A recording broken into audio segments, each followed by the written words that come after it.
And the first item on our agenda is introduction. I see we have one person in the audience. How are you? Fine, thank you. Would you like to introduce yourself? Kim Ashmore with Cajun Ranch and Sheep Mountain Premium. Okay, all right, Nina. Good morning. I'm here. I don't get along with daylight savings well. Nina Bacchus. I represent cattle and we raise cows and sheep, lots of guard dogs, north of Helena here. And we are going to have enough hay to get through. We're very lucky. Okay, Sue Brown, Milk and Egg. We are about halfway through kidding, and so far it's gone fine. The -20s didn't seem to affect our kidding too much. They were definitely late this year starting kidding because I think it was too hot last August and they didn't come into heat until September sometime. Anyway, I'm valuing my family because they're not around, and I'm trying to be cheese facility operator and farm manager, and I want my family back. Anyway, all's good. okay, Ed Wellner, swine representative. Also got a decent price, but the feed is also, I mean, it's way up there. The same way. We didn't talk about milk prices, but they're going clear out of sight, but you're paying $7 for corn right now. And 300 for hay. So the margin stays the same, no matter where it goes. You just handle more money. Anyway, on the swine side, we had, between the meetings, we had a top table here with national pork producers about how we would handle African swine fever. And I guess one colony comes August. They're gonna do a composting of 120 sows. just to see how it, Milford, just to get a feel of how there's different states involved. There's Colorado involved, different states involved.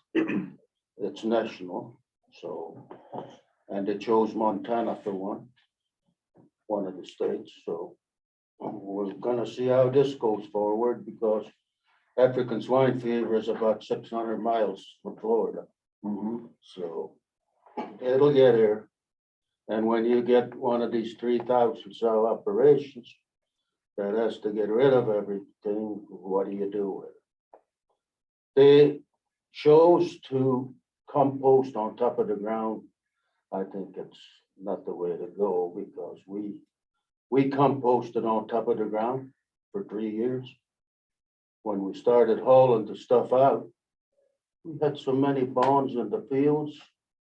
Combines would pick them up, balers would pick them up. So we finally just went out like rock picker and picked them all up and gathered them and buried. I talked to Marty, and I think the way to do it, dig a trench and put about a 6-inch pipe down below on the bottom, perforate it and push 90-degree, whatever the air is outside, push 90-degree air down in there because the ground is so cold, it takes a long time for them to compost. And when it's all done, they're buried, everything's done, but we'll see how it goes. Milford is gonna put up the sows. They'll be paid for market price, but they're gonna put up the sows. too bad that here a few years ago, they had quite a few that they needed to do something with, didn't they? But was that then 5 years ago, that fire, or 7? Or, Yeah. Well,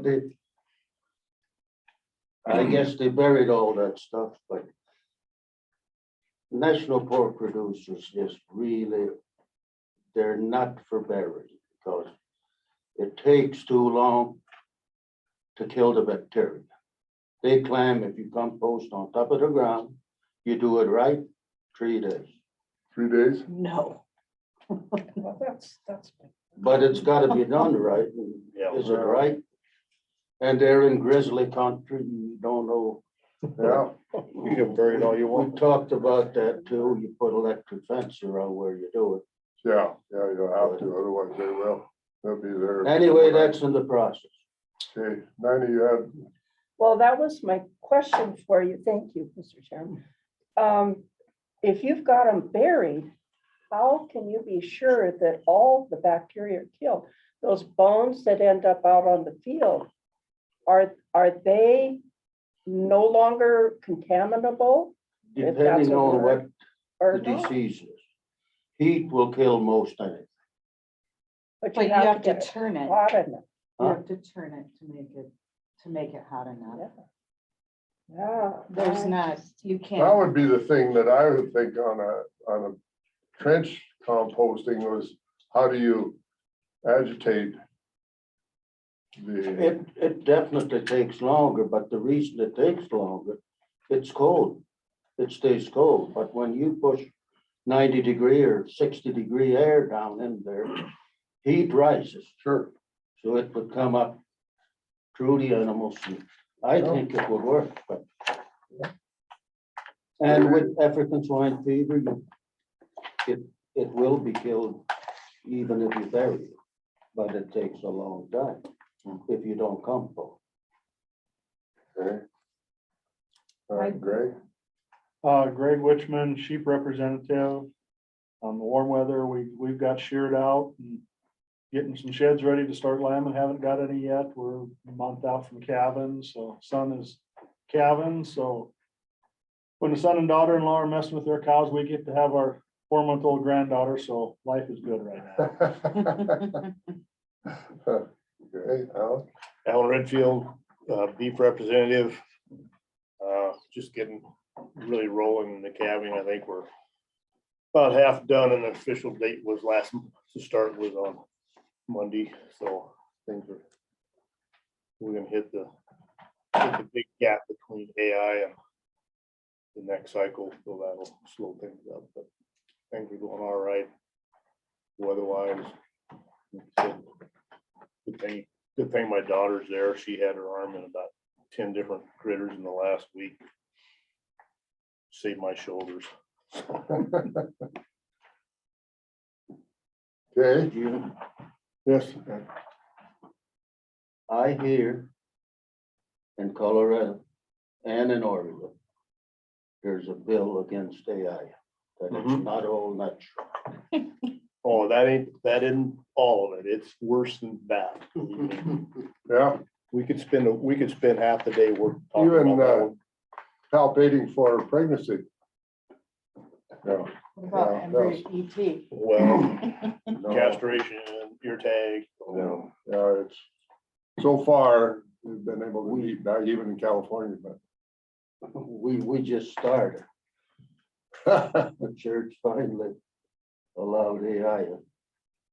they do, I didn't realize it. Yeah. We done for a while and then they quit it, they started embryo transplanting, and that's where the money's at. We've got cows that are worth $50,000-$60,000.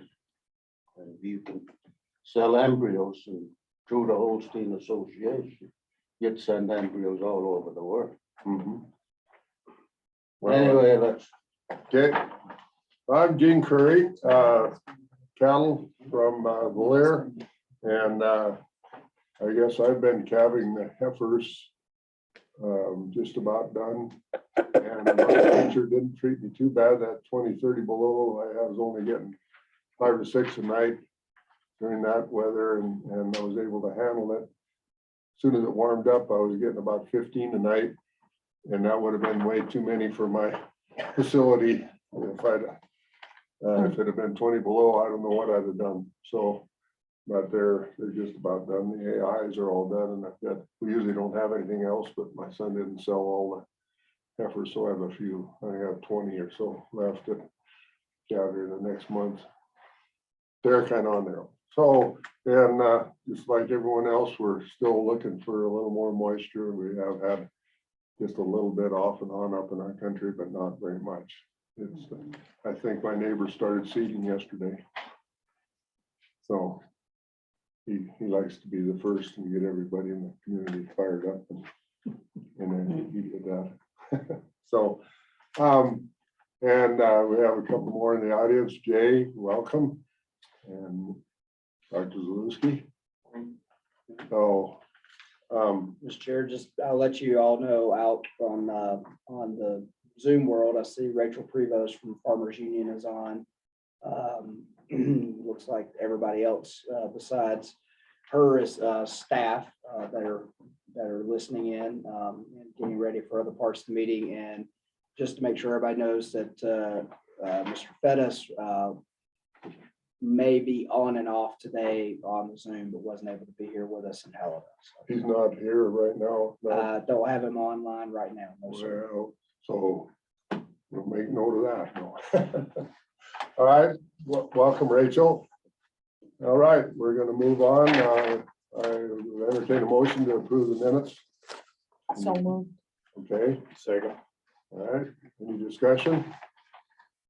Diana, I understand that you found a few grammatical errors and Oh, stuff and that's- worked with Yeah. Donna and everything's good. We're So any other discussion on the minutes?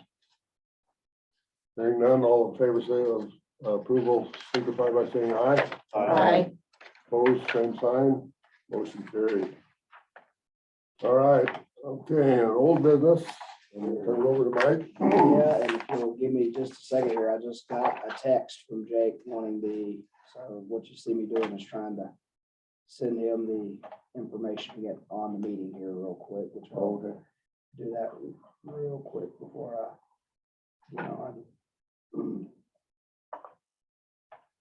Well, if he gets on, we can.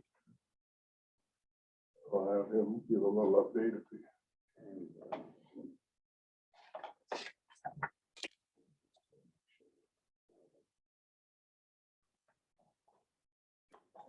Good use of Good job. There we go. All right, I so. just need to make sure it's turned on. Yeah, I did that too.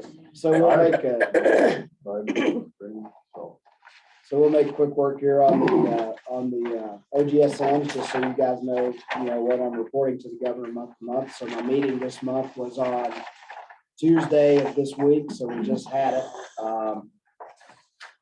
So looking at the slide deck that I share with him, that first on the dashboard, our livestock per capita fee was not very robust as far as the information I was able to share with him. This was done on Monday, so it's not even complete comparative to what you guys have in your packet. At that time, though, I was just pointing out the difference between the amount billed at this point in 2021 and the amount showing billed in the revenue system at this point in 2022. Remarkably, the amount paid so far is about the same. And the livestock head is obviously down, but the caveat there was we had been told by revenue earlier this week that they had about 3,000 paper filers they didn't have in the system yet.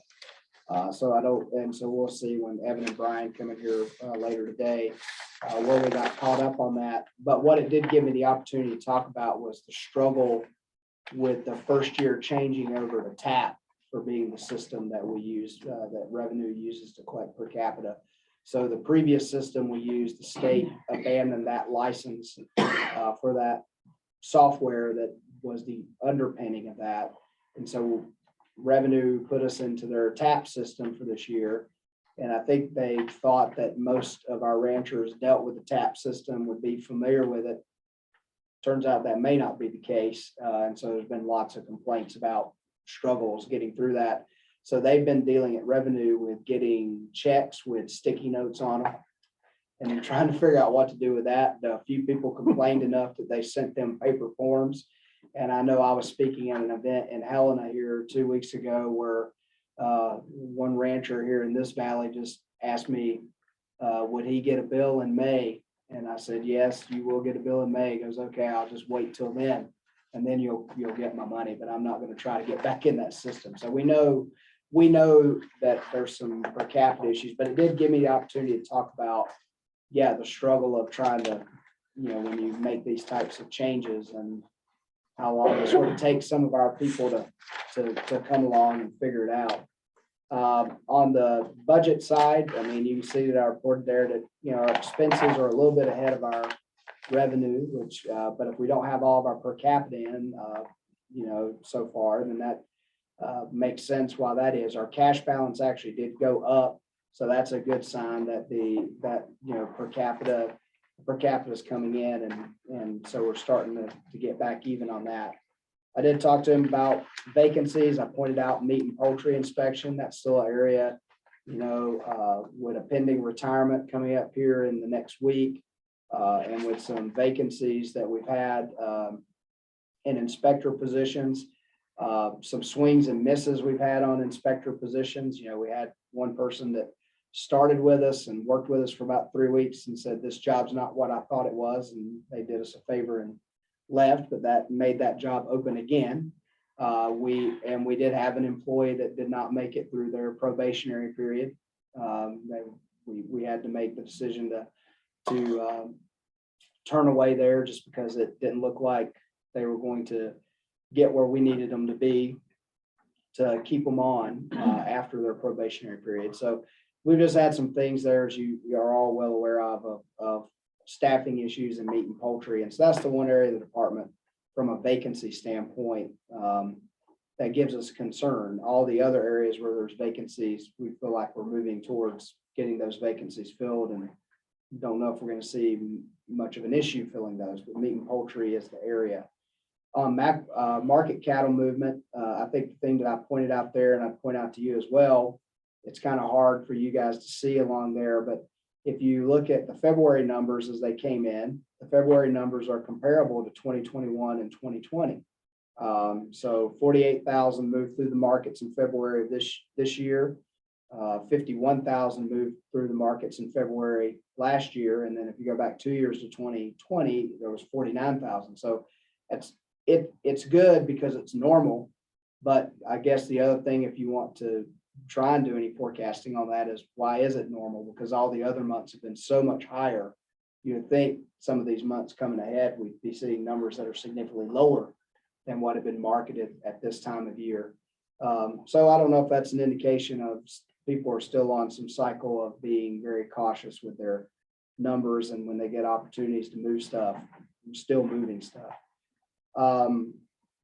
As far as the OGSM page with all the various goals that we're reporting to him on our different strategies, everything was what I call in the green or the yellow categories, and a lot of things in the yellow categories are things not because we can do anything about it or because we knew right now it would be yellow. So for example, we had the FDA state ratings officer.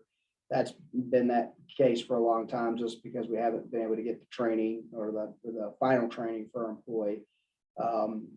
The TB investigation is in a yellow status because we're trying to get through calving before we get back to doing testing and doing that work. But where we've made some significant movements is down in and we'll talk about that more today when Buddy Hanneran's on the agenda from IT with our House Bill 10 IT project. But the last few weeks, we've made a lot of great strides there. We've signed off on some contracts with Google AI and a couple of other vendors to get the goals we wanted to accomplish here, which is the ability to do online electronic brand inspections for those that will do them that way. Basically, any and all services available for the department having a digital option for customers to use. The ability for all of our data to be in a repository, for lack of a better term, that we can query, which will make when animal health and brands have to share information, if we're doing a disease trace, it makes those things easier. It also, if we get in the future, if we want to do per capita lookups and projects like we did a couple of years ago, where we were doing a lot of that manually by hand, this will ease that if we get the Department of Revenue in. You can do better electronic comparisons between our livestock ownership data and who's paying per capita. So a lot of good things coming through that. The other thing that will eventually happen that I'll prep you for is, it won't be this year, but eventually somewhere in the future, we'll start phasing out the Fort Supply system. And so what we'll be doing is we'll be using a product called Microsoft Service Now is what it is in the background that the state has a license for. We'll be transitioning for that to be our system for how we're tracking and doing brands. And they'll be updating the brands app and all those things that people have asked us for in conjunction with that. But like I said, that's a lot of movement on the IT front here recently, and Buddy will have a more detailed report on that during the central services time today. Well, I talked to him, and was one of the things I'll say that the governor is very excited about. He's very excited about what's happening with meat processing in the state. If you look at those numbers, this fiscal year, meat processing is quite a bit larger in the state than it has been in previous years. We have dumped a lot of money into meat processing in the state, so hopefully those investments are paying off. And so you see, and this is just barely into the third quarter. And so we still got most of the third quarter and four to go. And if we see normal, even if we see normal numbers in those quarters, we might be pushing 100,000 head of livestock processed through state inspected and custom exempt plants in Montana, which will be close to double what we've done in any previous year. Mr. Chairman, Mike, okay, if we're killing that much more, are those strictly state inspected or are those moving towards federal inspection? Everything that's reported here is state inspection because we can't get the federal inspection numbers from the USDA. Which goes back, if it's increased that much, and we're struggling having state inspectors as it is, Mhm.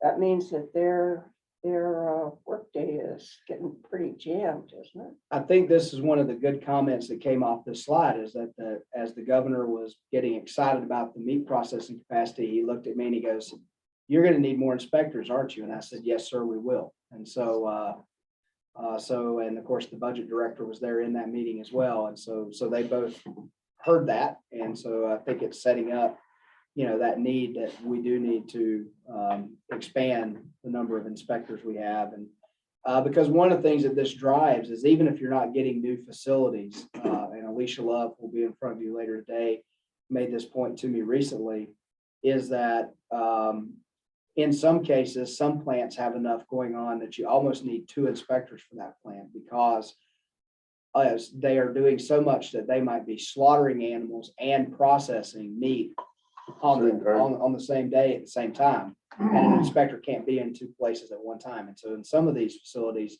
you might need to have someone who's over there looking at the processing side while someone else is watching the slaughter side. So as their capacities go up. So so that, I think that pretext is being set. The other thing on this slide I'd point out, if you look at that pie chart there on the bottom, and I look down the table here to Mr. Waldner, but poultry processing has really expanded in the last year.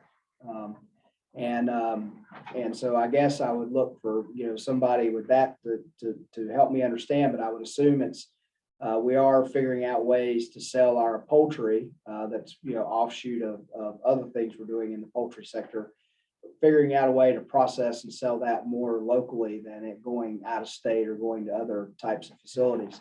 And at Thanksgiving was big, but it was still big again in January. I kind of thought that I was like, well, I think what I saw in the end of last year in the numbers was a lot of our processors had figured out how to do more turkeys and things for Thanksgiving. And that they were expanding that part of their business. And I thought it would shrink back up, but January was actually another, 10, 15,000 head of birds that were showing up on our slaughter charts. I don't know if it speaks to that, Ed, or not, but I know for John and me, we'd love to have a turkey quarter all through the year. Mm-hmm. And Thanksgiving's a whole bird. Mm-hmm. But are you now breaking them down into No. cuts? No, we still sell. At Christmas and Thanksgiving, it's the big turkey market. And we're usually sold, our place, I'm just talking about our place. We're usually sold out. By the first of the year, we haven't got So one left. are all these poultry basically colonies, or is there somebody other than a colony that's doing poultry? There, Yeah. Go ahead, Ed. isn't there one at somewhere south here that Yeah, a few of our processing plants, as they've made investments, they've been able to expand what they've been able to do. And so part of the things they've invested in is being able to do birds. A lot of our processing plants and custom exempts didn't really have the equipment or the ability to deal with birds, and some of them have been getting into that, especially as you got more people with backyard poultry they might want to take to someone to be cut up. But it's still a struggle. I know one of the things that's still on my plate to work on is for Gallatin County 4-H, trying to figure out where to get their market poultry projects slaughtered, because when we lost the Hamilton co-op over in Ravalli County, and when I say we lost it, what happened is the two gentlemen who ran that figured out they could do all their own birds under the 20,000 bird exemption, and they wouldn't have to worry with other people. And so they just do that now. But what that did is, for people who wanted to use them to do birds here and there, they lost that option to do that when they gave up their license and went to operate under the 20,000 bird exemption. So we are still struggling to find places to process birds. Of course, most all of our colonies have a custom exempt license with us. But of course, then again, that's the other thing that's hard on like this market poultry project.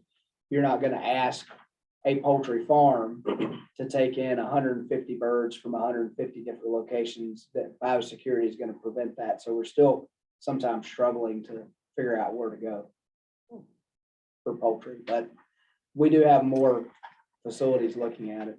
The other thing, and that's, just so you know, the governor has put that challenge out there to all agencies to move processes to digital. So we are tracking that and reporting that to him and the governor's staff on a monthly basis.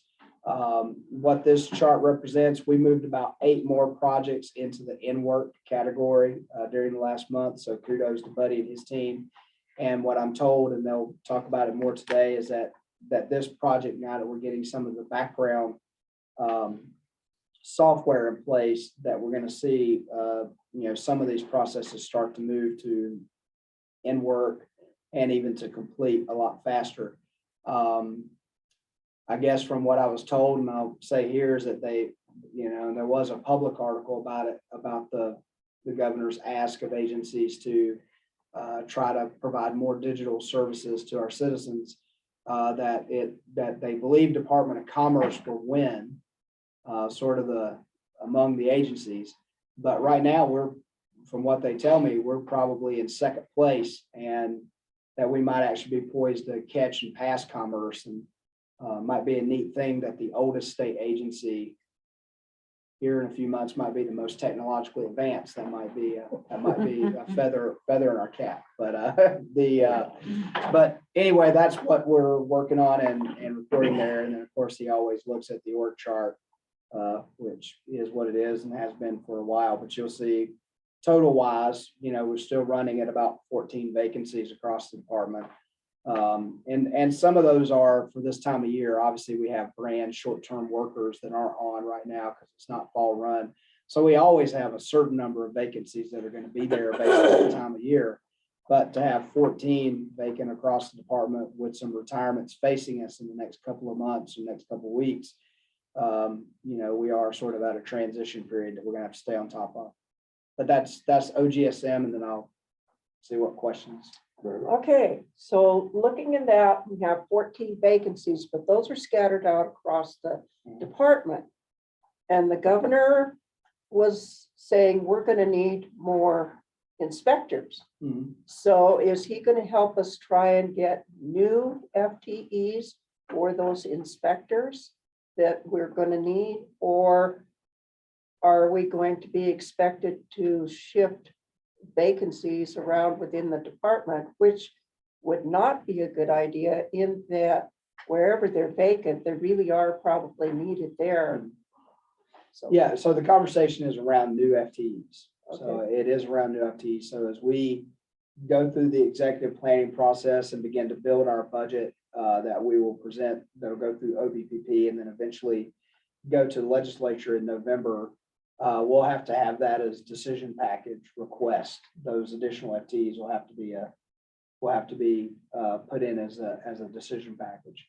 And I would hope that what I'm hearing is that we'll have support from across the street for that with the governor's office and OBPP, but we'll still have to defend it and work on it, through the appropriations process.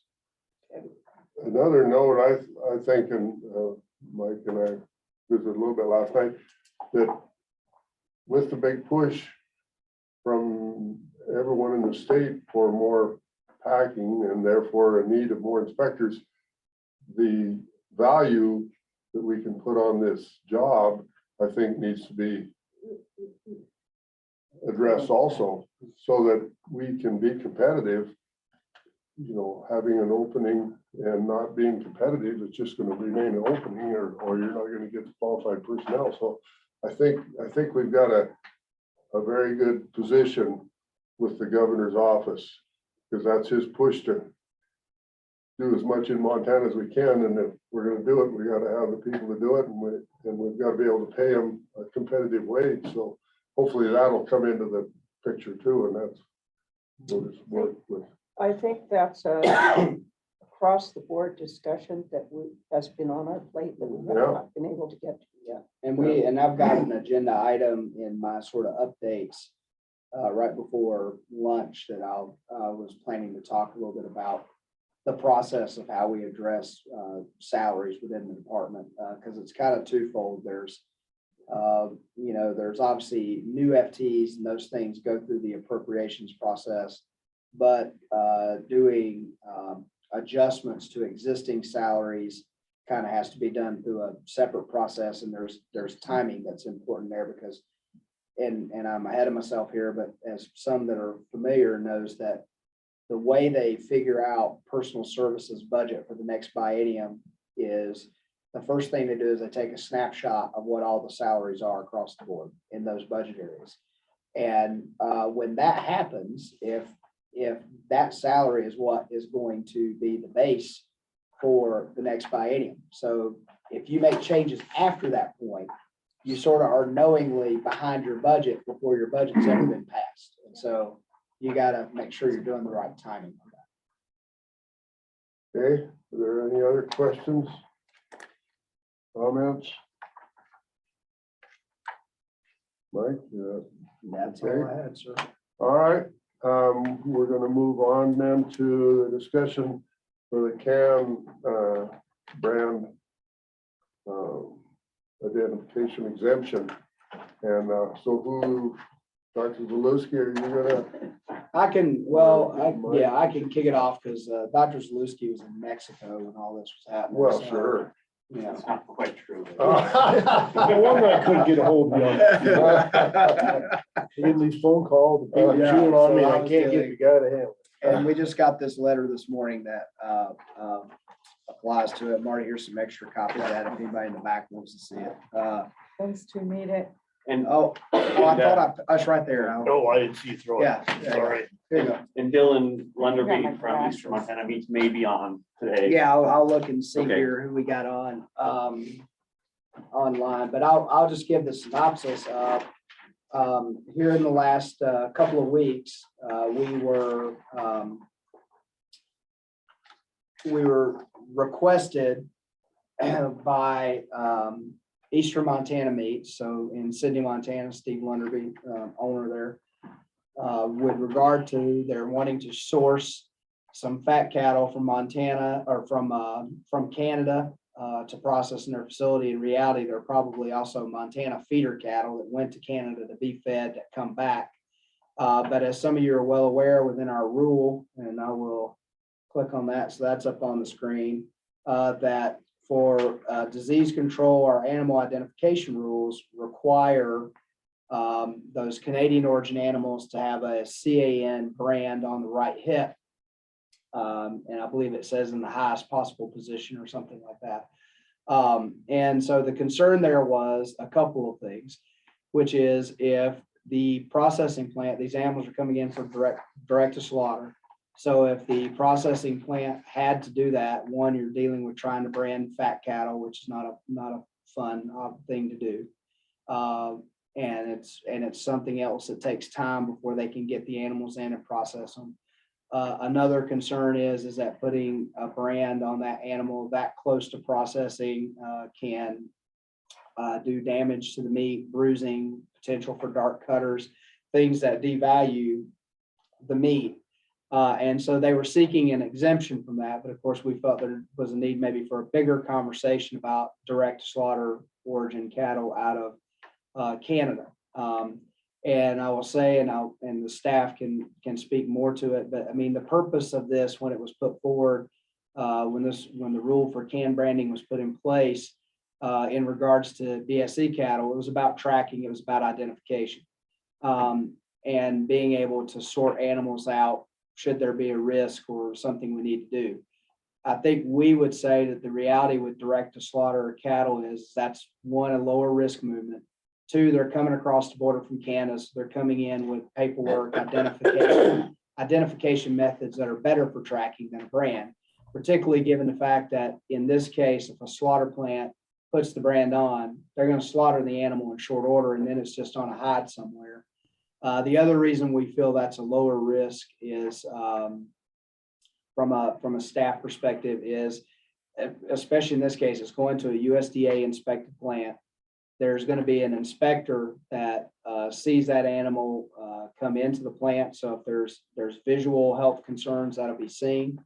After slaughter, there's post-mortem, a review of that animal. So if there's lesions or anything that's of concern, that gets sampled, that gets tested.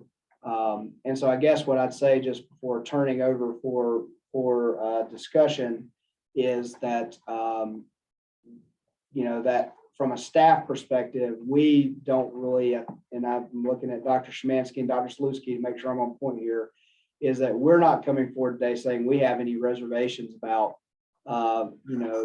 one, making an exemption for direct to slaughter cattle immediately, but also looking holistically at the rule and at a minimum addressing that direct to slaughter cattle is just an exemption that is permanent.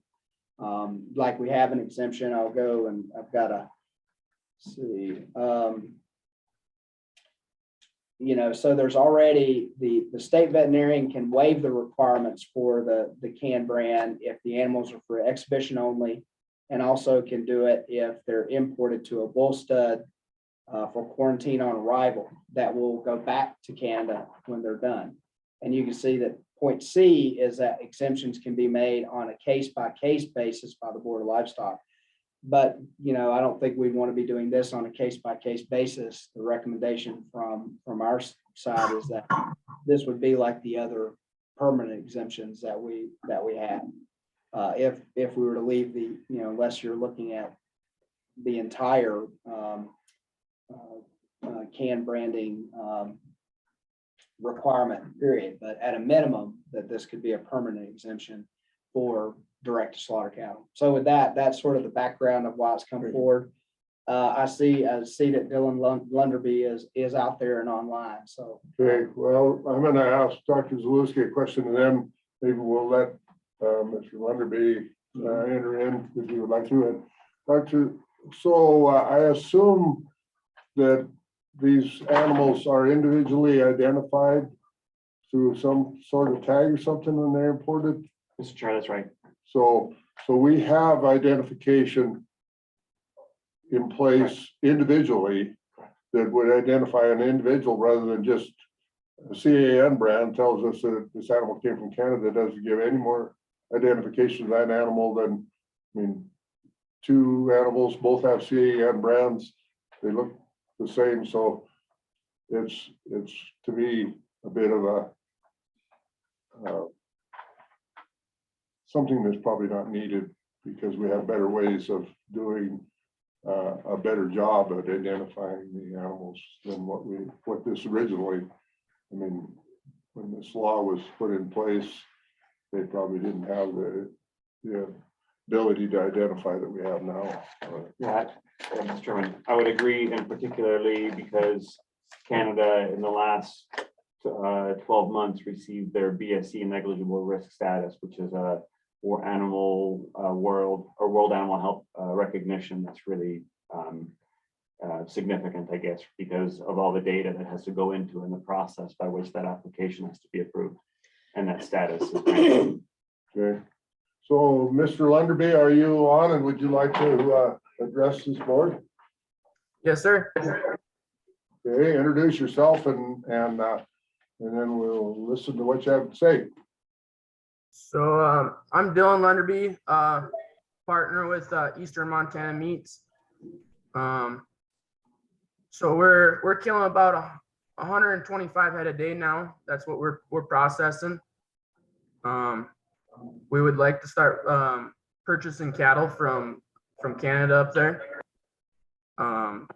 There's a lot of feedlots that are just right across the border that are buying Montana origin cattle. There's Rick Pascal. That's just, they have 185,000 head year round. 85% of them cattle are Montana and North Dakota cattle. And we would like to be able to purchase them cattle. It was about 4 weeks ago when we were talking to them and wanting to buy their cattle. They were sending in 40 pot loads into Hiram, Utah is where they were sending a lot of their cattle. But they have immediate slaughter going into Utah there. They don't have to do the can brand on them. So we would like to do the same thing here. A lot of these, pretty much 85% of his cattle are coming out of our state. We would like to be able to buy our cattle back. So I guess I got in there a little bit late before what you guys were all talking about. So I'm not sure what you guys talked here lately. So. Well, I guess the reason for not branding, other than the time it takes, we've talked about the potential damage to the animal, bruising, etc., from running them through the chute and administering the brand. Mm-hmm. So I'm sure that's a concern to you, because any loss in meat quality would be.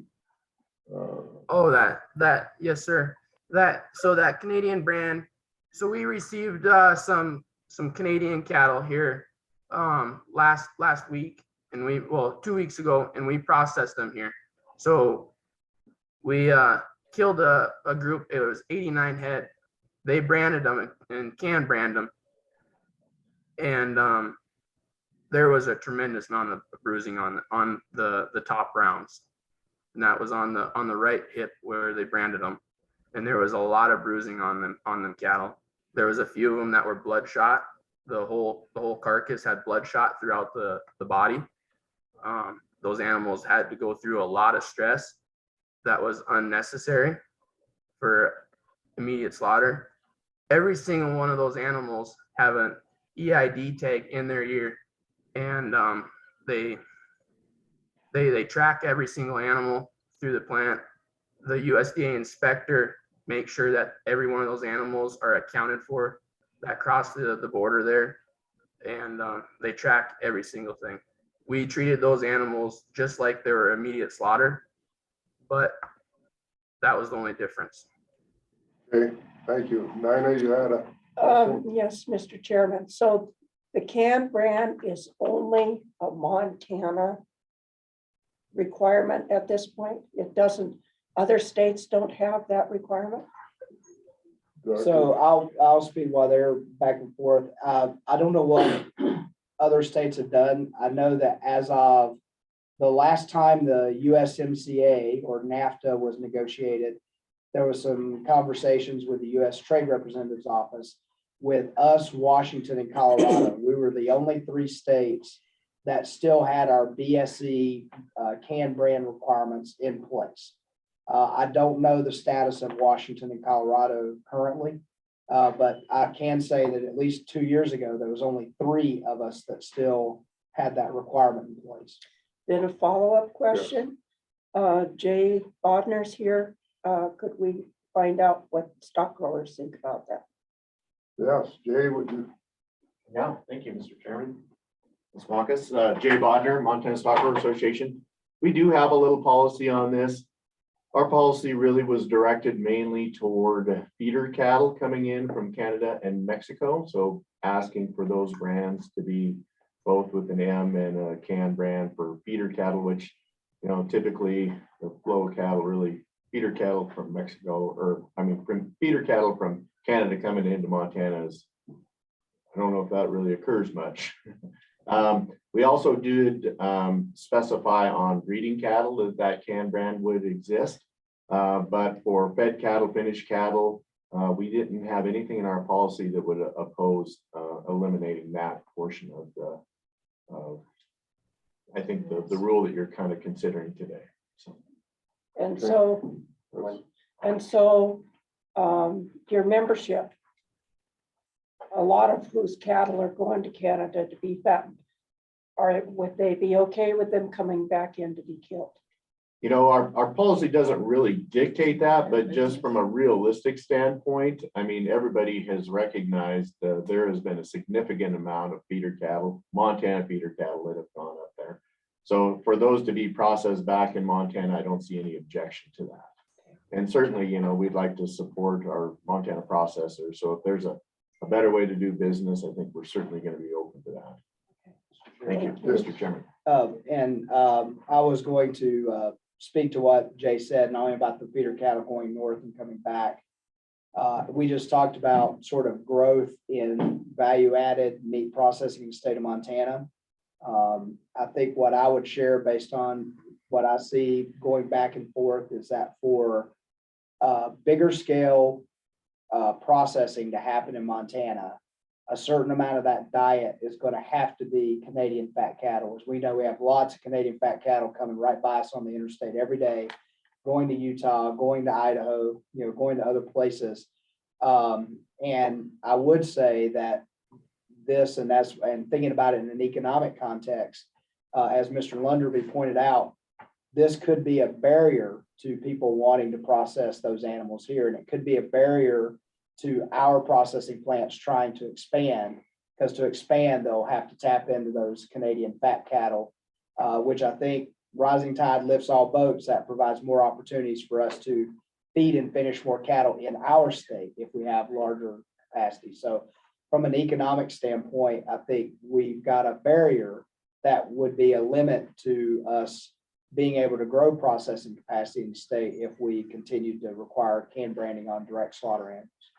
Just staff opinion for the board to do with what you want. So, Mr. Chairman, Yes. I don't know if I'm saying this right.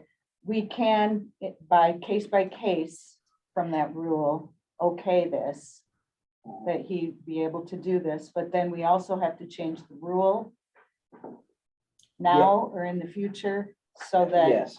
we don't have that stipulation in there. Case by case. Yeah. So the Mr. Chair, to sort of reform, I think what the staff recommendation is that we would, 2 things we would need from the board if they wanted to do that, which is to provide an exemption for direct slaughter cattle immediately. That's the case by case, but then also approve us to add this exemption as a exemption to the rule and go through the rulemaking process to then make it permanent, so people don't have to come back to the board on a case by case basis for like this request that Mr. Lunderby is making in the future. Right. So I guess I would entertain a motion to give the exemption to animals to direct slaughter. And Mr. Chairman, I move that we do the exempt slaughter on the immediate for the exemption, and then add it to our rulemaking process to get it as a permanent exemption. Okay, Second. we have a second. Any other discussion? Any other discussion? Okay, all in favor of granting the exemption for immediate slaughter livestock coming out of Canada to be exempt from the CAN brand, signify by saying aye. Aye. Aye. Do we need nine? We have a quorum. Okay. So opposed, same sign. Motion carried. So you can notify your feedlot that they no longer need to brand those cattle to get them to you. So, and we appreciate you taking the time to present your appeal to this board in person. It's always good to see the face of the person that's requesting the appeal. So we appreciate that. Thank you, guys. Appreciate it.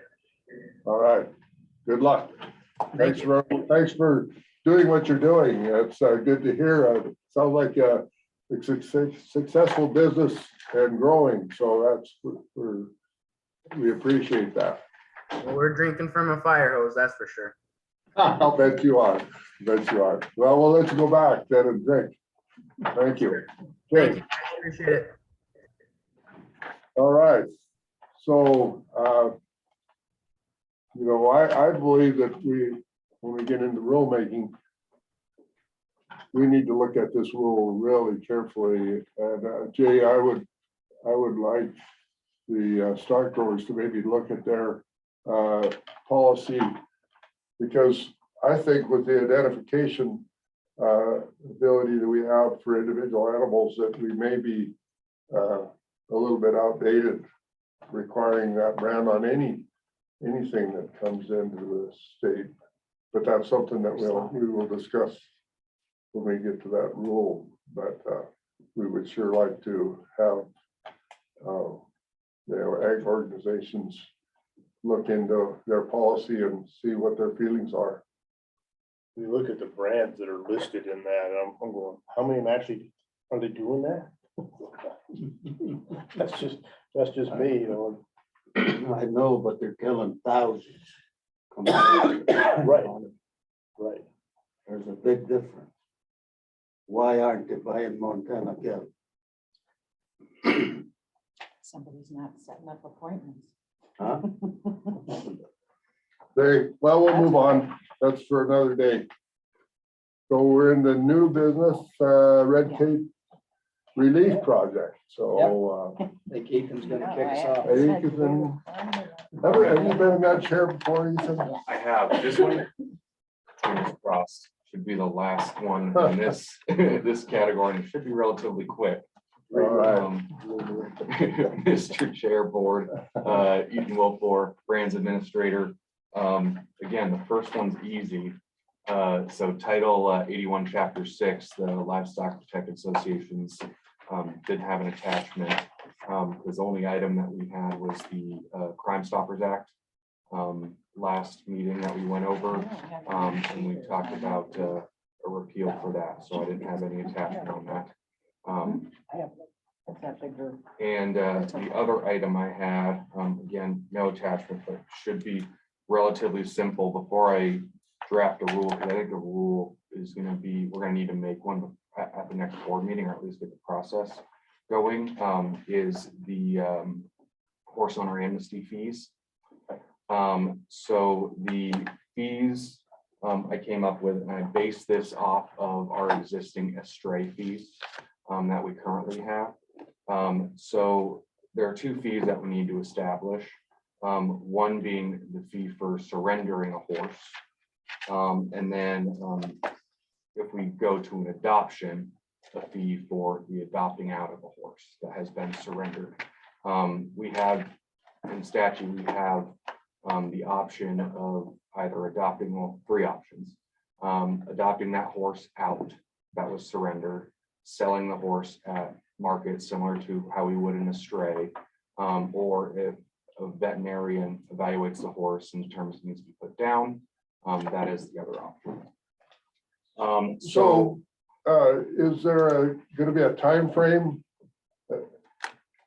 involved in this rule? So So that we're not stuck with feeding a horse for, So estrays need to be advertised for a minimum of 10 days, but not more than 30. So I was thinking that 10-day timeline is probably what we need to establish for a minimum. And that is also time to maybe advertise for adoption if we decide to go that route as well. So this is one I really would like input on, because I think there are some issues we'd be dealing with, is the fee for an estray, if it's claimed prior to advertisement or sale, is $50. That is the base fee if someone were to claim an estray. So I have a tentative fee for surrendering a horse of $50. And that comes with, that basically covers our costs for the investigator. Or it can be dropped off at a market, but I think the investigator is going to need to come look at it. The adoption fee that I have would be an additional $50. And statute also says that we can charge for the commission company's costs, so being feed and water and housing and boarding and whatnot. So really the issue I ran into in thinking through this is, if someone is surrendering a horse, is $50 too much? Or is that fair? That's really where I'd like the board's input on that. so, and the commission company's costs being feed mainly, where is that money recuperated from?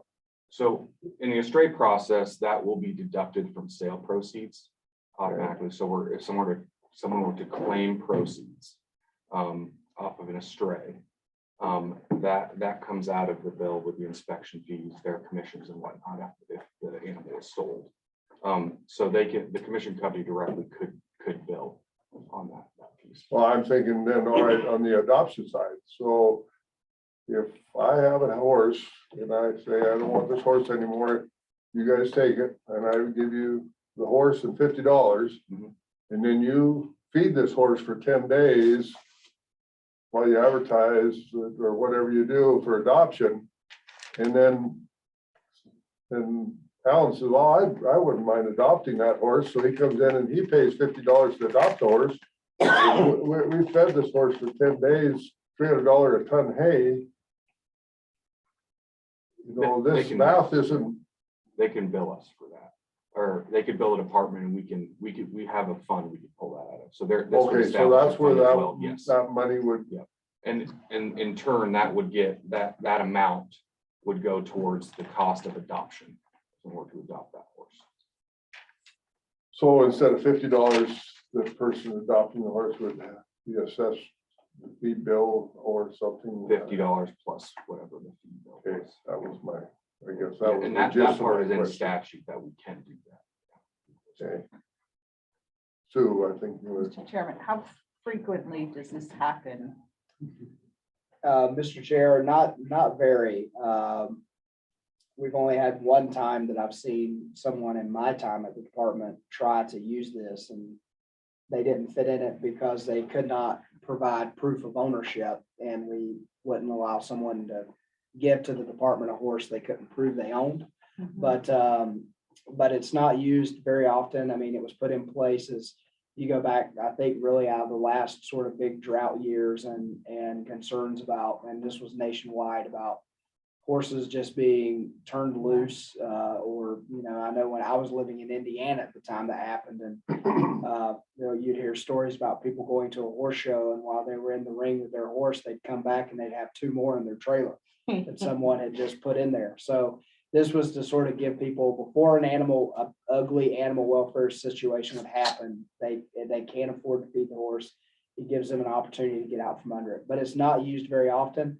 But I think the one time it was potentially going to be used, what we discovered was, the department had never established rules So therefore, there was no fee. So without rules establishing a fee, we have a legal obligation to take the horse, but no way to recoup the cost is the way the current law works. So to your first question about it's $50 a right for somebody to surrender. I think you put that on there, but you're gonna have to have a hardship thing too, because if they can't afford to feed them anyway, you know, that's a possibility. I'm just, you know, you would hope that they could afford $50 to get rid of their horse. But I know there's people out there that know they're not gonna be able to have, and generally, they don't have just one.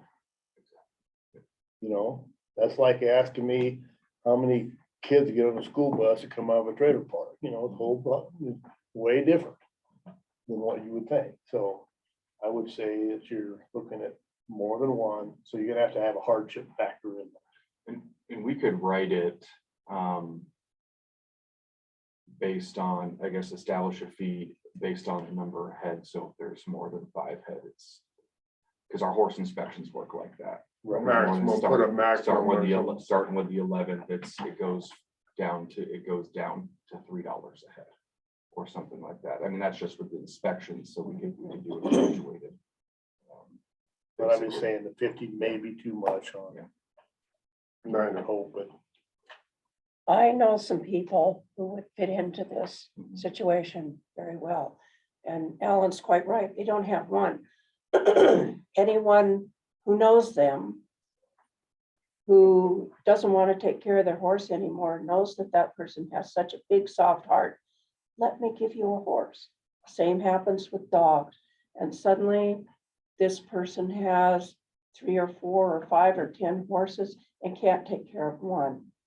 And they just don't have the money, but their heart's too big. So I understand that very well. And how do you deal with them? I agree with Alan. They're not going to have the money to pay the $50. And the animals they have very frequently are old animals, are crippled animals. And so selling them is not, it's not probably going to be an option. So what would be the easiest way to handle that kind of a situation, knowing that what you're getting is less than optimal in the long run, because you're going to get something that's not really good and you're going to need to move it along.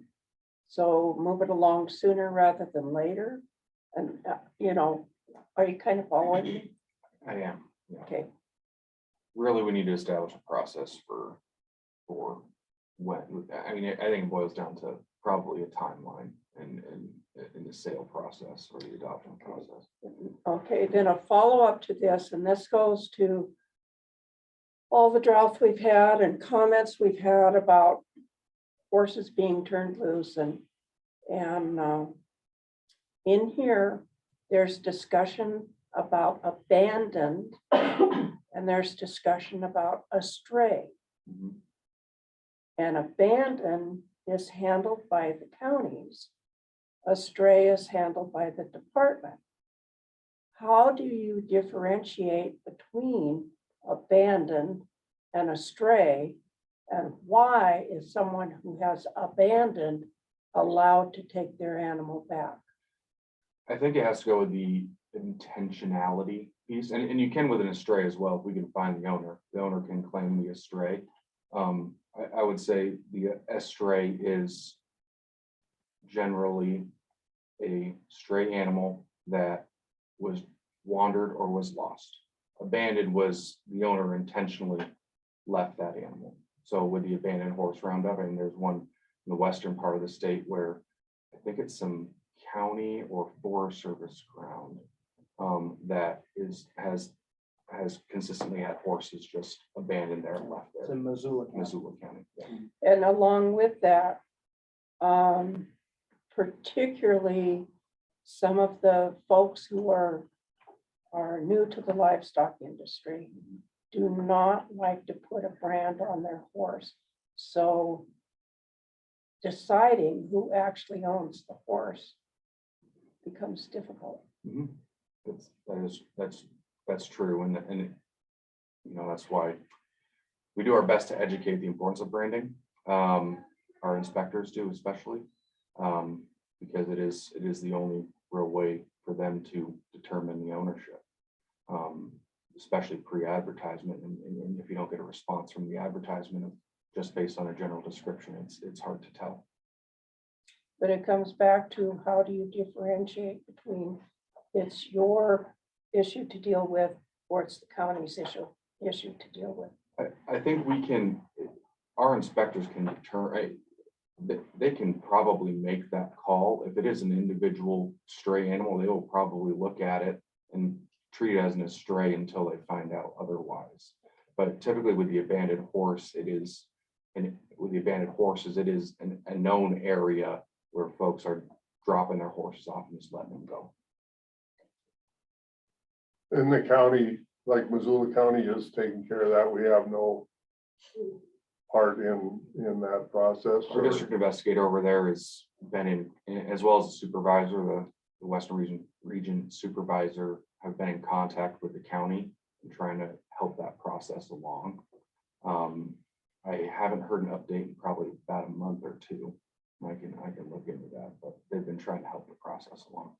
But financially, I guess that's the part that I just keep thinking about, you know, 1 or 2 horses. That's one thing, but you start getting a lot of horses. Horses can eat. I mean, I think Lewis and Clark County can attest to that horses can eat a lot of feed, and you can run up a bill, and that's where we can limit the liability of this department in that aspect. It would be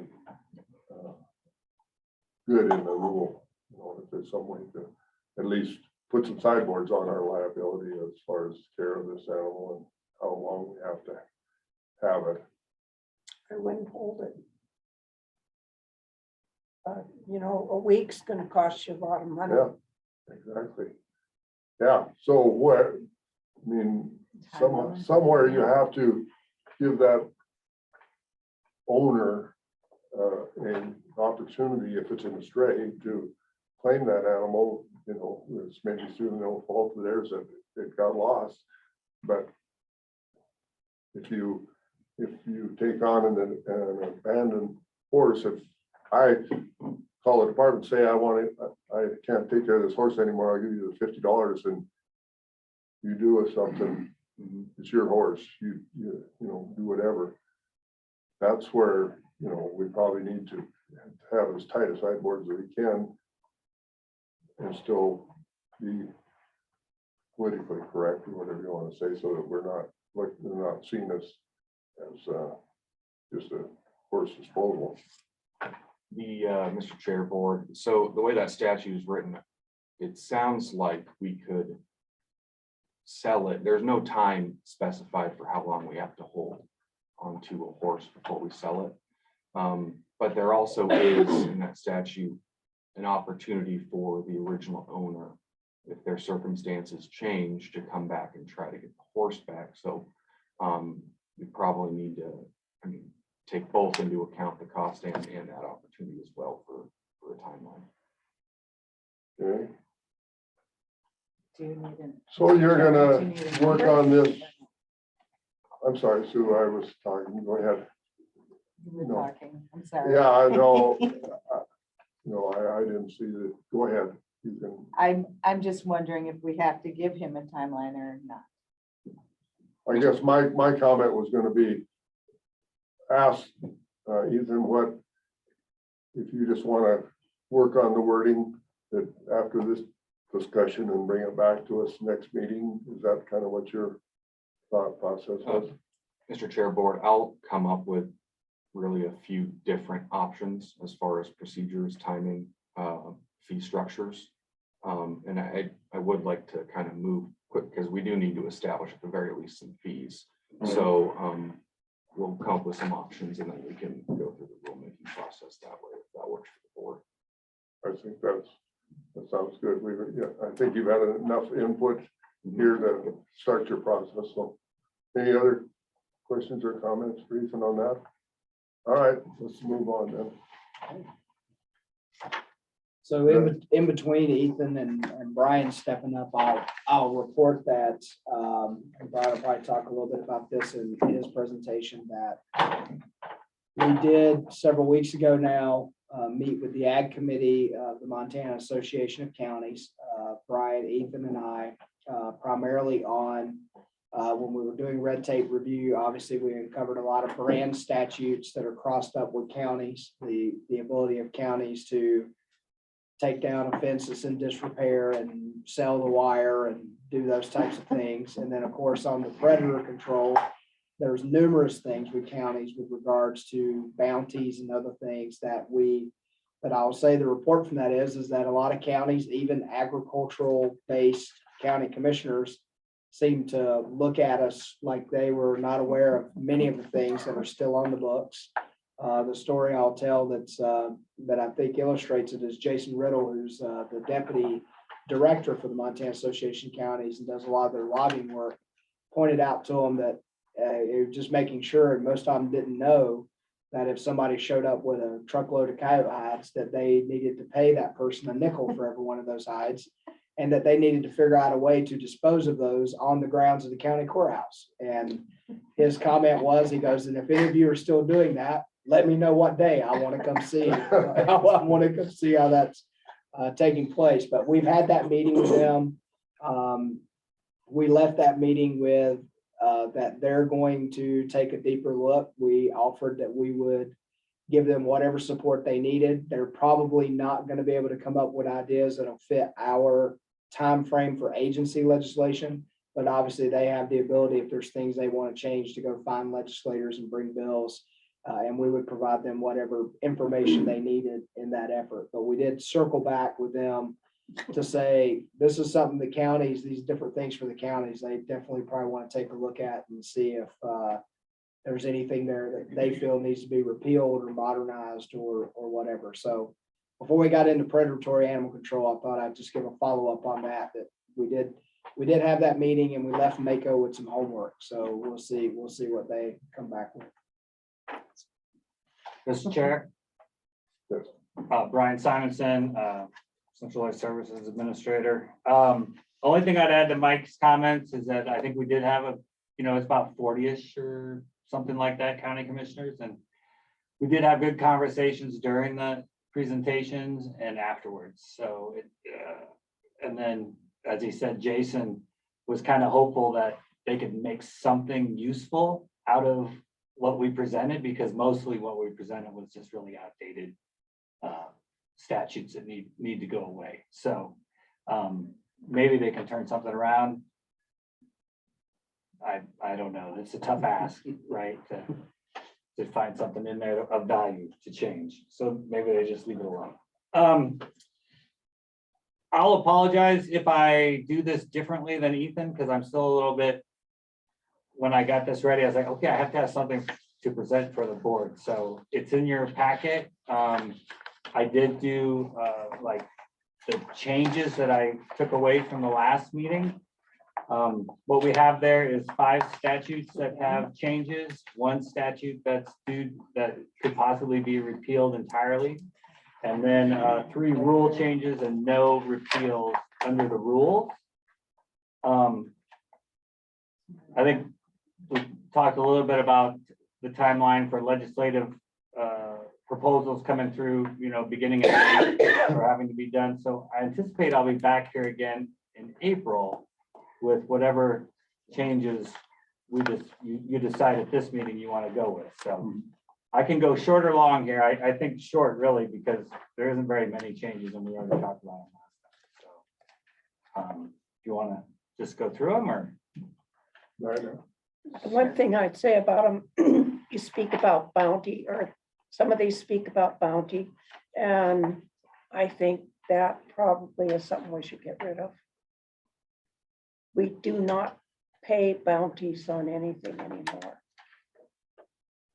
Mr. Chair, the only thing I would say there is that I think at the last meeting, we were going down that path, I think right at the beginning of the conversation, and then I think we transitioned pretty quickly into leaving those tools in the toolbox. Paying a bounty? Well, if we wanted to, if the price of hides shot back up for some reason and we wanted that tool, we didn't want to get rid of it. I mean, that's my recollection of the last meeting. Interesting. Okay. Okay. All right, so go ahead, Brian. I guess just maybe we should just, for everyone's refresher, just go through the changes. Okay. And then I guess I would just ask if there's some kind of consensus or something on whether or not to bring forward a legislative proposal to the board next month. Because obviously. So just to be clear, any of the red changes that are in here would need to be brought before the legislature to finalize any changes. Yes, sir, in the statutes. Yep. Yes. So 81.7.101, I did eliminate all the statutes that we didn't have any changes, so it is a much shorter packet than last time. 87.101, it was suggested that we include a definition for control. That's my definition I could come up with, especially looking at the other statutes. Kind of parse that out. All right, I guess we'll just let Brian go unless there's somebody that has a question or comment, just bring it to my attention. We'll stop and Thank you, Mr. Chair.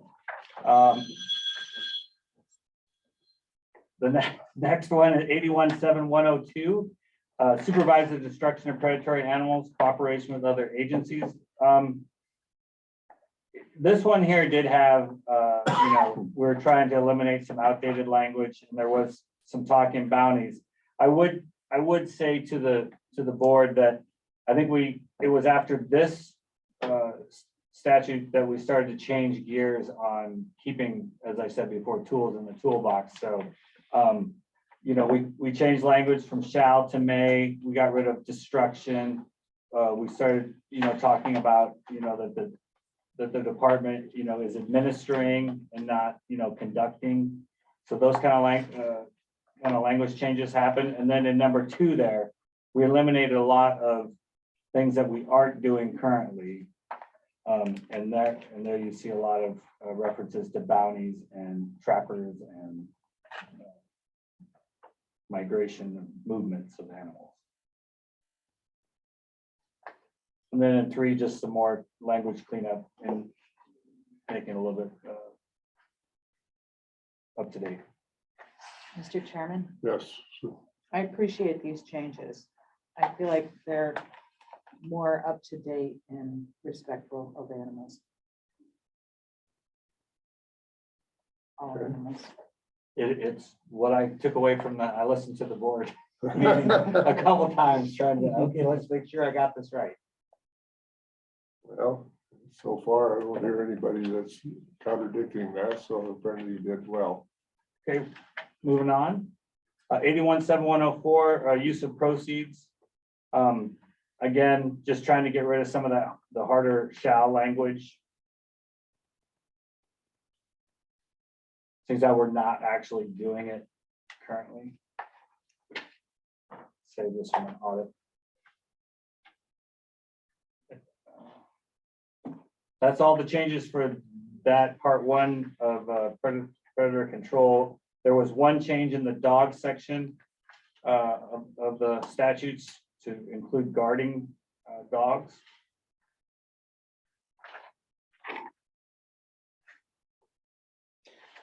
Mr. Chairman. Yes, Hey, Mike, we've had discussions in the past about including guard dogs but this is talking about or guarding livestock. Does that deal with the questions we've had about everybody's dog suddenly becomes a guard dog? No, not really. It's kind of interesting. I actually dealt with a situation in Park County, which I don't know if Mr. Redfield knows about or not, but with people in a subdivision, one person has goats and another person doesn't. And they have some Great Pyrenees and they bark all the time, and there's a nuisance suit. And one party's claiming the right to farm law as their out for while their dogs are not a nuisance because they're doing their work, barking to protect the goats. So we run into that all the time where people try to extend beyond what we would say is the traditional, protective dog sort of situation. We've had that before. The Flathead's another area where I've dealt with situations where someone's dog is roaming and they say, well, I've got a few sheep at home and it's a guard dog. And so, it's not subject to these same laws that dogs that are pets are subject to about, being there at home. So I don't think this or that right there solves any, or the other big issue of people who somebody's driving down the road and they see a dog out somewhere and they think the dog's being mistreated, even though the dog's out there doing its job. That's why it's out there with no one around. And I don't know why people do that, but then they decide to try and pick that dog up and haul it into a shelter. I mean, those issues, I don't think this addresses any of those guard dog issues that are still out there, whether it's people not having proper respect for working animals in livestock, or people who try to hide the bad behavior of their dogs behind them being a guard dog. I mean, both of those issues still exist. So those are things we may have to deal with down the road.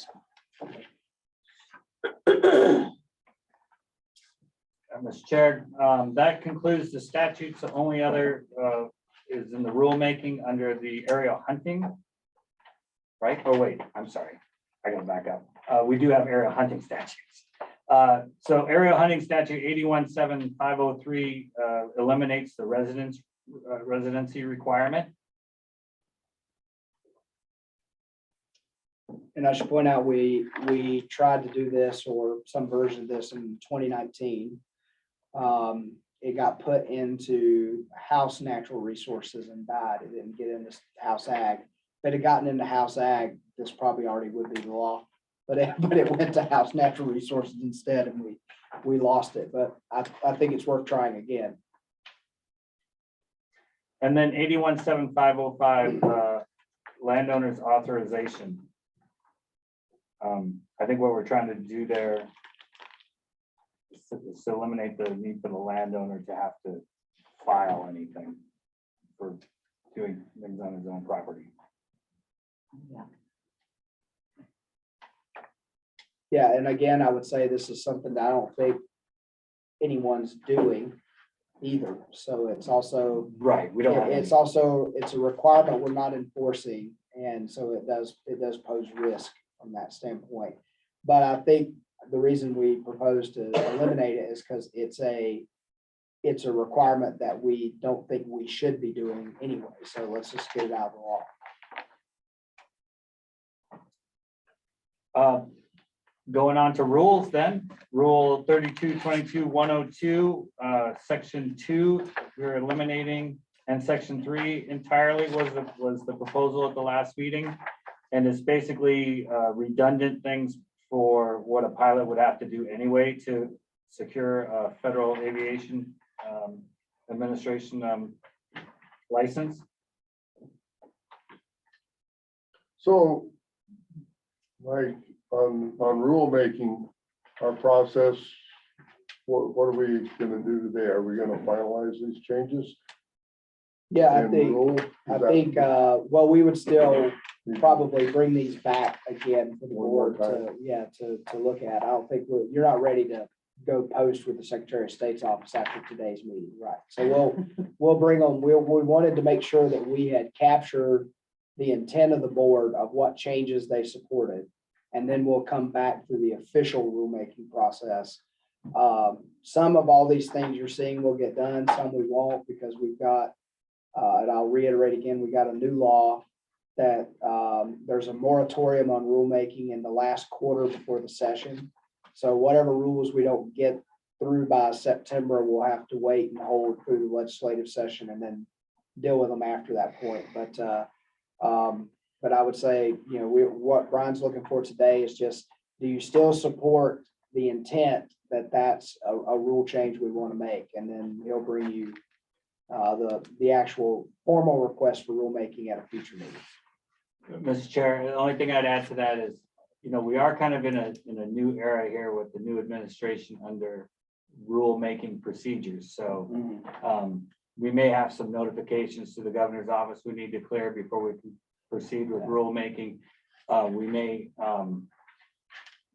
This hasn't gone through any legal review either, so whether or not we can eliminate a rule, without first getting rid of the statute. I mean, we haven't done any of that research yet. Yeah. So. Okay. Okay. Well, maybe I'm jumping ahead. So I'm 322204, it limits aerial hunting to coyotes and foxes. And yet in 102, we speak to wildlife services. So does 104 language limit wildlife services? I think the only thing that 102 is doing is ensuring that we're not discussing any requirements on wildlife services. That if you're engaging, if you're aerial hunting under wildlife services, this is not. Yeah, you don't have to have a Because permit. I was a little confused there, okay. And again, the only species that we are doing our aerial hunting program for right now is coyotes and foxes. We're not licensing people for hunting of wolves or lions or other game species using our permit. Okay, so that brings up a question, Mr. Chairman. If we get into feral pig issues, just kind of looking ahead, are they something that would be aerially hunted? Only by government agents. If Only that's by what government, if they okay. chose to do, but Okay. actually, I think Wildlife Services aerial hunting if we have issues, not like Texas where you have endemic population. But with ours, the first step is not going to be to aerial hunt because you actually can make the problem worse. Call wildlife services and have them come in and get them. Yeah, they come in and, but right now it's not legal for private individuals to hunt them anyway in any form, so. Just Mr. Chair, 3222-104, going on to that, basically eliminates, right now, currently what we have is aerial hunter gets a signed permission from the landowner to hunt. He doesn't get, any analysis of depredation that has occurred, and to what extent. So this is eliminating some of that just to make the language clear that all the aerial hunter need is permission from the landowner. And I think we can take that if Greg Wichman has entered into a contract with a pilot and signed off as the landowner, he's attesting that he has depredation. We can just assume that that's what's being said. And then lastly, 3222-105, Mr. Chair, it just eliminates a harvest report for once a year versus twice a year. Okay. So are there any comments or questions on the proposed rule changes, or I guess hearing none? So, Brian, it looks to me like you bring those back to us as a proposed rule change, then we can start that process and let it go where it needs to go. So just so we're all clear, or at least I'm clear, you talked about legal look at it. So do you do that before we move the proposed rules to the governor's office, or where in the Yeah, process? we would do that before it comes back to the board. Okay. And so what Brian was speaking to, and it's on the agenda a little bit later, but I'll go ahead and say we've gotten, a new process from the governor's office on rulemaking that before we publish with the Secretary of State's office, they at least want to see the concept. They don't need to see the language, but the concept of what we're doing. And the process there is just to make sure that they don't get caught off guard with rulemaking. There, as long as I've been here, regardless of the administration, there have been incidents where, you know, someone in an agency goes out with rulemaking, it becomes highly controversial, and it catches the governor and their staff off guard because they didn't even know the rule was being made. So this administration has decided to say, well, before you put your rules in with the Secretary of State, run it through us so we can give it a read and just make sure that, you know, so we don't get caught off guard if it becomes a controversial thing later on down the road. That's all I have for now, Mr. Okay. Chair. Thank you. Thank you. Well, our next item is, Yeah, and by the way, on this, I did say you could take, I didn't put a formal break in, but if you'll see in parentheses, it says to take breaks at your discretion. So I just, since we've been going an hour and a half, I just thought I'd remind you, we're switching gears. So if you wanted to give okay, people a break. well, I looked at the time and I wondered, and maybe this is a good time being so everyone had a little cup of coffee and a snack. This might be a good time for a break to unload and reload. Yeah, because Dr. Szymanski has at least 3 hours worth of stuff. All right, well, then in that case, we will break until 9:45. All right.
Mike said these rules have precedence over code. Is that correct? Mr. Chair, Mrs. Bacchus, no. I thought ARM rules had precedence over code. No, other way around. Other way around? Yes, the order of operations is Constitution, MCA, administrative rules, then policies. So these have these. my little- Yeah, that's the my law. little- That is This the has law. precedence. Yes. If you make a rule that doesn't apply to the law or isn't congruent with the law will be what is taken as the word. So your rules always have to be within the language of your codes, Okay. Yeah. I think I understand. or they should be, right, Mr. Griffin? Yeah. Or you Sometimes might- they're not in other agencies, but Yeah. Or we won't go there. So go ahead, introduce yourself, Dr. Szymanski, and take us down the road. Tanya Szymanski, Animal Health Bureau. I just have 3 sections of Montana code that I would propose be, I guess, considered for either change or repeal. The first one is 81.2.109, which is expenses, how paid, lien and foreclosures. And to summarize that section of code, it basically says, as long as an individual has not broken any laws in the state of Montana, that the department is wholly responsible for the cost of testing those animals if they're involved in a disease investigation because they've been exposed or they've had a positive test. And I guess I would advocate for the consideration to be added to that rule that says that they're responsible still for presenting their animals to us. So we don't have to go out and round up their herd off of pasture if they don't have any handling facilities, provide the handling facilities for them. And that's something that's relatively consistent across states. Once they get them to the back of the chute, there are no expenses associated with the testing, but they do still have to present them for that test. So are you gonna have, you will have in the future specific language proposed? Yes, for I this will change? come back with something similar to what Brian had. Can we just keep going? Yep. What you're asking for is that they round them up and they have facilities? Is that what the change would be? That they're responsible for presenting them for us to do the necessary work. So they wouldn't necessarily have to have facilities, but they might have to make arrangements to use somebody else's facilities or rent something for the day to handle their animals. I know. I don't know if anyone here ever watches Dr. Pol on television. It's the most wonderful show to watch. I have rarely seen any producer who had pens, let alone adequate pens. And there's a heifer out there who has to be pulled and the vet has a rope and has to go catch it. So Dr. Forsyth took a pretty exciting side-by-side ride out into a pasture 2 years ago where they roped a cow and stretched her out because she had gotten out of the chute to do the TB injection. I've drawn blood on an animal that's been roped and strung out. So we can do it, but if you're talking about 1,400 animals, I think it's a slightly different conversation for the onesies versus the big cohort testing. Yeah, but I thought that we purchased another ship. We do have a chute, and we are still in consideration of purchasing a tub and alley, and so we're happy to provide those. But it's the individuals that we seem to be going in a direction where folks are providing us with less and less resources as far as getting the animals rounded up and getting them up to the point of the tub and alley. And so just to have some clarification on that so that we're not having to send bigger and bigger crews each time we go out and test animals. So right now, the language is fairly vague as to what is the requirement of the livestock owner. Correct. I thought that they had to bring them to a facility where you could test. It does not specify that. And that's what we would like to add or to clarify in For there. example, we bled our calves 1 year where I do my vaccinating calves. I did not have a chute. I had a head catch, but there was no way to get in behind them or do a tail bleed or whatever. So the Well, if their chute is available. but the brand inspector brought the chute, set it up, and I don't remember who bled them, whether. I don't know who did that. I don't think I did those. well, some of the chutes are not safe to be worked in anyway. Some people. Yeah. And Mr. Chair, and sorry, I'm gonna ask a question, but I think one of the other things we want to, that I wouldn't, without going to the law, I guess I'd ask that it's not also within the law that if there was a scenario where we had a herd that needed to be tested, who's under quarantine, and the response of the owner, which I don't believe is the majority of time, the response of the owner, which is, great, here's our property boundaries, animals are out there, go get them. But if we had to do that, and we had to bring in a crew of, 4 or 5 of our own people on horseback, brand inspectors, that this would also give us the ability to say, that's fine, but you're gonna get a bill for that, right? So we don't have that power either when we invest 5, 6, 7 staff all day in an operation, when they could have helped us out and helped offset some of that cost. So with this rule, if make the change, you gotta put some teeth in it. I mean, if they get a bill, they have to pay it. Well, one thing you notice, this is change of code. This is going through the legislature, so it's gotta be written fairly plainly. And you got, because you're gonna have to go testify on it. And I'll just put it out there. The last time I was on the ag committee, half of the members on the ag committee were either a lawyer or a business person from Missoula, half of the ag committee. And when you start talking shoots, you know, all this kind of stuff, they had no clue. I mean, I spent that whole session explaining how things had to work in the business of agriculture. And two of them looked, well, I just want to be under to learn about agriculture. And I came unglued. I said, no, we're right. We're doing actual policies for the, Hands on. you can't be here to learn. They should have been educated. That's what But should have been on that committee. But there's nobody there. you don't have, that's the problem. Of the 130 legislators that we have up there, 30 of them are actually involved in agriculture, probably 5 are producers. If that. So that's the dilemma we're in. So when we write it, we gotta be careful. We're kind of getting down into the weeds. We need to stay up here and say, yes, we need to rewrite this policy, bring it back next week, and then we'll have this discussion. Right. Okay.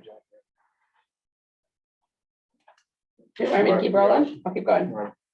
I guess just, we need to make sure that there is some input so that Dr. Yeah. Szymanski knows kind of where this board is wanting her to head down. Mr. Chair, I guess what I'd say is I think what we're looking for today from the board is go, no go. So if there's something that just sounds like a bad idea, give us a no go. We won't ever bring it back. But if it sounds like an okay idea, you're going to get more detailed information on it in the future. So. Okay, so all right, Dr. Szymanski, you want to move on then? So the next one is 81-2. So all of part 2 is the indemnity clause in code. And this is one that was actually brought as I guess it would be a department requested bill in the previous legislature that didn't get picked up. But we would still have the same recommendations as far as needing some revisions to this. The way that indemnity is written, there are 2 classes of cattle, essentially purebred animals and non-purebred. For purebred animals, the maximum amount that can be paid out is $100. For non-purebred, it's $50. So really outdated values. It puts part of the responsibility of payment on the county and then half on the state. So, and it's something that we're not doing this in any way, shape, or form. So it either needs to go away or be modernized. Are the counties aware of their role in payment? I would guess not. So is that one of those things that needs to go back to MACO for discussion? Certainly it could. I don't think there's any counties that are paying indemnity on animal health disease issues or have for a long time. I don't think they would be opposed to taking them out of that responsibility. And then the third one is 81-2 part 3. It's the disease control area. This says that if 75% of the livestock owners of the species of animal affected deliver a petition, then you can create a livestock disease control area. This is not something that is done. And if you read through all of the language of this section, it's pretty outdated in kind of how they make some of the determinations and specifications of these areas. So this would be one that we would suggest repealing. And I had a question about that one. In it says that within, the board may establish such school district as disease control area. Is that, why are they school districts? I couldn't answer that. This predates me at 1947. I would say it's more likely because it's a Specified area. it shrinks the size of the thing. It's not like the whole county. And, you know, for example, Gardner School District ends at the Carvella Bridge, so it's basically that in the Gardner Basin. So that would be a very tight area Unknown geopolitical boundary. and geopolitical that- boundaries. Basically, those boundaries have been set up since way back when. You're not drawing new lines. You can use You existing. can find them, you can find them easily. Thank you. Okay. Okay, So those are my 3 recommendations in code, and then from there we can move to administrative rule. Okay. So I just started kind of at the beginning of our section, so these should hopefully go in numerical order if somebody was flipping through. So 31.2.401 isn't necessarily an animal health specific section of administrative rule, but it does set our division fees. There are at least 4 fees that are outlined in there for permits or programs that we no longer have. So those could be things that could be stricken from administrative rule. The annual NPIP poultry permit, an annual equine permit, the annual 6-month horse passport, and then the cost of the 6-month horse passport book. Just because of changes in the permitting process in those programs, they're not needed anymore. I'm gonna keep going unless somebody says stop. no, that's fine. Okay, 32.3.108 is quarantine and release of quarantine, and kind of looking at the worksheet that was provided to us as far as how to evaluate rules. This one has several references to the use of official forms, so paper-based products. We would like to update that just to be more current with how we do those, where we don't have veterinarians necessarily using forms. And then there's a couple sections when we get further down into the specific disease administrative rules, brucellosis, tuberculosis, where we would like to maybe pull some of the language out of those sections, repeal them and bring them back up to this quarantine rule, just to provide some additional clarification there. And I'll touch on those when we get to them specifically. Tony, Yes. in number 7, I would recommend next to the last sentence, when he and or she, Or they would work perfect. 32.3.131 talks about vehicles that have been used in transporting diseased livestock to be cleaned and disinfected. This does not provide any specifications about what disease those animals are affected with when they have been hauled. And so depending upon the specific disease, when we do our management plans associated with those detections, we'll put specifications in there about whether a trailer needs to be cleaned. So for TB, we do clean those. For brucellosis, we typically don't clean those trailers or don't have the same. For avian influenza, things like that. And so we would like to just update this to not be all vehicles that have been used to transport disease, but provide a little bit more clarification in that rule. So this is both private and public vehicles? These would be both private and public vehicles, yeah. 32.3.132, cleaned and disinfected vehicles have to be placarded. This just says that we have to have something that's put on the vehicle that says that it's been done. We do not do this. This is an outdated practice, so we would recommend that this be repealed. So how do you enforce this practice then? Without a placarding? I assume the placard was probably the final stamp of approval that the vehicle had been. Yeah, Mr. Chair, members of the board. So typically when there's any sort of biosecurity after the fact, so decontamination or cleaning requirement, there's either still a quarantine restriction as far as being able to repopulate animals onto the property. And so it's usually done by inspection. So one of us from somebody from USDA or from our office would go out and inspect that trailer, piece of land, lot, whatever it might be, pen, to make sure that the requirements that we put forth have been completed. And then we would sign off on that quarantine release that would allow them to repopulate animals. So you're saying that part of the requirement would go into the quarantine release portion of your rules? Correct. Okay. Yeah. 32.3.140 duties of deputy state veterinarian.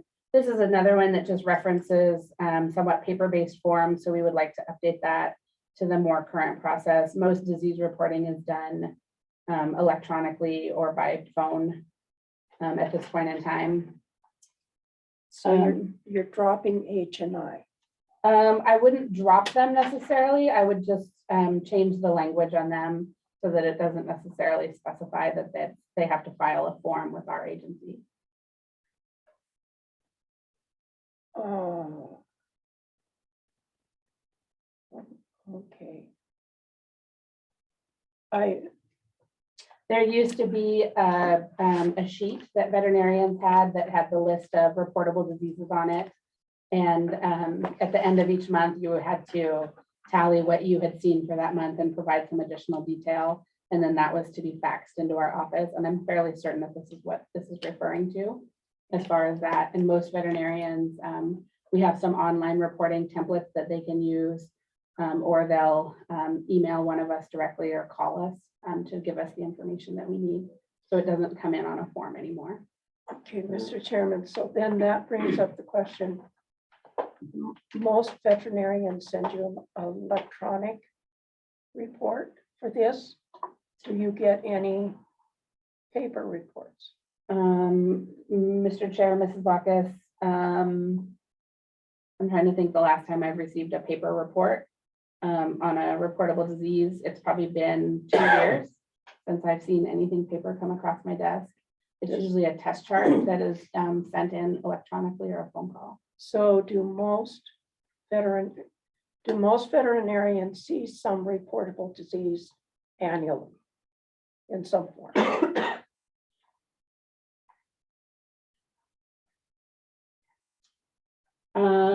I think yes.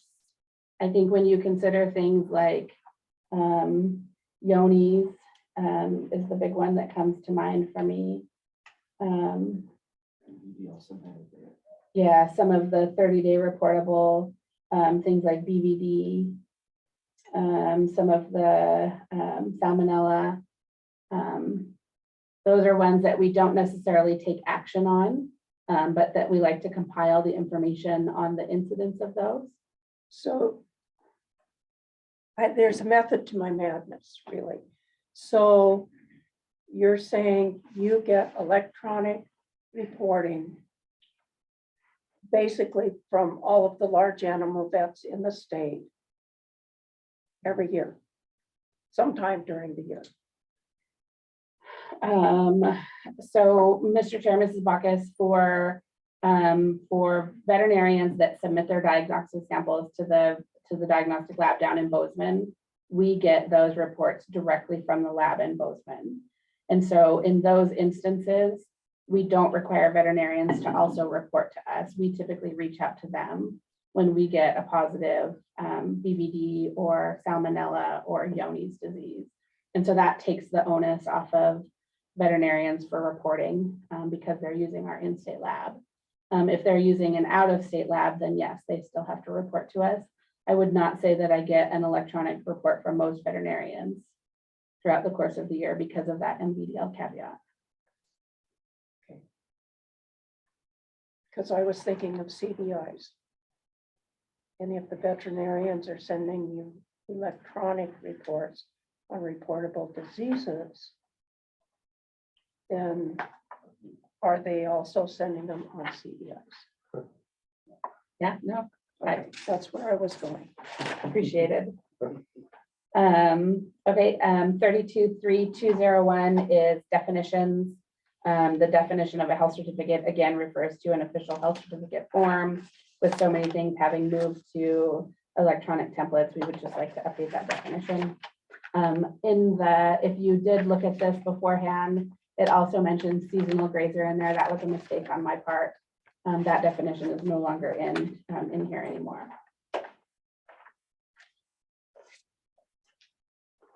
32.3207 is information about import permits into the state of Montana. Again, largely because of moving to so many forms of electronic documentation and updating some of these, how we do the annual poultry permits, how we do the 6-month horse passport. A lot of these permits are no longer used. So we would just like to update the language to be more current to our current practices. Okay, 32.3212 is additional requirements for cattle and domestic bison. The number 3 says all non-US origin sexually intact cattle and domestic bison 12 months of age and older must have a negative brucellosis test no more than 30 days prior to arrival. And then number 8 specifies the same for tuberculosis testing. I guess we would like to see some consideration for the purpose of that importation and allow some of those animals to come in from Canada without a negative TB and brucellosis test. So we do see relatively large numbers of cattle that are, which is contrary to what was said this morning, but we do have a couple of feedlots here in Montana that do import animals into feedlots to be fed out. And instead of TB testing them and brucellosis testing them in Canada, they import them and they spay them here. So we have been doing that exemption. We would just like to flesh that language out a little bit more clearly in administrative role.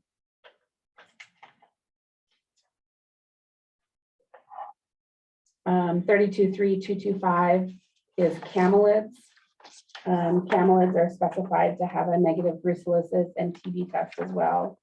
We would like to revisit that based upon the risk of the disease being present in those species. Camelids refers to both llamas, alpacas, and camels.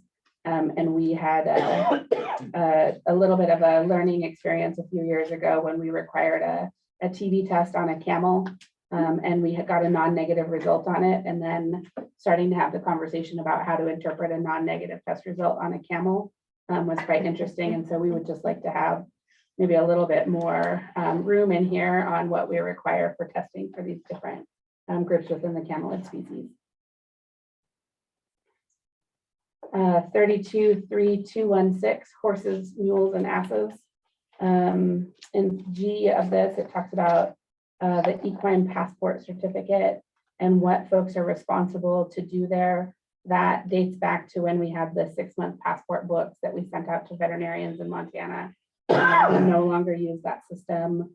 Global Vet Link now offers an extended equine certificate of veterinarian section, and that's how Montana horse owners can have access to a 6-month passport. So this is just really outdated process in G that's outlined there. So the next one is 32.33, which is all of the pseudo rabies. I don't know if that's called a chapter or a subchapter. But what we would like to do for the pseudo rabies section is in 32.3601, which is tuberculosis. It says tuberculosis disease control in animals shall be pursuant to the provisions of Title IX CFR Part 77 and tuberculosis eradication methods and rules. I would like to write something similar for the first section of pseudorabies that says, should we have pseudorabies, this is how we will handle it, because it's a federal program that specifies how those programs are done. So we've gotten off order here Yeah, somewhere. Oh, we did? Yes. Oh, I'm so sorry. So after camelids, the next thing was 32.3212, which you hadn't talked about.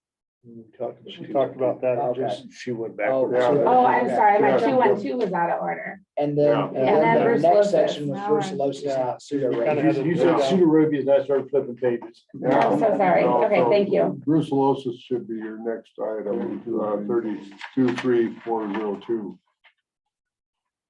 No, my brucellosis and my pseudo rabies were flipped. Okay, extension of time limits. I apologize. Well, as long as all of us can catch up to you, we're okay, I guess. as I long was as trying to stay under the 3-hour going- mark. Are you gonna go back to the pseudo I will come Oh, back yeah. to pseudo rabies, absolutely. Okay, 323402, extension of time limits. This section of administrative rule says that if we have put some restriction on a herd and said that something needs to be done within 30 days, 60 days, whatever it might be, that we have to allow some provision in that time frame for acts of God, severe weather conditions, inaccessibility of livestock due to floods, kind of all of these typical things that we try to work around associated with livestock. And so one, we're doing that, but two, the way that we put restrictions on herds is through quarantine. And basically the quarantine stays in place until all of the steps have been completed. And so there's not a need to put in the extension of time limits. If the individual recognizes they remain under quarantine, then they can have all of the time in the world, so to speak. under D, Mhm. 402D, again, his, her, or their. We can absolutely address that. My recommendation for this section would be to repeal it completely, Oh, take it out. but if not, I can address that. Okay. Okay, 323403, use of the brucella abortus vaccine. The second section of this talks about animals that are imported into the state of Montana and not for that are not vaccinates. We do not require animals imported into Montana to be vaccinates. So we would suggest that we strike the second half of this. We would like to leave the first one in place just to continue to have controls over who has access to the brucella vaccine. 323407, department ordered brucellosis testing of animals.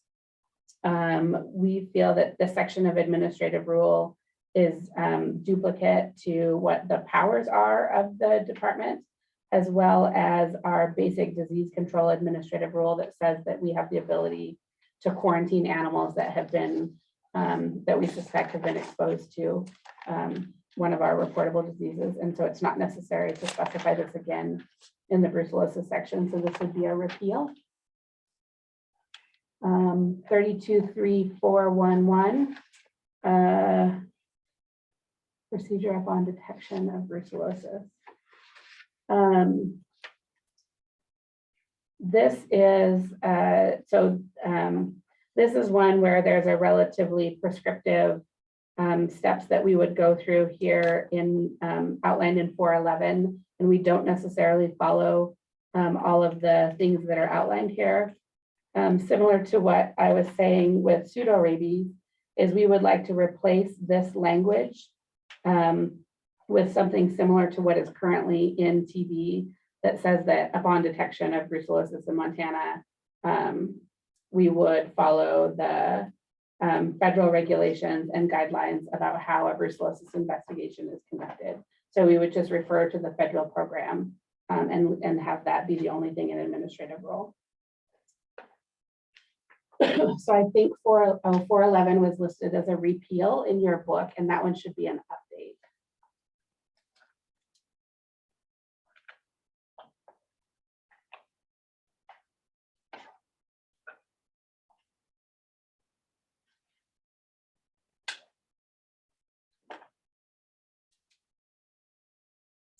Um, 323412 talks about a memorandum of understanding that has to be signed with a affected herd owner.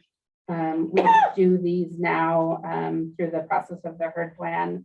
Again, if we reference federal regulations and guidelines and how you respond to brucellosis.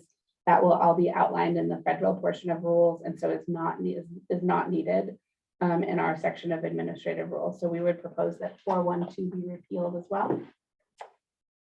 So Dr. Jason, we're going on just for the sake of the board sometimes with some of these things, because it looks like there's a lot of repeals and there's a lot of these that are based on USDA regulations. One of the risks we often have in rules and even in some statutes, meat and poultry inspections, another example, even in milk with the FDA, with the pasteurized milk ordinance, some of those things we've run into in the past. I think what you're trying to clean up here is if there's a superseding federal rule that we have to follow no matter what, we run a risk when we get specific in our rules about how to do it, and then USDA or FDA changes something. Now we have this time period where if we do what our rules and our state law tells us to do, we're out of compliance with the feds. So one of the things I see here is like, I know some people can say, well, why are we deferring to the feds? Well, their rules on these things supersede ours, and it's better for us to just reference whatever their most current version is. Because then that means we won't have these timetables where we're out of compliance. Where if we do it by state law, we're actually not following federal law, and then we get in trouble that way.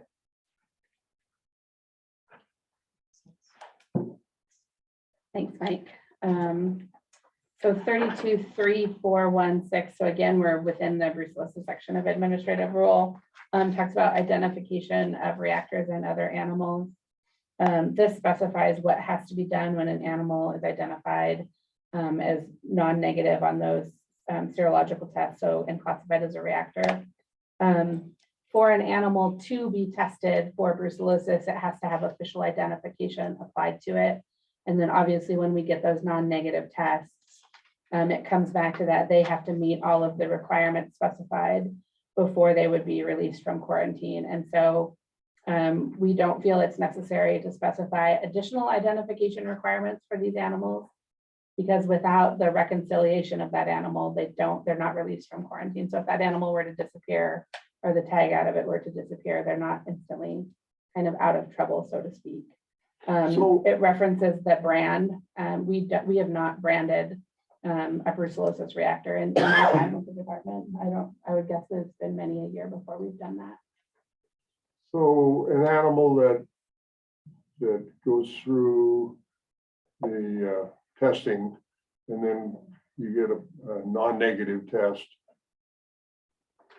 and that animal gets out, it's identified with the EID, I assume, but no other highly visible mark, where the B was quite visible. Is that? Mr. Chair, members of the board, I can't say that that's not possible, that it wouldn't happen, right? That an animal would get out of a fence or get down the road and not be able to be identified. Depending on which veterinarian was doing the testing, typically there's also a visual ID correlated to the official ID, recognizing that if we do get a non-negative, they want to be able to go out and sort that animal out based upon the visual ID and not have to run everybody back through the chute to find that single animal. So we usually have visual IDs on those. And then for these animals in particular that have high enough serological test results that they're classified as a reactor, they don't spend a lot of additional time on farm. Most producers want to move through that process relatively quickly as far as getting that animal to the lab or getting it to slaughter to have tissues collected so that they can get that next piece of diagnostic information. So that just hasn't been a problem for us. I don't know if it's short-sighted to think that it wouldn't, but just has not been a problem for us in finding these animals, getting them kind of penned up and getting them off the farm in short order. And typically we are the ones that haul them off the farm. So we've got good kind of chain of custody, if you will, on them. Well, quite a few years ago, 50 years so, we were under quarantine up in Glacier County, mainly the Blackfoot Reservation. And the scenario up there is quite different than a lot of areas in the state of Montana as far as fencing and control of animal movement. And I just, right now, where we have had non-negative tests or positive tests, it's fairly confined situation. The animals don't tend to leave that facility, but I just think that there still are areas in the state where we're not anywhere near as refined in our ability to control the movement of animals as we are in the state of DSA. And so are we limiting, I just make sure that we don't limit our ability to make sure that if that animal, I mean, we had one, we had a reactor, thank God we only had one, but we had a reactor and she got a bee on her jaw because where we were at, we didn't have the ability to load her on a trailer and haul her out that day. So we were able to identify her, without running the whole, I mean, EID wasn't even an option at that time. But I just think about highly visible identification in a scenario that's a little bit different than what we're operating in most of the time. Mr. Chairman, I might chime in here if I may. Marty Zaluski. I would argue that, we would probably maybe make 2 or 3 points. Number one is we just don't do that job right anymore. It's considered inhumane and old. And I think was the time for those practices were when we had many reactors and our US herd had a certain level of infection. And so we were dealing with 3s or 4s or dozens of these throughout the country. And so we wanted to have a bona fide way to try to identify these and make sure none of them slip through. Now, when we see one, it's national news, right? And so we are going to get the resources to make sure that animal is contained and able to get it. And then the only other thing I would say is that I think this code this rule was written with the premise that these animals are being tested without being officially identified prior to that test, right? And now we're doing it the other way around. Traceability is high enough where those animals are very well identified and tracked as part of the testing process. And so when one comes up positive, you know exactly who that is.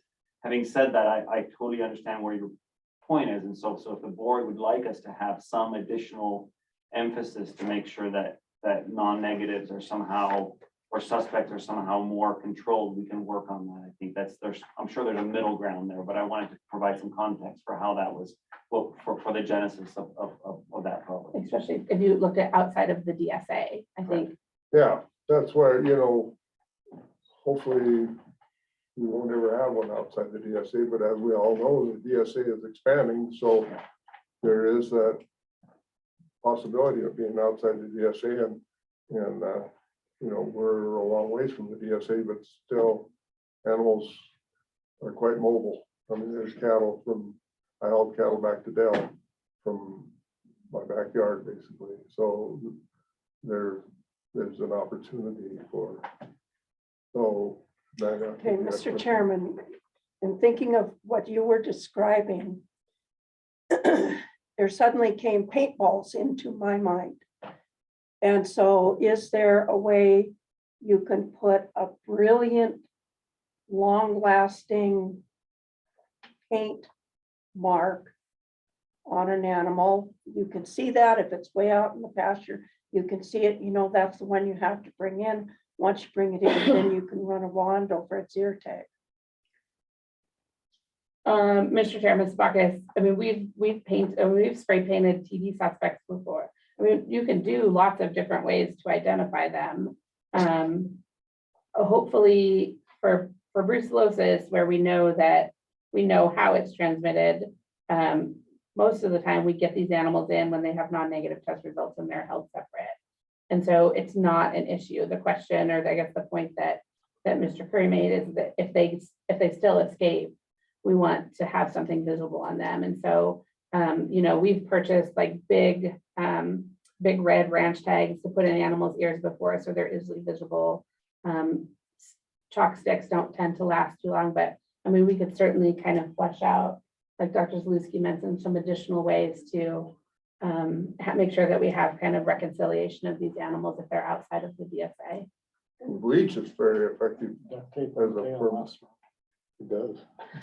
And Mr. Chairman, along with this, in identifying a potential disease animal comes also the back tags that do sometimes come off when animals go to a feedlot. And so, you know, is the whole idea something that could be used in multiple areas within the department that would be helpful? Mr. Chair, Mrs. Bacchus, so this particular section of administrative rule only deals with brucellosis reactors.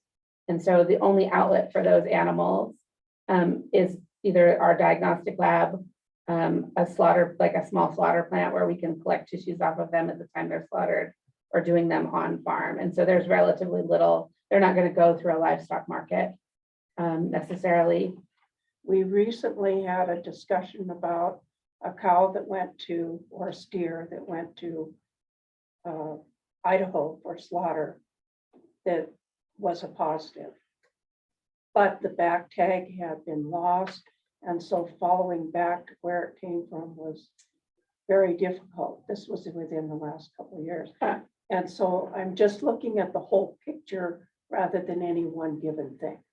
Correct. Mr. Mr. Chair, Mrs. Bacchus, the steer was non-negative at slaughter. And I know that it's a different threshold, but there are non-negative test results. And then there are test results that are of sufficient value that we push them up into the reactor category. The steer was a really weird beast because he shouldn't have been tested at all. Well, I mean, the cow that was probably about a year later. So, and that cow was negative on a card test at our market. So we had a negative test on her when she moved. So even most of our animals that go to slaughter have negative tests on them before they go, but because they're using a different test in Idaho, sometimes they get non-negative results on them. Mr. Chairman, Yes. so I think what you're trying to say is basically if a cow's going to be non-negative, you're going to make sure it's in a corral somewhere and not, or going to be killed and tested, basically. So the B is not needed. Correct. The brand is. Okay, well, we'll look So- at the wording when you bring it back. So I'll put that as a update instead of a repeal. And then we can have further discussion about it next go round. Okay.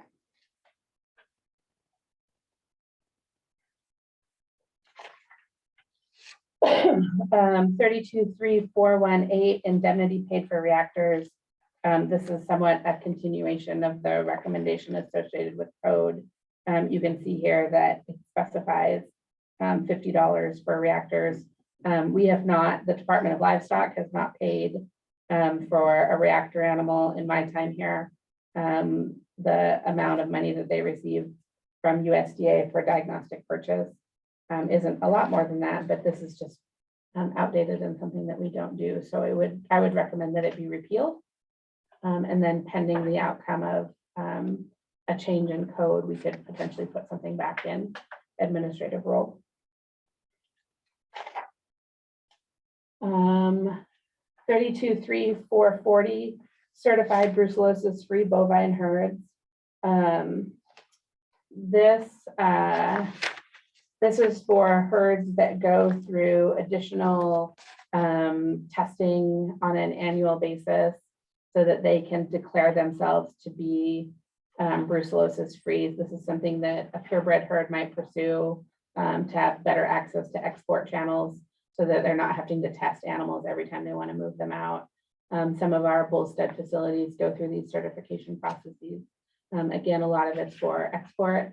These are, that certified free status is outlined in federal requirements.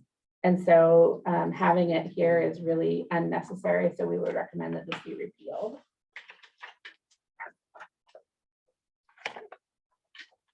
Now we're on. Now we're on pseudo rabies. So sorry. Okay, pseudo rabies.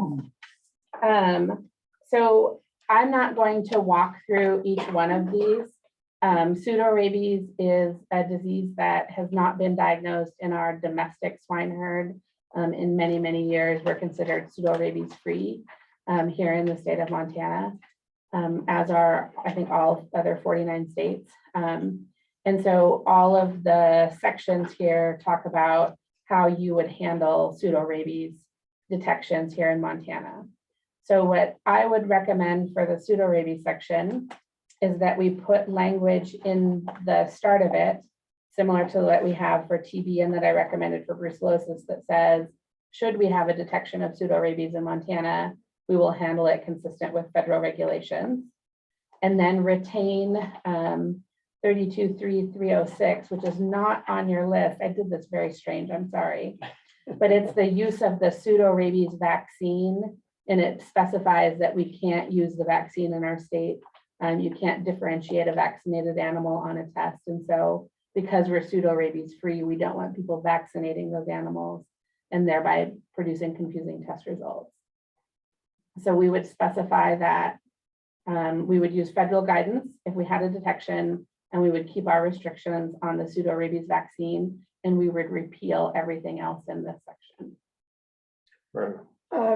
Do we have any issue with feral hogs bringing pseudo rabies in? Should we- Mr. Chair, Mrs. Bacchus, yes, that is a concern. As far as one of the reasons that we want to stay a have not state as far as feral class swine are concerned. But even in states in the country that have substantial swine production and the presence of feral swine, they have still managed to maintain their pseudo rabies free status. And even if we were to fail miserably and end up with feral swine here in Montana, it wouldn't change how we would respond to a detection of pseudo rabies in So do we need any of this if that should happen? no. Okay.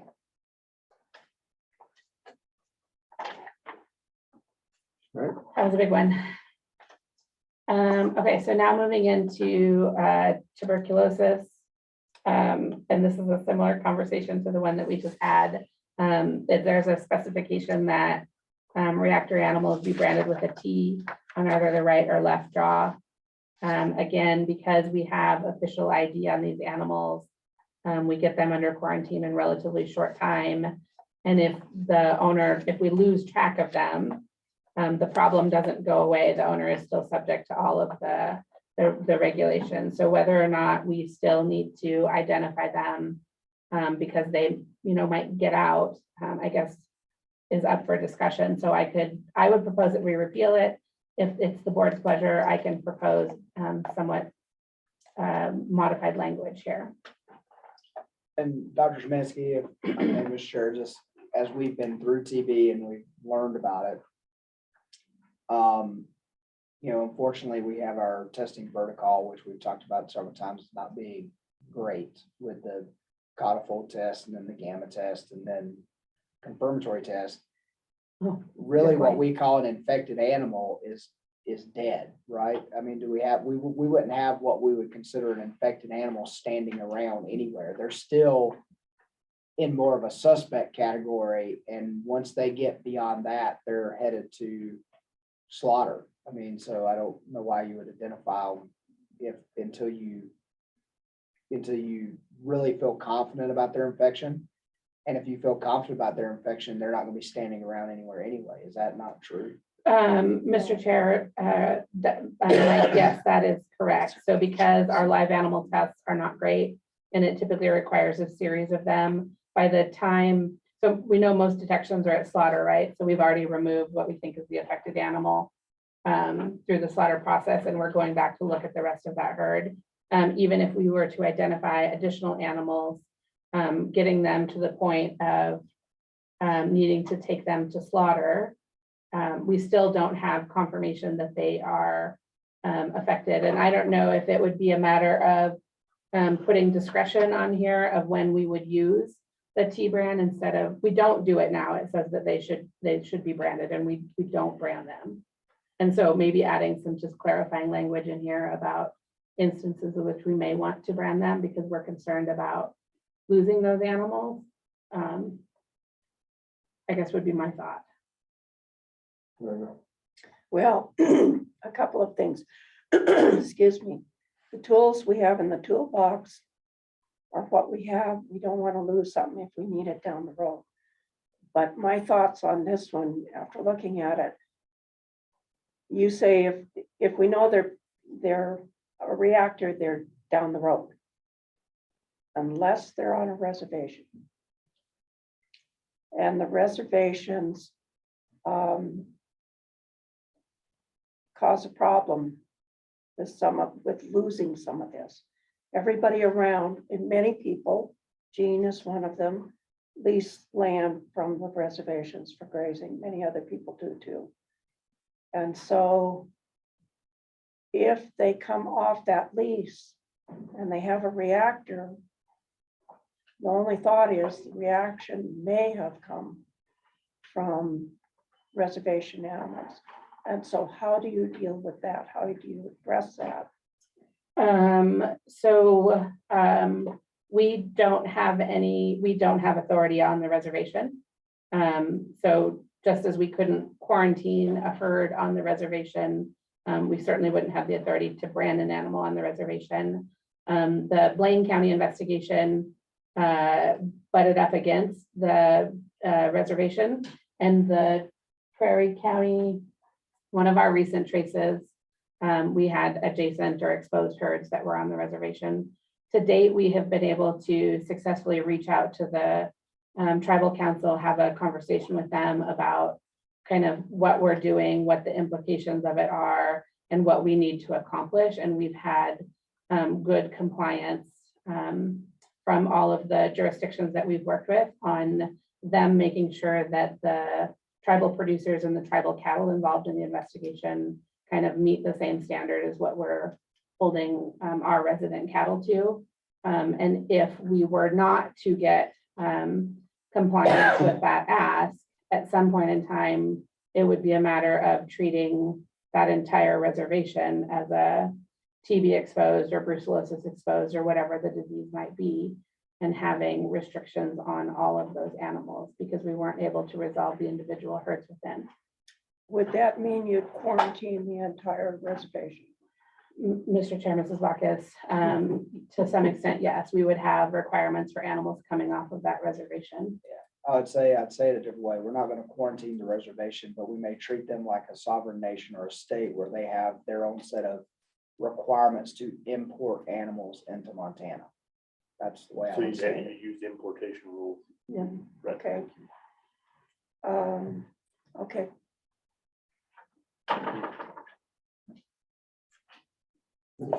So I'm going to mark this as an update, and we can revisit this one again. 323608 is reporting death of animals from a tuberculosis quarantined herd. This is one of the administrative rules that I would propose that we repeal. And when I talked about the quarantine rule earlier on, we would take some of the language from this one about inventory reconciliation and add it to the quarantine rule up above. So it could apply to any of the diseases that we manage quarantines for.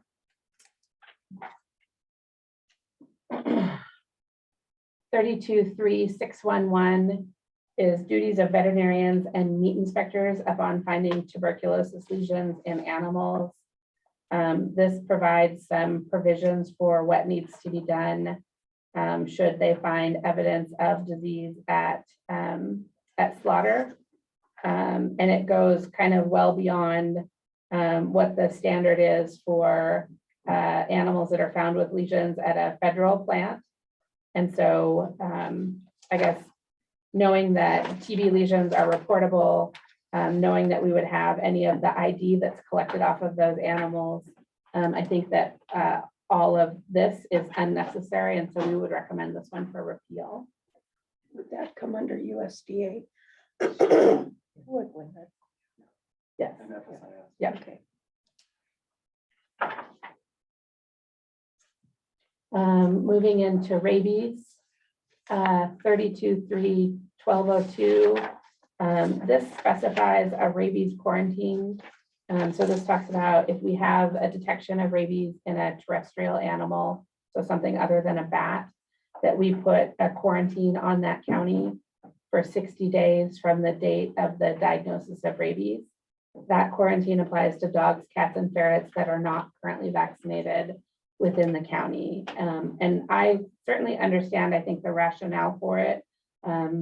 If other animals were exposed to that rabid animal while it was on the landscape, you kind of want to give a period where if additional animals are going to develop rabies, you want them to do it locally, not have them spread further out on the landscape. This is something that we cannot enforce. The way that we enforce this is basically through an attempt to do some level of education. So usually there's a press release associated with these. We'll send notification out to veterinary clinics and shelters and the county commissioners for that county that we're quarantining, but there is no level of enforcement on this quarantine. So because we're not able to enforce it, we would suggest that this be repealed. So what language are you gonna use then if there's a rabbit skunk found in my backyard? So in Monterey County, what language are you're not gonna call it quarantine then, or what do you think? No, so if we had a detection of rabies in a county, it would really come back to just messaging. We know that we have rabies on the landscape in Montana. Like pets should be vaccinated. That's the best way to protect yourself, to protect your pet, and to protect you. And so it would just be really emphasizing the educational piece and not putting in kind of an arbitrary quarantine that probably isn't really enforced by anyone. It usually, Mr. Chairman, it usually goes in the newspaper, and I don't know, I read it when there's rabies. I read it in the paper usually, so there must be some kind of But it's read, service announcement. well, you read it as a quarantine though. I mean, the connotation of quarantine always Say that. kind of draws people's attention maybe more than just a notification. There was rabies in the landscape. What was that, Alan? So notice of rabies on the landscape. Yeah, Quarantine, so quarantine gets your attention. even though it's not being enforced is the, Mental image. yeah, that's probably it. I guess I would agree that quarantine definitely carries different weight when you hear that, but I don't know that in particular for our rural communities, I don't know, I mean, how many people see the messaging is the problem. You know, we hit our veterinarians in those communities, but we know that they don't have contact with all of their clientele on a monthly basis, that they would be able to educate them. So I think it's probably. You got that thing right there where there's quarantine, everybody knows about it right away. And I'm sorry, Mr. Chair, I do think that quarantine, although not enforceable, carries a connotation that hey, there's one in that county, pay attention. Well, in the newspapers, and that's the way to educate the public. Since, you know, I'd say, like for Park County, the local paper, 70% of the county does not get it. Right. Mr. Chairman, Yes. I think what we're saying here though is if you have it, call it a quarantine, there's a certain responsibility that the Department of Livestock would have to take on should somebody question it. And you might not want that to happen. No, that's exactly right. And so there's definitely two sides to the argument, but you know, I guess I'm just brainstorming here. Is there some other red flag Method. out there that we could use other than quarantine that would garner the attention that the word quarantine does? So I can put this one in the update category and we can revisit this one. That works for the board. Amber Alert. Well, something like I that. like it. But I mean, you do something like that, it pops up in everybody's phone, lights up and say, That's through that's the, oh, I don't know if that's a different one. No, that. Yeah, Mr. Chairman, if I may Yeah. ask, yeah, so.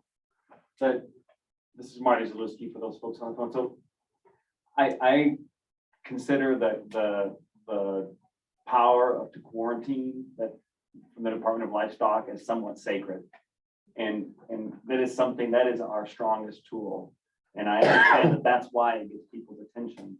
I would argue that when you do place it on a county, on small animals that you know are going back and forth, and it doesn't, and we don't intend or have the ability to follow up on the enforcement, I think it undermines that particular tool. And so I think there's other ways that we can conduct outreach. We still intend to publish news releases, warn the public, and provide that kind of education message.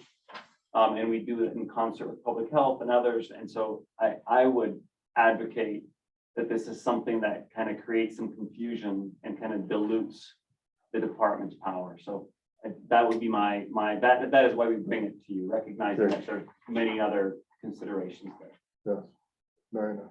Mr. Chairman, Mike, what if any legal responsibility do we have to warn the people who are neighbors of someone who had a rabies positive animal on their landscape?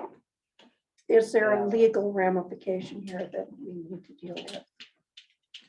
Well, I mean, I'm not certain about legal ramifications. I think that if you maybe took it to an illogical conclusion, which is, and I'm looking at Dr. Zaluski and Dr. Szymanski, is that when we issue that, and by the word quarantine and what it means, there's probably some responsibility that if this doesn't happen, but if someone called up and said, I saw in the paper that Bighorn County's been quarantined for rabies, and my neighbors got their sister up here from Hardin and they brought their dog with them. That dog shouldn't be here because I know it came from Bighorn County and they're quarantined. Do we have a responsibility to act, or the county have a responsibility to act in that because there has been a quarantine placed? And so that's the question of it. We said, no, don't worry about it. It's probably okay. No sheriff is coming out to get the dog. No livestock investigators coming out to get the dog. Could someone say, well, that's us not doing our job, and that, because legally there's a quarantine in place and that animal shouldn't have left Bighorn County. So that's where I would look at it more from a legal standpoint of, if you're not going to enforce the quarantine, or you can't, maybe it's impossible to enforce quarantine. As Dr. Zaluski said, yes, it undermines the tool when you don't enforce it, but also when you don't enforce it, someone could say you're falling down on your responsibility and create a problem that way. So in other words, what we need is some way to get the public's attention, make sure they understand. Yeah. Which is a whole different. Yeah, you just want people to be on alert and on the lookout for strange behaving animals, strange behavior in their animal, so that, if there is an issue out there, you get it under control. And Mr. Chair, I would add to Mike's comments, this is just one section of rabies administrative rule.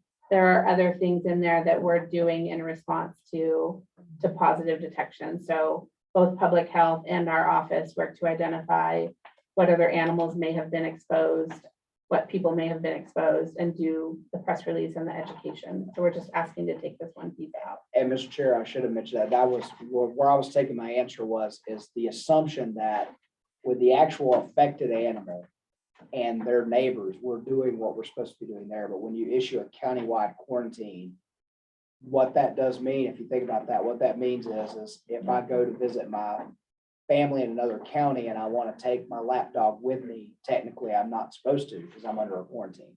And we know people aren't gonna behave in that manner. I think that's very good explanation. So, okay, Okay, We move on.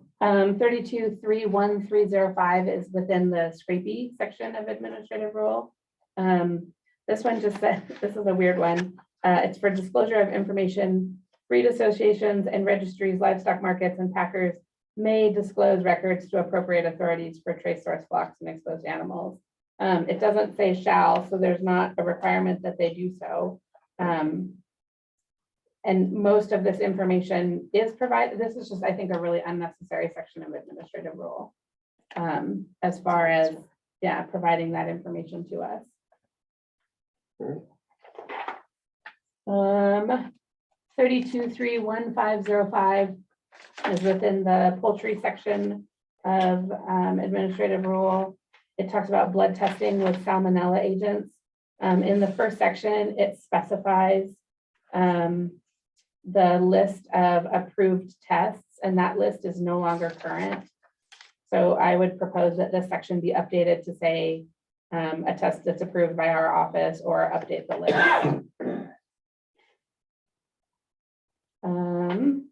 And then 32.3.1507 has to deal with exhibitions of poultry within Montana. The first section of this talks about out-of-state poultry that are entering Montana for exhibition, and essentially restates our import requirements. So that is covered somewhere else in administrative rule. And then everything after that would talk about Montana origin birds that are going to poultry exhibits in Montana. And we don't do, this is something that we don't do as an agency. And so I would suggest that it be repealed. So is there out-of-state birds that come to the Midland Fair or something? Mr. Chair, my understanding is that there are potentially a couple shows up in the Kalispell area. There's potentially a show down in the Bitterroot, and then maybe a show in Great Falls where we get some out-of-state birds. But overwhelmingly, I think they're local birds that come to these shows. So is the department involved at all in? No, the only time that we've been involved in any sort of poultry exhibitions is when we're in a year like we're now, where we've got HIPATH AI kind of circulating in our wild bird populations. And so we're working on messaging for those exhibitions specific to HIPATH AI.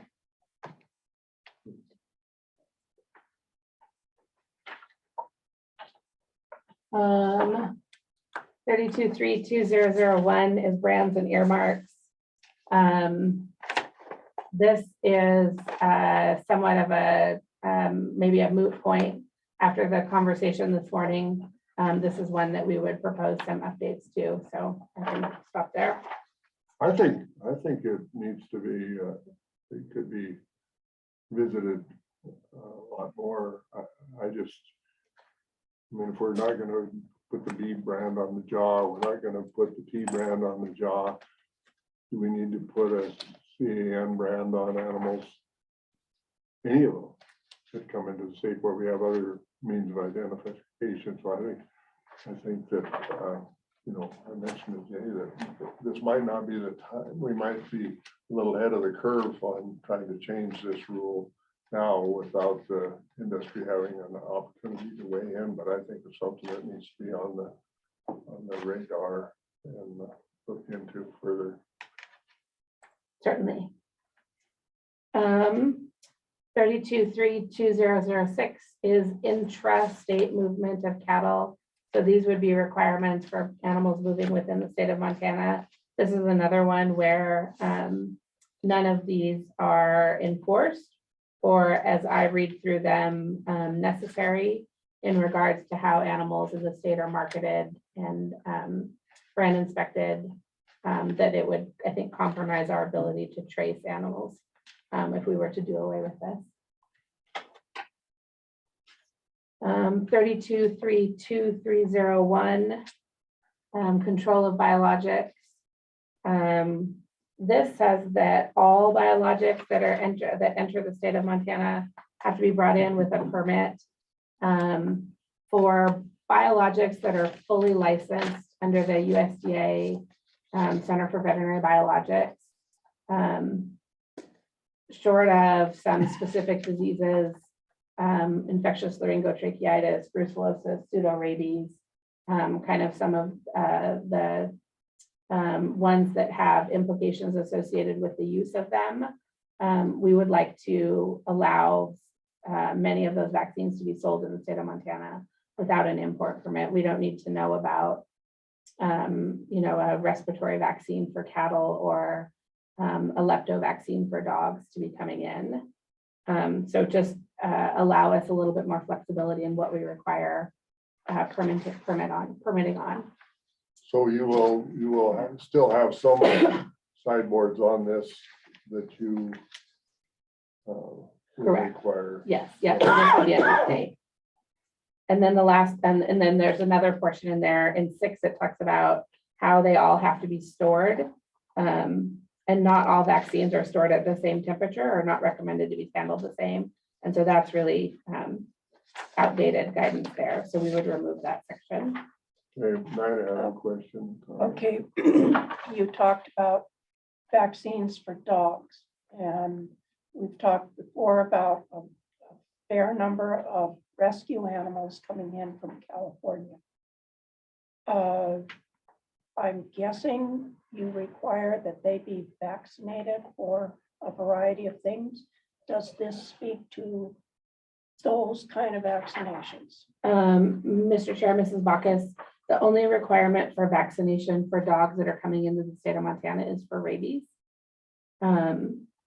So one, it's only specific to rabies. And then this talks about the importation of the vaccine to the veterinary clinic, to the feed store, not within the animal itself, if that makes sense. So they're not vaccinated, they do not have. So distemper and all that stuff is just ignored. Mr. Chair, Mrs. Bacchus, distemper, while a very serious disease, and parvo is not a reportable disease in the state of Montana. Okay, reportable. And then the finish line, 32.3.2303, diagnostic tests. This talks about that all blood tests or other diagnostic tests for brucellosis or other infectious diseases must be reported in writing within 1 week to the department. This is outdated. The instances in which both positive and negative tests have to be reported to the department are for brucellosis and trichomoniasis, and those are outlined specifically in those sections of administrative rule. And then beyond that, our disease reporting requirements catch all of the positive or non-negative test results that are required to be reported. So this is unnecessary. So I would recommend for repeal. Yeah.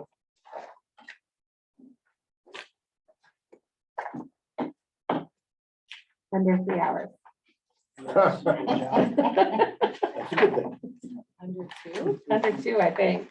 So are there any other questions or comments? All right, Dr. Nancy, I think that was good discussion, and we look forward to The next round. the verbiage coming back. Thank you, board. Thank you. Okay. I think Mike is back on the. Yeah, we can roll on here and try to get through this pretty quickly, and we're doing pretty good. I'm gonna knock on wood, Mr. Chair, you're doing good on time this morning. So this is sort of a new thing in the agenda. One of the things that I proposed to do, and we'll see how it works this time, and actually the OGSM, which I didn't get put in there, should be in there, is try to confine all of these sort of executive officer updates and reports to sort of one section of the agenda. Some of these bullet points, as we go through them, will require further discussion and might take a few minutes or more to discuss. Some of these might be me just telling you what's happening or happened, and if the board doesn't have any questions, we'll move on to the next one. But to try and get all this stuff into one spot on the agenda, also as Ms. Bacchus will remember, this sort of also harkens back to Something we did with the board previously of like trying to keep a parking lot and just trying to keep some of these items up to date, whether so that they're still here on the agenda, even if we haven't done anything with them, it's keeping them active and knowing that there was action that's required somewhere down the road on those items. So the first one today is an update on what's going on with Yellowstone National Park bison with their new environmental impact statement. And then sort of just some of the discussion of what's going on with population and things we might need to consider as a department in light of some decisions that Yellowstone can or could make in the near future. So just to sort of reset on that, they did issue back in January a Yellowstone National Park bison EIS for public comment. There were 3 alternatives in that. Alternative 1 was basically the status quo of where we've gotten to with the interagency bison management plan over the years. So a bison population of 3,500 to 4,500, tribal hunts, quarantine, and a conservation transfer program. So once those bison are cleaned up, transferring them to tribes to be dispersed and out onto the landscape. The continuance of a administrative harvest for tribes that want to participate in that, where we trap bison, send them to slaughter, and then the meat is dispersed to the tribes that they're consigned to. So all of those things that we have been doing and sort of the population where we had been, which is about a 3,500 to 4,500 after calving count of Yellowstone National Park bison. Alternative 2 was a population of 5,500 or close to 6,000 bison. Also sort of memorializing all those things that have been done and agreed to around the table over the last 20 years as a part of the IBMP. But a change in that is a signal that the park would want to start to move away from the administrative harvest as a tool. And the tools, primary tools for population control would be tribal treaty hunting and putting more into quarantine and getting more out through the bison conservation transfer program. Alternative, and that's sort of that number of 5,500, by the way, is the status quo of where we are today. And we're at that number because we just haven't had out migrations that have allowed us to get bison out of the population. For example, last year, I think only 287 ever crossed the boundary.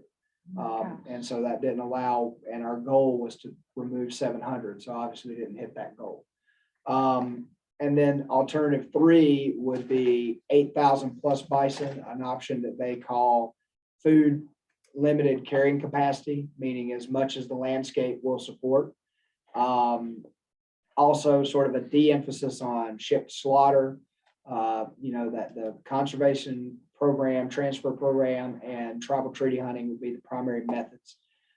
So the department has responded on that, as it has every state agency involved. So us, FWP, and the governor's office. And sort of the unified state opinion is that usually with this, you would pick a preferred alternative and say, this is the alternative we'd like to see you pick. We went a different direction this time and said, we don't really like any of the alternatives and would like you to consult with us to reform alternatives. And the reason for that being that, for one, they call alternative 1 a no action alternative. It's not really a no action alternative. A no action alternative would be taking us back to the record of decision when the case was settled between the Department of Interior and the state of Montana in 2000, that at that time said Yellowstone should maintain a population of 3,000 animals. There was no provision for a tribal treaty hunt happening outside the park at that time. There was no bison conservation transfer program. That would be what a true no action alternative would be.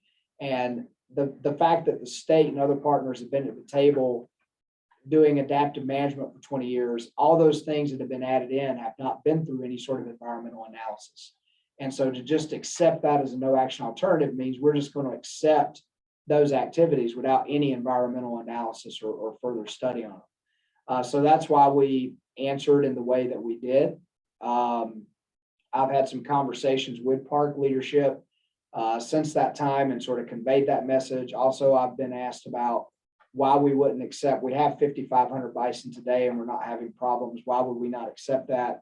I've pointed out to park leadership that we got to 5,500 bison, not because that was our management goal. We weren't trying to manage 5,500. That's just what nature gave us. And if we have and this year is looking like another year where nature is not going to give us very much. So we know next year we'll have 6,500 bison potentially. And it just continues to escalate until there is a year where there's a hard winter and then there's a big outmigration and there's a big problem because there's lots of bison outside the park, lots of bison in the Gardner Basin, creating property damage concerns, potential for bison to be exploited further north up into the Paradise Valley, creating disease transmission concerns, property damage concerns. And so we want to keep the population at a level, or from a state's perspective, we want to see the population managed to a level that those out migrations are not big and require drastic administrative actions, particularly on the part of the state to have to manage that conflict. A couple of other things that have been going on in the background is our interagency bison management plan process has been breaking down a little bit over the last few months. So it started with our meeting in December where we were trying to agree on population removal goals. The Department of Livestock, Fish, Wildlife, and Parks, we were actually in agreement with the park on a plan that would allow us to remove up to 1,100 bison if the opportunity presented itself. That's what Yellowstone had presented would be a high-end number that they thought they could remove without causing any sort of issues with the population. And we were fine with that number. However, the IBMP process requires all partners to have consensus, and Nez Perce withdrew their consensus, which threw us back into conceivably having to stay on the same winter operations plan we agreed to the year before. That population removal number was 500 to 700, which all of us knew is actually managing for an increasing population, not what our job is to manage for a stable to decreasing population. So we knew we'd be out of compliance with that. Luckily, all the partners except the Nez Perce just decided that, well, we feel like we met that day.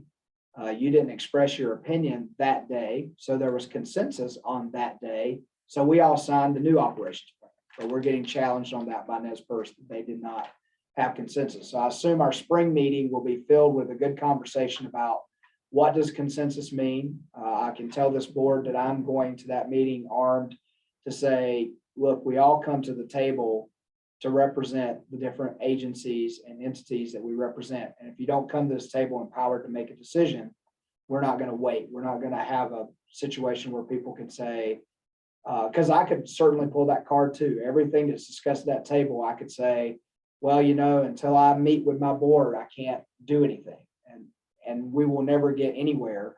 So the partners need to come to the table knowing what their entity wants done and where their sort of red lines are so that decisions can get made and not be held up. Now, because of that, Yellowstone is signaling or has signaled that they may no longer want to consult with the IBMP on removal targets, that they'll set what removal targets they feel are necessary and that they don't want to be burdened with one partner like Nez Perce being able to trap them into too low a removal goal. But that's not where we're at today. But my concern about that is that also signals they won't be consulting with us if they think we have too high a removal goal. And so that kind of takes that big piece of the conversation out. And it's not really in the spirit of the settlement, I think, that the state reached with Yellowstone 20 years ago, when this was a much bigger issue than it has been for us the last few years. The other thing I'd say is inside the department, we're having conversations, Dr. Zalewski and I, and along with the governor's office, just reminding people that regardless of what management decisions Yellowstone might make, there is still strong state law about the Department of Livestock's ability to manage wild bison out of Yellowstone that are potentially diseased. And it doesn't seem like a socially appropriate thing at times, but we have been having that conversation of, we do still have the power to haze. We haven't had to do it much, but we have that power to do that. We have the power to lethally remove bison that are presenting an imminent danger of disease transfer. We have the power, I believe, the law gives us the power, if they won't trap and call, that on our side of the border, we can trap and call.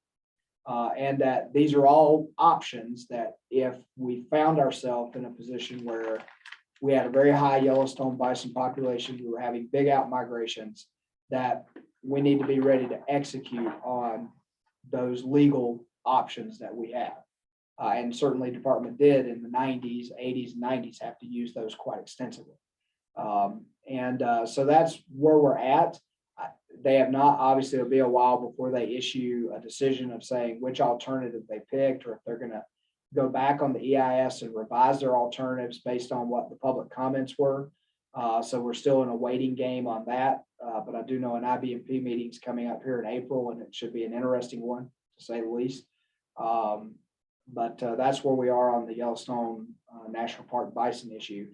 As far as current conditions, obviously because of the, lack of real harsh winter conditions, we've not had much of an out migration this year. So, I mean, I can with certainty say that number we have today of 5,500 bison is going to go up in the coming year, just because bison have not come to the trap or come out to where the tribes could effectively hunt them to even remove a small number of bison. So has there been any bison removed this year yet? there's been some shipped to slaughter, and there's been some, they have captured some for quarantine, But no real But- hunting at all. but no real hunting, and very few that have even come to the trap. They've been able to even get in to the trap facility. And of course, their priority is quarantine, and they've expanded the facility so they can take up to 120 new animals for quarantine. So that's sort of first priority for them, is getting those animals, and then the animals that go beyond that they trap would be what they would consign for harvest with CSKT. That's the only partner working with them on that right now. And we've had some shipments to slaughter, but not in big numbers. Our removal target, as I said, is somewhere between 800 and 1,100 animals, and we will not come anywhere near that removal target this year. And there's also a lawsuit to prevent the hunting, Yes. because they're so confined where they're doing it, so next to people's houses and things, and it's a mess. And I mean, when they had a large harvest, the county finally started charging the park for disposal of the piles, because it was bad. And that's where, and the grizzly bears are coming out right now, and so if you start doing that, then you got a real mess going on. The Nez Bears are not good partners either. So. Right. Do you want any input right now, or do you want to hold that off till later? Well, we'll always take input. Okay, we did our little exercise since the last month. And under 81.2.120, which discusses bison, the department has the option to capture, test, quarantine, and vaccinate wild buffalo and then sell them. Mhm. And I would propose that we just quit fiddling around. Anything that comes out goes into a quarantine facility, goes through quarantine, and then we sell it to help defray costs, and it's sold at whatever the costs were put in to hold it in quarantine plus a margin, so we have some profit. And I think just quit, and we have to remember, we only had 2 facilities that killed bison. And now we only have 1. We have more than one that will slaughter bison. Do we now? Yeah, because bison can go through custom exempts. We were using Big Timber, and we were using Rodan for a long time, but now we've begun using smaller custom exempt plants, or Yellowstone is, because they're the ones consigning them, and then we're approving them for movement to that location and monitoring that movement, escorting that movement, because we're always involved in that. They're not moving without us involved and present. I would say, I think that's exactly in the spirit of what I said, which is, as you just read what I was talking about, that it's in the law that we have the power to do what we need to do if we find ourselves in a position where there's a big out migration that we need to deal with. Right now, we're not getting the out migration. The bison aren't there for us to capture or quarantine or vaccinate or do any of the things that are under the law. Certainly, though, I would just put out there, just so that everyone's aware, quarantine is not an inexpensive process. And it would be very difficult probably to recoup costs on that. The cost of building those facilities, I mean, it's, when you look at the facilities built at Fort Peck, that I've been to on several occasions, that was a several $100,000 facility that was put in. They've done probably that or more in the enhancements they've made to the Stevens Creek capture facility inside Yellowstone National Park to have it prepared for quarantine. But the ability to trap and then, consign those, buffalo for meat production and to defray costs or to donate to food banks, those types of things those are things that are within our power if we had to execute it. And the only reason I put that out there is it sounds very threatening, but it's just to remind folks that just because we haven't done it in a while, and I will say I've had these conversations with the Yellowstone leadership, they've heard this from me. Just because we haven't done it in a while doesn't mean we won't do it if the need arises again. I think people forget that because we haven't had to do those types of activities for 10, 15, 20 years, they forget that we have the power to do them, but we do. But the problem being, we know we're looking this in the face. Because just because they haven't come out now, the population in there is increasing exponentially. And as it increases, they didn't have a whole lot of feed to begin with. Now they're going to be even less feed. Mhm. And so they're all going to come out. There's going to be a pile of them come out. And we need to have a plan to deal with them before they come out so that we're ready to go when they come across the line. Don't disagree with that at all. Okay. And if we could sell them to the highest bidder, there might be people all over the United States, tribes and individuals who'd love to get those genetics.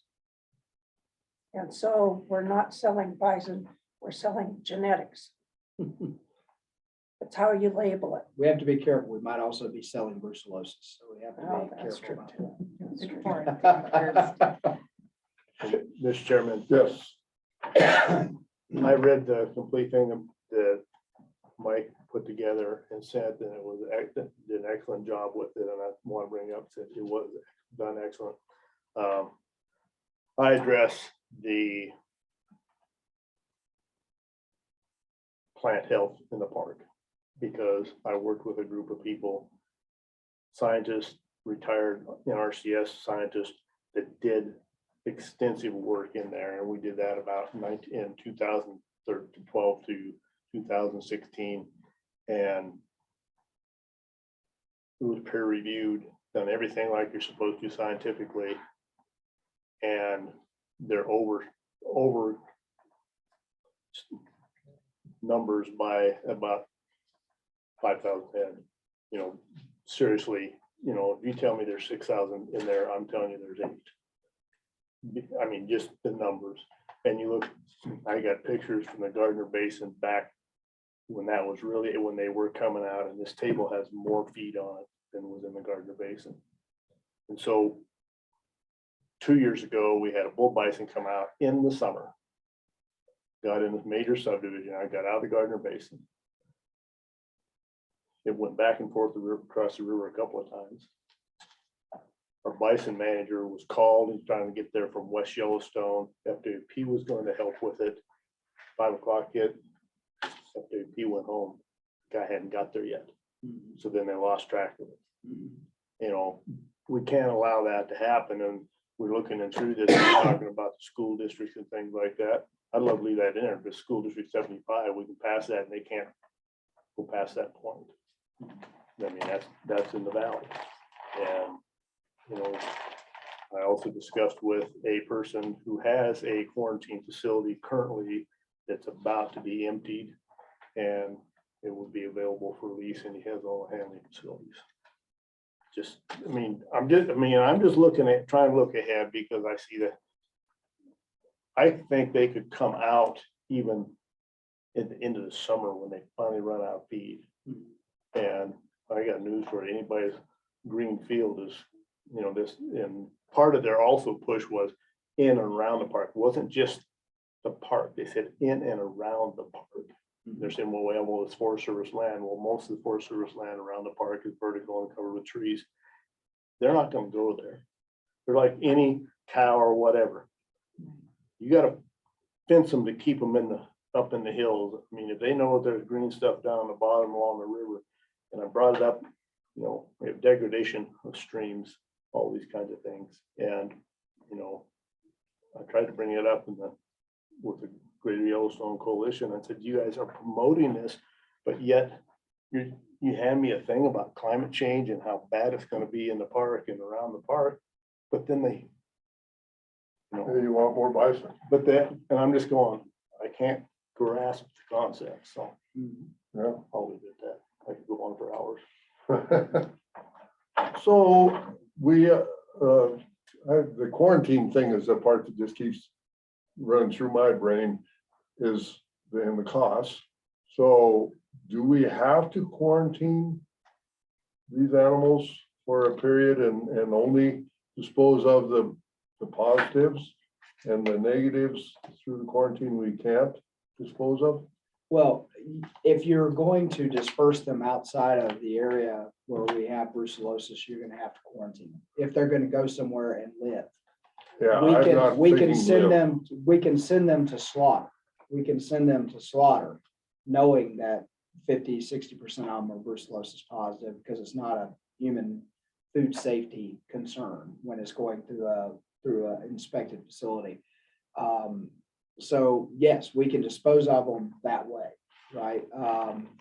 The question be is, as Ms. Bacchus was pointing out, if we were going to sell them to people to put into their conservation herds for breeding, they would have to go through a quarantine process. That's why those that are part of the Bison Conservation Transfer Program, that's what they're calling it now, they go through the quarantine protocols as described by the scientific paper. They go through those protocols at Stevens Creek before they can go up to Fort Peck. They have to clear that hurdle. And as I said, that is a very expensive process, and Dr. Zalewski's in here now, and so hopefully I won't misstate something, but if you're talking about when you capture, a female that's not yet sexually intact, you could be talking about housing and feeding that animal for 2.5 years. So that's kind of a hard, everybody at this table understands return on investment for activities. Kind of hard to get your return on investment feeding an animal and having it calve for 2.5 years before you can recoup any value from it. Can they be slaughtered out of state?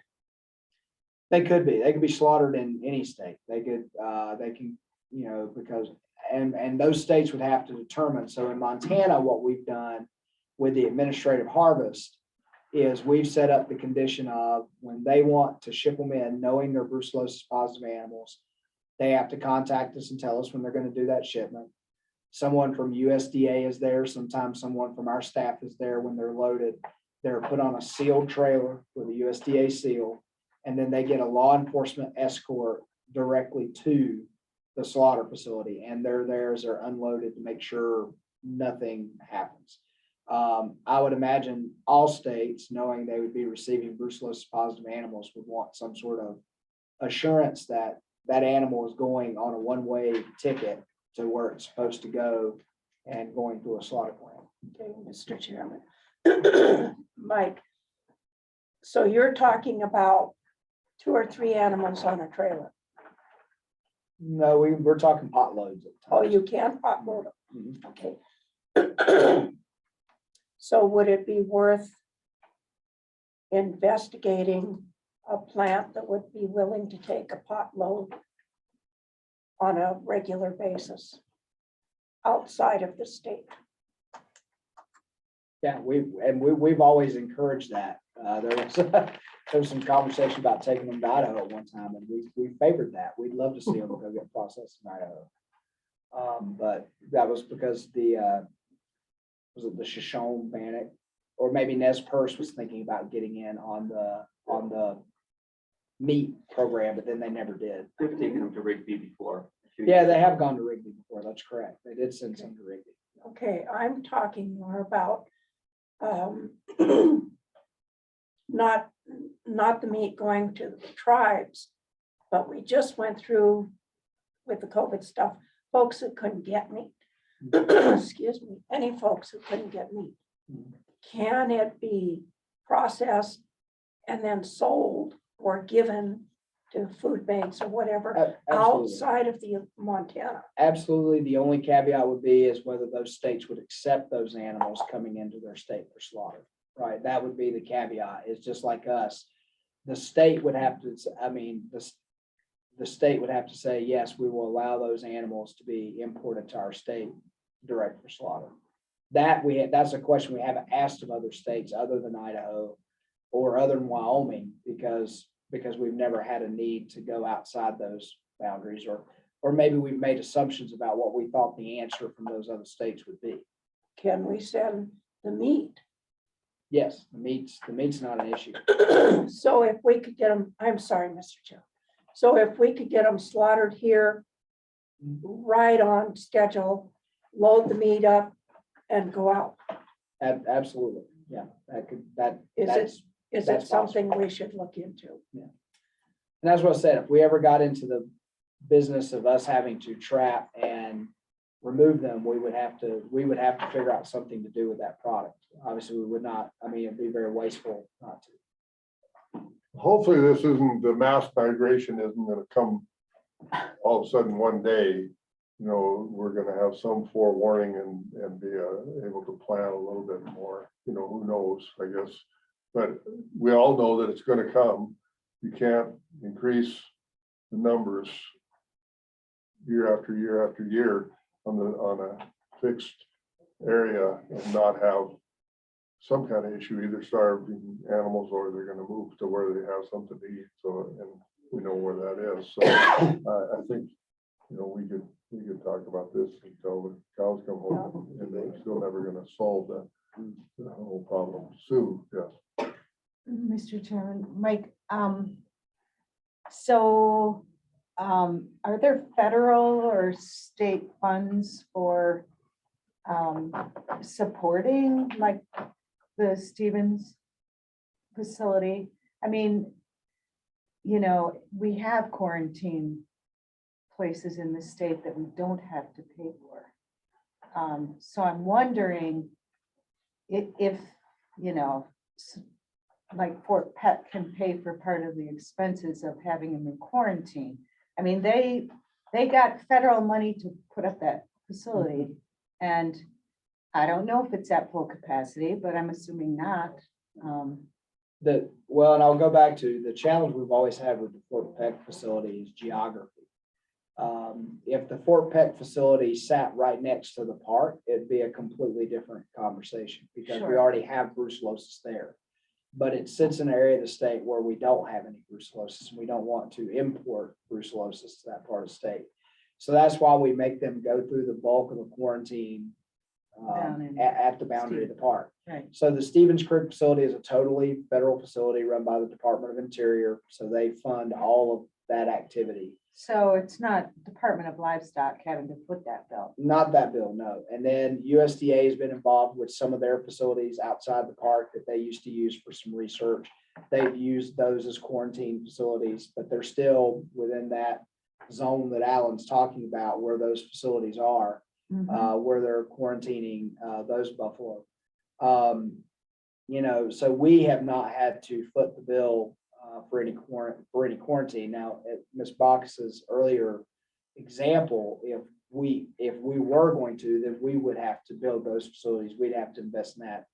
Our bison management program, and I'm gonna look back to Dr. Zalewski to correct me if I'm wrong, but our staffing and what we do now is actually federal funds. We're using our disease umbrella or disease control funds to fund the staff that we have doing that activity right now. because it is a disease control program. It's spreading, monitoring the spread of brucellosis.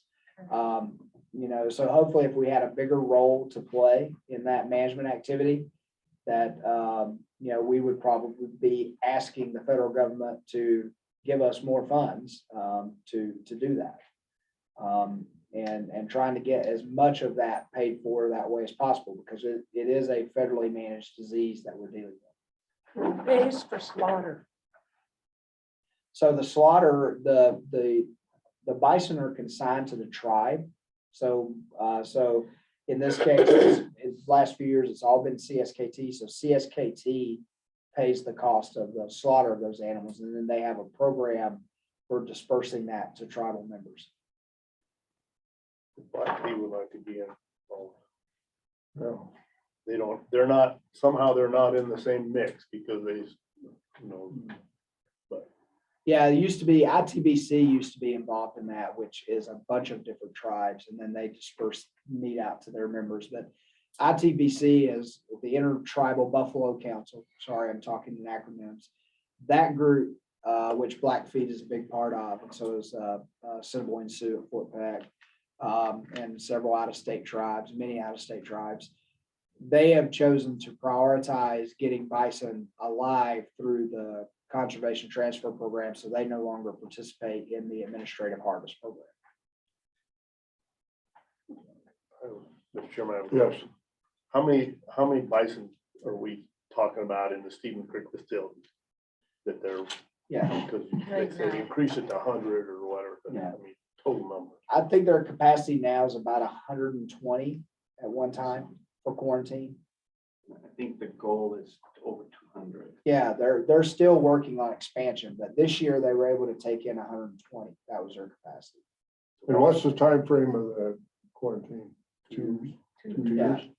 For a mature bull, it could be 13 months or so, because that's your lowest risk animal. But for sexually immature females, it could be up to 2.5, 3 years. Yeah, so you're just So 200 animals is a drop in the bucket. Right, and they all even in that facility, they have to be, those different groups have to be segregated from each other and have to remain segregated. So that's the other problem with their capacity is that it's not like it's a rolling capacity. If they take in 120 this year, they might not be able to take any into it next year for that purpose.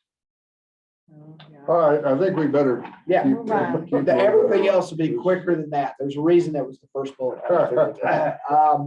So, and one thing's on here twice, as Jeannie and I noticed as we went through the agenda last night. So this is one that's in there twice. Just a quick update on the executive planning process. You'll hear us call that EPP. So for those who aren't familiar with that, it's the process that we go through on both legislation and budget through the governor's office, through the Office of Budget and Program Planning, to get all of our stuff in for the legislature. So we start, we got a calendar back in February, and then we'll start getting memos from OBPP that says, okay, here's the next step, and this needs to be done by this deadline. So the thing I want to bring the board's attention to is the memo on agency legislation has come out. So our deadline on agency legislation is May 6th. They don't need written language, they need concepts, the high-level concepts of what we're going to do. So that will unfortunately necessitate that we'll be having a meeting at the end of April, because any of these legislative changes that we may choose to pursue, and obviously we can't pursue them all at one time, but the highest priority ones that we want to pursue, those concepts will have to be turned into OBPP by May 6th. So staff will need board approval on those before we turn them in on May 6th. We'll start soon getting stuff on the budget too. We're not quite there on that one yet. The other one that's out there right now is about agency goals and objectives. And so there'll be a little bit more scrutiny on this one this time around. And largely, if you paid attention to the last session, we had a legislator who really took the executive branch to task on having ignored the legislative requirement to set goals and objectives and then report on those goals and objectives. And as he put it several times, he was just frustrated with agencies, and we were not one of those agencies. So we weren't one of them, but with agencies that come forward that had said, here's our goals and objectives, and here's why we're asking for more money. And then they'd come back the next session, never have addressed those goals and objectives, but have a new set of goals and objectives. And this is why we now need more money again. And he wants to tie those things together. So we'll take a little bit more time with that, and we'll have a little more scrutiny on that about setting those goals and objectives that'll go to the legislature. But those are the two memos that we have out now, and there's going to be a training on that one. But just want to keep you guys apprised of the process as it starts moving forward, particularly for those who maybe haven't had a chance to be on this side of those processes before, and understand how all that stuff gets together so that we have agency legislation written with sponsors by December, and the governor has a budget to pass to the legislature come November. But there's a whole set of milestones that gets us there. And I'll just see if anybody had any questions. We already talked about the updated process on publishing and adopting administrative rules. So when this board says yes to a rule, we will send that concept over to our policy analysts at the governor's office and sort of wait for a review from them. And when they give us the high sign, then we'll put it in with the Secretary of State's office. So it just adds one more step to our process. There's a time frame listed for that also, right? Yeah. What do you mean time frame? Well, a deadline that has to, this process has to go to the governor's office, because it has to be to the Secretary of State's office by. Well, the time doesn't really start till we put it in with the Secretary of State. Then the time starts. So, but we'll try to get through that obviously as fast as we can, because we have,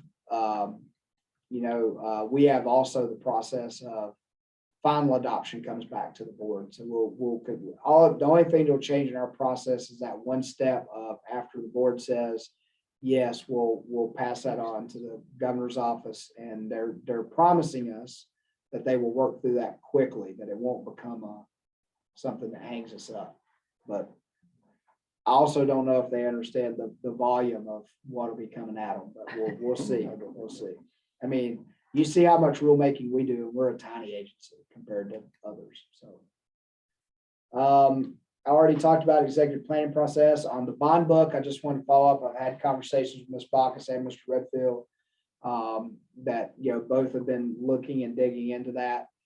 So any changes to penalties, well, most all of them will have to go through a legislative process. So as you come forward ideas on that, they'll have to be passed on to the legislature to see if they want to take it up. The other thing that we come out of the last meeting, Ty Thomas is going to, as it turns out, the Fergus County attorney is actually on this committee for the Supreme Court. So Ty is going to set up a meeting with the Fergus County attorney to talk more about that process, how we can influence it from a county attorney's perspective, what they see. To give Mr. Witchman a heads up, Ty and I talked yesterday, and I asked him that when he does do that, to maybe ask you to join him, since you're local to Lewistown, and so there'll be a board member that can sit in on that with him. And so that's the follow-ups on bond book.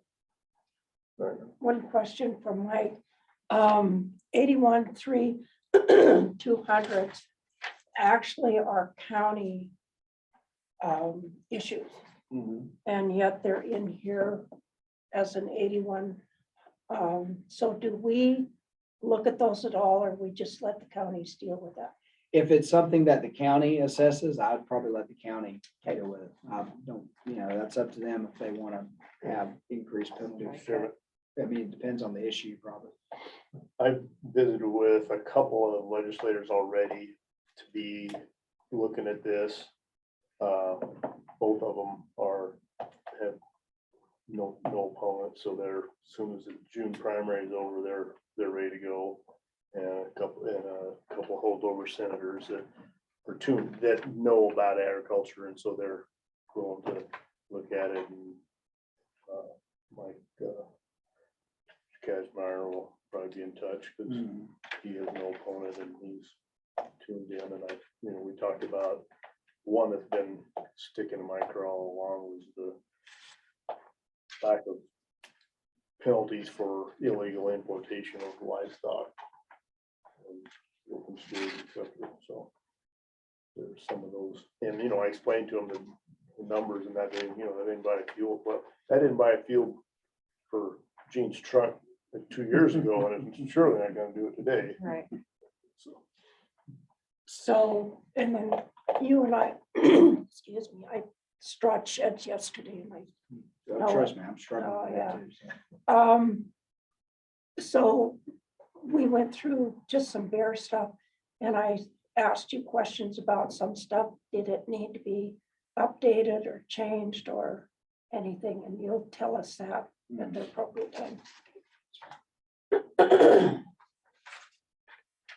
The succession planning bullet will be easy, nothing that I've worked on since the last time we've talked about it, but it's still something that we need to consider how we build our bench within the department and prepare. Even if it's people to step into roles temporarily, that we have people prepared that can step into those roles and keep us moving while we're searching for the next candidate for various leadership roles within the department. Milk control staffing I wanted to address. So in the last few months, as you know, we had Chad Lee left us, went over to Office of Commissioner of Higher Education. Then Daryl Ford came in, and then sometime right back before Christmas or Thanksgiving, Daryl got an offer from Ascent Bank and left us. And so we've been without a bureau chief, quote unquote, since that time. One of the things that Brian and I have been noticing is that we think the work's getting done, right? So the pricing announcements are going out. We've got Linda Grady, who worked as the auditor for a long time and retired. We had brought her back in to help us. And so she's been working on a temp contract about 15 hours a week to do the auditing. So she's doing the auditing of the pricing announcements and the work being done there. Pool settlements are being calculated and paid to the various processor, for the different parts of the pool. So we're seeing the basics of the work being done with right now essentially 1.5 people.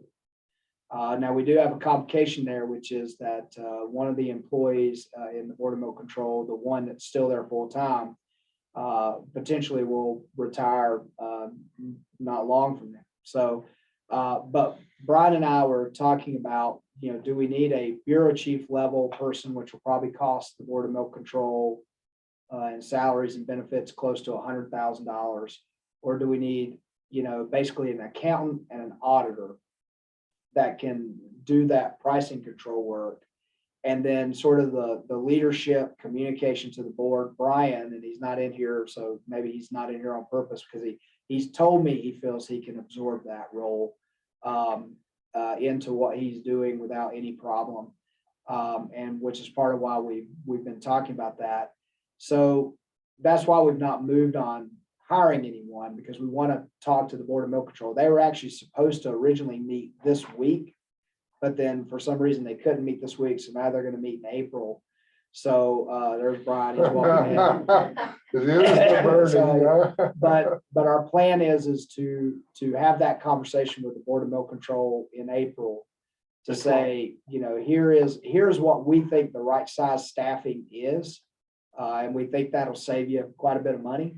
But of course, at the end of the day, if the Board of Milk Control says, no, go hire a bureau chief, we'll go hire a bureau chief. But we wanted to make sure they had been given the opportunity to look at that option. And I guess one of the things, and for Ed, who's a member of the pool sitting in here today, and then talking with some folks on that is, and if there is feedback on things that aren't getting done, then let us know that, because we're not seeing that right now, and we're not getting that feedback from anyone that this isn't happening or that's not happening. Now, granted, what we think is we think that our past incumbents in those roles figured out they were smart and they were self-motivated, so they worked and they figured out ways to fill their time. But was all that activity absolutely necessary to the work of the board. And it's a small unit, right? And that's the other thing too. We've always used the term bureau chief, and that's really a misnomer, because a bureau in state government is not 3 people. You know, it's, and so it's, and then that becomes difficult because for the types of technical capabilities people might want, that has a sort of price that goes with it for salary. But it's not really justified because they're only supervising 2 people. So we'll see where that goes. We're gonna have that conversation with the Board of Milk Control and see what they think about it and what the producers think about it. But we think that's the right size staffing, and we think that it will, you know, continue to save, as that group has done very well, continue to save money for milk producers. But the decision, that's our recommendation. The decision at the end of the day will be the Board of Milk Controls, and Brian's been in contact and talking a lot with Ken Bryan on this in the recent months, so. So to me, it just seems like it fits with the dynamics of the industry. I mean, we've talked more than once at this board that the number of producers is declining, correct? Yeah, but the distance stays the same. Pardon? The distance stays the same. That's what takes time, probably. Not as much for inspectors, but Board of Milk Control pretty much hang out in Helena all the Yeah. time. They don't ever I'm leave. talking about. Yeah, and we're not talking about inspectors, we're talking about Board of Milk Control, People. pricing people. Okay. In- Gene, Mike. Yeah, I forget. Taylor Brown and myself. When the Board of Milk Control was put from the Department of Commerce to the Board of Livestock, the Board of Livestock wanted to control the Board of Milk Control. They wanted to do everything.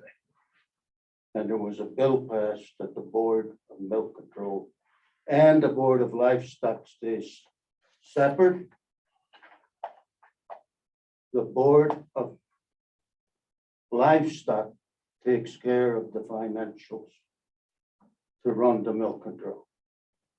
So I don't know if it's legal for Brian to do anything.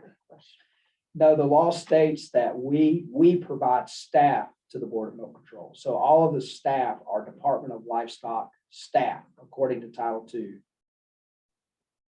So we hire the staff. Now, the Board of Milk Control has to tell us what staffing level they need or whether that need is being met. But though Board of Milk Control has 0 staff, 0 FTEs. Yeah, but there's still a separate board.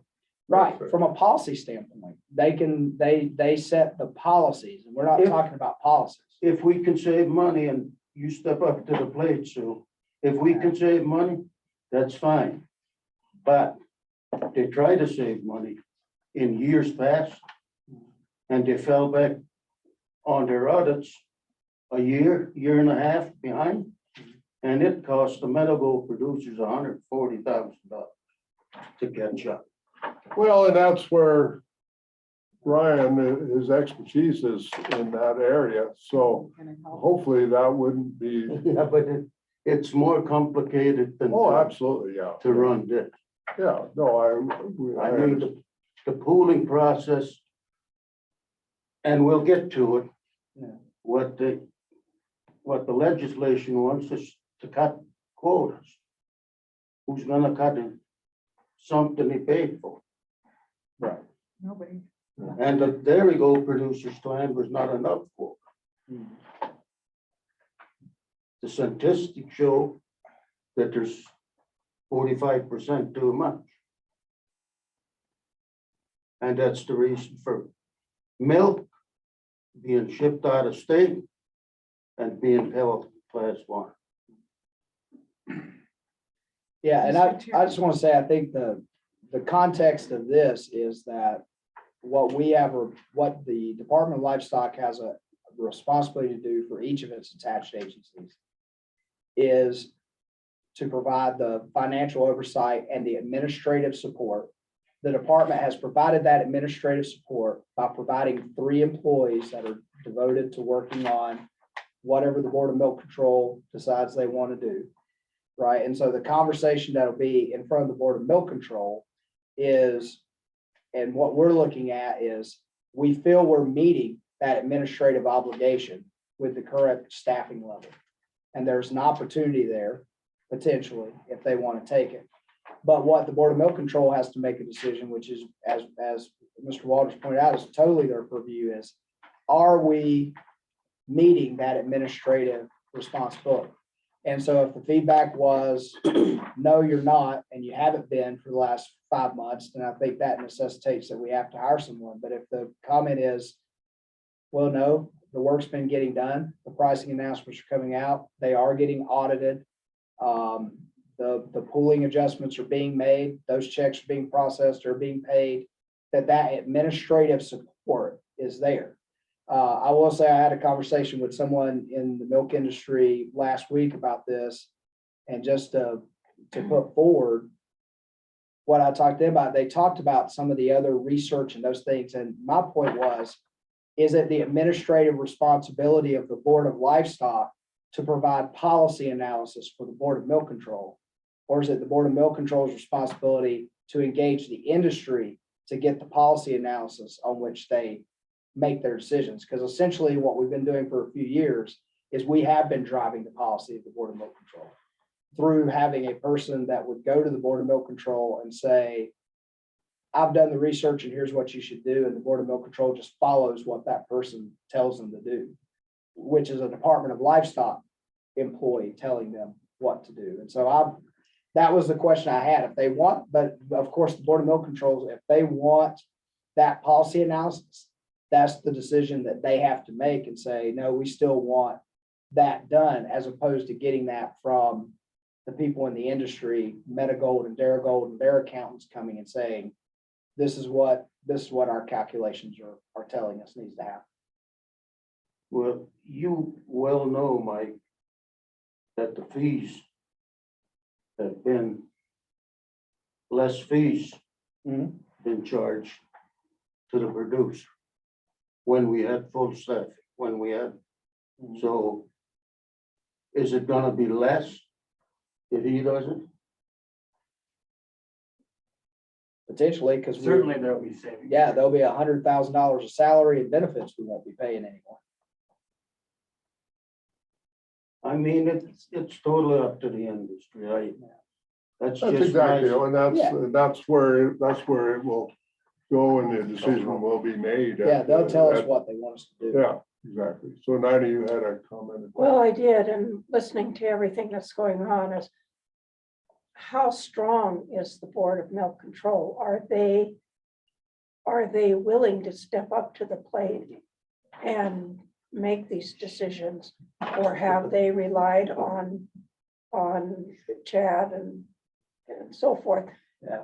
And I think don't they've been know. very reliant. They've been very reliant on the staff, reliant to the point that I don't think they've ever challenged what the staff put in front of. So does it provide us some distance if they have someone like Chad there rather than Brian, so that there is some distance there? And there is no distance, because I'm pointing out that Chad and Brian would be the same thing. They're both full Department of Livestock employees according to our legislative appropriation and according to the law. So it's we have a administrative obligation to provide staffing for that attached board.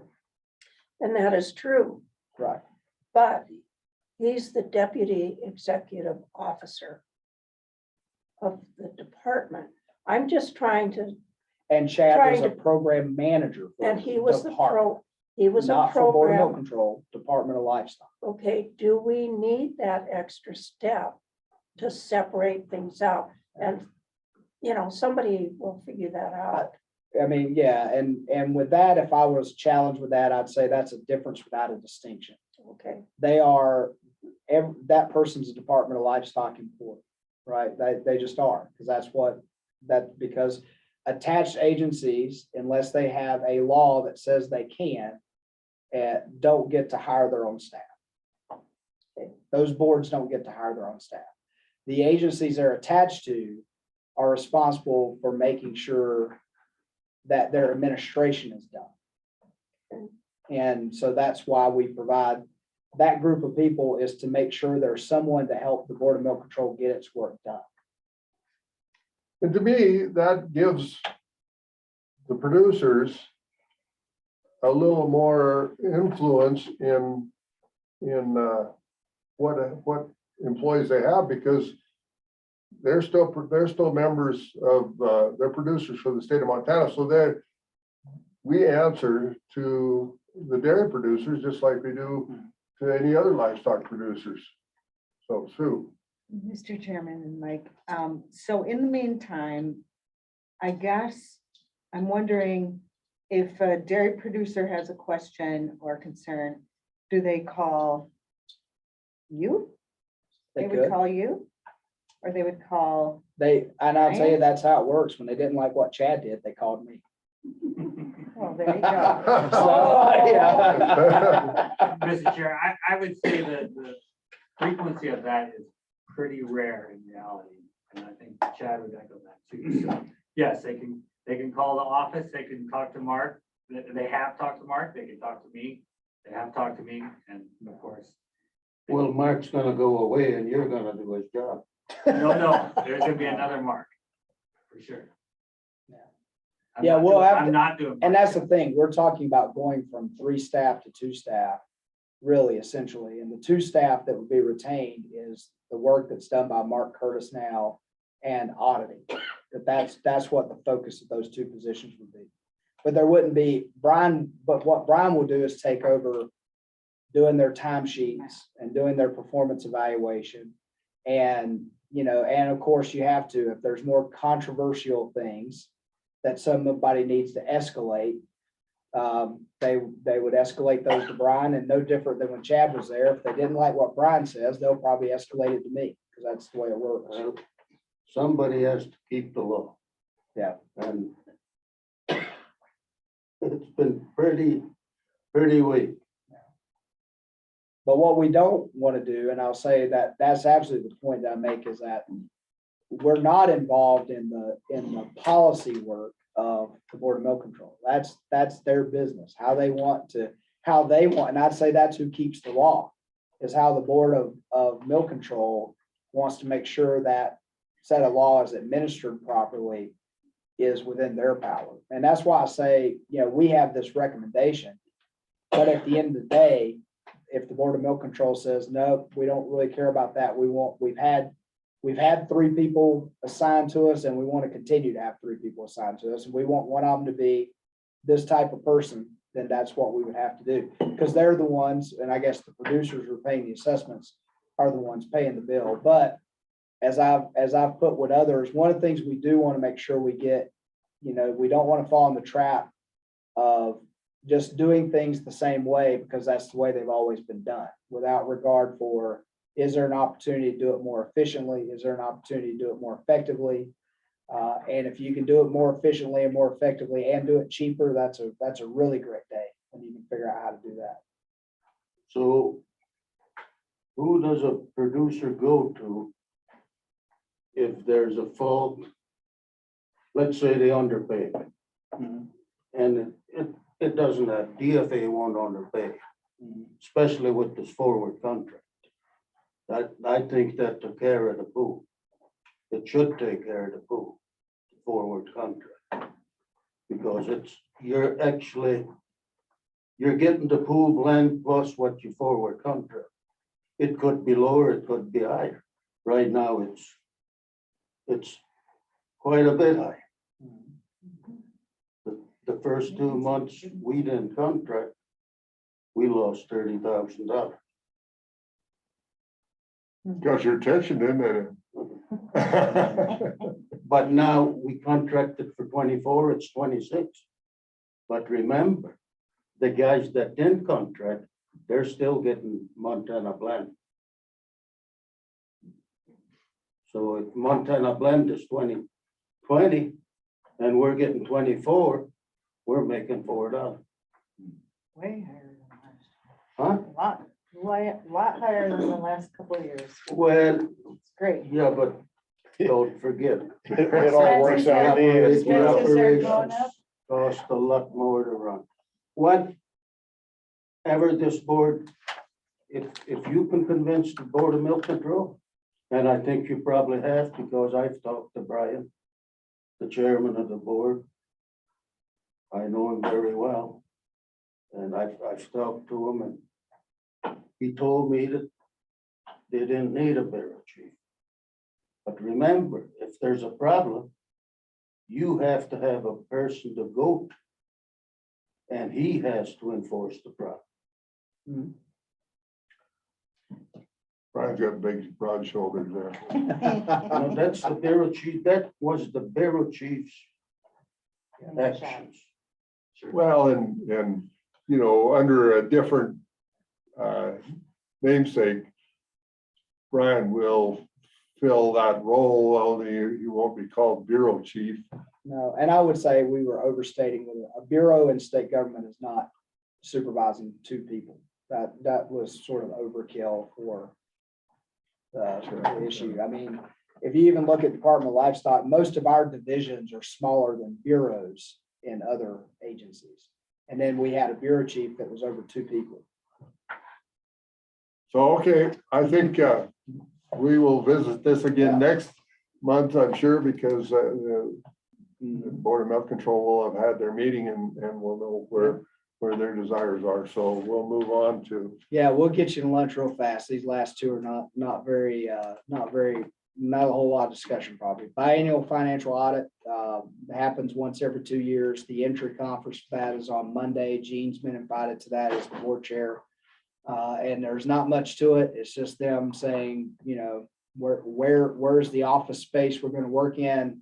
What things do you think we should be looking at?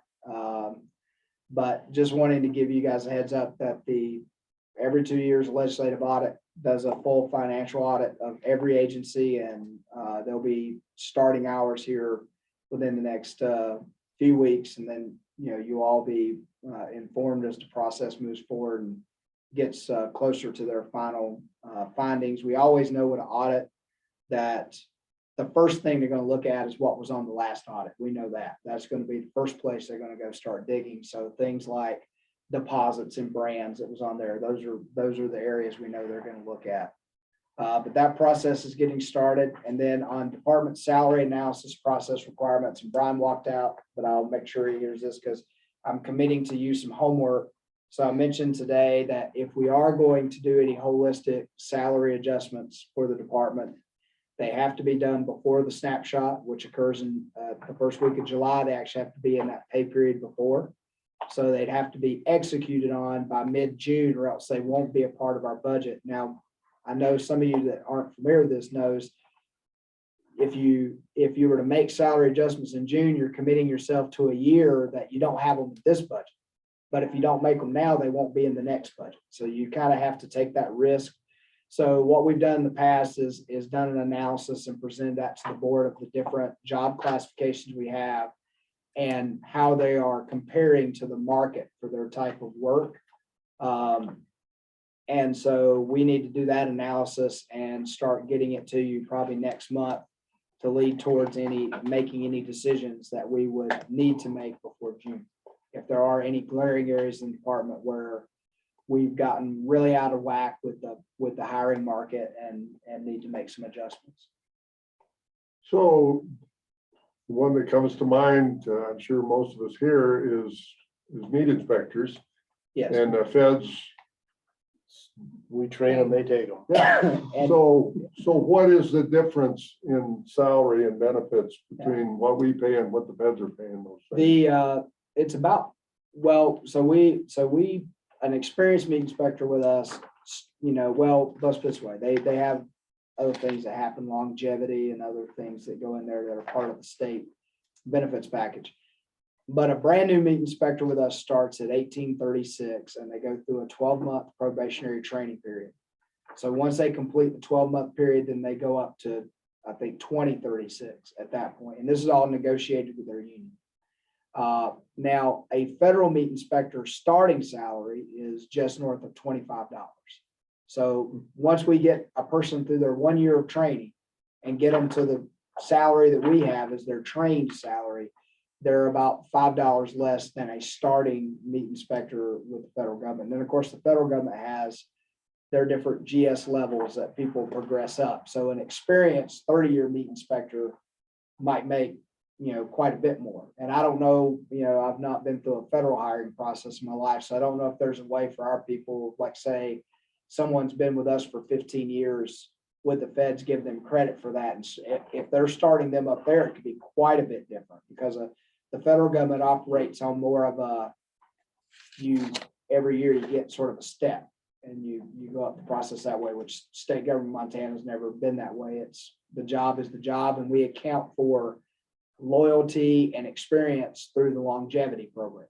So you get a longevity bump of a few percentage points based on that. So that's what the differential is, and we would still have to negotiate that with the union. It would have to be for that particular group. We'd have to do that in their collective bargaining agreement. But that is what we're looking at. I think I got asked that question by Representative Lear at Economic Affairs probably about a month ago. And for the legislature, I put a mark on it because he asked directly, that he understood we were losing inspectors to the feds and what would it take to at least minimize that. And the number I gave, quick math in my head, was about $200,000 a year. It's probably what it would cost. For the department.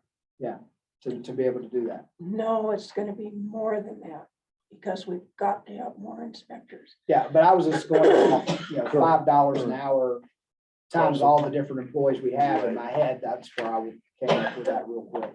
And so it's not cheap. I mean, in the grand scheme of state government, it sounds cheap, but for us, it's not cheap.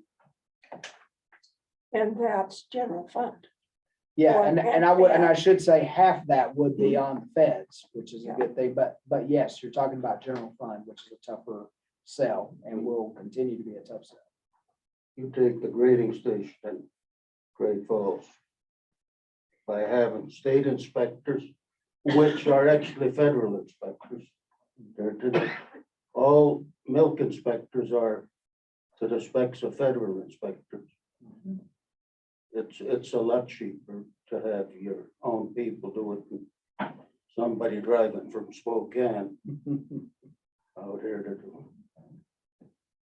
So I don't know if you're comparing apples to apples by wages. Well, no, that's right. I'm not saying that we need to dollar for dollar match federal, but I am saying that we need to look at that. We cannot continue training employees for the feds. Somehow we've got to be able to retain the employees that we're training in our program. And I think the fruit is ripe in the legislature to ask for more money to fund this, because it's their push to get more inspected plants in the state of Montana. And Mike said earlier that when he met with the governor says, you're going to need more inspectors. Okay, yeah, and we're going to need to pay them more. So I know.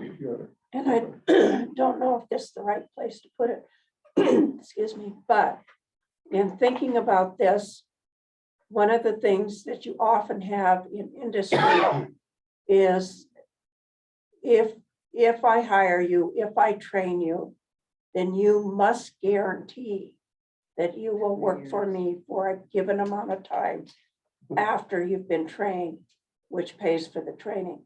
And I don't know if state employees can be asked that, but it may be something we need to ask of legislature. Because if we put that much time and money into it, and it takes, 6 months, 8 months before you get to go out on your own as an inspector, but it's longer before you're really up there, then we should have some recourse where the feds can't come in and take them away. And if we do that on a constant level, hopefully we would always have inspectors, although they may still be moving out to the feds, but maybe not as quickly as they're doing now. Yeah, that's an interesting concept, whether or not it fits. Something.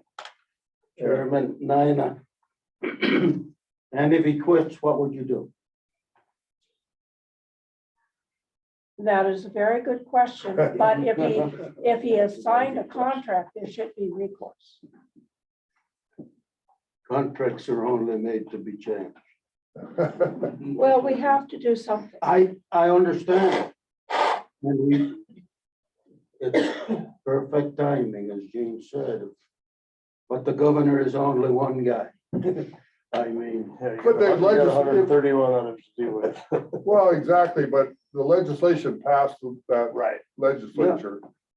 And, you know, you would hope that there's some continuity Right. in the thinking. So, you know, Montana made, Montana, Oh, we wanna try and develop that. Right. It comes Well, with it a is, cost. this, I mean, this, we have a better opportunity than we have in a lot of. Actually, exactly. Yeah, and we need to take advantage of it while we have that opportunity. Yeah. I remember $20 an hour. the first meeting I went to, we talked about 11, 16 minutes. and it took about 9 years. Yeah, yeah, no, that's right, that's right. So, is that it? Lunchtime. Yeah. Okay. We will, Almost on time. we will reconvene at 12:45. Okay, 12:45, and I think I've seen Dalen out there on and off, so he should be ready. Hopefully he's hearing us and he'll be ready at 12:45. So he was on, there he is, yeah. Great, all right. And Mr. Tidwell, Dan, you are alive and well and right on Johnny on the spot. We're gonna have you introduce yourself and give us your little report. All right, I'm with you. I'm trying to roll. I'll get my video going here. Excellent. Mr. Chairman. Yes, I'm ready. Mr. Chairman, members of the board, I appreciate the opportunity to be with you today. I did a quick direct message to Donna, and I don't know if it is appropriate. I've got a couple pictures I'd like to share my screen with today, and I don't know if that's an option. It says that the host has disabled that feature, so maybe that's not an option today, but if that's possible, I could share a couple pictures towards the end of my little presentation here today. You should be able to now, Dalen. We'll see. Just that easy, huh? Great. Yeah. Perfect. All right, when I get to that spot, I'll pull. Well, I don't know, maybe we should probably start right there. Again, thank you for the opportunity to be with you all today. It's been good. I've been keeping up with previous business today, and it was nice to see and be a part of it.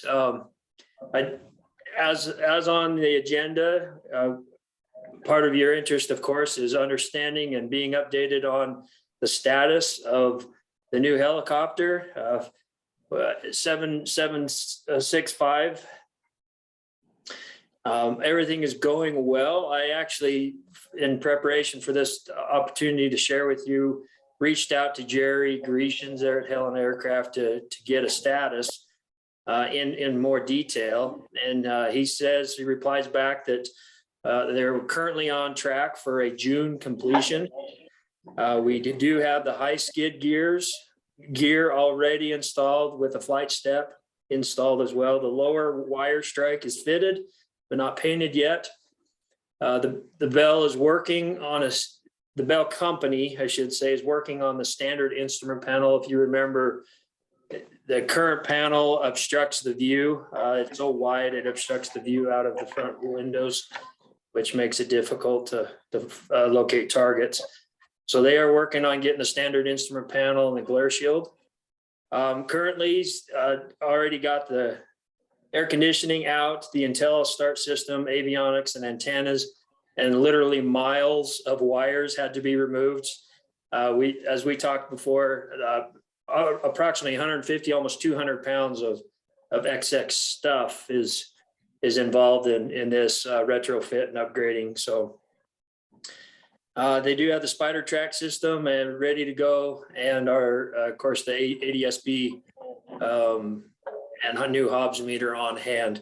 And just like I said, for an opportunity for all to see it and make sure I'm sharing the right direction of my screen here, give you a couple photos, opportunity to just see. And Jerry does say that at any time members of the board or anyone would like to come down and see the aircraft, certainly give him a call. We can set that up. Let's see if this is gonna share for us here. Yeah, easy. All right, here we go.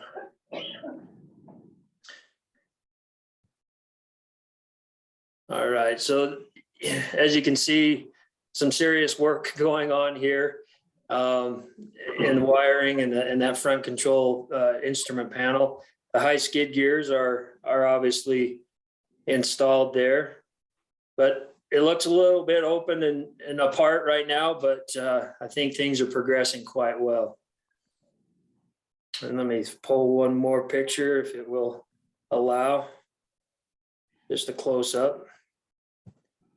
Doesn't look like much there, does it? No. It doesn't, no. You can sure see a lot of wires and a lot of things happening, but it's just, I just felt it was important for you to see, get your eyes on your, obviously your investment in the program and what we've got going. So any questions immediately concerning the helicopter? Well, it's gonna miss most of coyote season, but maybe for wolf and bear depredation stuff, it should be functional. Agreed, and recognize we still have our other birds in the air and things are going. This is just that added bonus of being able to stretch out hours and maintenance hours and of course the longevity as well on our other aircraft is to be able to have this as an option. So it was a great thing to be able to jump on that for the value that you all are very aware of what we've got here now and putting it to good use. So if we don't have any other questions, I do want to introduce, we briefly mentioned last time that in the moment, I had just barely offered the job to our new Eastern District Supervisor, Doug Ekberg. And he is now here officially on the ground. He's been here, just over 2 weeks.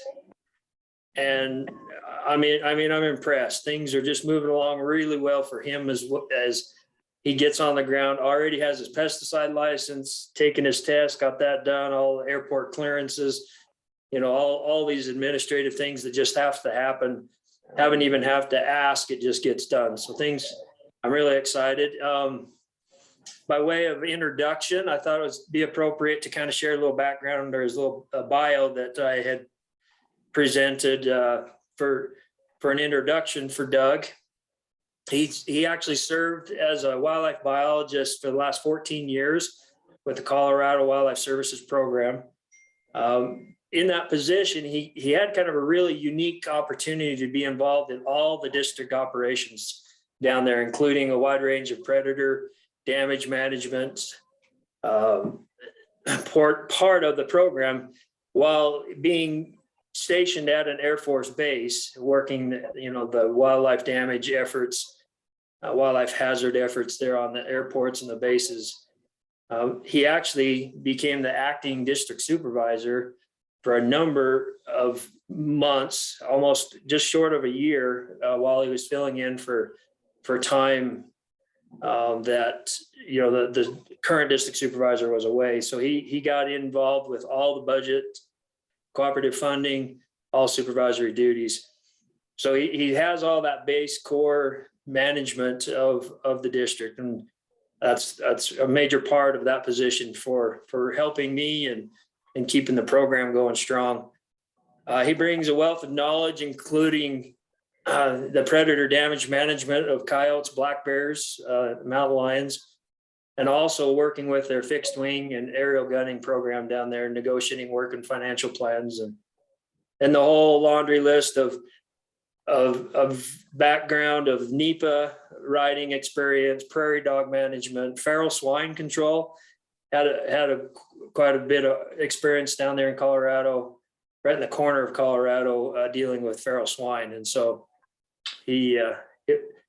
we're ready. I know that's always a big subject for us, on our northern border, but He'll be the one to of course lead that effort with the feral swine. And I already mentioned the wildlife hazard airport work, excuse me. Works really well with federal and state and tribal entities, and even internationally. He worked in Greenland and worked with the Royal Air Force across from Europe as well. So it's kind of a well-rounded individual, I should say. He's got all his certifications in pesticide applicators, in chemical immobilization, advanced firearms, and a degree of fisheries and wildlife from the University of Nebraska, Lincoln. So anyway, I can go on and on about him. He's a experienced hunting guide. He works cattle. He's a horseman, and of course he's raised children, and he's really just one of those calm, positive attitudes, just can get anything done. And I think he's really going to be a great addition to our team. So that's it. I just wanted to share that and let you know we're getting fully staffed here. I'm really looking forward to helping me to take a little bit of that burden off of me and keep the Eastern District going strong. I will report as a whole. You asked about flying season and the timing and everything. Boy, we've been running some numbers. You all know the weather has been very, very strange. Probably the worst flying weather we've had in years and years, if ever. We were just through a few numbers. We're about 80 hours below our average flight time, and that's maybe doesn't sound like much, but that's a lot of time. The weather has just really, anytime the snow wasn't, the sun would come up, the wind would blow, and anytime right after the wind would quit, it'd cloud up and we'd get storms. And so it's just been a terrible opportunities to fly overall with this. We're taking advantage right now. We've got every ship in the air today and yesterday. So every good day we're going. Yeah, go ahead. Gene Curry. That 80 hours equates to roughly how many coyotes are we not? We're not getting to? Yeah. Well, that's really hard quantitative measurement, and it really depends on area. Some counties, a normal day could be 60 to 80 coyotes, and in another area maybe 10 to 15 coyotes. It's really just, it'd be a hard answer for me to give you as it equates to the number of coyotes, what that would equal. I think as a general feeling, I can report, at least on the East District, we've been able to keep up with all the calls. We were a little behind, but we're keeping up. I think I've only got about 3 flights scheduled that are on the books on the east side. It's a little different on the west. They've been fighting it. And I was going to talk to Craig and kind of see how many he had on the books, but we're keeping up, but it's just not what we wished, what we're used to, I should say. It's not quite what we're used to. So we're going to be okay, but just wanted to share that in case there's some rumblings about, well, we haven't, been out enough or whatever.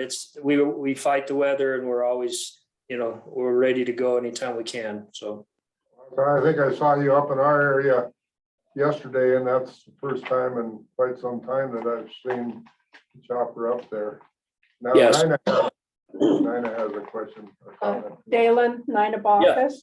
Great. And I talked with Lila Taylor yesterday. And she said, if you were on this morning, please tell you thank you. They so much appreciate that you were able to fly. They're calving right now, and the coyotes are not much helpful during calving. And she said, thank you. Very nice. I appreciate that. I know Finney Helsky, the specialist, he was timing that just right. He knew when they were going out to pasture calve there, or when those cows were in that area. He kept after me and pestering, making sure he had the timing right. And it sounds like we got there just right this year. So yeah, I was aware of that situation. And another question. Dalen, are you seeing much movement with bears yet? And are you having much trouble with wolves as people come into calving and lambing? A quick hard no on the bears, and that's comforting, especially with the warm weather. We thought we might have had one up near the Blackfeet Reservation. It turned out to be a black bear, but no grizzly bears. I was prepared for that question. I did some calling around to make sure, and no grizzly bears yet. It's anytime though. 1st of March, you can expect, it wouldn't be uncalled for here shortly.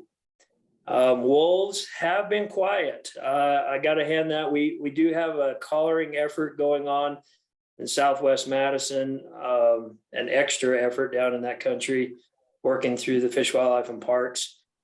But as far as damage, I know of 4 just in the last week. So I mean, they're still there, but it's not been an overload this season so far. What do you attribute that to? Boy, I dare speculate. There's certainly packs out there. Things are still happening. Weather, obviously, there is, but I guess I can't say. We're pleased. It's always nice not to have the damage, but at the same time, we know the potential's there.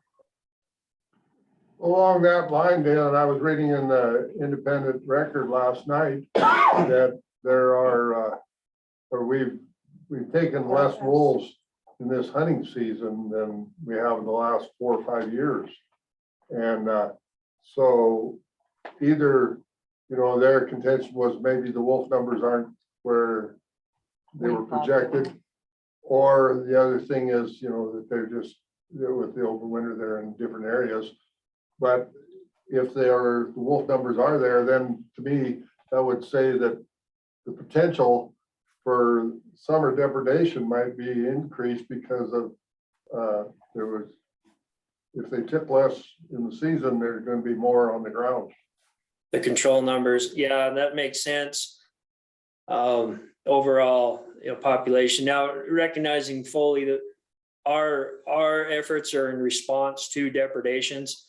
Not as a population control measures, but simply as those depredations occur, we respond, investigate, and respond just to those specific events. And so that's kind of where we gauge our efforts on the damage part. And overall, I can't speak to the overall numbers and whether that will impact the hunting and the trapping and recreational type activities, but so we kind of stay right in that tight niche or lane of a responsibility that we have in responding to those efforts year round, as you know. So that's I guess that's a pretty good indicator of trend on our part, because it corresponds with our investigations. For instance, 2 years prior, we were in our take numbers were in the 60s some, and last year it was only in the 40s. So hopefully that's, again, it coincides with the amount of damage that's occurred. That's what I can speak to. Sure.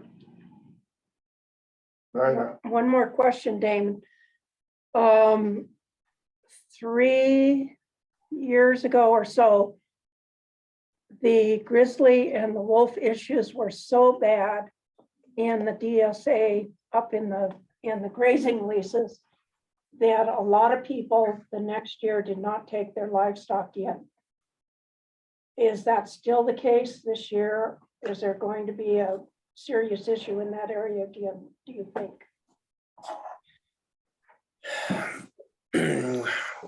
without asking directly the number of cattle going up on the forest, and I'm specifically referring to the gravelly country, I believe. I know certain permits, they just chose not to stock them fully as in response to that.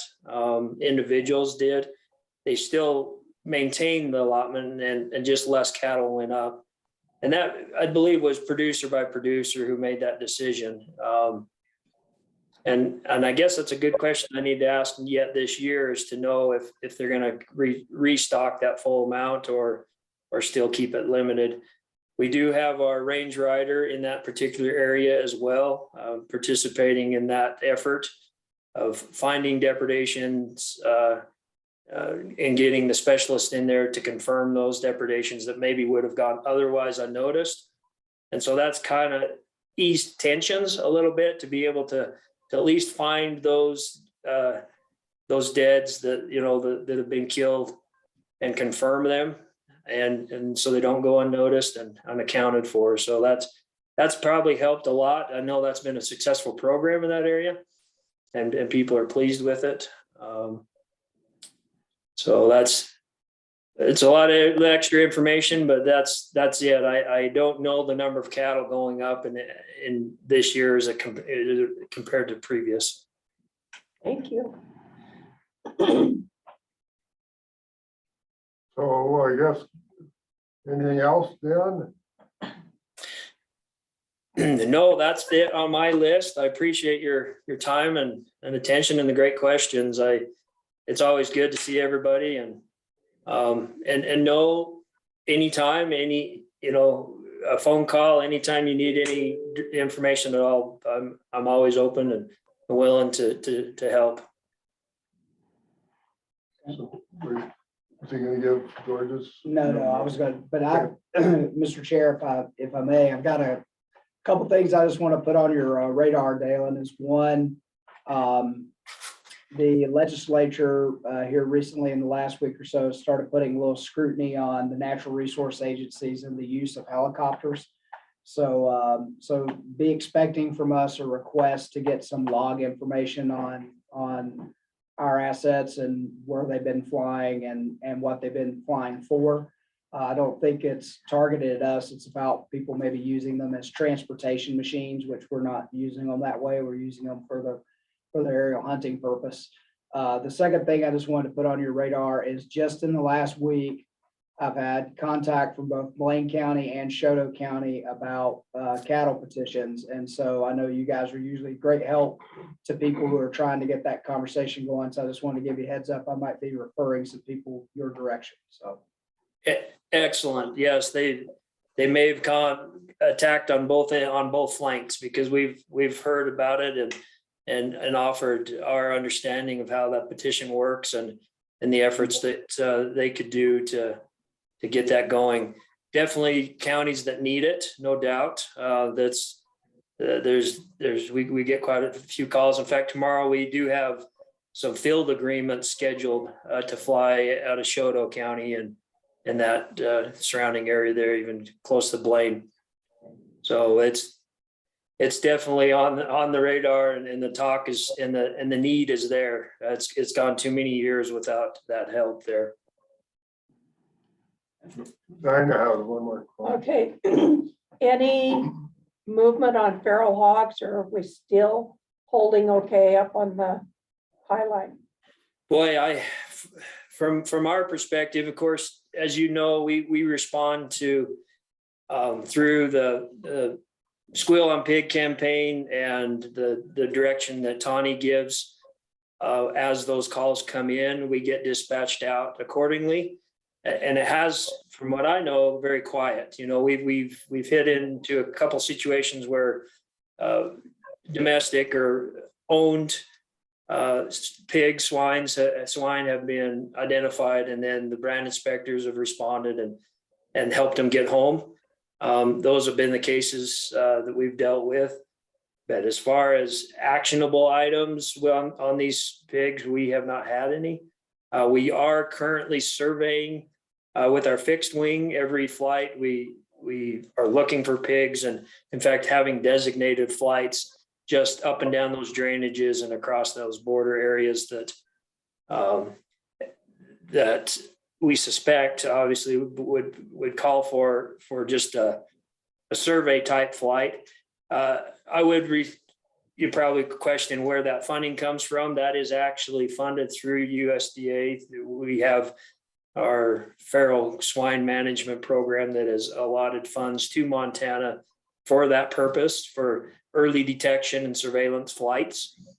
And so that does not come out of our Department of Livestock or Montana funds. But the effort's there, the support is there.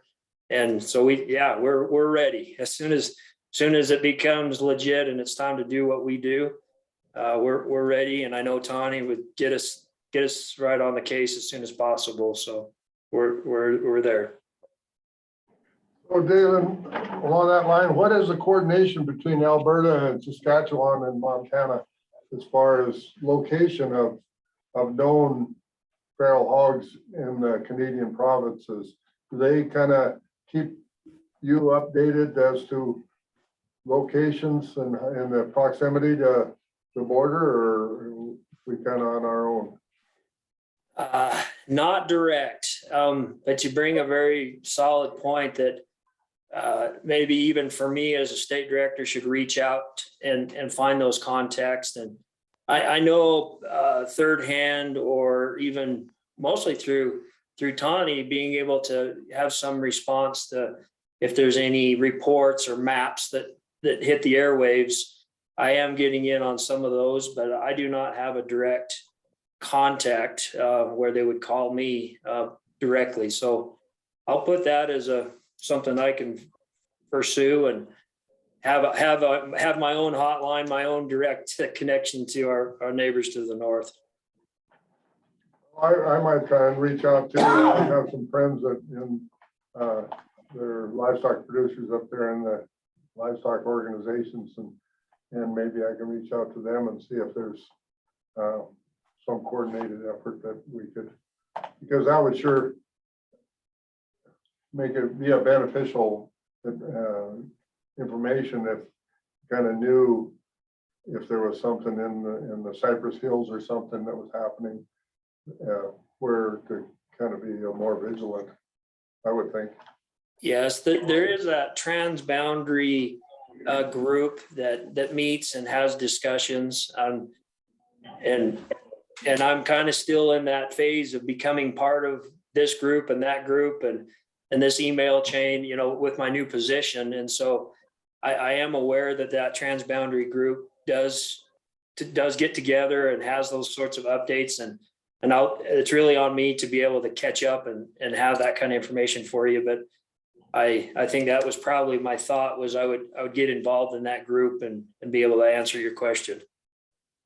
And Mr. Chair, I'll just say you can ask that of Dr. Szymanski when she's on. She's a part of that group that Dalen's talking about. And I know because I see it, we get pictures, maps, things from Alberta and Saskatchewan on a regular basis when they have something near our border. Like, so for example, got a report with one that was about 15 miles north of Sweetgrass Hills there, and they sent us actual pictures and coordinates. And so we are getting that information at the department. Well, thank you, Dalen. Yes, again, I appreciate your time, and we'll look forward to our next opportunity. Okay. All right, next thing on the agenda, Mr. Chair, under predator control was the Livestock Loss Board report. Mr. Edwards is not able to join us today because the Livestock Loss Board is actually meeting today. So I would just point to the fact that his report is there. I don't think any of us are prepared to answer questions on it, but if anybody had commentary on it, they certainly could give it. But other than that, we can make quick business of that if no one has any comments. Are there any questions or comments on that? A lot of money went out. Yes. But George says that he still has more. The budget is still sound. Is that correct? That's, and Brian's not here, but when we look at the budget later, we Yeah. can see, we can ask Brian that question. As far as I know, yes, the money's going out at a faster clip than normal, but hasn't exceeded what their fiscal year appropriations are as of yet. We had asked George a while ago, or commented to him about the fact that people, there should be a cutoff date when you can get your application in for reimbursement. As it is, I don't think there's a cutoff date. So I wonder if they're gonna deal with that. I don't know. I haven't looked at their agenda for today. Brian might know.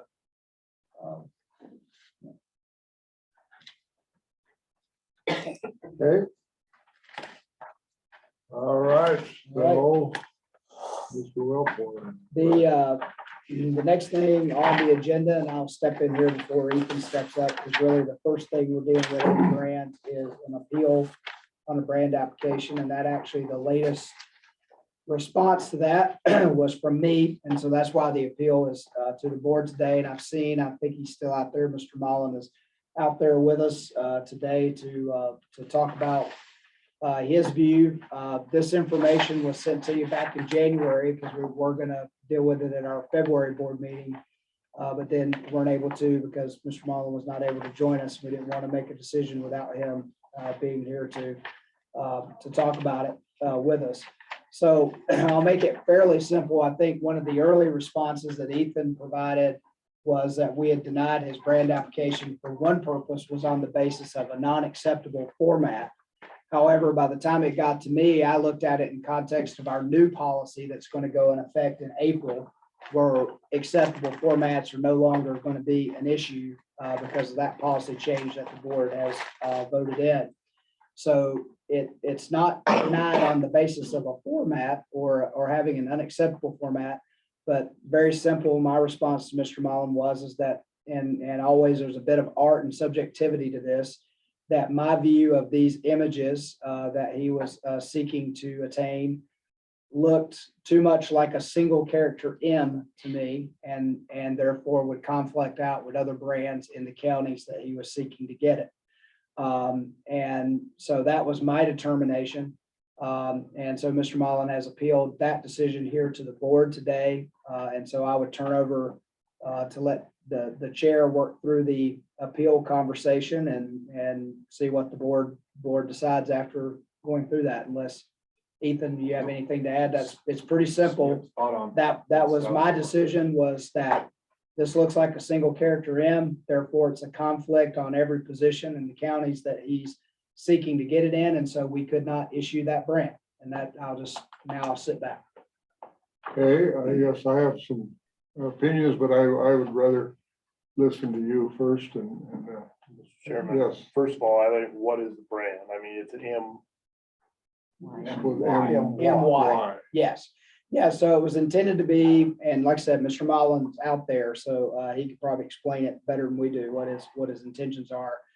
But it was a 2-iron brand, an M and a Y, but with the Y situated over the M and the way it is, that's why I'd made the determination that it, on an animal, it would potentially look too much like a single character M in real life. But I struggle. That's what, I mean, it looks like, to me, I glanced at it, looks like a 1-iron.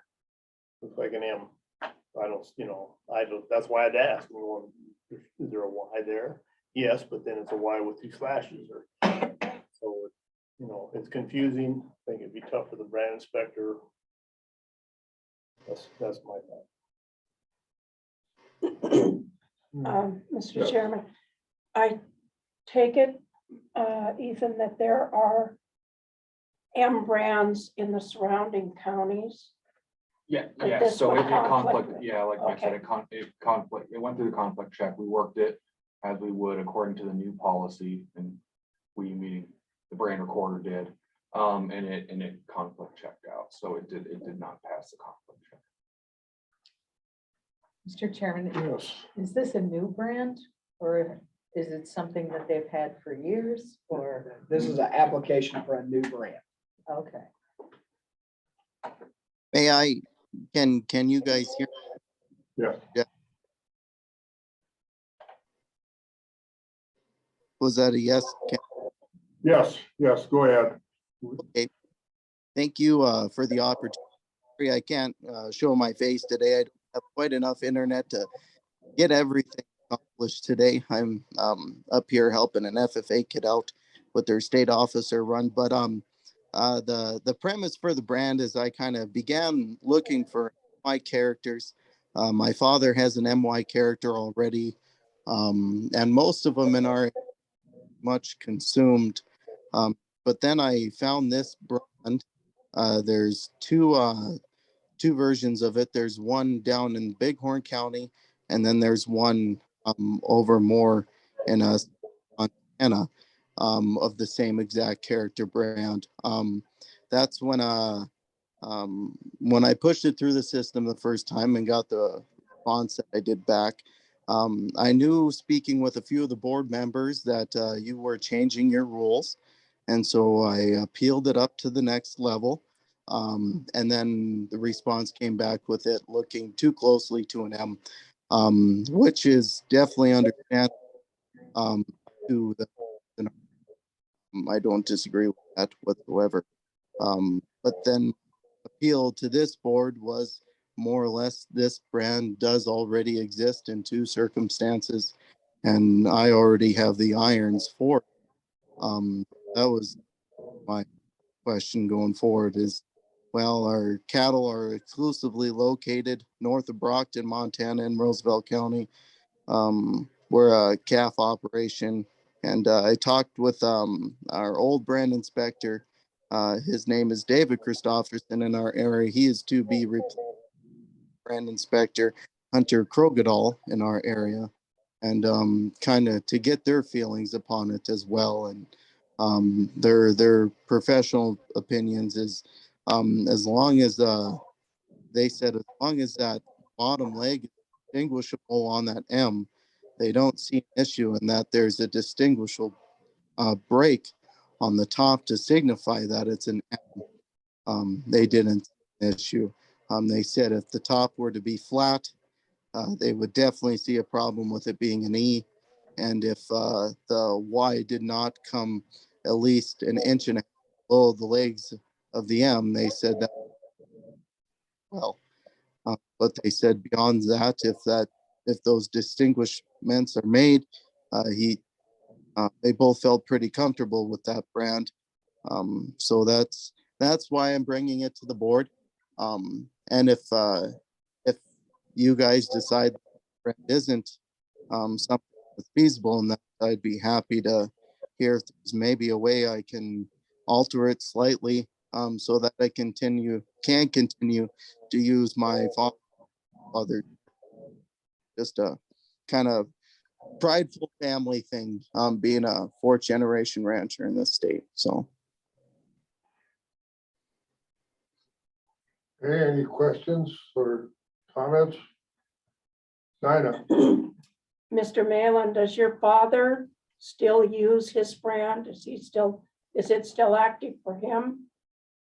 Yes, my father still use the brand. They run a little over two to three cattle right now with the drought condition that we're in. That's how many cattle they're running now.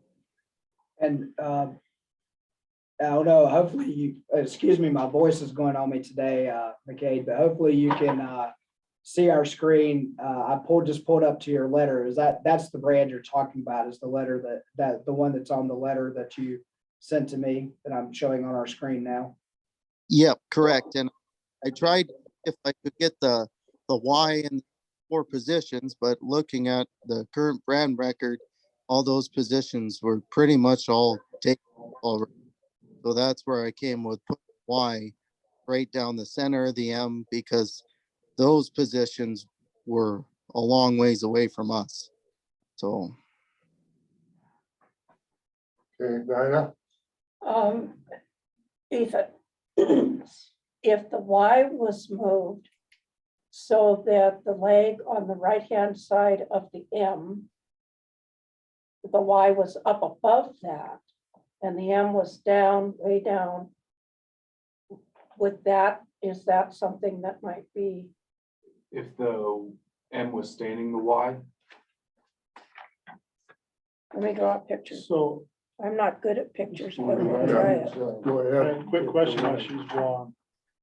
If the M conflicts any direction he goes, is he gonna be somewhat in conflict or? So I would have to ask Callie on how she looks at the rotation of the characters. In the new policy, we don't have the tumbling characters are not allowed, but you can turn them, you can orient them. I think what you run into there was, it might be some E's, W's if you have it rotated. So, but with the new policy, I mean, the M and Y could be stacked. We could hang the Y off the M or hang a lazy Y off the M. I mean, there are a lot of things we could do with the two characters probably, that we could probably have him reapply for if he has some ideas. Yeah, I understand the Y, yeah. That would be acceptable. Okay. So, I Mr. was- Mayor, would you be willing to look at your Y and M configured in a different manner that might be acceptable? I would be okay with that. If the other one is completely out of, I'd be okay with that, yeah. Well, this is Gene Curry and I'm the elder on the board here, so I've looked at a lot of brands because I also have a trucking business and I just see, to me, that looks like an M, you know, and even though that has a longer leg in the center, you know, if you do a really good job of applying that brand on short hair, you're maybe going to be able to differentiate it from the M that was put on like in the similar manner, but any blotching would, to me, would cause that to be a just an M. So I have a little bit of an issue with that one, but I think it sounds like, you know, with our new policy, where we're opening up two character brands again, which wasn't in the past. Maybe you can look at what's available and come up with something that's satisfactory to you and will fit our conflict resolution. And hopefully that is the case. But I guess I'm not making the final decision for the board. That's my opinion. We will have a vote on this appeal today, unless. Well, I was gonna say, if I could ask Ethan a question, because one of the things is as we know, if you start looking at different combinations and you start applying, fees can mount up. So I didn't know if maybe and I'm just putting forward maybe some sort of relief, if there was any way we could give Mr. Mullen and to give the board something to consider, if there was a way to give him an opportunity to have another go at this riding on the previous fee, so we don't start mounting up fees. Mr. Chair, if I may. So, Mr. Mullen, so you were issued a brand, I can't quite remember, correct? Yeah, it was a 3-iron brand. I'd have to go back into my records and look at it. It was a M/Y or something like that. So what we could do, so what we currently do with an brand application is you can use that same $200 fee as many times as you want an application in 6 months. So that is an option as well. As far as waiving the fee, I don't think we can do that. And no, what I was asking, and just to clarify my question, I was asking if we could consider, even though I know the time frame has elapsed, but this appeal has been going on. So we could almost pretend like during the appeal, and I had used the word pretend, but like that time period was sort of suspended, right? Because this was in dispute, and that we could now say that we're still under that same brand application with 6 months for him to try different combinations, versus because like I said, he's been waiting for an answer and I kind of feel bad because it got off place on my plate at one point. And he's been waiting a long time for an answer. And I guess I'm just saying I would, and talking out loud, thinking out loud, I'd hate to hit him with another fee. Just, if there was a way so that we're providing some relief, by saying that, well, yeah, we'll just say that we'll pick the time frame up where it was when we got the appeal. And we've got 6 months to work additional combinations before he would have to pay another fee. So that's why I asked if he was issued a brand already, which he was. Now, if we want to say this is part of the process, although he was issued a brand, and we could probably do that. Or if he wants that brand still, we can come back and start over basically. So. Are you understanding that, Mr. Mann? Yeah, I hear that. And that, I don't know, I hate to, another 6 months kind of might be so expedited in a way. Well, yeah, I think that would be the outside. So, the quicker, the faster in my world. So, if you are breaking up, just so you know, we're not catching your complete sentence where some of your verbiage is getting lost in between your house and our desk here. So, Okay. Greg, did you have a question? No, I'm counting Okay. how many different combinations you can M and a Y you could actually.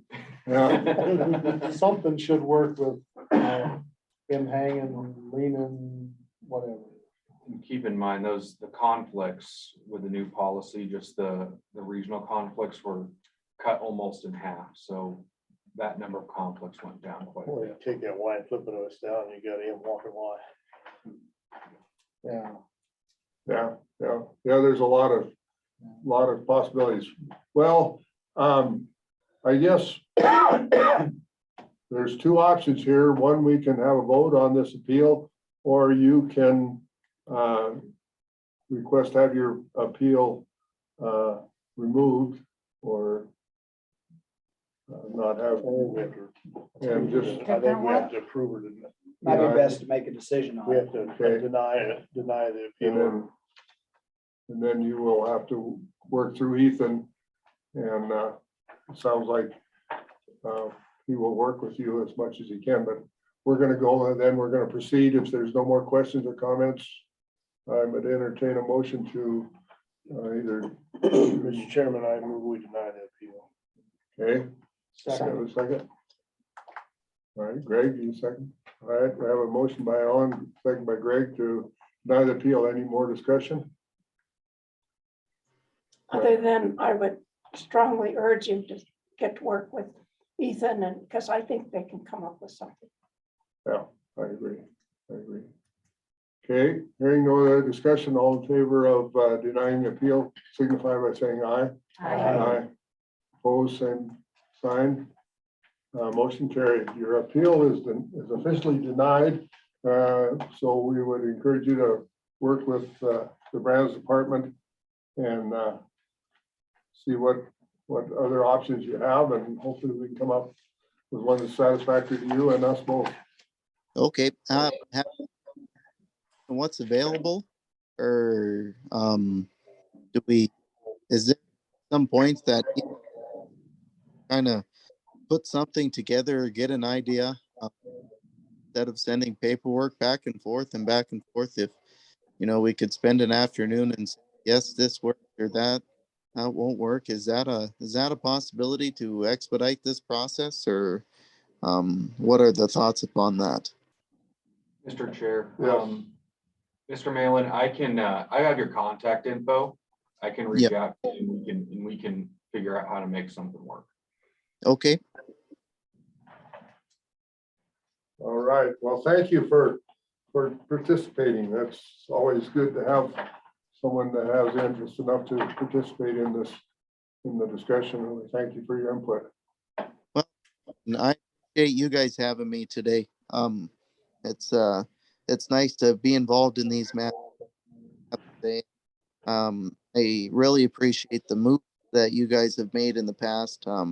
I've kind of definitely let Matt Rosendale and Steve Nains and John Tester and Greg Gianforte know that I think our livestock board is definitely moving in the right direction.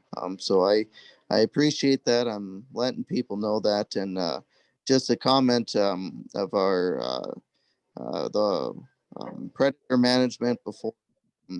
That service has been so influential in our area. We had a coyote drag a calf off of a cow yesterday, and we're going to have the state hunter out in our area again here. Last time they were out, they took out just we greatly appreciate that service. So. Well, thank you. Thank you. So, all right, we have a pretty big agenda, so we're gonna Mr. move Chair. on. We thank you for your input. Oh, I was not from manager. All right, so I need timeline. He applied for this grant, it was denied, then he used those funds to get the N/Y. Or So- did he get that and then apply for this one as well? So I don't remember if he reapplied with other options, but we do have an option on our application where you can have us basically assign a brand to you if you pick the characters. And he did choose that option on one of his applications, and that's when he was issued a brand. Okay, so in my mind, he got his value for that brand. He either has to relinquish that brand or pay a new fee to move forward. yeah, you're not gonna end up with two brands on one application, is kind of your point. Yeah, just one. Okay, that's a good point. All right, so Mr. Wilford, you have the floor yet? I do. Thank you, Mr. Chair. Again, Ethan Wilfor, Brands Administrator. Next agenda item we have is my update from the Western States Rural Livestock Enforcement Conference. Say that fast 3 times. I might have gotten the letters mixed up. I don't have the acronym right in front of me. So the conference was in Reno, Nevada, and it was a very good conference. Travis Ealing's our Eastern Area Supervisor. This was the wrap up of his 1-year term as president. Ty Thomas also went down to the conference with me as well. Some interesting speakers. We had multiple sheriffs. We had a colleague from Yellowstone County, Captain Kent O'Donnell. We also had some judges from over in Idaho. We had good representation from really, well, the Western United States as well as Canada. So we had some colleagues from Alberta and one from British Columbia, and some of that is mixing with their Canadian federal agencies. Just to summarize some of the topics that were covered, Sheriff Kieran Donahue from Canyon County, Idaho, and Sheriff Mark Daniels from Cochise County, Arizona, spoke a little bit about, surprisingly, and it was kind of took me by surprise a little bit, but drug cartel activity as it specifically relates to rural communities. And at the beginning, I wasn't quite tying the two together necessarily, and then they got into a little more in the effects of, especially of the ranches on the southern border, and some of the dangers involved. Still seemed kind of far from home, but one of our, without naming anything in particular, someone from a neighboring state that was there actually ran into some of the issues that they're seeing, so real close to home. So that was very informative, very interesting. Captain O'Donnell from Yellowstone County spoke specifically about animal cruelty and neglect cases, and as it relates to working with county attorneys, prosecutors, and us as well. Again, very informative. He had some examples from cases that he worked through in the last 10 years or so. And it was good to see, it was good to hear from someone else outside of our organization there, that we work with, you know, pretty often. And then Corporal Corey Lapine from, he's from the Royal Canadian Mounted Police. If you think our districts are big, he is the one person in all of British Columbia and technically has responsibility in Northwest Territory. So talk about a big district, right? You might want to use there.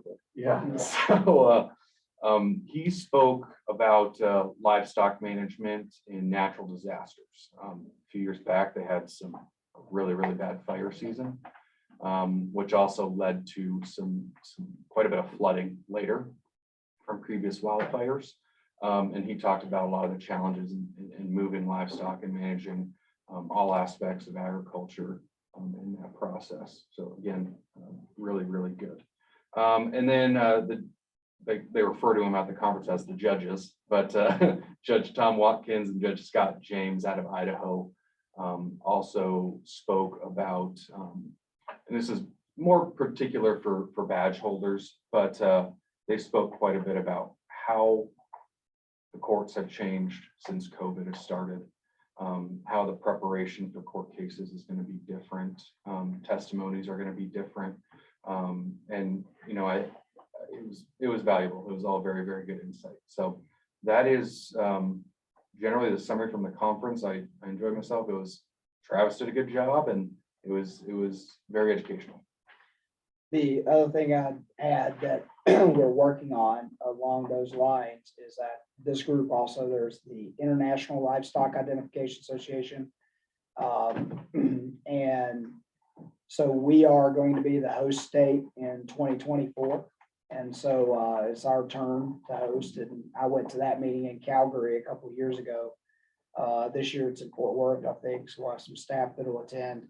But we'll probably be hosting it in Billings in 2024, but we're trying to put together plans to host that international livestock group here in our backyard in 2 years. Oh, very good, very much. I seem to remember we had some discussion about our brands, investigators, inspectors having the ability to arrest. Do they have the ability to arrest? And if they don't, is it something that we need to take to legislature? Mr. Chairman Spackus, they do have arrest authority. I think at the last meeting when Ty spoke about that, he was referring specifically to, I believe, the failure to obtain inspection, a movement inspection, that one particular piece. But I believe they do still have the authority to arrest. So what's a movement inspection? Say that again. What's a movement inspection?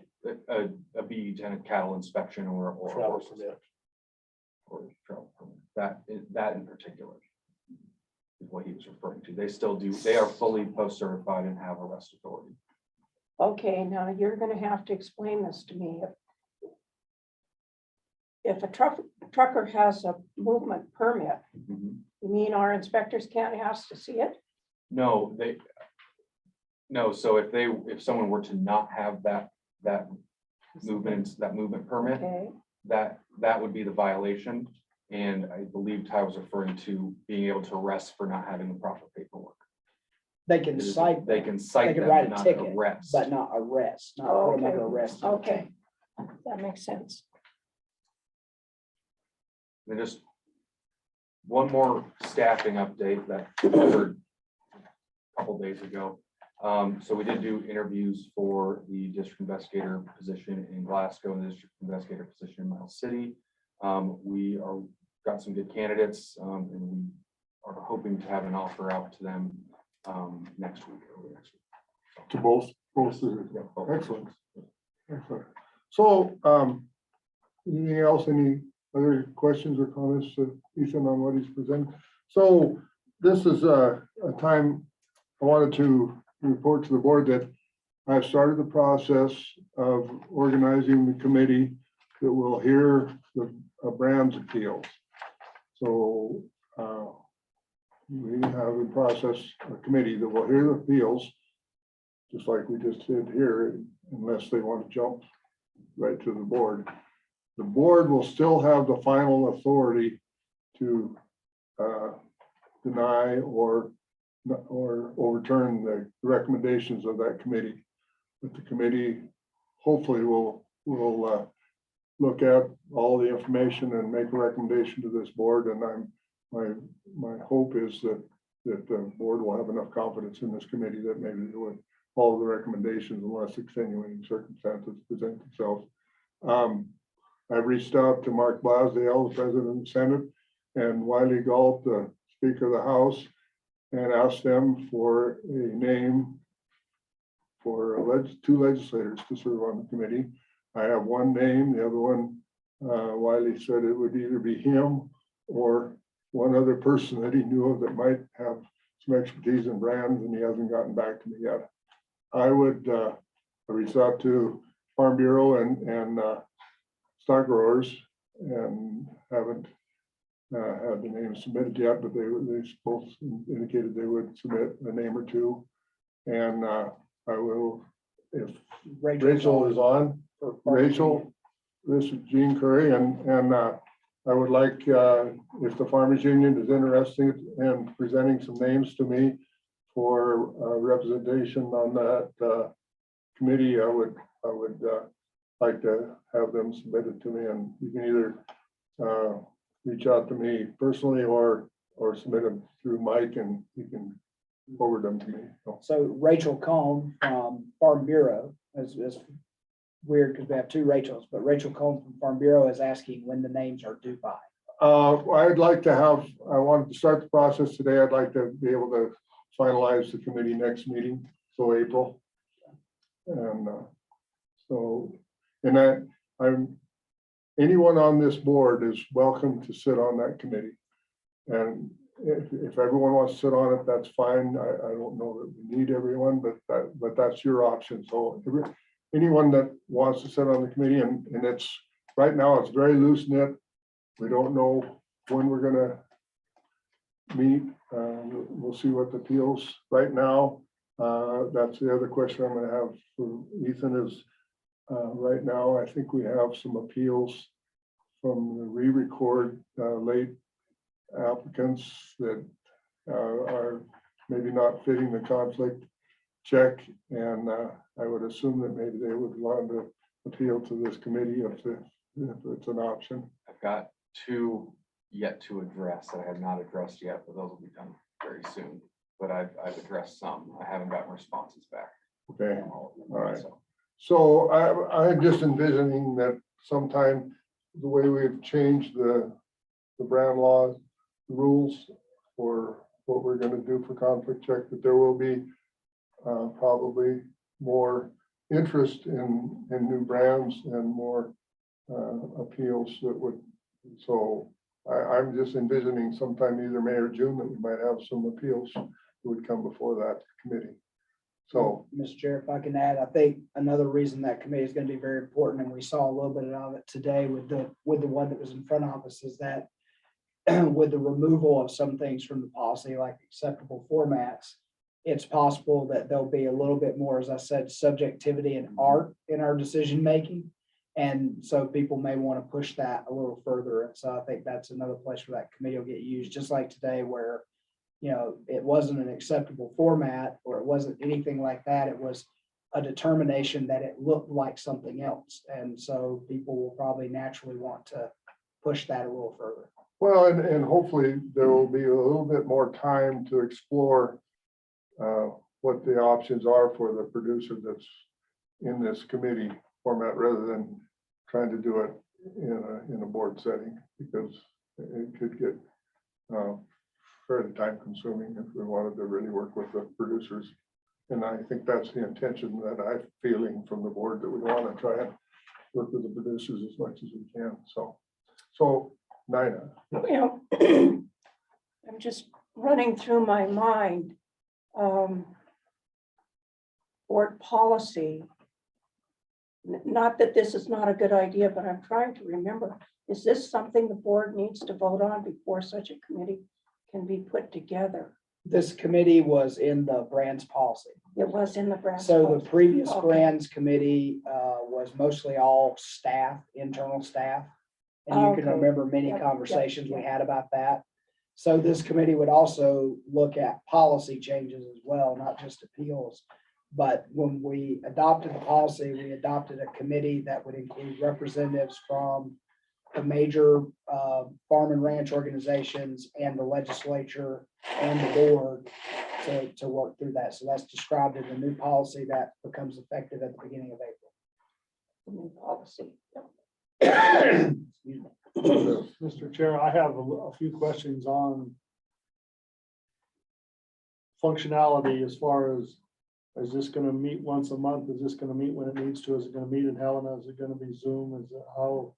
What is the time commitment, or what is the travel commitment, or, you know, we're looking for somebody, they kind of want some parameters that they're gonna be working on.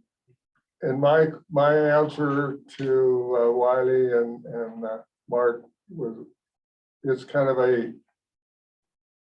it's a living, moving creature. And I can't answer that question right now. I can't imagine that it's gonna be hugely time consuming because how many new brand applications do you get a month on a normal? Oh, look at it. I don't know if I've seen a normal month. It could be, I mean, we could get 5 a day. We can get Okay. more than that. We're gonna get more. Yeah, starting that's the here in thing. April. This A first very year, I'm small thinking is percentage gonna- ever get appealed though, Yeah. comparative to how But is many. it It is gonna be increasing. a Zoom deal? Is it gonna be an in-person deal? Is it just gonna be a, you know, I that's, would hope to have at Travel least the side. first 1 or 2 in person so that we can all kind of get a feel of where we're gonna go and how this is gonna work, because I'm not seeing exactly how this is gonna work out. I just am seeing that 2 things. One, I did not like the way the previous appeal committee was positioned, because to me, you were appealing to the same people that made the decision. And this, I think, is a lot more representative, where we have people from the organizations, we have producers that will be making the decision instead of administrators. And so hopefully we can all, you know, brainstorm and look at a brand and see if it, you know, all of us have experience reading brands and stuff, and hopefully we'll be able to see whether it looks like it could fit an animal and be differentiate from another brand. But I guess my answer is short enough, is that the first couple of meetings I'm thinking we need to have in person, and after that, I would think that, you know, most brand applications are probably not buying a cow today and requesting a brand tomorrow to put on that cow. You know, it's not a pretty up deal. So and maybe we could just, you know, if there's a number of board members, we could meet the afternoon before a board meeting or the evening before a board meeting and just have I can't imagine that's going to be a real time consuming thing, but first time or 2 is probably going to be a little more time consuming than hopefully after we get it refined. So, and think about it, next meeting, I'm going to appoint the committee. So if you want to be on there, and that goes, Jake's on there, he requested to be on that original committee, and I assume that maybe you were going to again. And so, but that's, unless there's other questions, I wish I could answer you more clearly than that, but I hope it works out well. I get a copy of that letter. The one I gave you. Okay. All right. Thank Wait a you. minute, I have more question for you. If I may, Yes. you thought you were gonna get away. Okay, I was gonna get thought it easy today. you made a comment last time about a third of the brands that were recorded or this last time, and I might have my numbers wrong. about a third of them reported they did not have livestock, did not own livestock. Okay. That's kind of hard to believe, but if they really don't own the livestock, is there a way to ask them to put that brand on? Ed, don't shake your head, I'm not. Yeah, to put it on a, what is the term we use? Ornamental brand. Ornamental. Exactly. If you don't have livestock, this is where your brand goes. You want your brand to be active, then you gotta admit that you actually own livestock. Mr. Chair, Ms. Boggett, so that 1/3 number was just the general idea that I had when I was processing the application. So that's, I know. yeah, that's my general feeling. You know, we have offered folks ornamental brands in the past. Many just don't want to do it, and we can't make them do that. As it's, you know, it's their property. I guess the last part I would say is that question was also tied to the per capita information, so I don't know 100% how accurate that's going to be.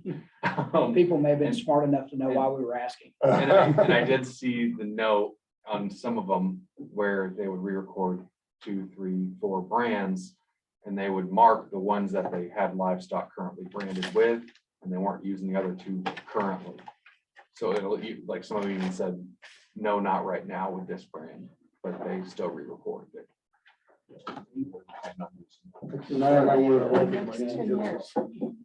If I pay $200 to get a brand renewed, that's my brand, and it's nobody's business if I brand or not. I know, but there has to be a way to get per capita paid. I know, it is really determined. Well, we're getting better at it. There are so many producers in this state who have been so loyal to this department. And then there are those who take advantage of that, and that really bothers me. It bothers all of us, I'm sure, and that's human nature, and I don't know how you do it. But just, I think brainstorming and looking this new IT capability is gonna, I don't know what teeth you have in that as far as being able to use that information. Well, so when you're talking about like per capita, for example, I mean, when we did find people that had ownership records that were in the revenue database, we did send them a letter with a reporting form saying, you have records indicating you own animals, but you're not showing that you paid a per capita fee. It is your requirement under law to report that as a livestock owner. So that we've done it before. And we got away with it then. So I guess if we would do it the next time we do a project like that. Ask forgiveness and permission sometimes. All my neighbors have horses. So, Mr. Chairman, and I threw this past Mike at the first of the year, and he had so many other things on his plate, he didn't have time to really look at it. But in that time period, January 1st, heavy snow, everybody has their livestock in where they can feed them. And our brand inspectors do drive up and down the roads. Can they count? And if they count, what, then what? But they know the people in their area, so when they count, they can send Ethan a list of, I drove past so-and-so's place and there were this many horses and mules in his pasture. I'm determined. Oh, 9. That's where we need national ID. Exactly, it only works if they put it in. Yeah, or then if they share the data. That's where we need the state of Montana. You just made the Doesn't argument help on the people don't want to horses. have us. Yeah, exactly. Everybody's Yeah. got one. That's the money we're not getting is the horses. Well, folks, you know, I think we're beating that dead horse that may still be alive in somebody's pasture, but we need to move on. So, but keep brainstorming, Nina. We're making progress. Yeah. So I think Connie wanted to see you got a little reprieve from the hot seat and she wants back. Back. Dr. Samansky, welcome again. More time. Today, yes. Good afternoon, board. Tanya Shemansky, Animal Health Bureau. Start off with brucellosis and TB updates. Leading off with TB, Blaine County. All of the animals have been moved off of that property. The cow herd had previously been depopulated. All of the calves have now moved to a South Dakota feedlot under quarantine, where they'll be held and fed out until they're ready to go to slaughter.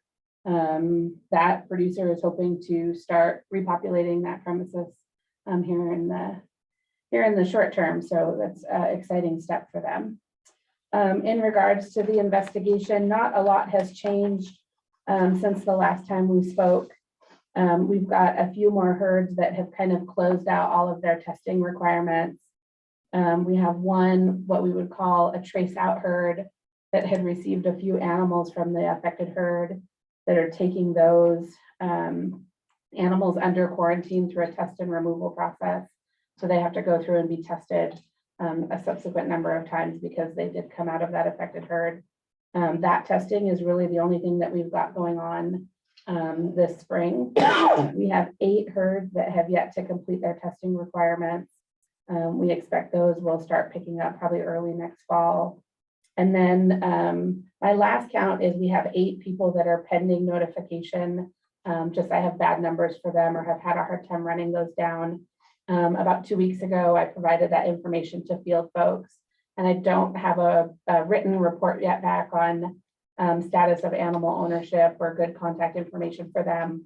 But when I spoke to Travis Elings yesterday, he said that they've all been covered. So I'm hoping that we can kind of wrap up those stragglers. These are all kind of low risk traces that we're concerned about, animals that have been sold through the market that we think are likely in slaughter channels and probably have already been slaughtered, but we want to confirm that before we close the door on them. Is there any herds that you haven't had success with the testing requests? No, Mr. Chair, everybody that I have spoken to in notifying them that they are subject to some testing requirement. Sometimes people don't like it on the initial phone call. It's a big phone call to get from someone. But once they get over kind of the initial shock, every producer across the board has been really, really good to work with through this investigation. So it's been really nice. And for the brand inspectors and the veterinarians that have been doing the testing, after the fact, I've gotten phone calls from producers, and we've got some really complimentary things said about our folks as far as the professionalism and how they handle the testing. So I think it's going well. Tony, I had a visit with the Madison County producer. Family friends for 40 years. I did not contact him until last week. It was hard because, I mean, I've known him really, really well. So I just asked him straight up. I said, all right, what went well, what didn't, what are some questions, what are some things can we do better? He complimented the state. And this guy is a minister and said he wanted to gut shoot the federal people. So, I mean, that was really getting out there for him, and I know it because I know him that well. There's a couple questions that I have. First off, isn't there a better test out there? I know there is. But the feds don't want to use it, or they just don't want to get involved. That's my question. I mean, it's more up to date than the call poll. Mr. Chair, Mr. Redfield, can you specify which test it is? The Activase.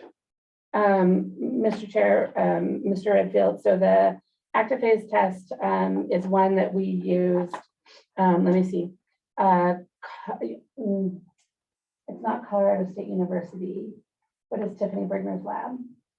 It's what a state in Colorado.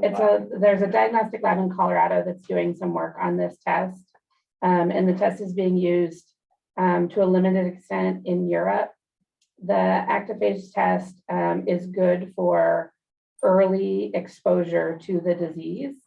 So the data that they currently have available for that test shows that if an animal is early on an infection, they will go positive on it. But after a period of time, they will go negative again because the changing dynamics of that animal's immune system. And so a negative test result on an animal in a herd maybe that has had a long-standing presence of disease is not a high level of confidence that that animal is not infected. And so unless you know the point of exposure of animals and can work in that time frame, it has limited application in some of the types of testing that we're doing. Okay, so then on the gamma test, what's the baseline? I mean, so they have a point that, you know, 0.1, 0.2, whatever, that they say if it's above this, then they're considered positive. Mr. Chair, Mr. Redfield, I believe that the threshold for cutoff for the gamma is 0.1 is the standard that we use. 0 point. But you can, so the way that I explain TB testing that is always really confusing to folks is we will change where we classify animals based upon our level of suspicion of the presence of disease. And so on these slaughter tracebacks, where everything that responds on that caudal fold test is classified as a reactor and therefore has to go to slaughter, we're taking an aggressive cut. The same thing is true on the gamma test. If you wanted to apply a higher level of scrutiny to a herd, you could drop that 0.1 cutoff. I think that is the drop point. Is that the drop point? Yeah. Or so you can move it up 0.15. if you have a lower index of a suspicion. I thought you could drop it further. Yeah. So 0.1 isn't a hard and fast But answer. so if they're lower, are they still, If they are lower than that, then they are classified as negative. so then my question is, 61 didn't hit that threshold. But those, so, and again, and that was why I let off with that first half, is the only reason that we use that gamma test was to try and figure out where to start in the 61. The only reason that we used it was to prioritize it. It has a high level of specificity, but a low level of sensitivity, which means that you could, if you find a positive on it, it means it's a very high likelihood that it is in fact bovine tuberculosis. A negative test doesn't mean that that animal isn't infected. That's the low sensitivity. So that's why we use those tests in tandem. But for tracebacks, slaughtered direct tracebacks, everything that goes on the caudal fold test has to go to slaughter. The gamma test is only to prioritize. It cannot be used to clear anybody. Okay, see, that was a confusing point. It is a very confusing point for the producer, everyone. because that's. No and- arguments there. And that's the question, because I have another one in our county, we've got a 0.035, and he goes, well, why? It's supposed to be 0.1. And so that's his question. And Mr. Chairman, and Mr. Redfield, if I can chime in, so it's the scenario we were expecting is that when you have 61 caudal fold responders and you pull a gamma on those, you would expect, let's say 3 to 5 to be to be like above that 0.1 threshold. And then so when you have those 5 that are gamma positive, you're like, we want to look at those animals first. Okay. All of them have to go to slaughter, but we're particularly interested in the 5. In this case, what made it more confusing is all of them were negative on gamma, but they were already categorized as being reactors from a trace herd. And so it created confusion, but it really didn't exonerate, so to speak, any of those 61 just because they did not test positive on gamma. If that makes sense. And we had no other, I mean, even after we had no other positives in that herd. Correct. And that, and that's where you're going, wait a minute, wouldn't you think there would be another positive? I mean, because in Blaine County, you had several, some more showed up. So was there ever, Mr. Chair, was there ever a conclusion? Like Yes, so they were killed, but Were any of them positive? No, Mr. Chair, Mrs. Brown, so that's, our live animal test can be used to rule out animals to some extent. But there gets a point where there's a limitation where the only way to do it is through euthanizing those animals and collecting tissues on them. And because 61 was such a kind of a big chunk, you want to try and spool it down. And I've got some numbers from a South Dakota investigation that kind of show why we take the approach that we do, that I would be happy to get for the board. But those 61 animals were all euthanized. Tissues were collected out of initially a certain percentage of them. And then beyond that, animals that had any sort of lesion, all of those were submitted. They were all negative on histo, so looking at them underneath the microscope. And then they set all of those tissues up to try and culture the organism, and they were all negative. So that was why that bird was released from quarantine. And it is, it's just with a direct slaughter trace back where we know that from the time that that animal left the ranch until the time that she was slaughtered was less than a week in this instance.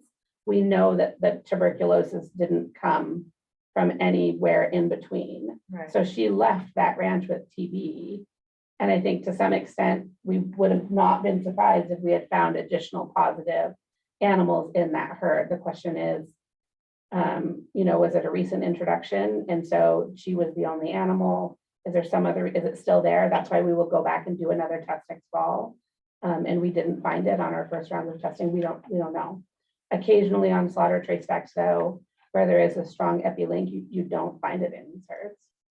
So, and we were thankful to not find it. I mean, of course, we were happy to not find it. And I guess the one final thing was his question was his privacy on it. How come so many people knew about it? And he was the biggest one he was referring to was somebody from out of state. I mean, big time. And that was, and I understand his concern. And, it's hard for me not to refer to the, I have called the Madison County here and I have a hard time because I know who it is. I didn't know who it was initially. And I didn't want to know. And I don't want, but I don't want anybody to have to go through it. And that was his thing. Al, you can say anything that I told you because I don't want anybody else to go through this. And, just for the board's information, it damn near killed the guy. I mean, he ended up with pneumonia so bad in the hospital, got COVID while he has pneumonia. He's still not quite right. And, he figures he lost $1 million over the deal. Easy, because he had canceled wholesale. So Mr. Chair, Mr. Redfield, the Idaho one was a really strange circumstance in that somebody involved in the, from when those animals left the Montana livestock market to slaughter, somebody that was plugged into that line seemed to have identified who that cow had come from and called back to a Montana sale barn, making inquiries specifically about our Madison County producer. Because our Madison County producer was also friends with the individual at the sale barn. The individual at the sale barn said, I'm not giving you that information, and gave our Madison County producer the heads up on it. We tried to follow up. We reached out to USDA, who we believed that individual was somehow connected with. And we're not able to ever really definitively identify who made that phone call or why they had the information. As far as what information left Montana, or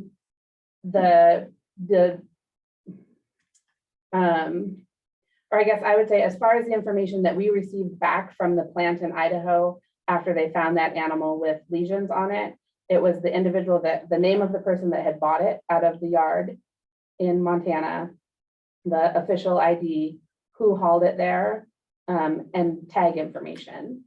But whoever hauled it there got a clearance form from the yard that would have had all of the names on it. And so we don't know if that's how they got back there, to having an idea who it was.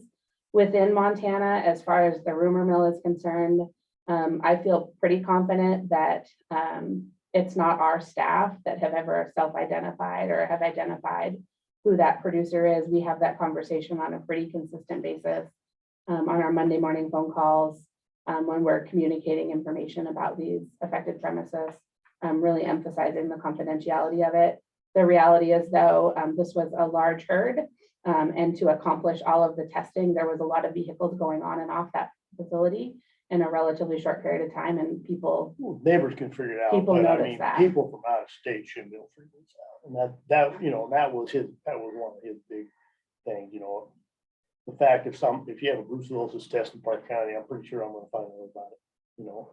You can do the process of elimination on it. But you know, it went way past that. And I know how you guys have worked on it because I worked with the brucellosis cases before, you know, in our own situations, and it's been really good. I'm just, you know, I just bring it up. You're already aware of it, but I think the board need to know about it also. And Mr. Redwood, can I just make a comment that I think that's a very good point. And I know that, so I know when I went to Stockbrokers and Billings in December, I had people who came up to me and not referring to it as Madison County herd, but referring to it by name. These are people I'd never talked to. And so I think that's everybody. I think that's a great, not just this board, not just our staff, but for anybody who's out there listening, you know, for producers to think about themselves in that position. That's why it's very important. Even if you've deduced it, don't go off and start talking about it, because we are so connected. Everybody in this room has connections out of state. And so the way it could have got out of state was one producer talking to another one. And I mean, that could have been a way that information could get out too. And these situations we've dealt with the last few years, particularly on TV, is even more for us to be more cognizant of being careful about what we talk about, who we talk about it to, because it could be that shoe could be on our foot one day. And that's what we don't want to have happen. You know, and I did a test on it because the producer's brother-in-law is a former student also and does my windshield. I said, what's happening with Lisa and Larry's? Well, I shouldn't say that. It's hard though, because it's family, just about like family. He had no clue what I was even talking about. So I thought, all right, it's not being spread around by them.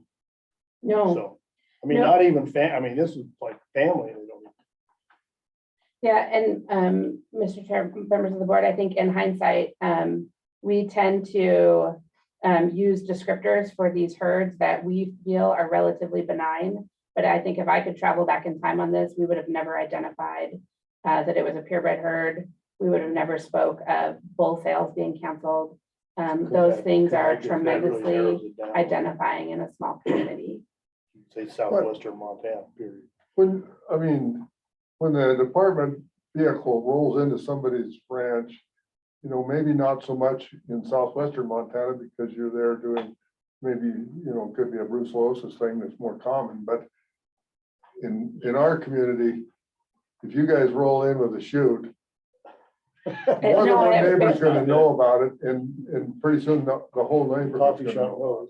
It absolutely does. Hopefully, I guess our experience over the last 6 years, 7, 8 years of going on to different properties for different reasons.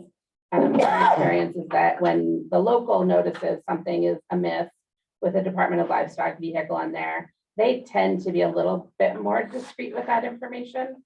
I think the coffee shop rumblings certainly happen, but I think when it gets out of that local community, it tends to go a little bit faster. You should take the shoot in the dark. Yeah. You had a question there, Dinah? Did you have a Fishing box, ice house. We've had conversations though. I mean, we try to, prior to going on to a location, we will try and meet at an offsite spot and condense down the number of vehicles. A lot of our law enforcement or brand inspectors who help out with this testing, the shields on their trucks are magnetic, and so they'll pull their shields off We try to do a lot to minimize the footprint that we have when we go out there, but we had to test between the 2 herd tests, we tested almost 5,000 cattle. Like that was a lot of trips onto a property with a lot of people to accomplish You know, that. and that's, yeah, I mean, I don't look at the side of the pickup by the license plate and say, well, that's all. Yeah. Yeah. So, all right, I think, That was, I mean, no trying to defend you, I'm just saying, No, you know, and I just wanted to talk, I mean, I had a hard time, as soon as I found out, I had a hard time not calling, I gotta do this for obvious reasons. we were, again, kind of back to Jean's first question, we were very fortunate to experience, or I was very fortunate to experience really kind of, I think, positive relationships with 2 producers that were going through probably the worst experience in their life, arguably. And so I guess we're very fortunate with the folks that we get to work with when we're doing very difficult things for them. But we had a lot of hard conversations and we had a lot of phone calls that ended early because the stress of the phone call was a lot to take in. So I'm glad that we got the resolution that we did in Madison County. Well, I mean, and he's fighting the feds on, I mean. Which brings up something maybe you guys have thought about, maybe not. If there's a catastrophic health issue, knowing how to talk to a producer is probably pretty important. And I don't know if they have training for that or not. If they don't, there should be, because maybe it would help lower the stress, not only for the producer, but for staff as well. Mr. Chair, Mrs. Baca, so yes, partially we've addressed your question or comment. And I think there's still maybe some piece there that we could flesh out. When we talk about our emergency preparedness planning that we've been doing, and we just came off of a 2-day exercise, one of the things that we have started to incorporate on a more regular basis in that conversation is making sure that we have mental health support for both the people that are involved in the response and then the producers that are impacted by it. Obviously, if we had a foot and mouth disease detection here in Montana and we were depopulating herds, right, we know that there's tremendous mental health implications associated with that. And so we have started to look at those conversations. In the past TV trace, we had received some feedback from one of the local inspectors that was a good working relationship with the owner about the impact that it was having on them. And we did loop public health in there to make sure that they had the support that they needed kind of going through it. But we have never specifically looked at kind of some training specific to us for that communication piece. So You should, if you, and we've talked before about if you have an issue and you have a semi going through and you need to unload him someplace, that person needs to have a conversation with you that is as low stress as absolutely possible. So it covers the gamut of everything. I think that would be a good idea. Well, it couldn't have been easy on you either.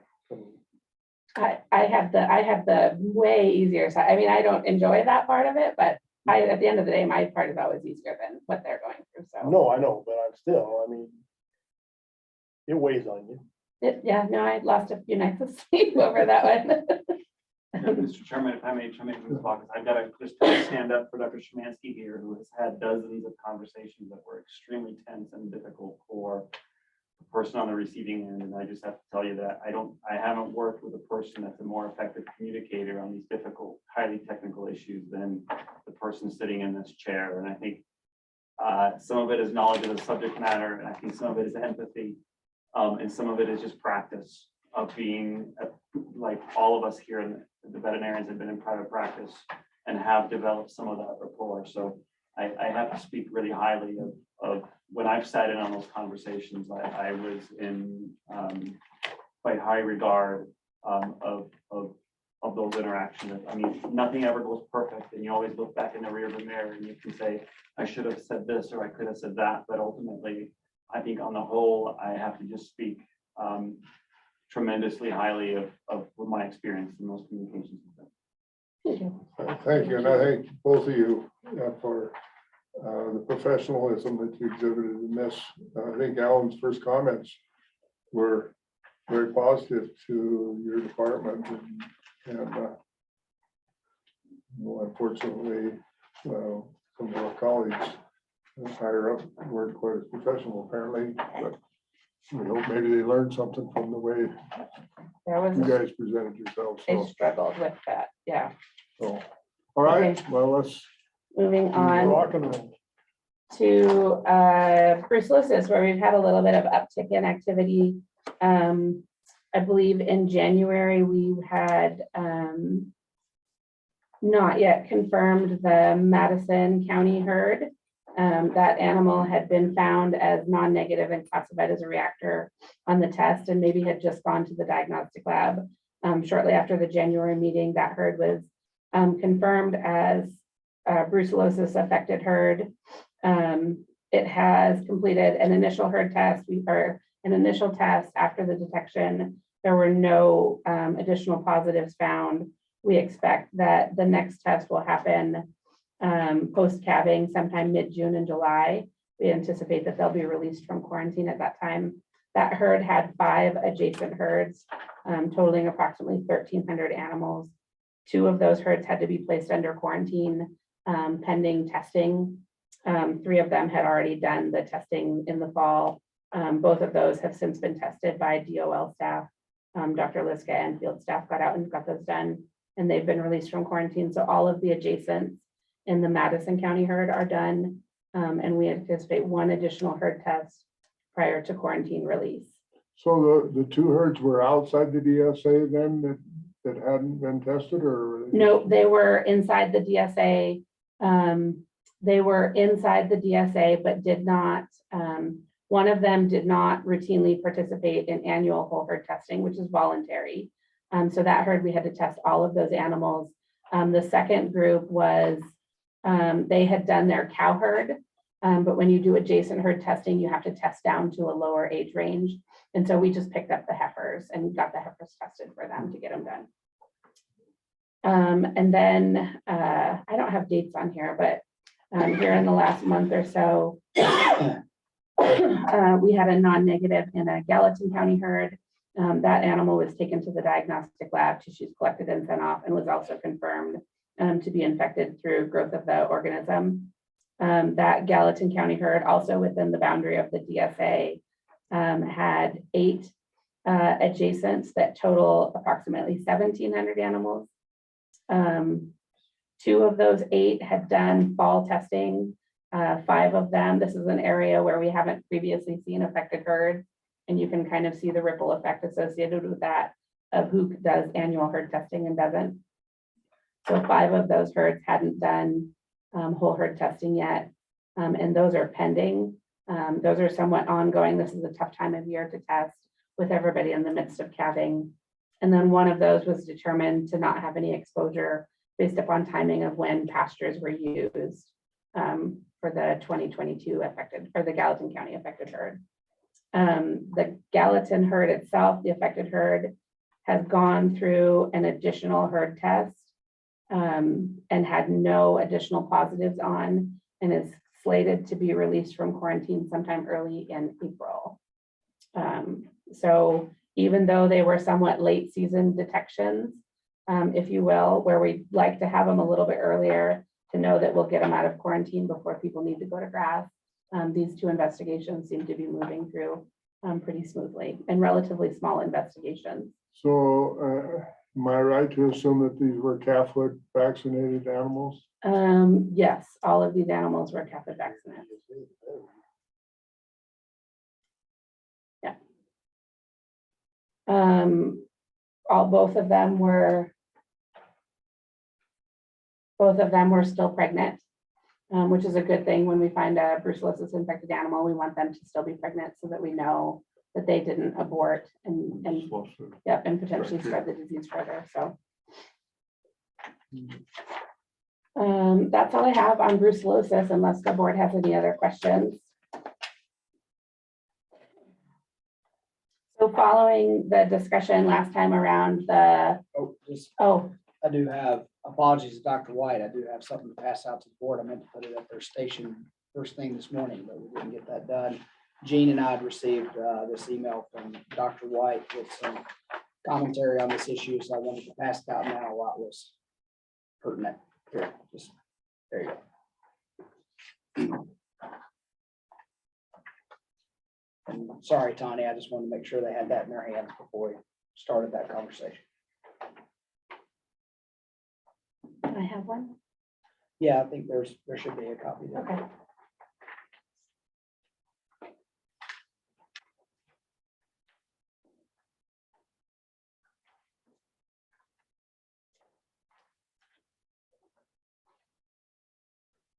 guess I can get to your actual document here on the screen.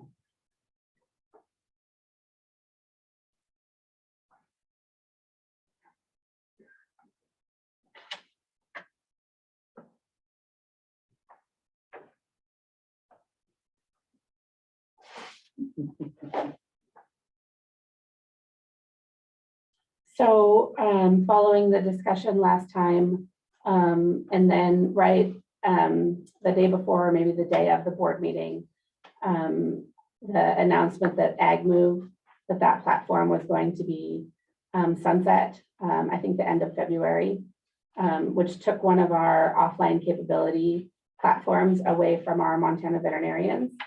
We tried to take into consideration kind of all of the feedback that we had received and decide on how we would go forward. And so I put together this kind of proposed policy for what we would do. The 20 paper certificates allowance that we did in 2021 was accepted by industry, accepted by our state VMA organization. And with the absence of one of those platforms, and we're kind of still in that waiting period for our USA Herds option to come online, we propose that we continue the 20 paper allowance through 2022.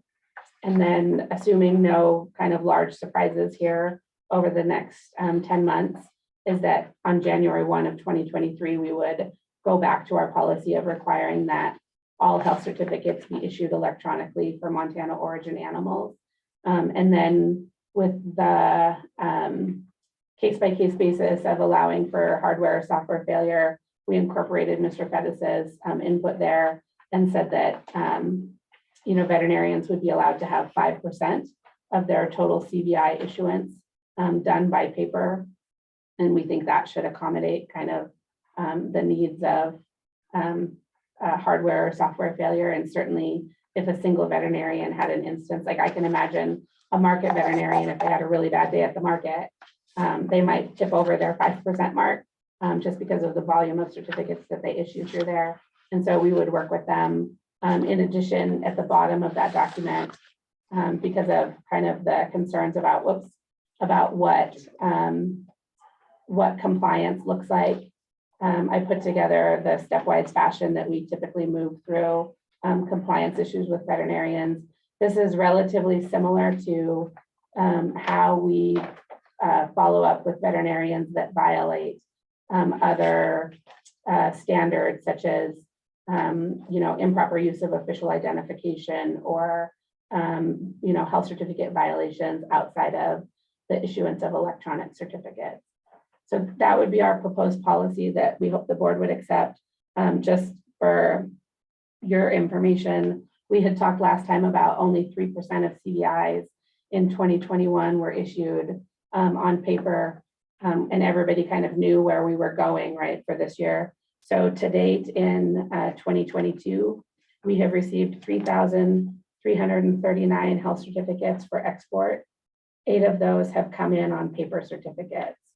So right now we're at 0.24% of our health certificates are being issued on paper.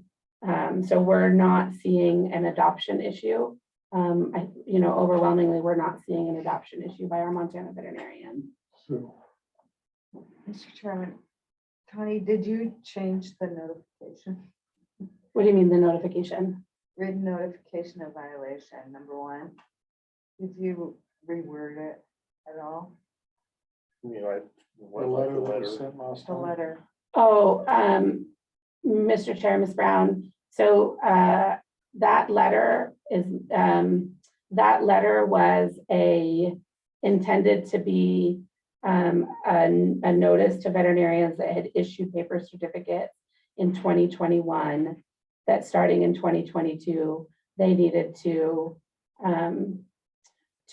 make the transition, right, according to the policy that we had previously announced. When we do, that is not the letter that we use for step one. That, if that makes sense. The complaint last time, or last meeting, a couple meetings ago, was that it was sort of rude, I guess I would say, and we had talked about rewriting it so it wasn't so offensive. Yeah, and again, that letter was not, Isn't that what your number one is? that is not the number, that's not how we handle number one. Number one, I can get an example, I can get an example for the board of what number one has looked like in the past for veterinarians. The letter that was sent to veterinarians in December, again, was just kind of a one-time, hey, you've issued paper in 2021. Please remember the policy starting in 2022 is electronic only. Okay. And these are the Yeah, consequences of. I see what you're talking about, yeah. So this number one is A different letter. Letter that doesn't say you'll lose your opportunity to work on CBIs. Okay. But again, Mr. Chair, if I could add in, we do have to remember that when we are communicating lack of regulatory compliance, you do have to be straight with people about what the consequences of that are. And that is that if they refuse to follow the rules and regulations, they do lose that opportunity. Right. You gotta, you don't want to be so soft worded that people don't take it seriously, that it's something that, and I'm saying that blanket, not just this issue, but how it affects other things in the department, because we're often as a regulatory agency communicating to someone that if X, Y, or Z is not completed, you will be suspended, you will be X, Y, Z, whatever the case may be. Yeah. Okay. I get that. I'm gonna just expedite the process because I think we thoroughly vetted this last meeting. I'm gonna entertain a motion to accept the new policy that is proposed by the Animal Health Division, and then we'll discuss that motion. If we have a motion to accept that. So moved. Okay, we have a second. It's good to have a policy. Yeah, maybe you could scroll Yeah. back so that we're all proposed policy. No, That's up there, all right, there you are, right right there. there. I'll second so we can discuss it. Okay. All right, we have a motion and a second. Now, Nina, you had a comment. Did you second it? I wanted to ask, how many papers did you have last year? It was 3% of about 26,000 certificates. And there's stats on the first few months here. So that's the a- first paragraph. I didn't bring all of those with me. I apologize. So we had about 750 to 800 paper certificates last year. And interestingly enough, if you look at the issuance of those paper certificates, we had a couple of veterinarians that started out and kind of really hit paper hard early in the year. And then through communication with them about kind of the need to start the transition and working with them, then they switched over to paper and never went back to it. Or excuse me, switched over to electronic and never went back to it. So if you looked at how they were distributed throughout the year, it was very heavy on January, February, March, and then it really tapered as the year went on. So I think I had that statistic, but I think maybe January, February, we were somewhere around the 8 to 10% for paper certificates. And by the end of the year, we were down to less than 3% to get that 3% average. And I'm looking here, Dr. Shemansky, you're saying in the first 2 months of the year, it's been less than 0.5% that's Mhm. been done on paper. Yep. So I guess I had one phone call about this. And the veterinarian that called me, I thought he's in a rural area. He has very limited cell service at times because he's a neighbor. And he said, I would not go back to paper certificate. He said, it's the best thing that ever happened in my world. My vets that I use for most of my work are my age, and they will not issue electronic, and they just quit doing it. So we have another vet that we work with. When we need a health certificate, we just go to the other vet. He said, I tried to encourage those two guys to work with me, and I teach them how to do it, but they're not going to do it, but they just quit. They don't issue health certificates anymore, and they're fine with it. And we just use a different vet to do our health certificates. There's more vets in the area, and it works out fine. But he said, I would not go back to paper. So that was, I thought maybe he was going to call and be on the other side of it, and he wasn't. So that's just what I've seen and heard from the country. And Mr. Chair, members of the board, if I may, this has allowed us with our import office staff to make tremendous gains in efficiency. And so with the time that we have freed up, not entering health certificate data into the system, we're starting to pick up some other big chunks of traceability data that previously only existed in paper format and get those into a computer system so that they're more traceable. Some of the market information for brucellosis compliance is now going into the system. Identification off of brucellosis test charts that are submitted by handwriting that previously wasn't searchable. That information is starting to be entered. So there's gains beyond just the efficiencies that we see with the use of electronic health certificates and the traceability benefits there. I know. Well, I'm having a real struggle with this. Montana does not have a plethora of large animal vets across the state. And we need every single one we have. And if we have a percentage of older vets who just don't want to deal with electronics, to me, it would be energy and time much better used in developing, grandfather them in, and then develop a program to get new vets to come to this state. The government has had a program for a long time of paying for portions of schooling for doctors, with the caveat that then they have to go and work in a given area assigned by the government for a given number of years to pay back the loan, so to speak. And so I would think it would be better just those few older ones are just not going to do it, grandfather them in and set up a program whereby we get new, younger vets and set them in those rural places so that there is a vet there who is younger, who is computer compatible, for lack of a better term, and take care of the vet needs of those communities rather than get in a fight over less than 0.5%. Mr. Chair, Mrs. Buckets, if I may, the reason that we're at 0.5% of paper is because this is the policy that's been communicated to veterinarians. And so with the expectation that this was coming, they have come over and complied.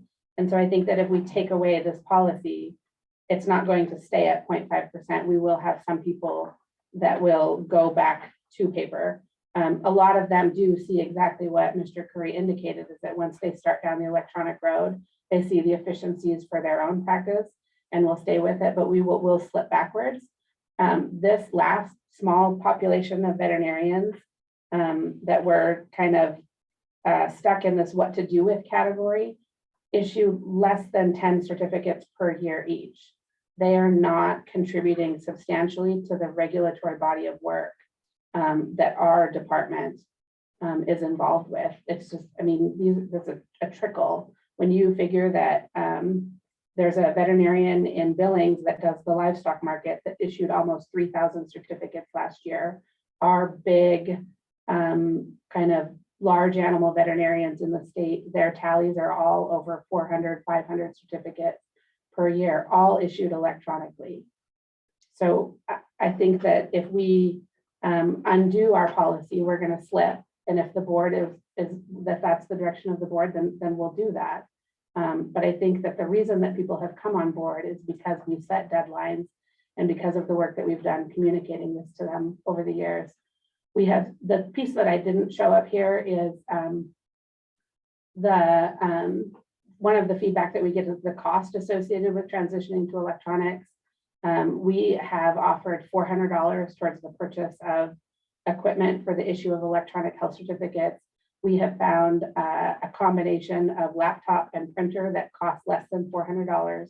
So a veterinarian could purchase that equipment, submit for reimbursement to our office, and they would get $400 towards that purchase. So they have no investment in the hardware. The fillable PDF health certificate is typing into a form. So it's as low of a learning curve as you could possibly encounter, and you can print it off in the field. So we've made the entry into the electronic health certificate world as simple as we possibly can. The only piece that they need is at some point, they have to be able to hook that laptop up to internet, and it does not have to be done at the farm.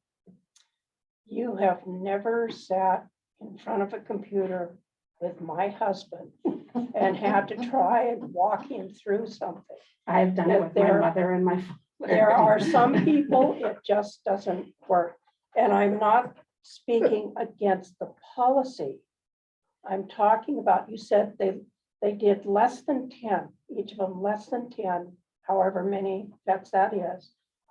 I'm talking about that little handful. I'm not talking about the policy. I think the policy in and of itself is a good thing. But there is a little tiny handful of folks who just aren't going to do it. And I'm thinking of the communities out there. And Tani, you have not been a field vet for a long time. You've been here in the office. And there are communities out there who desperately need their vet. And if their vet gets mad and quits, how far away is the vet who's going to do this stuff that they need?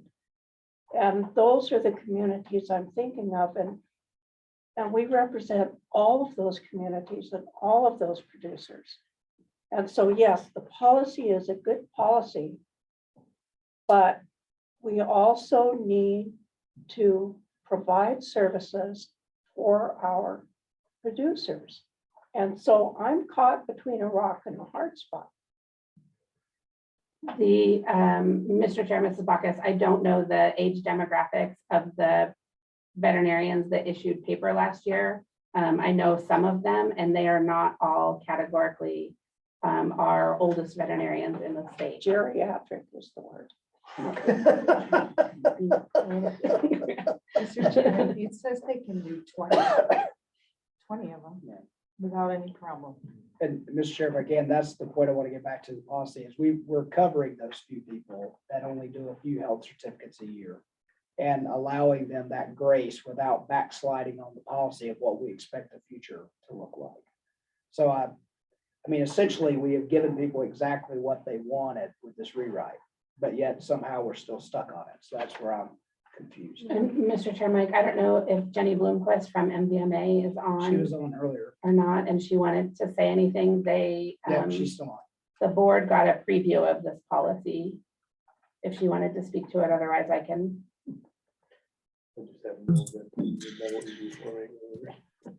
Mr. Chairman, Tani, board, this is Jenny. I'm sorry, I was trying to unmute myself. And I will speak to that. Our board did work through and got a preview of this policy. They've had quite a bit of discussion, as I shared earlier, during our summer meeting. They feel that this policy is more than fair. They also agree, and several of them are of the more mature age group. And I can say that because I'm in that group too, as well as not very techie. So they, and one of our board members, I'll designate or I'll mention Bar Gustafson was a prime example. And he said, I would never go back to it. And I'm surprised to say that, but it really was efficient, and they felt it was efficient for the department as well. And that there are, the policy does allow for those who do need to do the paper and emergencies, and they all felt like this was the way to go. Thank you, Jenny. Is there any questions or comments for Jenny? All right, I think we've hashed and rehashed this enough. I think it's time to vote on this proposed new policy. So all in favor of adopting the proposed policy signify by saying aye. Aye. Aye. Opposed? I abstain. One abstain. I didn't hear any opposed. All right, hearing no opposed opposition, the motion is carried. And noted that 9 abstain. All right, thank you, Tony. I think we put that one to bed, so at least for a year. For a year, yep, thank you, board. So next up was that can brand exemption, which we can skip. Next up is travel requests. Also, Mr. Chair was trying to stop. Well, yeah, just, This is not, may I just ask a question for clarification? okay. Yes, introduce yourself if you would, please. Yes, I'm sorry to say it coming, and then I'll be out of the thank you. I'm Dr. Eileen White, retired veterinarian from Ennis. Mr. Chairman and members, could I ask a question for clarification? Why did the Board of Livestock have to vote on this policy if the policy existed as it did from the state veterinarian's office? Who is the legal authority on making policy that the veterinarians of Montana have to follow? I can. Could you? Yes. So this policy was passed by the board in 2019. I believe it goes back that far. What we were passing today was an amendment to that policy based on the testimony that you brought at the last meeting. Very fine, thank you. I didn't understand that the very first time it had ever been voted, but it was voted in 2019. That's in your records and your minutes from 2019 that the board voted for this policy previous Yes, to this today. was a policy of the board and Okay. has been since it was first ever presented to MVMA. Okay, all right, thank you so much. I appreciate your time. Dr. Rankin would have been here too, but she had suffered a sad loss yesterday. Her mother passed away. Oh. So she said to please give her regrets. Yes, Thank you give so her our much. condolences. I will. Thank you so much. Thank you, Dr. Krasinski. Sorry. Okay, all right. So out of country travel, is that where we're at? Yes. This is a request for me to travel to the 2022 Penwar meeting that's being held in Calgary this summer. I serve as the co-chair for the Cross-Border Livestock Health Committee. So we are planning our session for the upcoming meeting. Additionally, Cross-Border Livestock Health will be pairing with the Invasive Species Committee of Penwar. Oh, yep, sorry about that. Thank you. I know, but Mr. Chair, members of the board, Penwar is the Pacific Northwest Economic Region group, and Mike might be able to add detail here if I miss anything, but this is a collection of Northwest states and provinces, and I think a territory or two that recognize that there are tremendous similarities in our business practices and a tremendous amount of exchange, right? So we know all of the communication today about how our feeder cattle flow. So working together kind of in a collaborative process across the border to address issues that we all share. So in addition to our regular session at the meeting this year, we're pairing with the Invasive Species Committee to do a feature on feral swine. So we'll spend 2 sessions talking about feral swine, looking at the Canadian perspective, the US perspective, how we kind of collaborate across the border, in particular with things like African swine fever. Not too far from our shores, a detection of African swine fever will have significant implications to how livestock move across the border. And so are there things that we can be doing in advance? Ethan mentioned earlier about one of the presentations at the meeting that Branch just attended. Those emergencies in Washington state last year associated with the floods and the need to rapidly move cattle. They had an international border that they were up against. And so there's been a lot of work done since that time on how to move animals across the border without meeting kind of all of those requirements in the case of a natural disaster like a fire or flood. So a lot of opportunity for really good discussion at these sessions. Dr. Samansky, one that just brought to mind, probably 30 years ago now, but we had a bunch of cattle in Bab that needed to get out of there. And it might have been that winter of 88, 89. And we basically could not get to Bab on the American side. We could have gotten to Bab by going up through Coots and then coming down through Caraway and got the cattle out without going over any mountains or anything. But at that time, that was not. Couldn't do it, yeah. Because of the rules in place that we just couldn't make it work. And we finally, I think we ran chains for 25 or 30 miles up over 2 mountain passes to get to the cattle and get them out of there.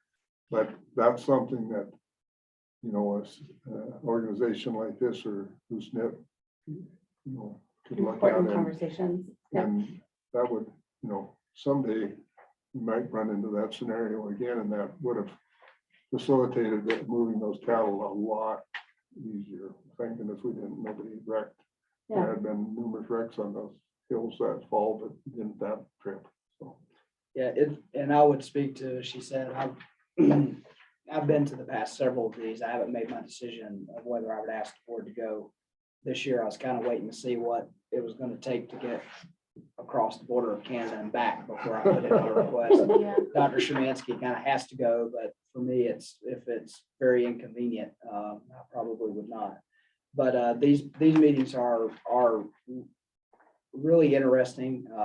In fact, I got introduced to it by Senator Mike Cuff, who has been really, in fact, was the president of Penwar most recently, the organization behind it.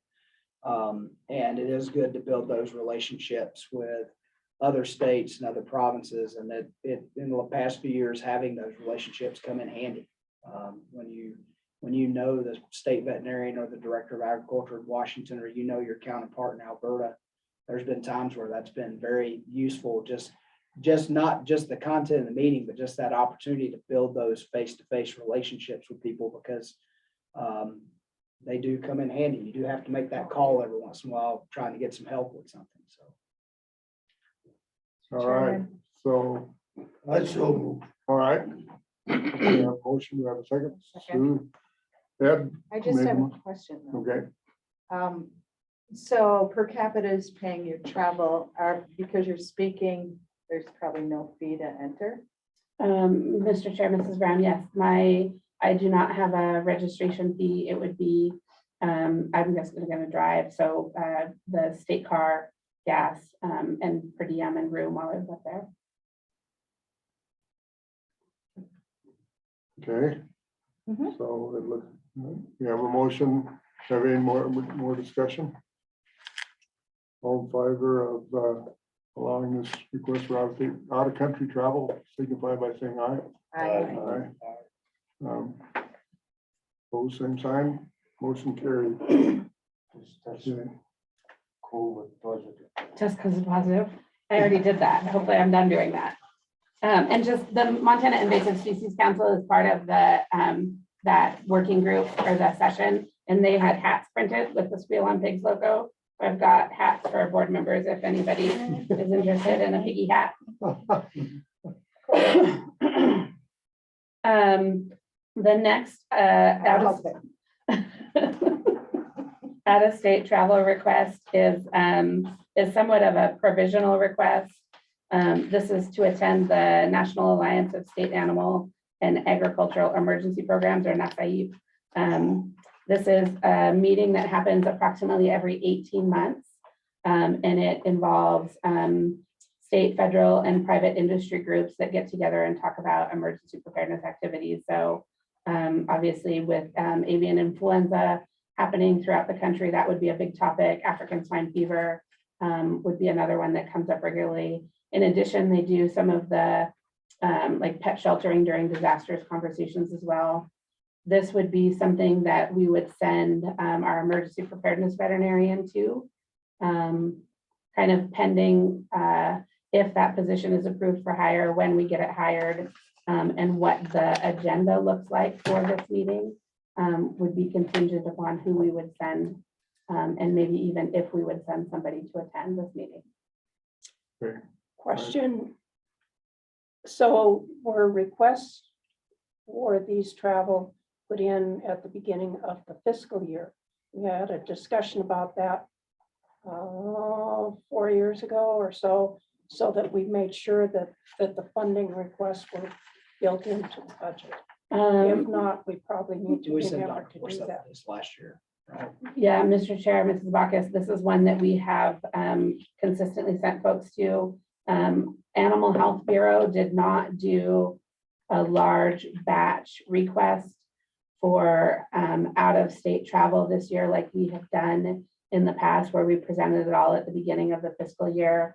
And maybe I'm wrong, but I thought that we were directed not to do that because of COVID. We were still not sure kind of what opening up and travel was going to look like. So these have been somewhat coming piecemeal throughout the year.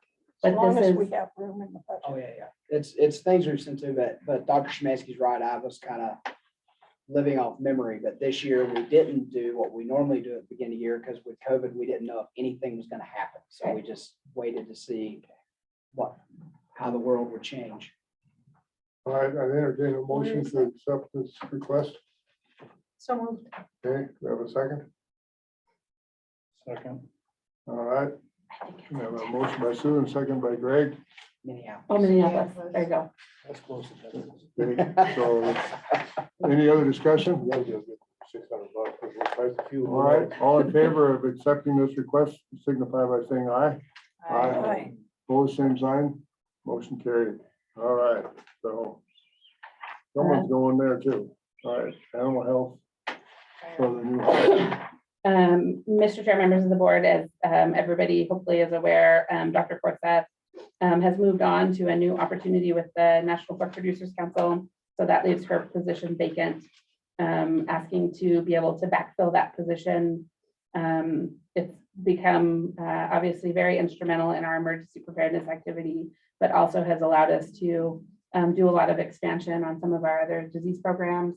So that position has done a tremendous amount of work on our state Yonis program, as well as all of the Canis discussions that we've been having over the last couple of years with our shelters. And just the lack of ability to fill this, I think, would really kind of slow some of the progress that we've made on emergency preparedness and make some of the things that we had on the horizon difficult, if not impossible, to achieve.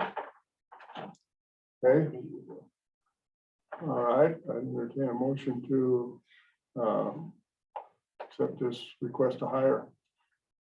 Sue? I have a motion by Sue. Have a second?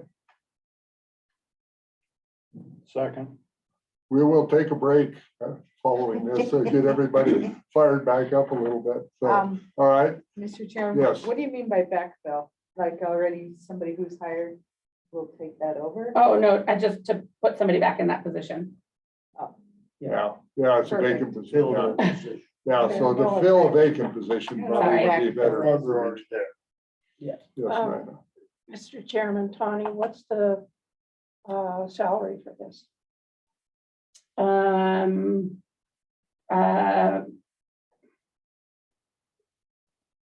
Mr. Chair, Mrs. Bacchus, I think that it's around $85,000 a year. I think this was a position that was recently adjusted in the last year or so to when they moved pay rates to whatever the 80% mark. This one was adjusted to that, so I think it is a relatively current determination for salary. One second, I can look it up. here. 37.55 an hour. How much? 37.55 an hour. Is that what it is? Yeah. Because I was just gonna look it up. So, Just so in case you guys ever, bored, I'm not sharing this with the world, but it's out there. You ever wanna know what people get paid? It's all right here on the website. Thank you. That's a Okay, good thing about being a public employee. Everything is pretty. okay, Nina? Mr. Chairman, are we in the ask question period? Yes, we have a Okay, motion okay. on the, we have a motion on the floor. As I recall, when this position was first established, they had other duties besides this here. They were supposed to help in the field as well. And how much has that been done? Mr. Chair, Mrs. Bacchus, yes, all of our veterinary positions come with a provision that there may be field work associated with them. It says that days that extend beyond regular business hours and extended travel are rare, but they do occur associated with disease outbreaks. Because of, and that language has been strengthened in this job posting going forward to make sure that there is a field component of it. Okay, and where does the funding come from for this position? Mr. Chair, Mrs. Bacchus, this is funded through the federal umbrella. Okay. Okay, any other questions or comments? Yeah, well, Mr. Chairman, Yes, well, no, it comes through the federal umbrella, so. The federal umbrella gets asked to spend money on a lot of stuff. And so, you know, we don't want to spend all of it in one place when we might need some in another place. but this has You're been, laughing, No, but I see what think you're about those things. this has been common practice. That's where this position was funded in the past, correct? Yeah, Mr. Chair, Mrs. Bacchus, this position was created in 2018, I think early in 2018, and has been funded 100% through the umbrella since that time. The federal umbrella also totals right around $1 million. So this is not, this is not consuming the entire chunk of it. Okay. And you will advertise for this position. And Mr. Chair, Mrs. Bacchus, yes. Yeah, we don't have any internal veterinarians right now that already have a job. Really? So we'll have to, so this hire will And only come. 100% be assured this is gonna be somebody will be an external new candidate to the department. Because there's not anybody else qualified for the position internal. Unless I'm Dr. not for it. Szymanski wants to take a step back and do something else. Well, and, you know, and this is just for my own information. We just went through a disaster. The TB stuff, which was not foot rot or avian influenza or African swine fever, but it was a disaster. How much did this position help? Because that, to me, setting up and how to address a disaster is what this position's for, not for specific diseases that might come in. Am I totally off or? Mr. Chair, Mrs. Bacchus. So the way that the position description was written for this position was approximately 50% emergency preparedness and then 50% not just Johne's, rabies, and B. canis, but kind of a broad spectrum. So zoonotic, and then a lot of our avian diseases. Obviously, tuberculosis falls into the zoonotic component of that. This position was involved in our disease investigation. The TB investigation involved all four of us at the state, 3 federal veterinarians from within Montana, and at one point we had 2 veterinarians from out of state that came in and helped with testing. I suspect that every district investigator in the state participated in brucellosis testing at some point in time.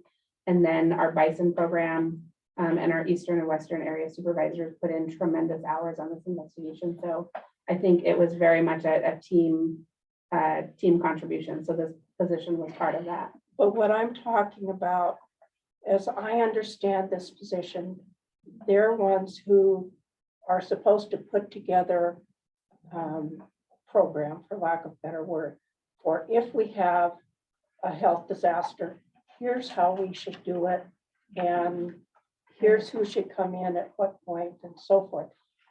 Did that position have any of that kind of planning in place when we actually had a disaster? This position did not do that portion of it. I would say that the two primary people involved with this investigation were, with the Blaine County one, were myself and Travis Elings. I did a lot of the epi work. Actually, that's not a fair statement. The import office did a tremendous amount of the epi tracing. I was the point of contact to reach out to producers and let them know of their involvement. We handed the planning piece, I think the question that you're asking, to Travis Elings, our Eastern Area Animal Health Supervisor, and let him handle the scheduling and all of the manpower piece, equipment needs and all of that. And he stepped up to the plate on this and really took ownership of it and did a tremendous job. If we had chosen to task this position with those responsibilities, we certainly could have done that. It just wasn't needed. Well, and I think if I'm hearing the spirit of Ms. Box's question right, the work we've been doing on emergency preparedness has put the plans in place to enact, right? And so people know what their role is and what they're supposed to do when these things happen. So just like the exercise that happened the last 2 days, that's an impetus of this. And at some point, because I told him we needed to, before we lose Jay today, since Jay observed, actually Jay came and observed the last 2 days. When he gets back in here, we should have him talk about what he saw the last 2 days. But that process, just like, so knowing what to do when things happen is because we're doing that pre-planning and having that documentation done so people know what their roles are, what they do when this happens. We didn't have to go full on the way we would with FMD or something else because TB is so slow moving.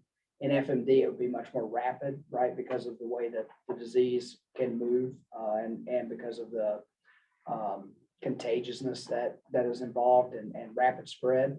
But learnings from the exercises we've been through played a part in us being prepared. And people, like she said, kudos to Travis for stepping up, but Travis has been through training and exercises that prepared him to step up when he got that call. So I think that's what you were asking. That's exactly what I was asking. Thank you. Yeah. Thank you.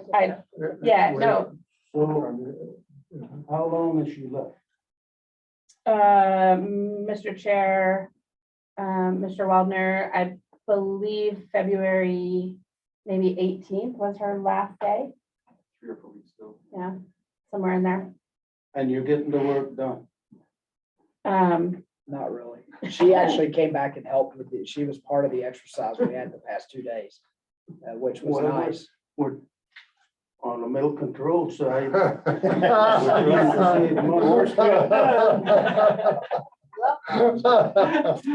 So I'd definitely say this is a case where the work is not getting done. We got evidence that it's not getting done. I mean, not the way it was when we had, because this exercise we just went through, Anna had finished doing that before her last day. And then thankfully, the National Pork Producers Council was nice enough that she actually came back and was participating with us the last 2 days. So helping close that sort of last project she had before she moved on. Yeah, no, and I would say that, so the volume of calls that previously were going to Dr. Forsyth are now coming to me, plus my regular volume of calls. And so callback time has gone up significantly in regards to BK, Yoni, some of the other things, because I can't keep up with the volume of work that has blossomed over the last couple of years of having another veterinarian in the office. So back to this, when did we do this? When you suggested to Marty that he contemplate, what do I want, that that Tawny would be the assistant state vet, so to speak. So should some of the workload that Tawny has to handle right now be put back on to Marty so that some of that is taken off Tawny's shoulders? to give her something? We call that delegating up. It's a I was just gonna ask that. You know, this whole time. Yeah, no, But I say that very seriously because the load you're carrying is unbelievable if we think about it. And should some of it be sent back up to Marty for the time being? I actually asked him this week to help me with callbacks and he is pretty good about helping. Mr. Chairman, my question is,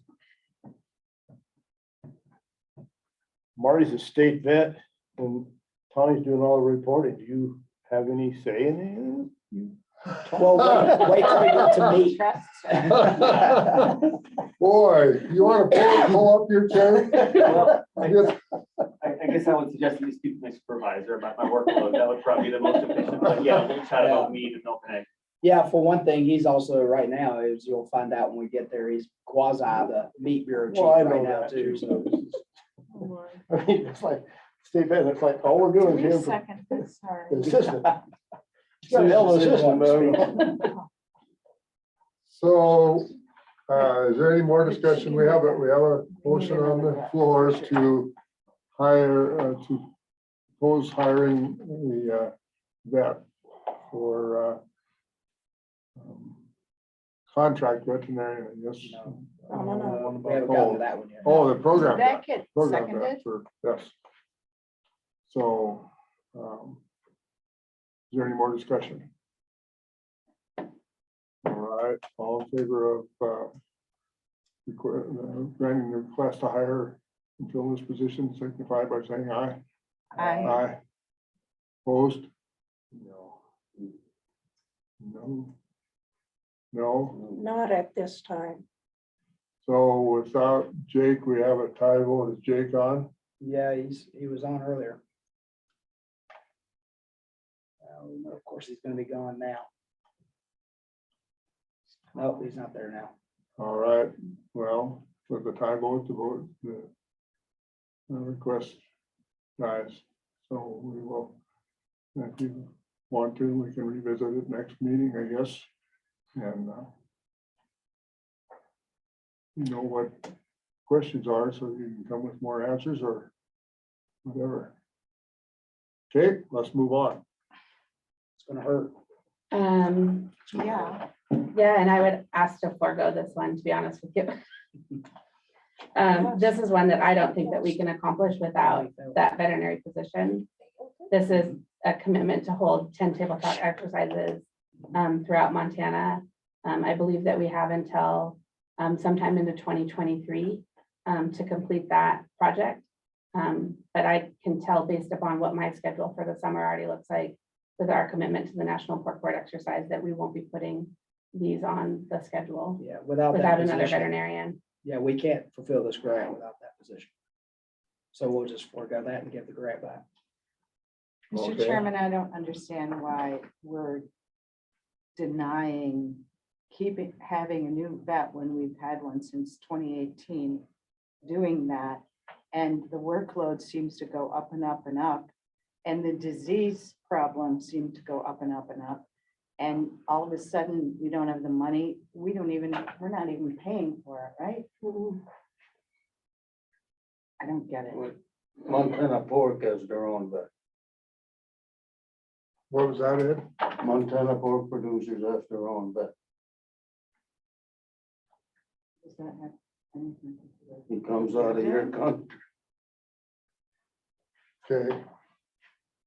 So I guess, He was here at when we had that table talk with National Pork Producers.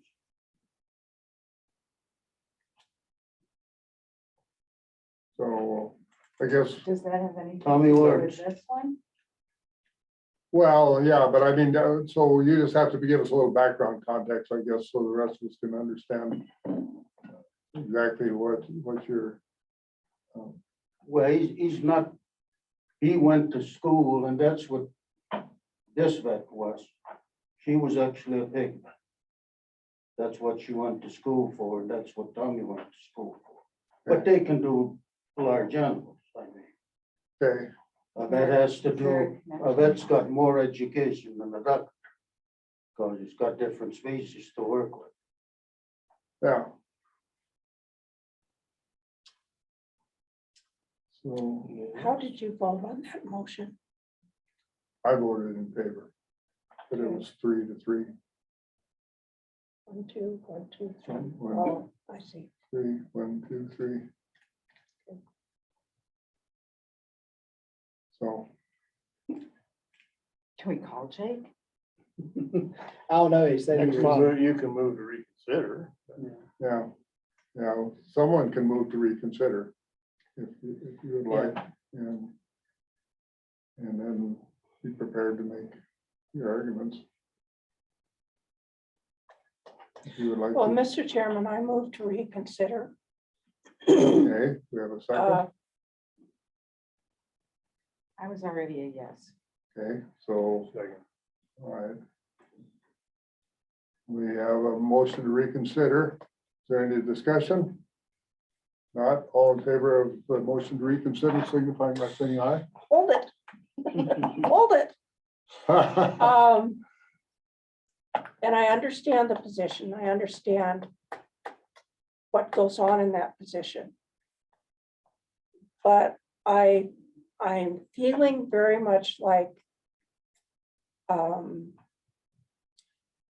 well, how do I explain it? Like Tawny's getting dumped on an awful lot of stuff in the last couple of years. And can that position help Tawny more than it does already? More than it did. I mean, Tawny's busy. And that's why I said, can some stuff be pushed up to Marty so that, you know, this one is looking at Jonas disease and B. Canis disease. Are there other things that position can also look at to be taken away from Tawny so she gets some of this pressure off of her? So, Mr. Chair, if I could just address sort of staffing.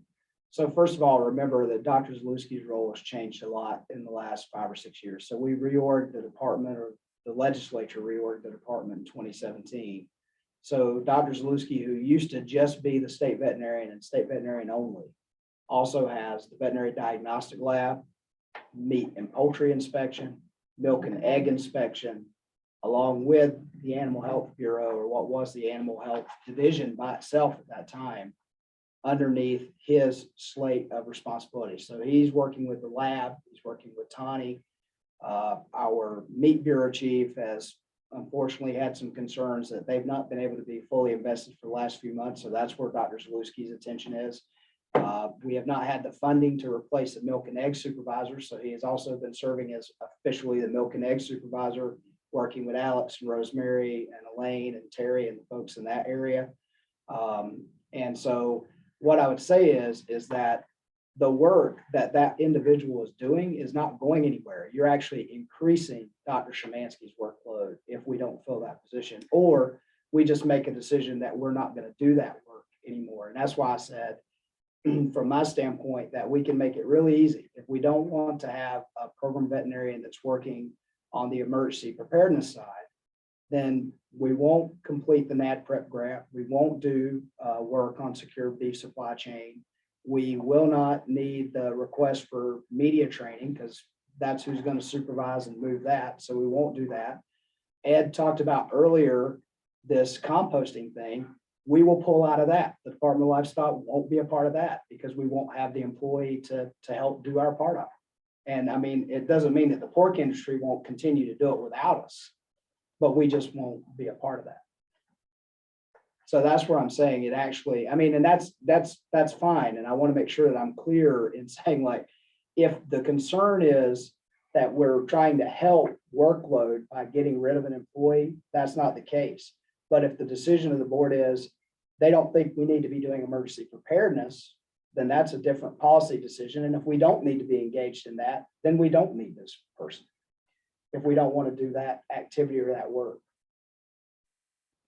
Okay, so Maybe we need to move that another veterinarian is hired and part of her job is the, the biosecurity. Well, okay, Because that job, I think we all agree, needs to be open to whatever emergencies come up and whatever is needed throughout the state. So I think what people aren't liking is just that full-time on preparedness but I think, probably is not okay. just a second, and your comments are very good comments, but I don't think they fit the motion that's on the floor at the moment. The motion on the floor right now is to reconsider this job opening. So we have to decide whether we're going to reconsider the motion to offer this opening, this job opening for hire. So right now, the motion is to reconsider. And so we need to vote on that motion. And if we want to reconsider, then we will entertain a motion to open that higher position. And with a second, then we will discuss why we need that position or don't need it, and whether or not it fits what we want to do. So I'm going to ask for a vote on the motion to reconsider. So all in favor of reconsidering the motion and whether or not to fill this position as a program vet, signify by saying aye. Aye. Okay, opposed, same sign, motion carried. All right, now I would entertain a motion to accept the recommendation to hire. And then if there's a second, we will open that floor to discussion. Okay, is there a motion to fill this position? I move that we hiring this position with the stipulation that some of the duties are changed a little bit. So tweaking the job Job description. description, exactly, okay. All right, Is that possible? Yeah, Mr. Chair, Ms. Brown, the PD for this has it at 50% emergency preparedness activities and then 50 animal health program disease work. And rabies, Johne's, and B. canis is just a sliver of what this position does outside of emergency preparedness. okay, let's get the motion. Let's get a second, if we have a second, and then we'll discuss it. Clarification on the motion. The motion is to hire the program vet that left. Yes. Yes. Second. Okay, all right, now we're gonna go to discussion on that motion. And Sue, if you wanna kind of reiterate your feelings, go ahead now, is the appropriate time. Mr. Chairman, I feel like Tony described what the job actually is, and it didn't, I think if it had said 50-50 from the beginning, we would know that we would go. Maybe that's where we need to go, just maybe we need to break it down just a little bit more. Dr. Szymanski, if you could maybe pull up the job description. That's Can we right. do that, or? Yep. Yeah. So it says, I think she should be full-time. If we hire one full-time. Well, it'd be full-time, it's just their duties. What her official, I mean, You have to label it. I don't know, Has to be. on the colony, you have the hog boss, but he maybe goes over and helps in the dairy barn once in a while when they're really short-handed. And that's kind of what, you got the dairy boss and the hog boss, and they're both have their job, but they maybe move over a little bit, and I think, this is a 50-50, correct me if I'm wrong, Dr. Szymanski, but the position is advertised as a 50-50 job split, but we're not gonna keep track. so He has two positions, right? it's one full-time position, but the breakdown of how the time should be spent in that position says 50% emergency preparedness. And then the other 50% of the time covers zoonotic disease, this is really generic, avian influenza, equine cervid and small ruminant health, and then cattle health, which Okay. is, Yeah. those are the categories in that federal umbrella. But I would also say that it's generic for a reason, because if we need that person to help with brucellosis testing, they help with brucellosis. And that testing. position If has they have helped to with help with brucellosis TB testing, testing, yeah. they help with TB testing. They do whatever we assign them to do in that other part of the time. Yes. Yeah, it would have helped if it was written that way originally. It's all Tawny's fault. It is. There you go. Put more on her shoulders. Yeah, they got big shoulders. you know. Actually, I'd be more popular if I said it's all Dr. Smith's fault. He didn't tell her to write it. So. So other discussion. Greg, did you have something? I'm good. I can see the wheels turning. So are we ready to vote again then, if there's no other discussion? Any more clarification that is required? So just to reiterate the motion. I think, Sue, maybe there was some clarification that needs to be made in your motion, where there is already kind of sideboards on what the job description of this position is. Is that correct? 50-50. That I think you're gonna make sure that the person understands that they need to go out and work in the field testing for TB if that's what Yes. is called for the day on Friday of this week or whatever. Absolutely. So, yeah, I think that's within your animal health. Whatever you decide she has to do, she has to do.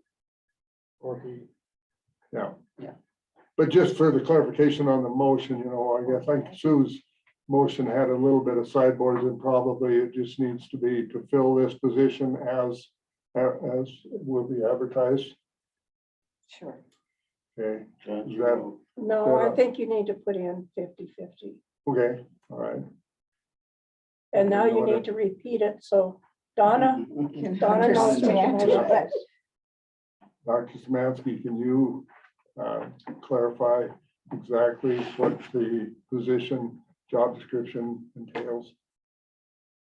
Yes, sorry, I've closed that. So the position description is 50% emergency preparedness, and then 50% essentially animal health duties that include zoonotic disease, avian influenza, equine, cervid, and small ruminant health, and cattle health.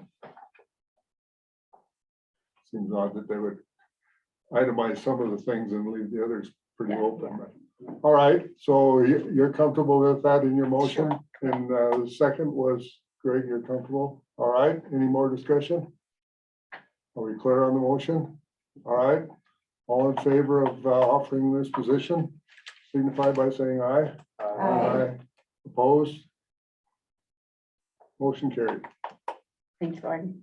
All right, now we're back, we brought ourselves more work. because- I hear more of that.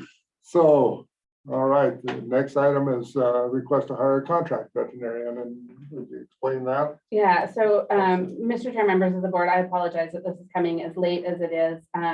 This is a grant that was written as part of the annual Department of Homeland Security NADPRIP funding that is offered.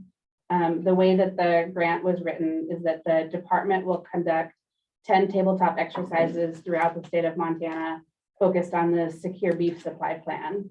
The secure food supply plans are designed to get individual producers thinking about biosecurity on their premises, so that in case of a large scale disease outbreak, something like foot and mouth disease for our beef industry, they've got plans in place so that we know they've got the necessary control points. And what that helps us do is get product or calves moving off of those facilities faster. So there is the secure pork supply plans, which a lot of our swine producers in the state of Montana already have in place, in the hopes that should we have something like African swine fever, they'll be able to move animals faster because they've done some of the pre-work. So we will do 10 tabletop exercises geared towards beef producers in the state of Montana to educate them about the secure beef supply program. And then if any of those producers wanted to conduct or complete a plan for their own operation, there's a process where they have to have an audit or an on-farm visit by someone. So the 10 tabletop exercises could produce substantially more audits than that. If we have producers, hopefully we'll have producers interested. So in that grant, we wrote for a contract veterinarian that would go out and do those on-farm assessments to get secure beef supply plans written for producers in Montana. So this is completely out of Department of Homeland Security funding. We've already been granted the funding. It's just, this is kind of a big lift to get this entire thing completed sometime before, I think, middle of 2023. So this veterinarian's not giving the tabletop exercises. Mr. Chair, Mrs. Bacchus, that is correct. This veterinarian is not giving the tabletop exercises. Either myself or the backfilled emergency preparedness position will be doing those. And you don't know how many audits you might end up with. So what happens if you go over I'm sorry, Mr. Chairman, what happens if you go over the amount of money you have in the grant with audits? Mr. Chair, Mrs. Bacchus, that's a great question. If we got to that point, we would not have any additional funding to pay for that contract veterinarian. And so we would have to potentially have Department of Livestock personnel conduct those audits. Dr. Zalewski in all his spare time, myself, whomever, or we could kind of word our communication that it's best to take advantage of these early on. And if you missed out on the opportunity to utilize the contract veterinarian when they're in place, you can have your private veterinarian do that audit, but there would potentially be an expense associated with it for you. That's probably a good point, and probably something that probably needs to be in there too. Because We dare ask what's the grant? What's the grant? How much is the total for the grant? I want to say it's around $37,000. About $25,000 of it was for this contract position. And then the other $12,000 was for some of the materials that were needed to set up the tabletop exercise, and then our cost to travel around the state and conduct the tabletop exercises. When do you plan to do that?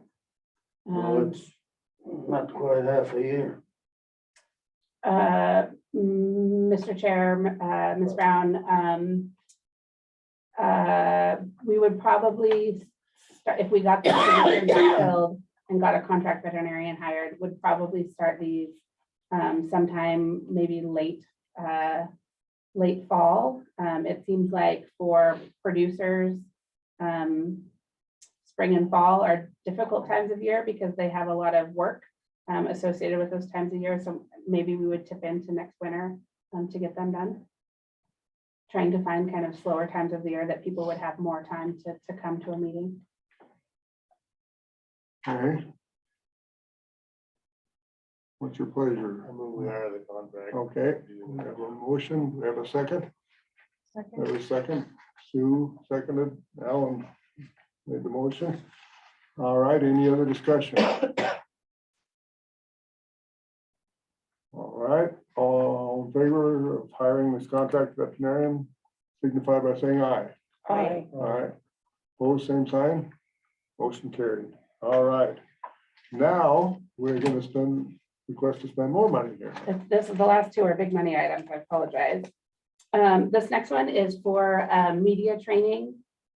So on the heels of the RMAR exercise, and then most recently the ICF 300 training that we did last fall, we kind of had takeaways from both of those exercises that showed that we needed to have a plan in place for how to communicate a disease detection, how to communicate regarding a stop movement, kind of the ongoing day-to-day communication that would happen or that would be needed to update the industry about the unfolding of a large-scale disease event, as well as just how Department of Livestock staff interact with the public, or if you get stopped by a reporter, how you handle those instances. And so this individual that we have the quote from is somebody that has worked with the National Pork Board and is used to developing messaging that is specific to livestock issues as well as emergency livestock issues. And so this would be an opportunity for 20 to 25 participants to attend this training. They would travel to Montana and conduct the training for DOL employees. And so, and one of the things I'll say directly when I actually asked Anna at the time, Dr. Forsyth, to research this is because as we were going through one of our emergency preparedness exercises, you begin to talk about how you communicate with the media. And if we have a fast moving event that is happening in multiple areas of the state, never knowing where press is going to show up, it's nice that in your instant command structure, you're going to have a daily briefing with the press. But the reality is if we're dealing with something in Hilger, the local press is going to show up there. And it's going to be our district investigator or brand inspector that we put in charge of that location that's going to be standing in front of that newspaper person. And it occurred to me that we have never, in my time here, done that type of training for those field staff out across the state of Montana. And we've had some slip ups, and I think where it'll help us in more than just emergency preparedness, but when they're involved in an animal welfare investigation or anything where we've had some slip ups where our employees have gotten themselves quoted in the press in a way that we would have rather it not happened. But we also can't be mad at them because we've never trained them on those topics. And so this training is geared towards those types of people that'll be out in the field on the ground and potentially having to deal with something that's not part of their normal day-to-day. They're not used to being a public information officer, so to speak, but they need some skills of how to recognize the press, how to deal with the press, and how to answer those questions and deal with those concerns as they come up. Right. I think it's something we need, but is this something that we don't have this in our budget? We have not asked for the authority to spend that kind of money. Is this something that we have to go to legislature and ask for?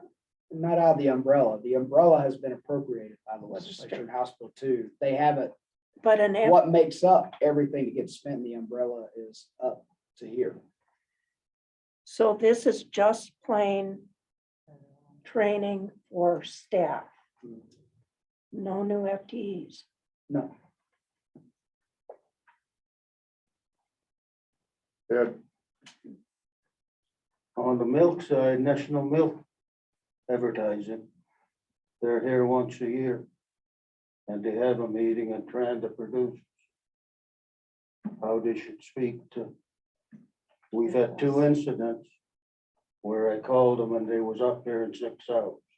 Yeah. And No, they done the talk. You be very careful who you talk to and what you say to. well, and that's part of the training is, not only how to talk to them, but when not to talk to them, when to delegate your opportunity to someone else that maybe is more informed in what's happening. And yeah, I think it's a very valuable, we aren't versed in how to talk to the media. And after having the training and then listening to someone that's on a talk show and listening to the back and forth in their talking points, the training that you've had comes back. So, I mean, those people that are good at it can, yes, they can. Sorry, Magna, go ahead. Okay, Mr. Chairman, Mike. Okay, so we have somebody coming in to teach media training, and then they get an update from the department. One of the questions we've been dealing with is having a PR person, and I'm guessing the PR person would maybe be the person to fill them in, but we don't have a PR person yet. So are we getting our horse before the cart, our cart before the horse? So when you're talking about dealing with an emergency exercise, we'll go into sorry, the acronyms, we'll go into an incident command structure. In that incident command structure is a VIO. Okay, and it will be someone from the department, or potentially it could be someone from another agency, because the way we would deal with animal health disease response is no different than how you deal with fire, flood. So we might pull a PIO in from DNRC because they're used to this structure and used to this type of deal. And while the incident's going on, they'll be the PIO. And so that PIO in your incident command structure will be the person that crafts the messages that go out to the people on the ground in the different locations. So if you think about fire season and you're dealing with a big fire complex, that PIO is pushing information out to people who are fighting the fire in the fire camps, right? And your idea is you would love for the world to work where media and others would always wait for your daily briefing, that your PIO will go to the podium and give a daily briefing on what's happened during that operational period within responding to the event that's in front of them. And then of course you'd have Dr. Zalewski and others who would be there to answer questions from the media about the things they'd want to know. But the reality of these situations is that if we've got a site out in Miles City where we have quarantined a premise and we've closed roads in and out of that premise, it's also, I think, naive to think that the press are not going to go there to that farm gate or where that roadblock is and talk to whoever's standing there in front of them. And that's going to be a district investigator or a market inspector, one of those types of employees that work for us. And we need to have them. I mean, yes, they'll have their message that comes out for the day. And that's part of the training, is how do I stick to that message and how do I, make sure that I stay on point and that the message that they would get there is the same as they get back here in Helena. But that's, once again, it's something that we don't have our people adequately prepared for.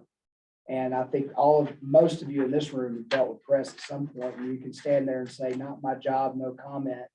But that doesn't mean they're going to say, oh, okay, great, and go back in their car and drive away. So I'd entertain a motion to grant the request for funding for media training. So moved. All right, we have a motion. All right, we have a second. More discussion? Mr. Chairman, Yes. how do you determine there's a lot of employees? I don't know how many POs or how many people are out there that might possibly be the people in front of the media, but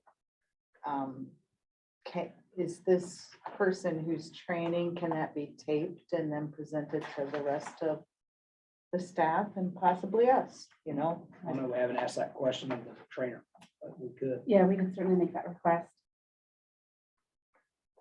Probably a good idea. Well, Because 'cause we will choosing obviously 20 get the people question. is. Absolutely. Yeah, and when you see the 20, I would say the 20 and 25 participants is sort of aimed at those people that have been.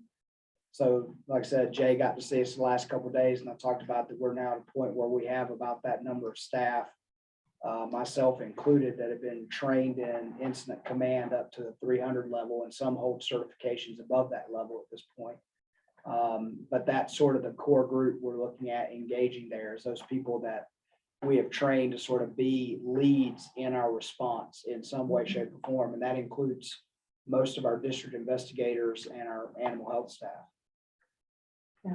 They'll be the people who will be the lead person on the ground at a location because they've been trained to do that and hold that certification. Okay, other discussion? All right, all in favor, signify by saying aye. Aye. Aye, opposed, same sign. All right, that motion carried. I thought you said that was all the money. Here's another There's fund. one more. Sales time traceability. One more spending money today, I apologize. Mr. Chair, members of the board, so this is, Fiscal year's about to end. Yeah, fiscal year is about to end. Yeah, we got a little extra money, so we need to spend. No. So this is, so we receive ADT funding, which is a cooperative agreement that we don't typically spend a lot of time discussing in this room, but we do receive funding on an annual basis surrounding animal disease traceability, the reimbursements that I talked about for the laptop or a printer, or even an RFID reader for veterinarians comes out of our traceability money. This year we're coming up on the end of the cooperative agreement period. It ends in 2 weeks.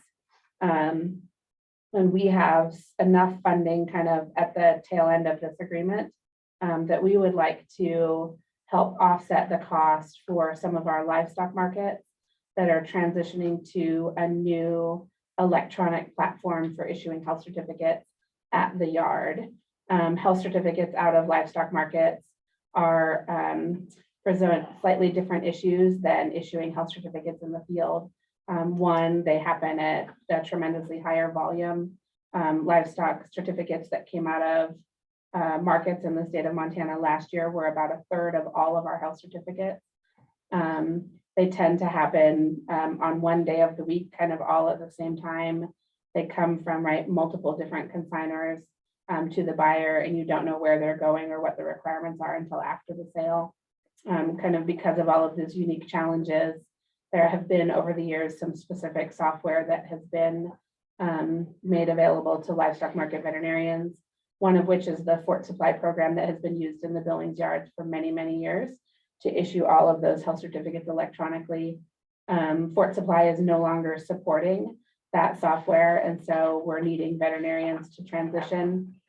Sale Time, which is the software that is used by the commission companies at all but one of our livestock markets here in Montana, has developed what they call a traceability module. It's also used at many other markets out of state.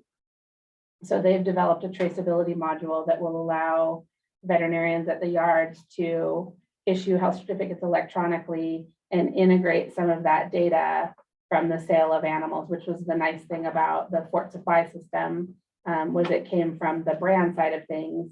In this instance, it'll come from the commission company side of things to pre-populate those health certificates. So what we would like to do is take $20,000 out of our traceability money for the next several years and do $5,000 per livestock market to offset the cost of installation at the market. Once it's installed, it's the responsibility of the veterinarian or the commission company to pay for kind of ongoing expenses associated with that. $5,000 is obviously a large amount of money, but it comes to maybe about 60% of the install cost, depending on what the needs are of the market. And again, because of some of those unique challenges associated with livestock markets, that's why this threshold is a little bit higher maybe than the approximately $900 that a private veterinarian is eligible to receive as far as offsetting their cost of implementation of electronic certificates. You said it was cooperative funds. What is the other half of the funding? The out-of-pocket by the commission company or the veterinarian. And did you mean 20,000 each year? $20,000 out of the 2021 umbrella, which would be applied to 4 markets. And then we would repeat that in our 2022 ADT agreement to get another 4 markets. So yeah, over the course of whatever 3 to 4 years, if all of our livestock markets wanted to adopt this, this module, they could. Yeah. Have you talked to the markets? Are they aware of this? Mr. Chair, Mr. Waldner, yes, the Billings markets, we're going to proceed ahead with this regardless of any support from our office. This is also going live in Great Falls and Lewistown, I believe this week. And we have had interest expressed from Miles City and where's Kyle Voss? Is that Sydney, Glasgow? One of the other Eastern Montana markets. So they're interested in it. And I think this kind of helps pull them a little bit further towards implementation.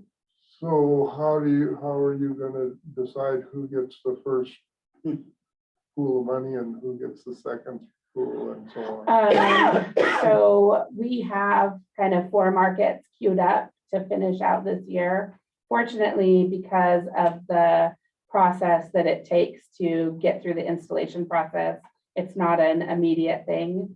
So for this end of 2021, it's relatively easy. It's the first 4 markets that have expressed interest. In 2022, because we'll have an entire year, we'll have to be, I think, maybe a little bit more strategic in who we pick. And maybe if there's a strong interest, we could look at doing more than 4 next year. But I think that it'll slow down a little bit once we get these initial adopters, would be my guess. So what if we have a market or more than one market that choose not to use it? Does that cause a problem? Mr. Chair, Mrs. Bacchus, no, it's completely at their discretion whether or not they adopt this. There are some markets that are not using Fort Supply that are still issuing all of their certificates electronically and are satisfied with the process that they have in place. So we may see some that won't adopt it. Greg, did you have a question? Well, it's kind of been answered in about 3 different questions, but you said the 2 billings, Great Falls and Lewistown, are going live or are live. So they've already spent the money to put it in place. And you're just going to be backfilling them then? Mr. Chair, Mr. Richmond, yes. So Billings has been paid for. We would allow that veterinarian to submit for a reimbursement to our office. And then the Lewistown and Great Falls are somewhere in that similar process. Mr. Chairman. Yes. Mr. Richmond, if I can make a small kind of edit to what Dr. Szymanski said. Yes, those systems have been deployed in Billings. Obviously they were deployed ahead of any board decision, but I would just say, rather than say that they would have deployed regardless of what the board's decision is, I would say that they were deploying those systems with the knowledge or commitment from us that we would come to the board and make this request to be able to spend that federal money to be able to support that purchase. So it's not like they kind of did it out of thin air. They knew that we would be making this request. So, and of course, we gave no commitments that it would be provided. We would say that we would make the request to the board. So thanks for that. And how many livestock auctions are there? 13, it says in here. 13. Okay, I should have read that. So 3 years. 3 years, unless you get 100%, you have one. 12 use sale time. Yeah. So, Okay. all right. So is there any more questions? All right. One more quick question. So if next year all the rest of them say we want to go, can you prorate it across everybody then, or is this strictly saying it's $5,000? Mr. Chair, Mr. Richmond, if all of the other markets really pushed hard to go in 2012, we would, or excuse me, in 2022, we would probably look to restructure some of our other spending in the Animal Disease Traceability Cooperative Agreement to try and accommodate them if they really wanted to go. Or we'd have to reduce the amount, but we try to make it work. Okay. Any more questions? Yes. Mr. Chairman, that grant will be gone when you've done this second 5,000, 20,000. second 20,000, or do you have 60,000? Or is it 20,000 per year? 2021. 20,000 per year for how many years? Mr. Chair, Ms. Brown, so the Animal Disease Traceability Grant or Cooperative Agreement that we get from USDA, we get every year. We have gotten approval from USDA to change how we had proposed to spend the 21 agreement that's just coming to an end. And then 2022, we wrote this in there as a tentative plan. And if we continue to have interest in that $5,000, then we would likewise write it into 2023 for that third $20,000. And Thank you. yeah, Mr. Chair, if I can, because I think that's a good clarification point. Actually, would have probably helped with some of the earlier conversations too, when we're talking about the federal umbrella, is understanding how that works. The federal umbrella or the federal cooperative agreements are funding that we get every year, and they are discretionary. However, there's rules, obviously, of how the money can be spent. So it's up to us to determine how we're going to spend those funds within the rules that have been given forth by the federal government. So I think a lot of times when we talk about umbrella spending, and it just occurred to me as I was sitting here, that we haven't really had this conversation, that, you know, to the board, particularly newer board members, you can look at it and go, wow, all this new stuff. And you go, well, no, it's money we get on an annual basis. It has parameters, it has sideboards around it about what it can be spent on, but it's up to us. But because of our policies and procedures of board approval for spending, that's why each one of these individual things come to you. Because we eventually have to figure out how we're going to allocate those different fund sources. And they'll be different every year. There might be some things we'll do year after year after year, but a lot of that funding will be this year for ADT. We might be focused on trying to help these markets get over that hurdle. You know, in future years in animal disease traceability, we might be focused on something else, but I don't know that we always do a very good job of helping you guys. I'm just saying that understand that, yes, this is funding. We don't have to apply for it. It's just they give it out. Each and every state gets their piece of the pie every year, but then we have to figure out what individual things we're going to spend that money on.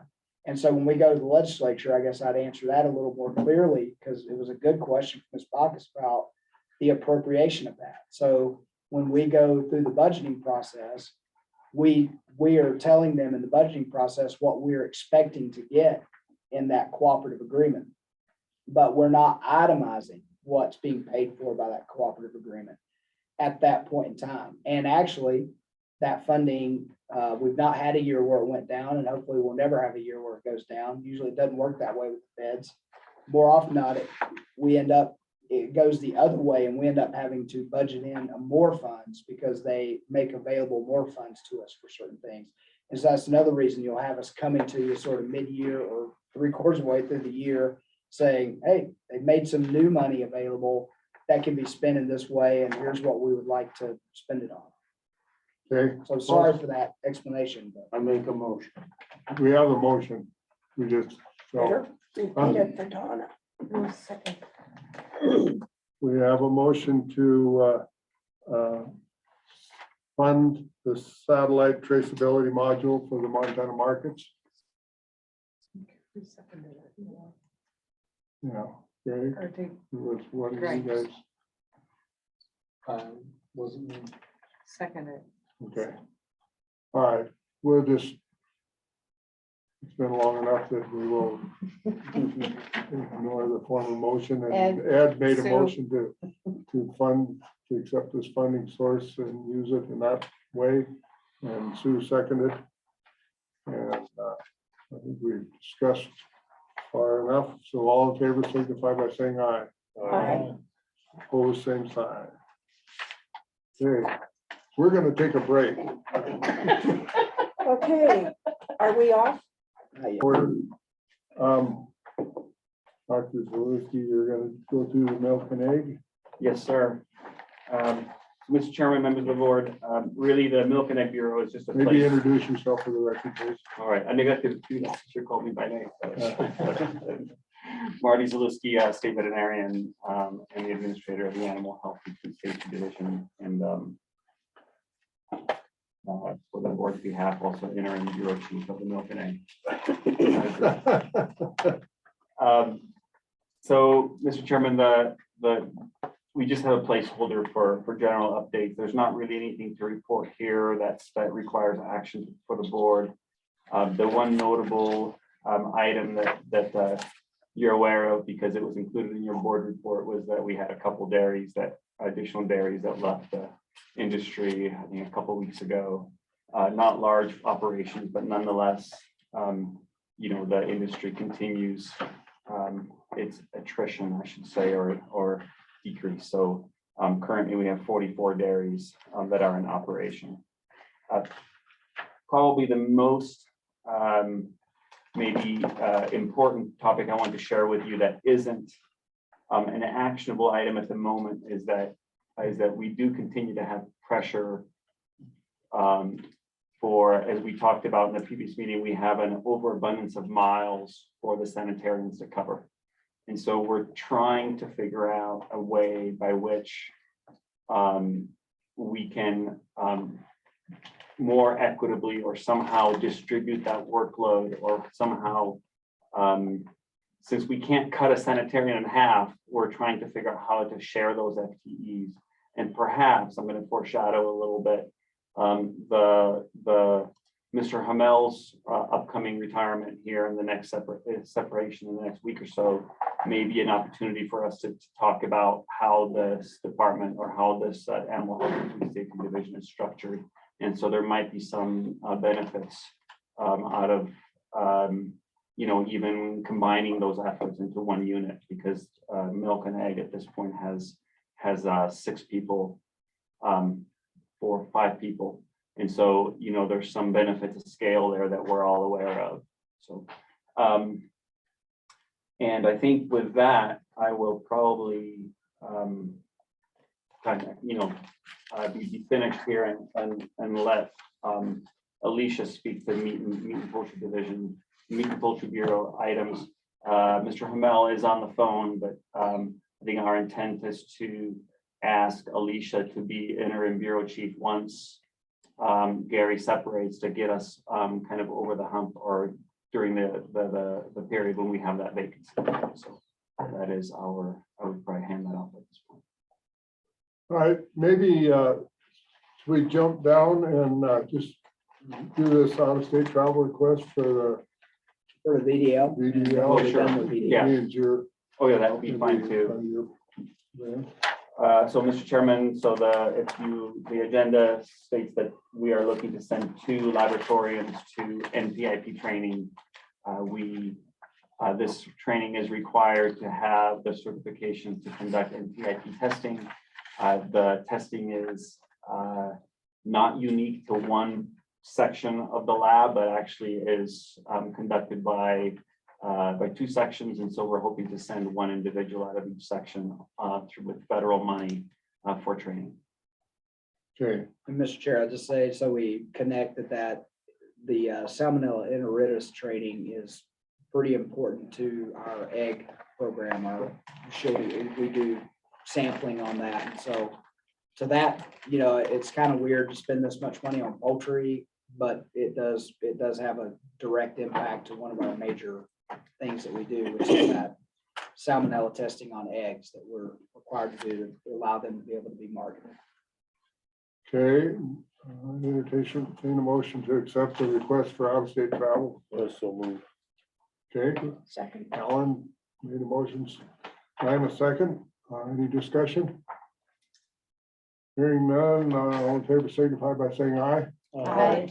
Opposed, same sign. Motion carried. Can I ask just a quick question? Yes, you can.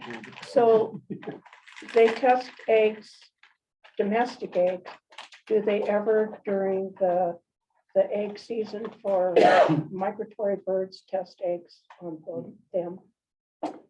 Ms. Bacchus, I don't believe that wildlife testing is done by our lab, but it's done through, I believe, Fish and Wildlife Service. Okay, thank you.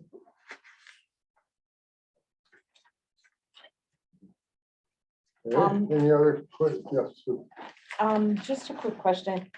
Is it possible for, I know that our milk people are microbiologists.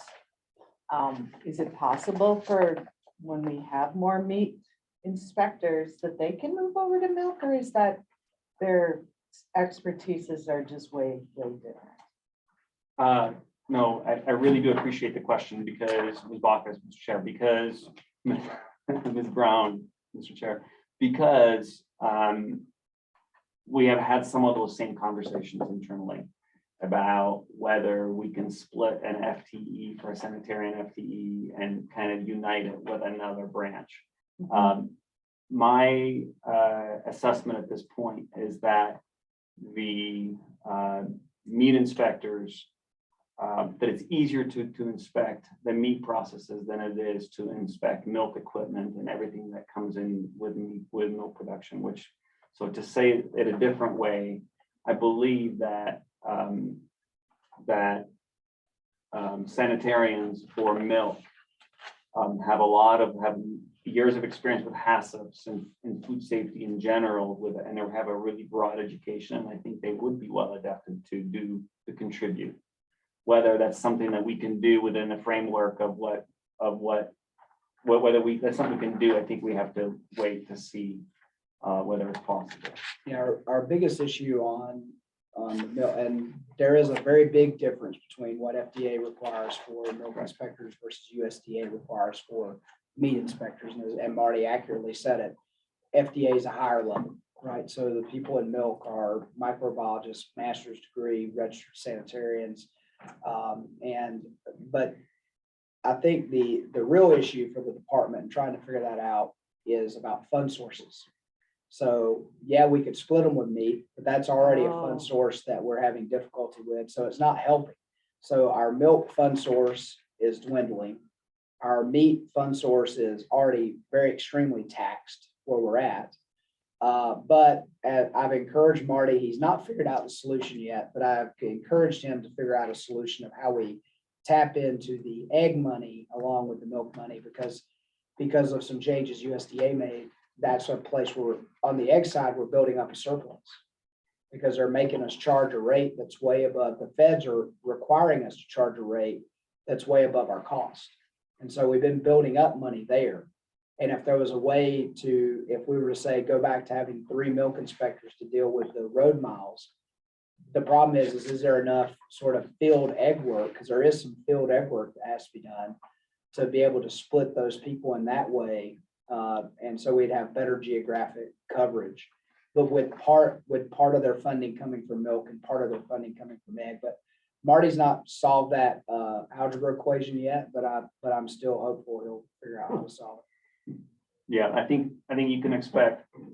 So even at status quo right now, we have a slight deficit on an annual basis just with 2 sanitarians and no bureau chief in the milk program. And so that is a real pressure. And so I think you can expect that by the next board meeting, I think I'll be coming back to you with some proposals about how we try to address the geography abundance and the people shortage, because we really have 3 kind of foci of work for the milk group. We have the one in Polson, kind of the northwest. We have one in Great Falls area with that plant there, and then eggs directly north of there, and then we have the Bozeman, Billings, kind of Livingston work. And so no matter where you put 2 people, it doesn't work to cover that ground. And so yeah, I think the intent, I think what we wanted to do is recognize that we're losing a bureau chief here and meet,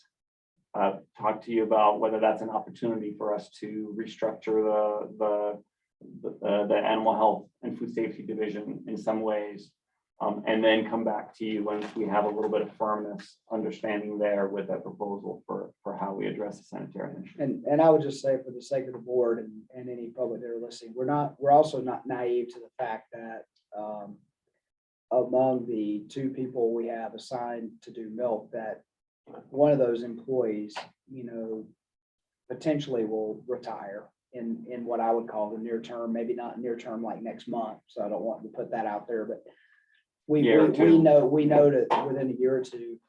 And so we also have to consider that there's a fair amount of training that has to take place there. So you almost have to begin thinking about how you bring someone on, even if you were going to be at 2 people permanently. You almost have to think about how you bring a 3rd person on so that their training is complete when that person retires, so that you don't lose anything. So we're trying to think through those solutions as well. And I've brought up many meetings in a row.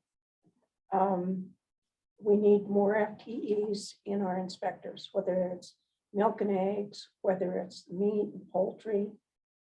I think we need more FTEs, but is that something that needs to go to legislature and funding for those? If they want us to do the inspection for health stuff, we need to have some funding perhaps as well. Well, I would point out in milk, for example, FTEs is not the problem. We basically have 3 FTEs that we have not filled because of budgetary reasons. So we've got all the FTEs we need. We just don't have the revenue coming in to support being at that staffing level. Meat is definitely a different issue. And yes, to add FTEs, that would have to be done through the appropriations process. Can we use some other funding for milk I mean, in order to fill those FTEs? Well, Mr. Chair, Ms. Bogus, yes, we could. The only real liquid fund source we'd have to put on is per capita fee. I mean, so the milk program is paid through the fees that are paid by the dairy producers on a per hundredweight basis based on their volume of production. That's that fee that contributes that. Eggs comes from fees that we charge to Wilcox, the company that we're grading them for. That's who pays that fee. They're paying that grading fee to the department. So that's the 2 fund sources that are in milk and egg currently. So, you know, there's not another place we could charge someone. They're already being charged for those programs. So the only way to raise that revenue is to either raise fees or as you said, you could look for a different fee, but you'd have to be willing to commit something like per capita fee, that state special revenue to that program. I think we should propose raising fees. It seems like the last time there was a proposal to raise fees in the milk department, it just went as smooth so as smooth. silk. Am I correct? I think we should go to the legislature. And it should come out of general fund. Right. Well, that's another option. Okay, so the Every fee, other state, except Montana. Right. The producer doesn't pay the inspection. And it's actually illegal because it's a conflict of interest to hire your own inspector. That's why they don't let us do it in the meat program. USDA forbids it in the meat program. The FDA does not forbid it in the pasteurized milk program. so Mike, we only charge a given amount of fee on the first amount of milk. Is that a rule that needs to be changed? Because we're still getting the same milk production, but we have fewer dairies which are paying in. Yeah. So is that something that should be looked at? So Ms. Bacchus, that really is what the driver is that the volume of milk production has not changed very much at all, No. if any. But as dairies get bigger, more of them reach the maximum monthly charge. And so, yes, you could, without raising the 14.5 cents a hundredweight, which is the base fee. Another thing that if you ever look to do that is you could potentially look at that maximum and move that Well, maximum up. The maximum was raised. Yeah, The last time it there was, was a raise, it was on the maximum. it was raised. And is that when the Darigold and Meadow Gold stepped in and took Darigold and Medigold really helped us a great deal that last time because they were willing to accept for the processors a much, much larger, they basically were willing to accept to pay whatever it was regardless of maximum. And so I would say the majority of those fees coming in today, I would, at that time, I bet it was 50, 60, 70% of that total fee was paid by the processors. I would bet that's still the case, that it's majority, those 3 plants are what's paying that bill. Because they were willing to step up for their producers and say, we'll take that on us to save it on our producers. See, they can pass it on to you. So, I don't drink much of milk. Mr. Chairman, so then another question comes up. If that fee structure is changed, does that happen in the Department of Livestock or I mean here? Or does that happen with the Board of Milk Control? No, the inspection assessment is us. Okay. And we would have to be the one responsible for changing that. The Board of Milk Control is responsible for the other assessment that the pool dairies pay. So everybody in the dairy business pays for milk inspection. So the best way to put it is both Ed and Sue pay for milk inspection. but only Ed pays the assessment for Board of Milk Control, because that only applies to the pool dairies. But that's what the Board of Milk Control, they're responsible for that fee and assessment. But if you have pork or cattle or sheep, you don't have to pay for inspection, period. So how You does pay that a- work? For cattle, you pay $100, right? It's their advertisement, Wow. but you pay an inspection fee. Not. But not I for also, as a slaughter dairyman, plants. pay an inspection fee. Not for slaughter though. Huh? Not for slaughter, right? If you're taking- Right? What's that? Anyways, If moving you're taking on. them to the Yeah, sale barn, yeah. sure. So, We're not. I guess, thank you. We can eat that many And Mr. Chair, I'm guessing we're probably gonna have some conversations with regarding the opening and. Yeah, other you things. might wanna So stick I'm around. around. All right, Ms. Lowe. We pay an inspection fee. They have to be inspected if they cross a county line. That's all right. I'm trying to understand. Yeah. Hi, Okay. good afternoon, everyone. My name is Alicia Love. I am the food safety officer, and I think for now, that's as far as I'll go on my title. So, It's changing. yes, I think, Mike, were you planning on kind of heading us off on Yeah. this first, On on the the, cooperative? well, I can. Well, the hiring update is first. I don't know if there's a lot to talk about there, other than we still have 2 vacancies in Kalispell. And I guess, Mr. Chairman, I don't know if I need to clarify this. Since the last time we met, we lost an employee, but we also hired an employee for our other vacancies. So since last time we went from having 3 vacancies, and now we have someone that'll be hiring on April 11th, but there's still 2 vacancies to be filled. Just to be very clear about what's gone on. Yeah, we talked a little bit about this morning on, sometimes we have employees that don't work out, so.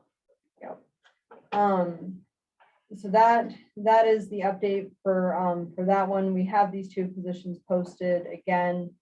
Hopefully we'll get some applicants that are a good fit and we can get those vacancies filled.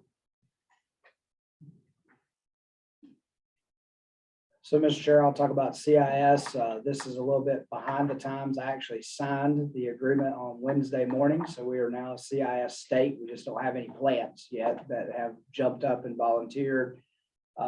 We've been talking to some that have expressed interest in trying to get them to think about going through that so that we can get somebody through that process to be in the Cooperative Interstate Shipment Program. Again, just to make sure everybody's on the same page, that's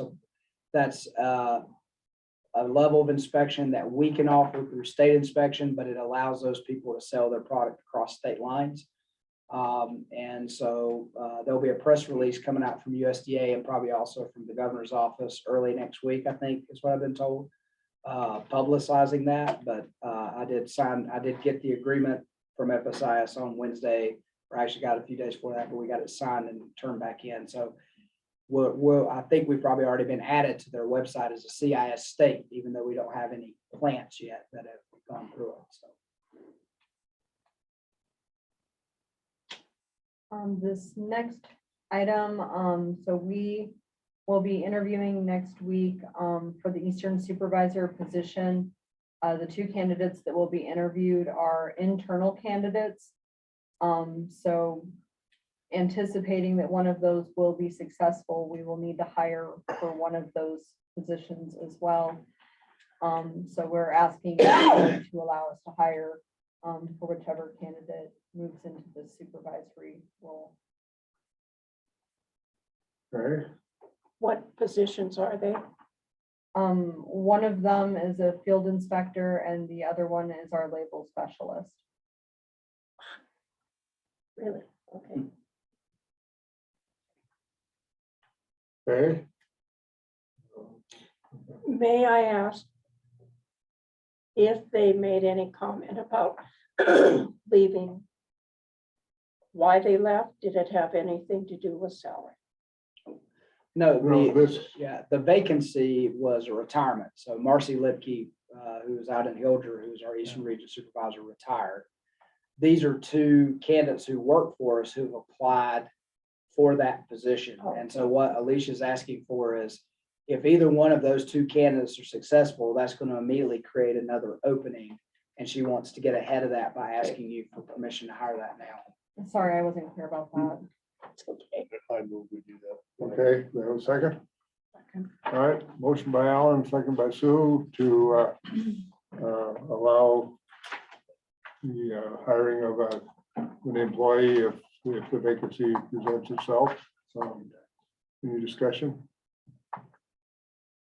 Are we voting for both positions or just? Well, we've already voted for the one position to fill the supervisor's position last meeting, I believe. Yes. So now we're voting to allow Alicia to offer the, if one of those candidates moves up and vacates a position to fill that.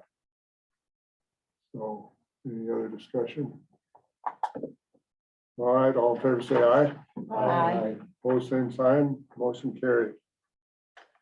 Okay, I'll take the lead on the next part. So as you all are aware of at this point, and I think he's still out there, so if I want to say something to him, he will be listening to us, but Gary Hamel, who's been serving as the Bureau Chief for Meat and Poultry, will be retiring effective March 25th. So he's in his last week, but he's already kind of told us his phone's off. He's out there today, but I think we're kind of on our own for a little while here. But with Gary leaving, that creates an opportunity. So there's two things. And the reason I'm taking the lead on it is because I've worked through these things with Dr. Zalewski and thought this was a great time to sort of ask these questions. The first thing is with filling the Bureau Chief position, we've long talked about the need to maybe go, and I've talked to Jake about this. I wish he was on because I can say he supports it, but you're not hearing him say he supports it. That, we've long heard that we need a more technical person, a more technical lead in that position. So, and so what we would do is our. So when you're saying that position, you're talking about The Bureau Chief. So with the Bureau Chief, we're requesting to hire a Bureau Chief, but we're also wanting to have the ability to upgrade the educational requirements of the position. So it would be more in line with a food safety officer, sanitarian type person. So what would be the types of background you could have? Like a lot of states, it's a veterinarian with a master's in public health that has food safety experience, or a food safety veterinarian, or they're a microbiologist, registered sanitarian, similar to the types of people that we hire in milk, or similar to the background that Alicia brought to her job as the food safety officer, the EIAO and meat. So we want someone who's got supervisory experience and can be a manager and a leader, but we need them to have come from that technical background, because we think that'll be what'll hold credibility with our meat and poultry processors. So that's the first part of the ask. And sort of the second part of the ask, why milk and egg staffing is included, is we talked earlier about where we are with milk fees. And we have been without sort of a supervisor for that area for a long time. It's a group of 5 people, which may seem like a lot, but in span of control within state agencies, 5 people is not a lot of people. And so we would want to, because the work there's a lot of similarities, and particularly if we're going to hire this technical person who would be qualified to be a milk inspector as well as be over meat, that we would pull those 2 groups together into a bureau. So adding the 5 to the 25 that are currently on the meat side, or roughly about 25. And so that alleviates the need to hire a supervisor. And maybe that opens up more room for us to think about getting, it makes the conversation about putting another inspector in the milk area. Because if you're not having to hire a supervisor and an inspector, we might be able to figure out a way to swing getting to that 3rd milk inspector by doing that. And so that's the 2 things we're asking, or I guess it's 3. Request to replace the Bureau Chief, but request to replace them with these heightened educational requirements. And then to combine milk and egg into meat and poultry combine them into one bureau in our org chart. Could we get this on paper, kind of a chart, so we see kind of what you're doing? Yeah, and I'll pull something up right here real quick. I still have it up. Let me see if I can. Sure, I share this with the world too. I always do this to make sure I do it. So I go right back to this org chart that we looked at earlier today. So you can kind of see what our basic structure is. We have you guys, the director, me serving at your pleasure as executive officer, and then we have our three main divisions: animal health and food safety with Dr. Zalewski, brands enforcement with Ethan, and central services with Brian. So under the animal health area, what we're basically doing is this meat and poultry inspection, which is about 25 employees, and dairy and egg inspection, which is about 5 employees, that those would become one block in this org chart. These 5 employees would be under, and these 25 employees would be under the same bureau chief, as opposed to going and hiring a bureau chief that would be over here running this small group of people.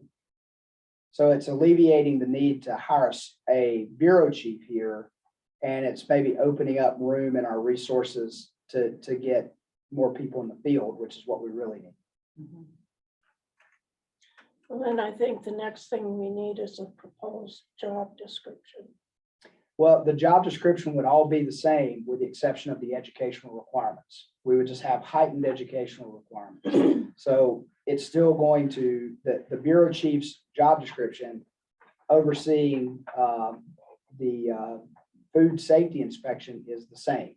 The only thing that changes, as opposed to where when we hired last time, it was way general in terms of what we were looking for, what types of qualifications we would accept. This time, we're going to be looking for people who bring those scientific, technical capabilities in terms of, in other words, we won't be hiring an accountant to be this bureau chief, for example.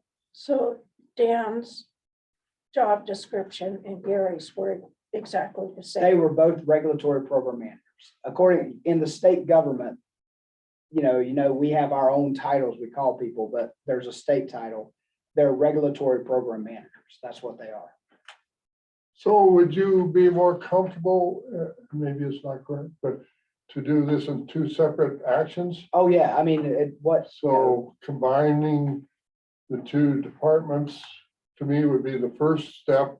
If you're gonna hire an overseer, you wanna make sure you know what this overseer is gonna be in charge of. So in my world, the first step would be to decide to combine meat and poultry and dairy and egg into one division or one bureau. And then hire a person to oversee that bureau. So I would entertain a motion to combine meat and poultry and dairy and egg into one bureau. Mr. Chairman, I move we combine meat, poultry, and dairy and egg into one program. Okay, all right, do you have a second? Second, Sue. All right, we have a motion by Alan and a second by Sue. Discussion, Dr. Zalewski. Mr. Chairman, I would just share with the board that those 2 groups were together at one point, is what I'm told, before my time. But that was the case, and then, yeah. Well, and I'll be more direct and say that the history that I understand as I dug into it is that it was one bureau at one time, and you had 2 people who didn't get along, and for some reason, it became 2 things, as opposed to making the employees get along, which a good manager would try to figure out how to do first. Well, I mean, you got poultry and you got egg in 2 different bureaus right now. Yeah. Which doesn't Chicken seem to. before the Yeah, which came first, the chicken or the egg? All right, so we have a motion. Is there any discussion? Hearing none, all in favor, signify by saying aye. Aye.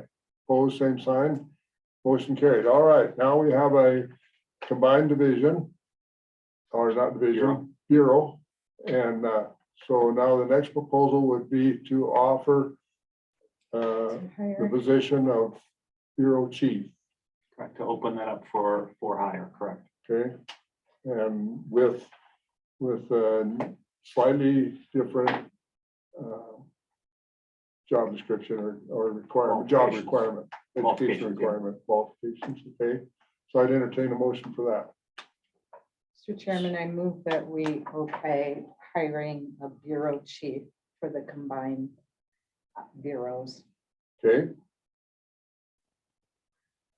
We have a second. All right, we have a second.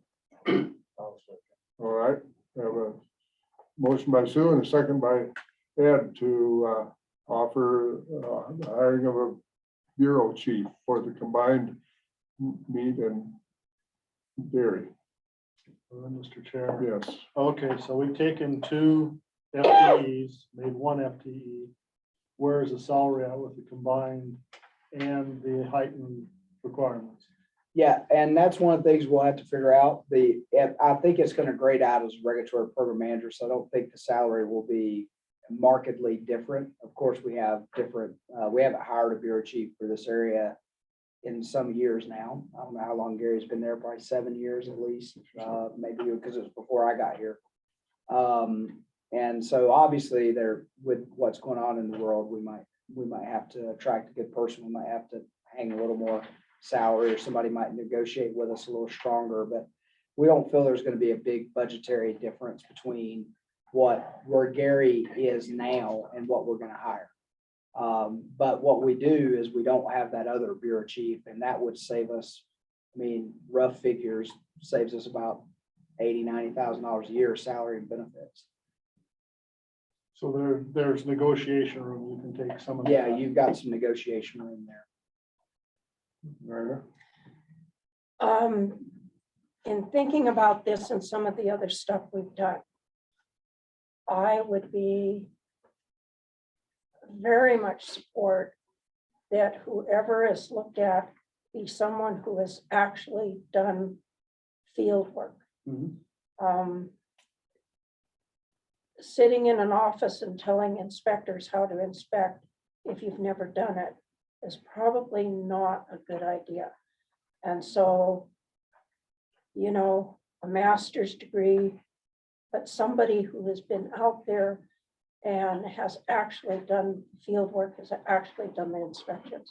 I think that would go a long way towards our inspectors having a lot more respect for whoever the bureau chief is.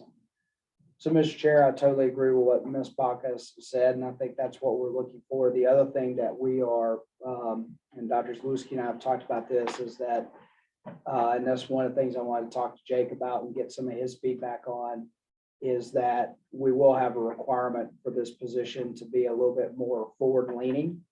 And what I mean by that is that particularly in the early going, they need to be going out to establishments around the state. They need to be introducing themselves. They need to be out there meeting with the people they're going to regulate and building those relationships. And that's just something that I think is going to be a requirement for this person to get out there. And, you know, particularly our state, I mean, it's probably not realistic for them to get to every custom exempt because there's over 100 of them or close to 200 of them. But at least our state inspected facilities that they can take that one bite at a time and make sure they get around the state and meet with those people face to face. Okay, is there any other comments or questions? All right, we're gonna vote. All in favor of offering this position for the combined bureaus, signify by saying aye. Aye. Aye. Opposed, same sign. Motion carried. All right, so. Mr. Chairman, Yes. if I may just take I know the day's getting long in the tooth, but I think I do want to say a couple things about the prior incumbent. Yeah. You know, recognizing that a vacancy allows us kind of an opportunity to do something a little bit different and hopefully better and keep getting better in what we do. I want to recognize Gary Hamel's contribution, which I would just give a couple quick examples of those. One of them is the fact that if you compare what our federal audit was from the federal audit branch right when he got here, and then the most recent one, I think that's a night and day difference. And you saw the performance of the crew and the ability of our establishments to meet federal guidelines. And so I think that level of performance has increased tremendously. And so I'm thrilled to be on the right trajectory. And I think Gary deserves a lot of credit in that regard. The other example I would say is that, Gary got us to the finish line on the CIS program and got that signed and shepherded that process since the legislature and this board explained to us that that was a priority. And so, he really put his heart and soul into the position for a number of years, and I want to recognize that contribution and wish him best of luck.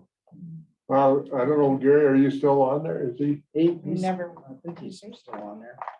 I want to personally thank you for everything you've done for the department and ask you if you have anything you'd like to say to this board and the employees that are here. See, I think this is Gary. I'm just gonna. 995 or something like that. And he's telling me to ask to unmute. Can I just unmute him without asking him to? You may not be able to. No, there he goes. I think he just changed. Maybe. If you're there, Gary. Chairman, this is, There he is. yep, I am. Can you hear me okay? Yes, we can. Thank you. Okay, Mr. Chairman, this is Gary Hamel, Chief of Meat and Poultry Inspection, at least for another week. I would certainly like to thank Marty for his kind words. This program was kind of bare bones when I started. I really worked hard to ensure that the program operates at an at least equal to standard. So I would like to thank the board for their help and cooperation over the years. I held this position for 11 years, and it's time to retire.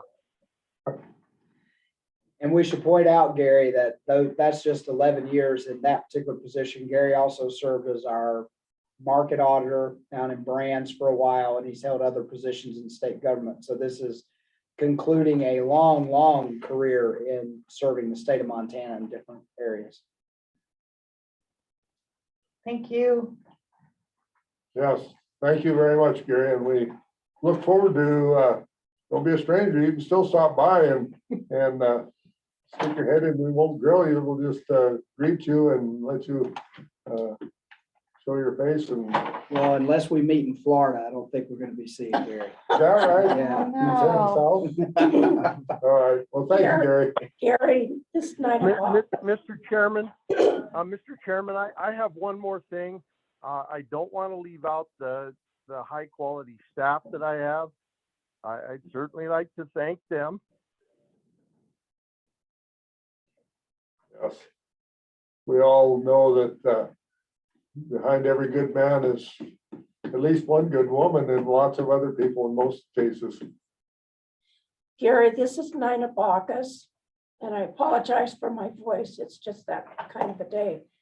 But thank you so much. Your reports were very helpful, and your reports really kept us up to date. And I and Ed and Sue have been with you on any number of meat issues down, in the years we've been here. And between you and Sue, you got through some pretty darn difficult times with some kill plants, and you guys did a great job. And I want to thank you, Gary, for everything. I don't know, but he's still there. Chairman, thank you. Mrs. Bacchus, or Miss Bacchus, I sure appreciate that. Thank you. All right, well, we're gonna let you go unless you have something else you'd like to say, Gary. We still have a bit of an agenda here, and Nina tells me that she's gonna go watch hockey. So I don't know, I think she needs to make sure she has it on her phone on Zoom so she can still participate. She's not paying any attention right now. No, I'm not. I'm getting ready to go. Thank you, Gary. Big orange, right? Big horns, yes. Okay. And we can, I don't know, Alicia might be going to step back up, but we can make this last bullet point pretty easy too. And Alicia can probably answer questions about it, but I'll just help her out and say, I wanted this on the agenda because we have had some issues in the meat and poultry inspection area with establishments that have given us hours of operation and when they expect us to show up and do inspections. And on occasion, we have had the great pleasure of showing up and no one was there and the doors were locked, or they weren't processing that day and they didn't tell us ahead of time they weren't processing that day, and our inspector had wasted resources by taking a half a day to do it. So we wanted to put this on the board's radar because we are at a point where it's happened enough that the Bureau is going to have to send a letter making sure people understand the importance of sticking to those established hours of operation, or at least making commitments to give us enough notice when something happens that they're not going to be available, so that inspector can go somewhere else that day and not waste their time. But since it's another one of these things where we'll probably be sending a communication to folks to reiterate that, there's always a possibility that someone will not like that, but it's just something that has become a little bit systemic, particularly with certain establishments that we're running into those issues. So is what key part is in this? We can actually suspend them if it's something that is continual and they don't heed our warnings of saying, hey, don't, if you say you're gonna have 3 days a week and you're really only gonna operate 1 day a week, let's get that figured out now. Thank you, Nina. Because if we continually show up 3 days a week and are only needed there 1 day a week, eventually we'll have to take a regulatory action to get their attention. I think the fine is in order. If we show up and you're not there, you get to pay for. That's why we have to go through at least rulemaking. If there's no fine in the books now, so. Mr. Chair, just to add, I guess some additional information on this. In discussing this issue with FSIS, they stated that they don't usually take regulatory action for these no-shows. But their metric that they utilized said that if it was essentially a waste of resources, then a violation would be written. But if it wasn't a big waste of resources, it wouldn't get written. And it seemed like that method would unfairly penalize our more rural areas where it's a special trip to them, and would protect those that are in more, developed areas. And we decided that that wasn't a fair approach.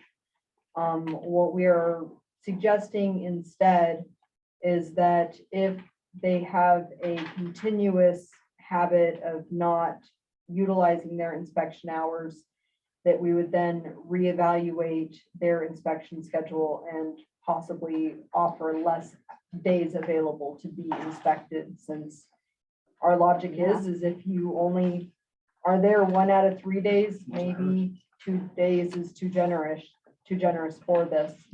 I think there's a little more discussion needed after the letter gets sent on kind of what metric would flag when we would talk about reducing how many days of inspection they get. But we are hopeful and optimistic that perhaps sending them a reminder of the regulation maybe will kind of help some of these plants that have developed this habit of why they need to stop. And hopefully they would either start to process more or by their own accord, just request less days of operation. Okay. That sounds reasonable to me. Mr. Chairman, are you planning on just sending out a letter, or how are you relaying this to the? Mr. Chairman, Ms. Brown, yes, so the letter would have the regulatory citation that would give us the authority to take enforcement action. And instead of saying, well, we're going to take enforcement action, as a reminder of this law, please try to give us 2 weeks notice, because that's what the CFR asks. Things happen, we understand that. There's days when you're sick, your employees are sick, someone's car breaks down, we get it. In those cases, please just give us as much notice as possible, so we can possibly redirect our inspectors. And I believe we have a line in there that says, if this becomes a habit, we may need to reevaluate how many hours of operation and days of operation you currently have. Because if I understand you Makes correctly, sense. right now, in some circumstances, you're getting no notification. That has unfortunately been something that's occurred. So, That doesn't seem like very good business model. Does this, Mr. Chairman? Yes, Does this letter go to everybody or just certain? Mr. Facilities. Chairman, Mr. Redfield, I'm sorry, I've got it. So sorry. We're planning on sending it to all of our inspected establishments, just as a reminder, not trying to single anyone out. Just, hey, just in case you forgot about this, here's a regulation. Okay. I don't know, you may have talked about it when I was out of the room trying to see if that thing left on the table there was NINA's, but certainly one method of delivery could be to have the inspector hand deliver it to locations as well and talk to them about it when they do that. Mr. Chairman, Mr. Honeycutt, that certainly could be a way that we could go about it. We've had communications done that way as well, so I'm open to either just doing a mailer or instructing our staff just to review the letter with their plans during their weekly meetings. to me, the hand delivery gives you the option to smooth out any ruffles that feathers to someone that's been by the book right along, and they get this letter and say, what the, why are you hammering on me? I've been doing everything right. And you can say, this is just a reminder because not everyone is doing what you're doing. And then by the same token, when you get to the one that needs the reminder, to reinforce that reminder just a little bit. Mr. Chairman, I think that that's a great point to take into consideration. Thank you.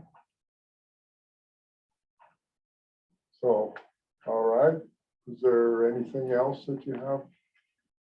I think that is all that I have for today. So thank you very much. See, Liz, you know, a lot of the people sat here for an hour or better. Well, you got one that's willing to stay here to midnight tonight. He can stay by himself. Thank you. Thank you all very much. Don't you have to go watch hockey or play hockey? I think Nina has bagged out on me 2 times in a row now. Yeah. Well, for those that don't know, Just left. John and Nina Bacchus are Helena Bighorn super fans, so she does not miss a game, and I think it's playoff time tonight. Oh, yeah, super fans. Yeah, they're at every Bighorn game. It gets wild. I mean, I used to go to stuff like Yeah. A fan that does. Went to a fight and a hockey game broke out, huh? Just one of those squids and teddy bears. A lot of money. that. Chico Maggie, remember? All right, No, yeah, Evan, you have a couple things for us? Could I ask Oh, one? yes. I had a question as far as, since we're not doing the diagnostic, where are we at on that facility? I've had a couple people ask me Good point. what stage we're at. We received a report last week. Well, we're still in the ARPA process of filling out paperwork. Brian's done the latest hurdle, and that's in, and it's working its way through the process. But as far as on the ground, and that's, we do want to have them come into the next board meeting. We would have had them come this time, but without Greg here, we didn't feel that it would probably be as valuable. But the report is A&E, Architecture and Engineering with the state, still working with the architecture firm and the designers. A lot of work is being done between our staff and those folks. So the latest report we got is they're still saying they're on track for 2024, fall of 2024, which I think is optimistic, but they're still saying that. Opening or starting? Yes, opening, and that the addition of the wool lab is not creating any additional complication, that they can work all that in.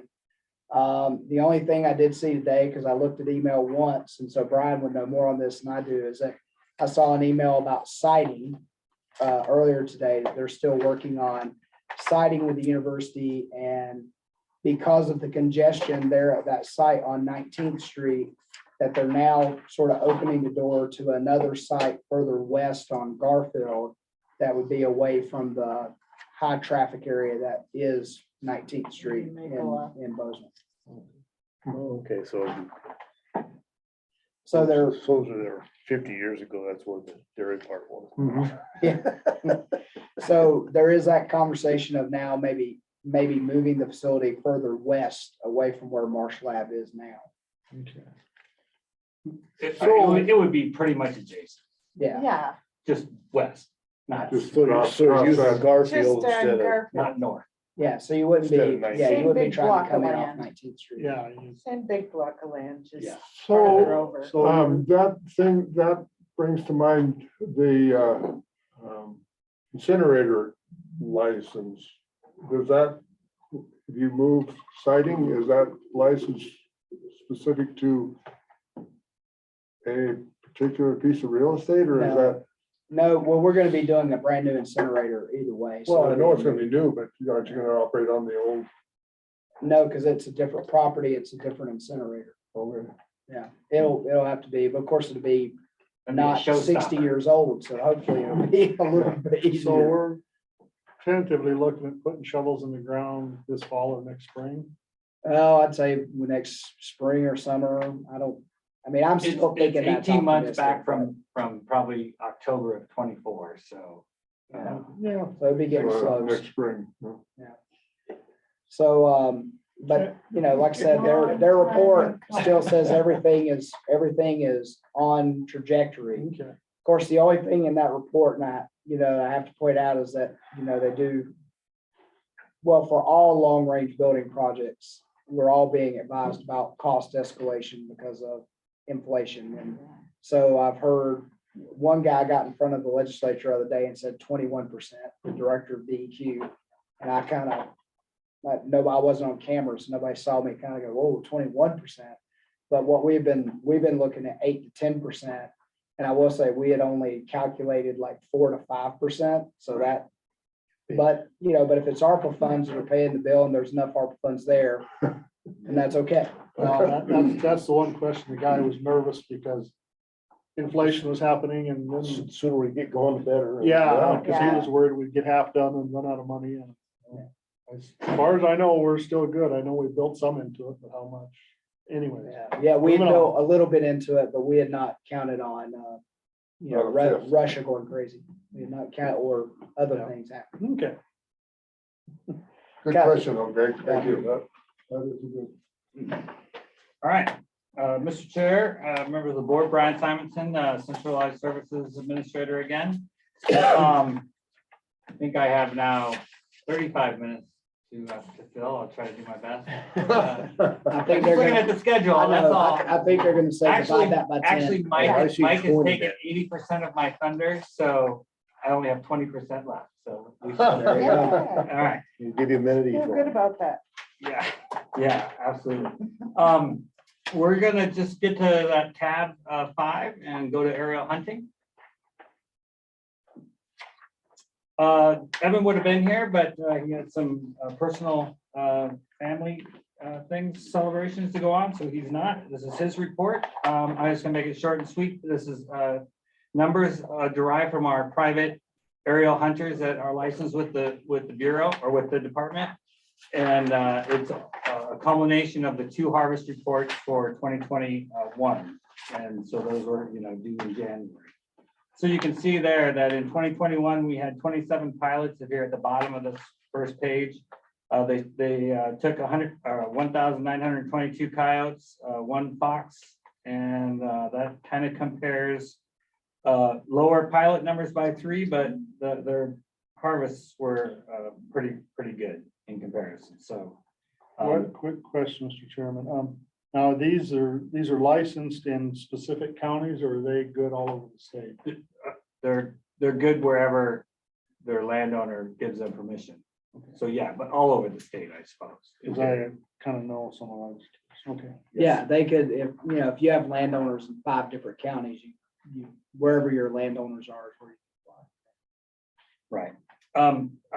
If you count up all those little airplanes on the second page, you'll see that there's only 17. So obviously there's 2 or 3 pilots in the same county, but that's where they are geographically.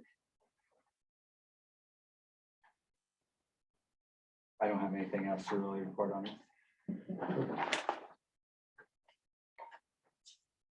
So any other questions on that?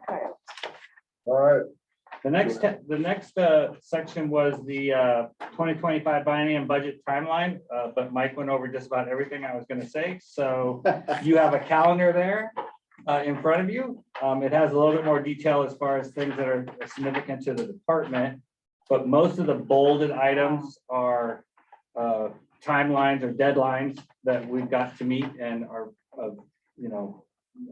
they also affect the board, right, on getting decisions done. So legislation, snapshot payroll, House Bill 10, House Bill 3, those are all highlighted in there. And so as we pointed out, the first big deadline is the agency legislation proposal. So that'll be probably the focus or a big focus of our April meeting. And then the May meeting should definitely be going over EPP requests by the divisions. Yeah, anything above and beyond our base budget, any decision package, this board has, just so this board has to approve it before we submit it to OBPP. So that will mean that we've got to have a board meeting before we can submit that. So. Don't do like they did a few years ago where they do the budget before they. Yeah, we don't do that anymore. Okay, I lit up on that one. Mr. Witchman. Take one of those.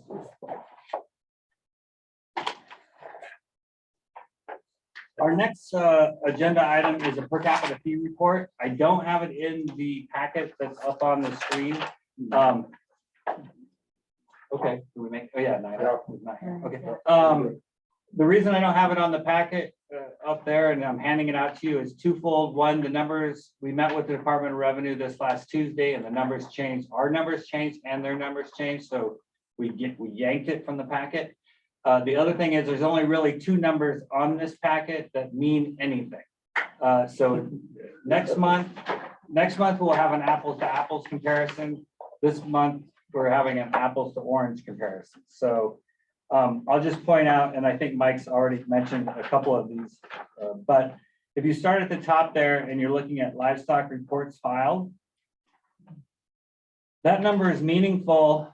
Our number of 7,769 reporters is meaningful if you drop down to the second comment and you see that Evan is reporting there that Department of Revenue has 2,746 reporters that aren't accounted for in this 7,769 because they aired out or they sent in hard copies or there's just something wrong. They haven't got them processed. Next month they'll have them processed and then we'll be able to say, what amount of money has been reported, what the livestock numbers are. All those numbers will look good next month. But right now you're missing. I'd qualify. They may not look good, they'll look better. Yeah, okay. So just to maybe paint a brighter picture here, I think we all had expectations that the numbers were going to come in significantly low. If you do add the 2,746 reporters on there, you end up with a number that's 10,515. That's 92.5% of the number for last year's number. So somewhere around we're less 850 reporters. So that's not too bad considering what we thought we might be. well, especially, and Mike and I talked a little bit about it, and he touched on it this morning, but He did. I talked to, Jan French, former chairman, and she asked me about the reporting. And she says, that was horrible. And I said, I didn't do it. My son did it for the first time this year. I had done it previously, and sure, it was a simple process. I thought he didn't have anything to base this year's on, and I never heard anything from him. I assume he did it, and it worked, but people that had used the old system apparently were having problems with the new system. Absolutely. When we met, Mr. Chair, when we met with them on Tuesday, they were very apologetic about how they overestimated the familiarity with the Gentax system. They're familiar with it, but livestock reporters weren't familiar with it. And so, things in the previous program, auto-filled things for you, where here you were having to drive, addresses and things in there, and then they were erroring out because it wasn't matching up with what was in the system, right? So, and there's just, it just was really bad. So they did give us a couple reports of things that they're gonna do better next year. They understand that that it did not go well, and it hasn't gone well. So I guess my question then is, because Mike had mentioned that some people said, are you gonna send me a bill in May? I'm not even gonna fill out the report. So that 800 difference between this year's filers and last year's filers probably is gonna compress quite a bit when everything kind of works its way through the system. I like the way you think, Mr. Chair. They have sent out 1,500 paper reports. They reported on Tuesday to people who had problems.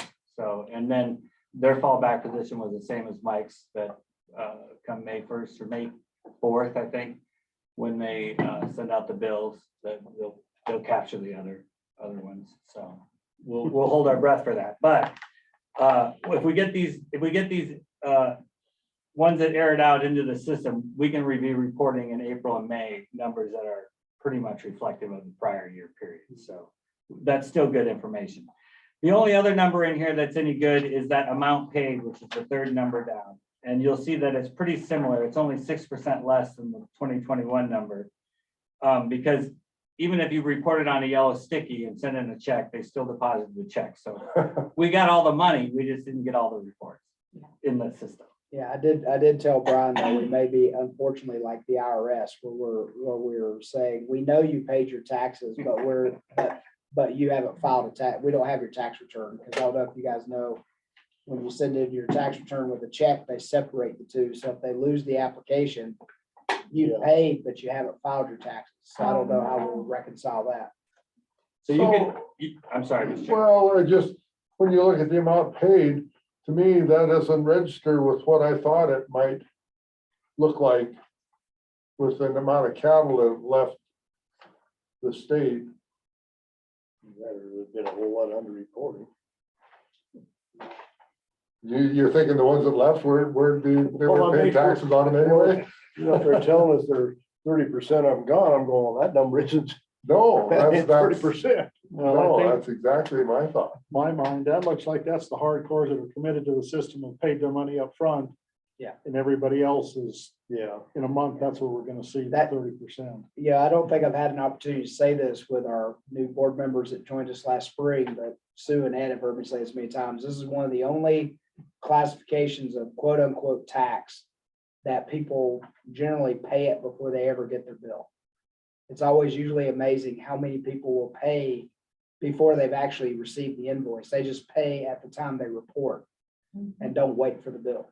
But it has that on the option. Yeah. But a lot of people, how a lot of people are like, well, you'll get your money when you send me a bill. But livestock producers have largely not been that way when it comes to per capita. Well, it's because if we don't already pay, we ain't gonna have it paid. Or you don't want to forget about it. Some of us are tight. Mr. Chair, my Yeah, recommendation is you just let that piece of paper stay on the table and don't reference it until next month. Okay, so we're moving on. We're moving on to state special revenue, the multicolored sheet on page 5. This is pretty benign also, but I'll run down it quickly.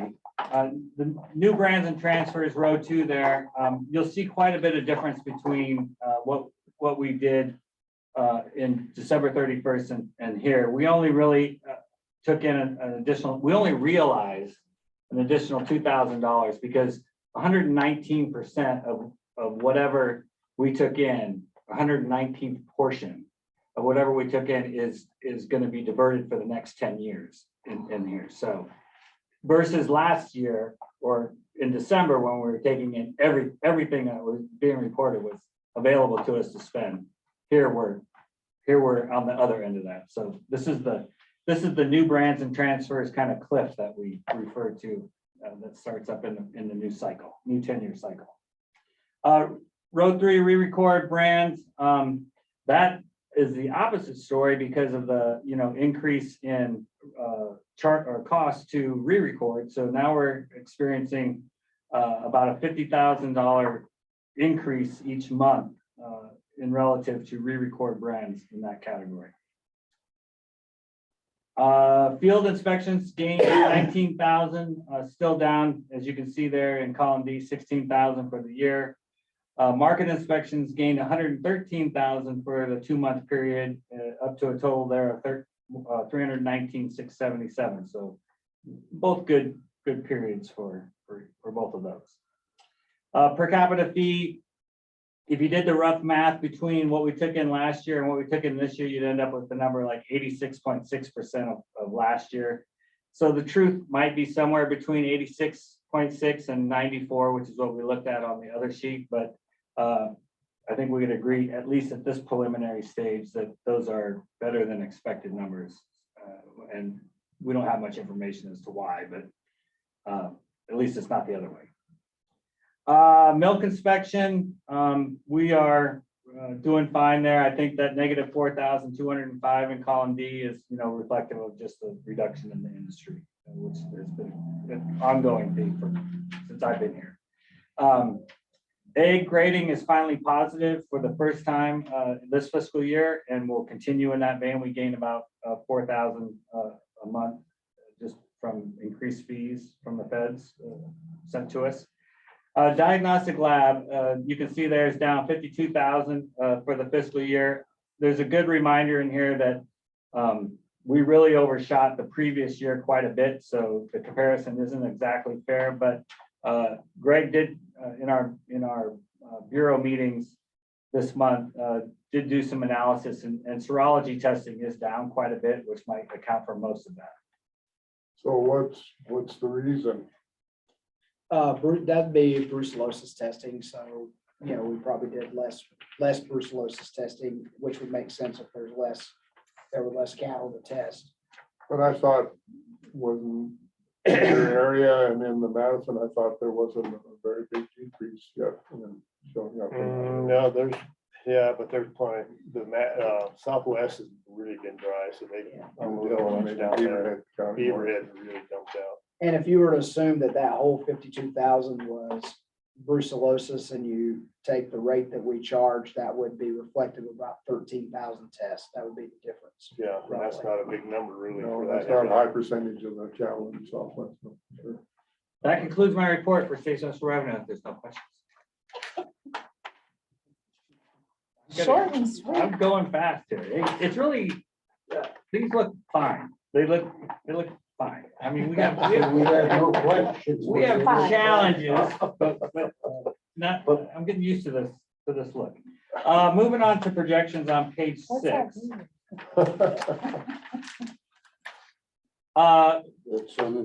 Personnel services, you can see, well, let's see here. Let's, what do I want to do here first? Nina's not here, so it's throwing me off, but in column E, the budget, right? Nina is the watchdog on our budget and changes that occur to it. So I have noted here that if you were to go all the way down to row 35, the Federal Animal Health Disease Grant, that 187,200 in column E, that's 156,000 more than it was in December. We finally brought in, that's a null grant that is pretty regular, comes in, and we start out with about $35,000 that's in the House Bill 2 budget, but about every year we get this extra $150,000, and so we got that into the budget. Yeah, and known as National Animal Health Lab Network. Right. Just for those. And that's what buys a lot of the equipment for the diagnostic lab. Yeah. Right. It's pretty regular. And when we go to, I might be speaking out of turn, but I was going to say when we upgrade some of our facilities, we actually get access to more of that null funding in the future. Yeah, we'll qualify for a higher level of That funding. BSL3 stuff and that, yeah. Back up to projections. We're doing, it says here, personnel, row 5, 22,887 in the hole, but you have to take into consideration a bunch of things there. And so we're doing really well, right? Quite frankly, there's about $112,000 just in brands payouts for personnel so far this year. We've had a lot of retirement. We got $60,000 in overtime, which, you know, a good chunk of that is from brands market activity, and another good chunk of that is from shortage of meat inspectors. And so in the meat and poultry inspection, you run into quite a bit of overtime too. So you just put those two numbers together, and you don't even talk about vacancy savings, and we're doing pretty good. Yeah, because that was the other thing too. We do have a higher rate of vacancy savings in this budget than we had in the previous budget. So 5% versus 3. 2%. 2. Okay, so it went from 2 to 5. It did. So an extra 3% of vacancy savings was in there, and we're still on the line. I don't know, that'll probably encourage the legislature to come and take 6% next time and see. Yeah, What yeah, be careful what you ask for. did they take last time? 3? They took 2% in the 2021 biennium, and in this 2023 biennium, it's 5%. So whatever our base level was, based on that snapshot I talked about and pay plan increases and so forth, they just take 5% off that number, and that's your budget. Yeah. Okay. Okay, if we just stay in column F, I'm just gonna highlight, and I do this about every month, so that's why I just go fast, but that row 7 contracts at 121,667, and I'll mix in with that the rent on 11 at 144,787. Those are big positive projections.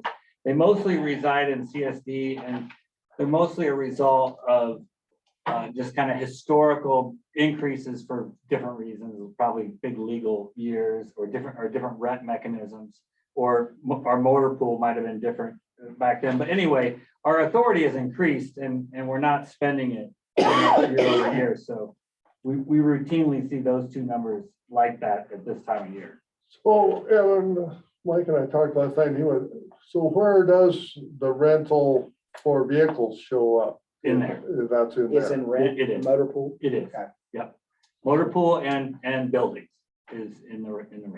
And contract is? Contract is testing. If we outsource any, like sometimes the lab gets personnel, we get temp services personnel, that's in contracting. It's mostly investigation, surveillance, testing, most of the big chunk out of a DSA federal umbrella. So that. Legals in there. So that, because that's a big number, but if you throw the DSA testing into it, that's probably a fair portion of that, 1,000,007. Yeah, it might be $1 million. I have to go. Okay. Have to go around. Yeah, that's fine. Because that's a pretty big number. It is. And it's pretty regular. Supply, that 109,000 in the hole is almost entirely lab supplies. We experienced this the last couple of years when especially as we changed in the Brucella lab test costs, kind of triple, I want to say. So, and you can see that kind of correlates with the $109,000 in row 36 at the bottom. And what we'll do at the end of the year is we'll make that number whole with the revenue that will be accompanying this extra expense. So yep. Will they, the diagnostic lab at the year end, will be able to look at the expenses and income and see how the lab is?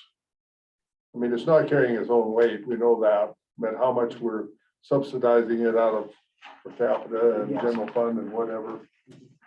Yeah.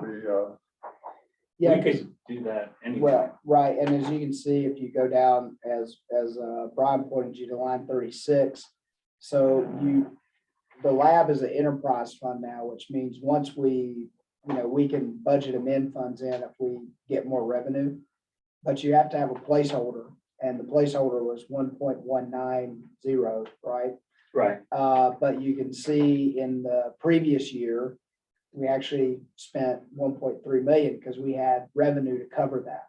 And so I hope our revenue will stay from now to the rest of the year in the lab in a place where we'll eventually get above that placeholder of 1.19 million. And then we can budget them in funds in and move that negative 109 down to a 0, as Brian's talking about. And it would move the supply number up here down to a zero. Potentially, if it's all supplies. The projection would be. Yeah, the projection of zero out. I'd also just point out, we're probably a little less than 60% of the way through the year, February 28th. So if you were to flip back to the multicolored one and see that we have $977,000 in revenue, and we're a month behind in lab revenues, so the realization. So it's not just 40%, it's probably more like 48%. So we have 48% of the year left to get revenue, and our goal is 1.2 million. So we're going to surpass that, or the lab is going to surpass that pretty easily if they stay on track. No worries. Other expenses, there's $19,000 or nearly $20,000 there in column F. I just want to point out that number flops around quite a bit. And again, I was prepped for Ms. Bacchus's question on the Pro card. So that's why I was going to point that out. But basically, we'll get in the Pro card. We'll charge those things to other expenses if we don't have receipts for them. When the receipts come in a month or two later, or a month later, let's say a month later, when the receipts come in from the field, we'll move those expenses out of other expenses and into transportation or travel or contracts or communications or supplies. Okay, I'll check it out. I said I could go grab somebody, but I can't let them. And Gotcha. Thank you. he's just down at the.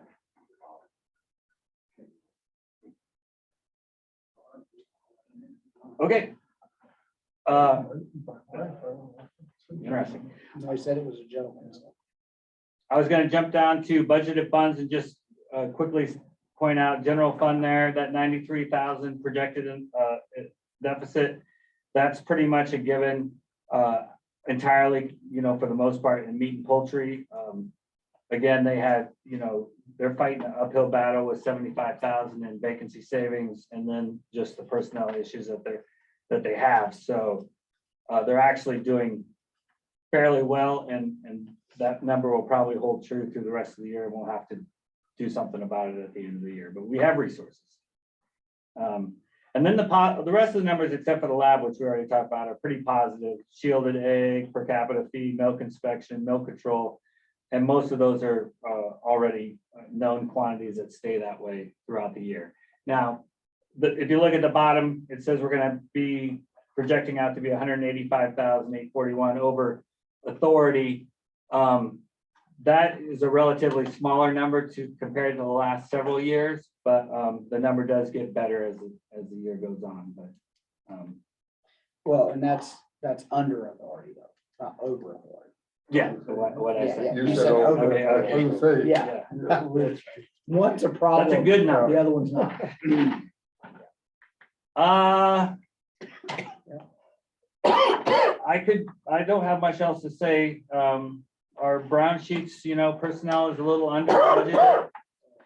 We're a little under expended there according to the budget, and our operating fees are over budgeted, but we've had a pretty fast year with market activity, the lab costs and supplies. Those are major factors.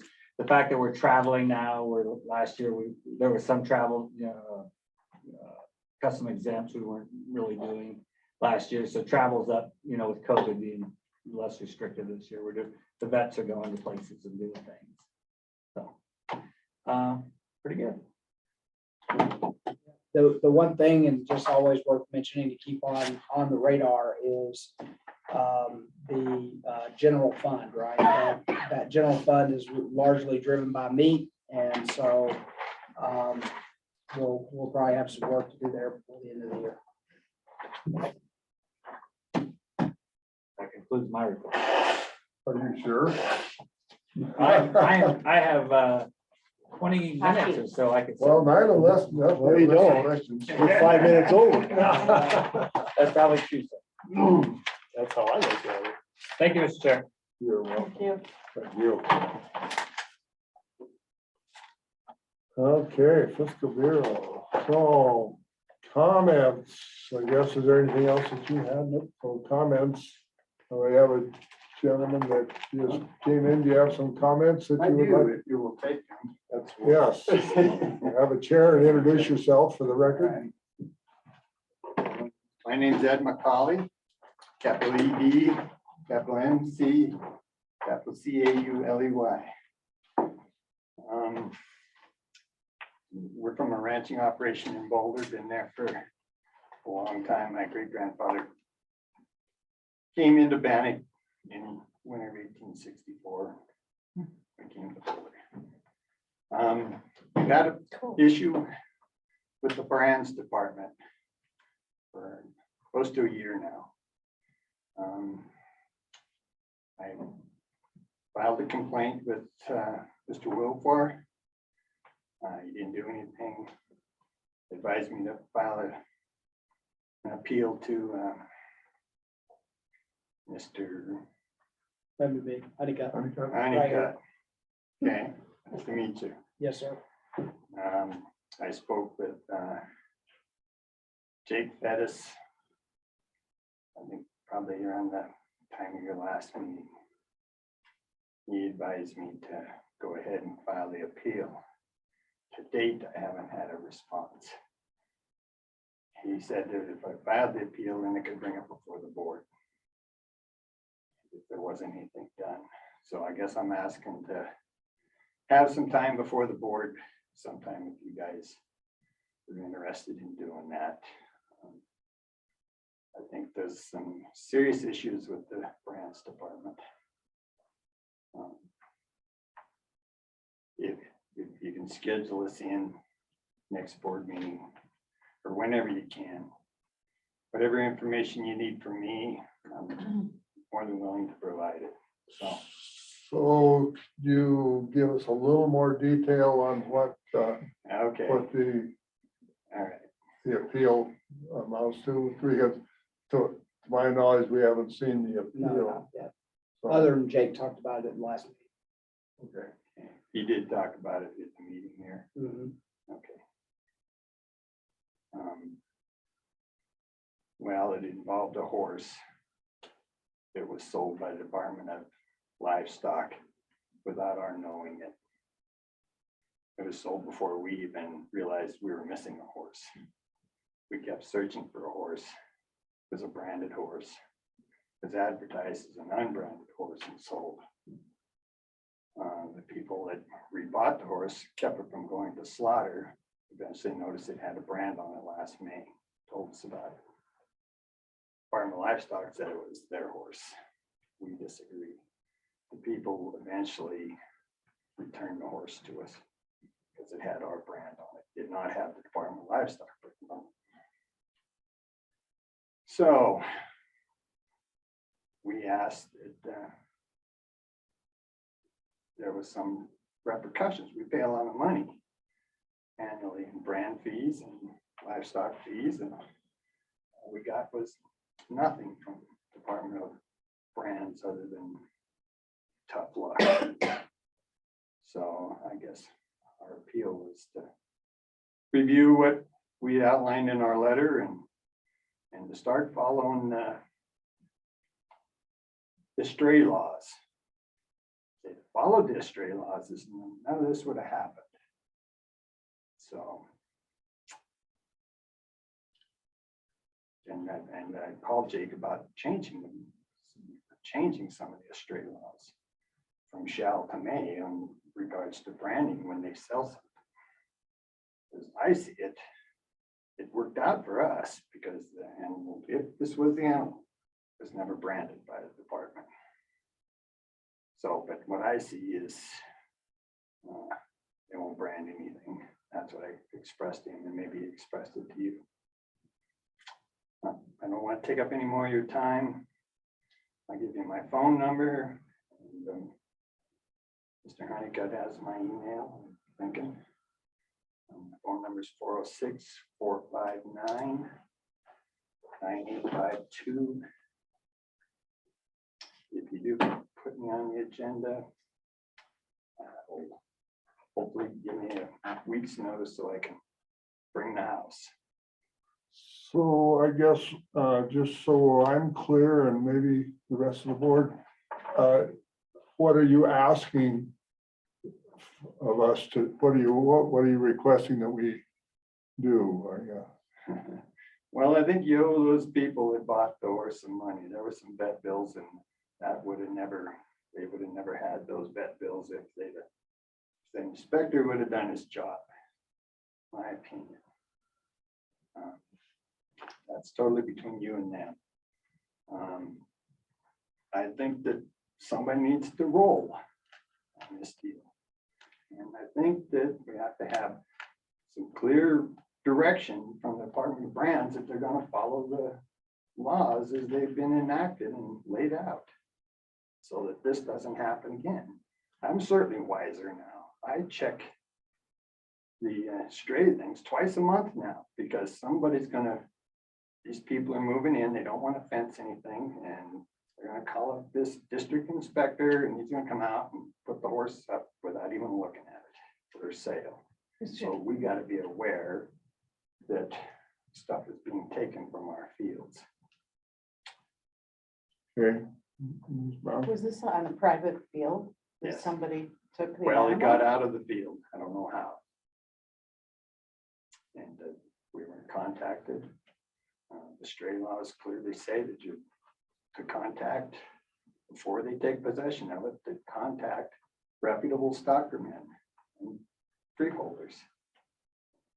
To my knowledge, none were contacted, let alone missing the brand. It had your brand on it? Yes.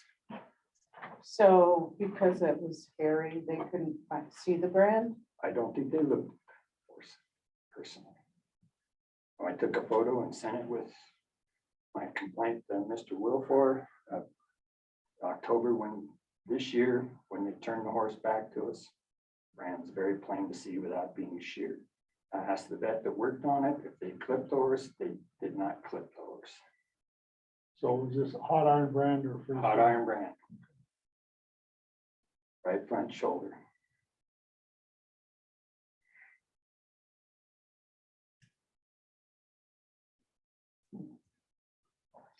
When did you send in your appeal? I sent it in the first part of February. You haven't seen it? Well, I've got it, Okay. but it's saying he appeals the decision and there's not a remedy. There's not, we need to know what you expect us to do. Well, you Is asked it- that in the first one and I laid some stuff out and, you just glossed over it and didn't do anything, so. To fire half the brand staff.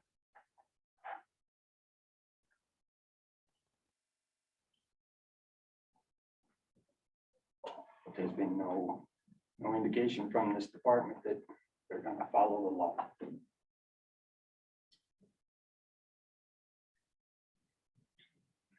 Well, I guess we will definitely look at your letter and see if there's something that this board can do to rectify any issues that, and I guess there's four, not to be making excuses, but four of us have been on this board for 9 months now or 10 months. So we're not as versed in the law as maybe we should be. We've been doing a red tape review and we have gone through Brown's laws and we're doing some changing and trying to update the Brown's law. But I'm for one will admit that I don't know all of the law, and we will, we try to adhere to the rules and laws that we have, and that's why we updated them, because some of them were outdated and weren't being adhered to because they didn't fit the scenarios of today's world. But we expect our employees to follow the rules as much as they can. So we definitely will follow up on this. And Thank you. Can you tell us which sale yard it was sold at? Montana Livestock Auction. Ramsey. Brandon. No, and then there, you say that, if I remember some of the conversation, this horse was in a cattle guard or had. When it was found, yes. When it was found, it was hung up in a cattle guard or They something. found the horse, yeah. And they were renting a pasture next to us. Had their horses there, whether this horse got in there or not, they're not saying, I don't know anything, the only one that knows is the horse. But we have a vast pasture right next to it, it's in the subdivision. And, so. And it's kind of like a winter pasture for you where your horses are just. Yeah, I mean, we used to run it in the winter, but there's a lot of lion in there now. We used to run horses there in this all summer too. And we didn't go look for the horse till around the 2nd or 3rd of December. It was that first week of December, and they sold the horse on November 5th.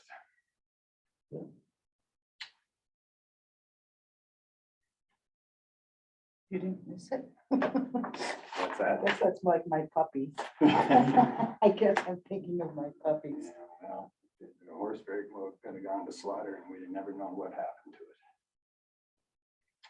And, we pay a lot of money to make sure that's not happening.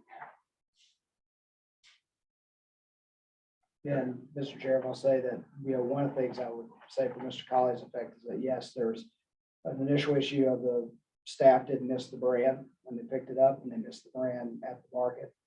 The brand was discovered later when it was with the person who had purchased it at the market. During farrowing, was actually another one of our employees who was doing farrowing for that individual that found the brand on that time, which is, I think, what prompted the contact to Mr. McCollum. So, but one thing I can say that I know about it is that it was advertised, it went through the estray notice, and those things, we have those documents and those notifications. And so that was done, but at this point, and as far as one of the things that I believe maybe Ethan had contacted on is, if there is restitution for vet bills for the person who was holding on to the horse before it was sold, we haven't gotten a contact from that individual asking for that restitution. That individual would need to ask for that restitution. And the thing I'd ask Mr. McCauley to consider before coming back to the board is what reasonable remedy he would expect. The horse did not bring a lot of sales, so it's not like there was a lot of money from the estray fund to revert back. But if there is any sort of damages, that those need to be sort of documented so that we can make a decision on that. I think we can admit the issues, we can admit missing the brand. I think we can admit that, yes, as we talked about at the last meeting, we did not brand it with the Bar One Bar. We talked about at that time why staff at the market statewide, not just at Ramsey, have chosen not to do that in many cases, particularly with older animals. But as we talked about last time, the law does say it should happen, so it should happen. And that's something that we talked about at this last meeting, and that the direction need to be given to our staff that they need to figure out a way to get that done when our stray animals are brought in. So those are a couple of things I know I could admit straight away to say, yes, staff should not have missed the brand. They certainly shouldn't have missed it twice. And so we do know that there's an issue on our side there. We should have branded it with the Bar One Bar. The animal should be carrying it now. When it went through the sale, it should have had that. And that was what we talked about last meeting. But at this point, the person who feels they're owed for vet bills is the person who needs to appeal that. And if there are damages that Mr. McCauley feels he should recoup from the department, that's what I'd like to see in a request for appeal, is what he expects us to do in that regard. Well, I disagree a little bit with what you said. There was a small notice posted on our local paper, small. It was for an unbranded horse 11 miles south of Boulder. South of Boulder puts in that description, puts it, A, doesn't fit the horse. B, it isn't in the same valley. So, a vague notice. It should have been posted in the sheriff's office, wasn't posted there. It should not have been taken possession of until phone calls or contacts were made with stockholders, reputable stockholders in the area. I think that we qualify for that. We were in the immediate area, weren't contacted. Nobody was contacted. They didn't contact any of the local inspectors, which probably would have put us there too. So, you know, the whole process was out of whack. So who contacted the, and, you know, from the time the horse was found until our department was notified, what transpired in that? The person who found the horse contacted the district inspector. Okay. His duty That was November. was in October of 2019. And when did you notice the horse missing? December of 2019. Department sold it in November of 2019. They had it for less than 30 days. They took possession of the horse on the 15th or 16th of October, and it was sold the 5th of November, 2 weeks.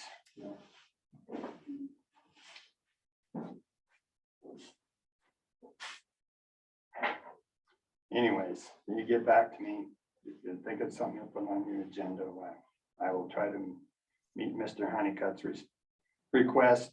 I understand that those people, it's their responsibility, and that's what I told them, to ask the department for retribution there. Do you know how much that bill was? You know, I told them that I would pay for the vet bill up until the department took possession. So that was like $430 or something. And I think they had like $25,000 or $3,000 in vet bills. I think talking to Will Oliver with Shooteside Vet, he forgave 500 of it. They apparently got some money from somebody else, so I'm thinking they're looking at 1,500 to 2,000 in my range where they're at. In vet bills. You know what they paid for the horse? I do not. I don't know where the department went with that money. I didn't even go there to see what. He goes But that into was- the stray Yeah. fund. And it's held for 2 years. So I don't. It know. was less than $50. The sale price, I'm aware of that, was less than $50. Cause it had injuries. Okay. Right. I'm sure you guys got lots of things to do and ready to get out of here. So Okay. thank you Well, for hearing me out. Yes. Thanks for coming in. Sorry about that.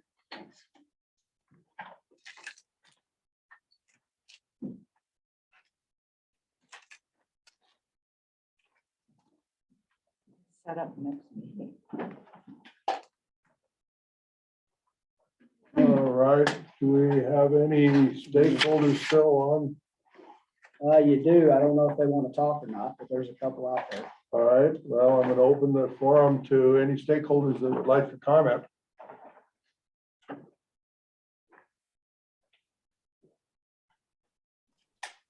Mr. Chair, this is Rachel Privo with Montana Farmers Union. I just want to thank the department staff for all their work on the cooperative interstate shipment program. I know our membership's really excited about that expanded opportunity, and we're really excited about it. So I just wanted to say thank you to the staff and thank you for the meeting today. Okay, thank you. Were you on earlier today? Yes, and she commented, she sent in the chat.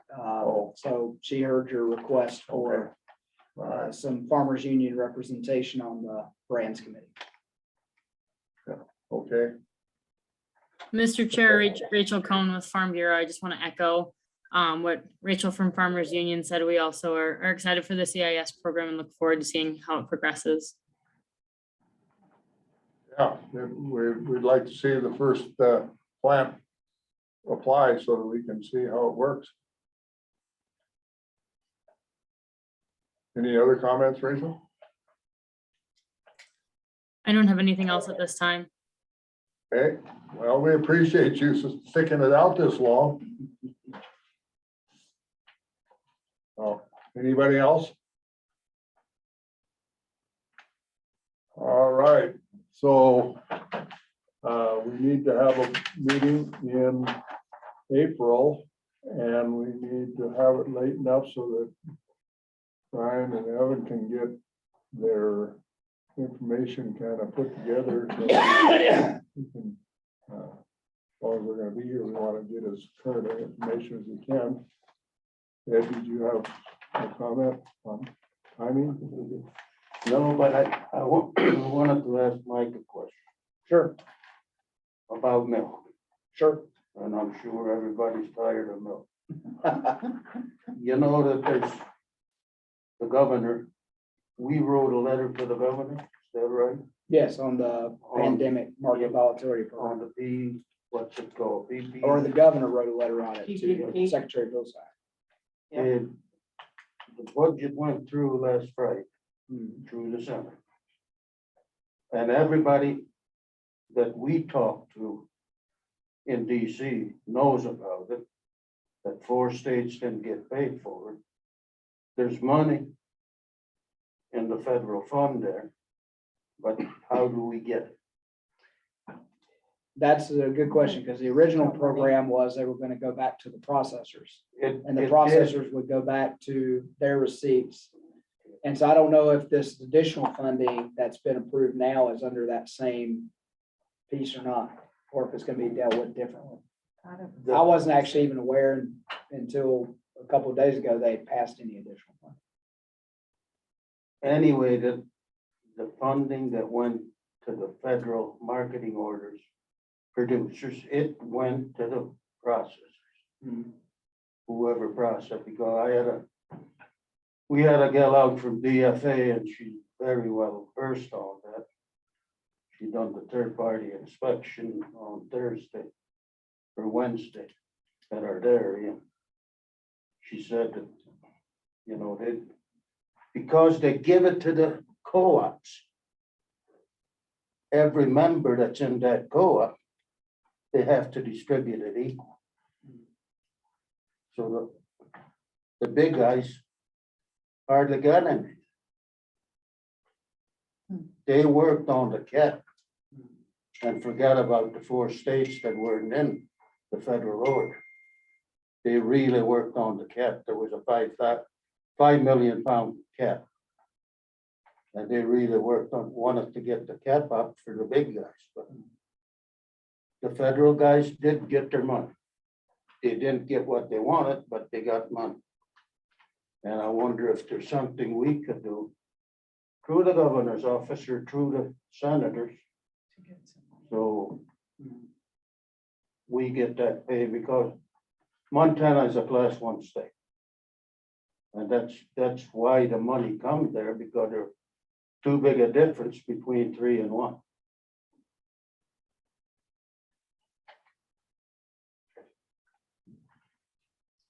I mean, as far as, I don't know what we've had the governor write a letter to Secretary Vilsack.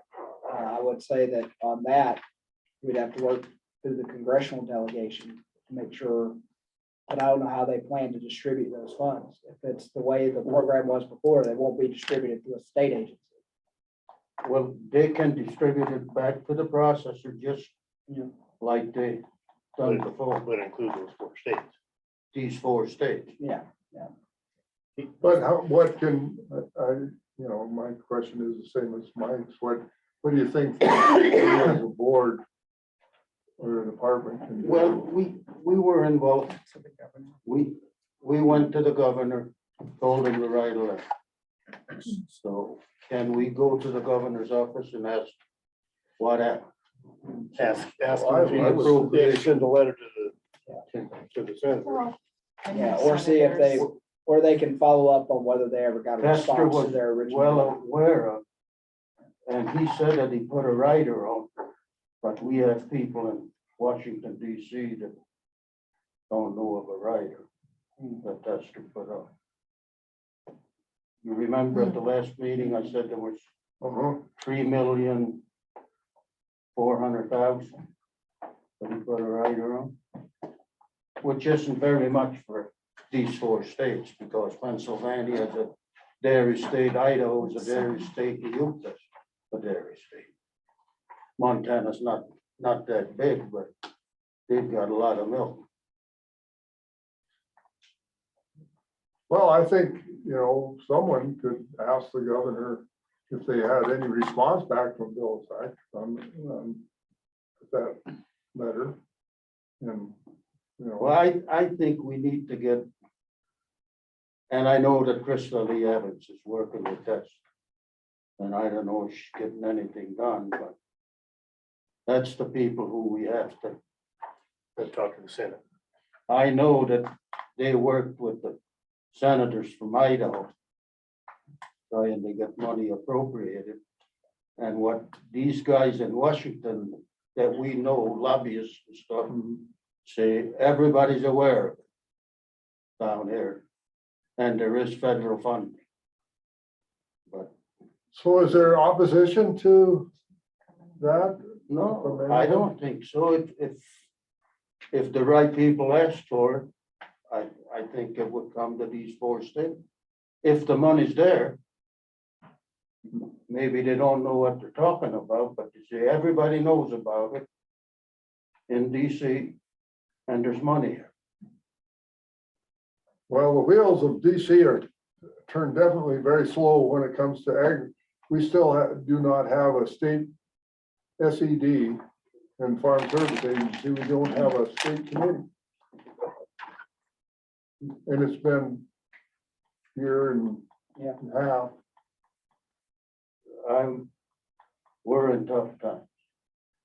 We as producers will be able to produce products, but we won't be able to move. Nor will we be able to get feed. We've got a heck of a time to get soy.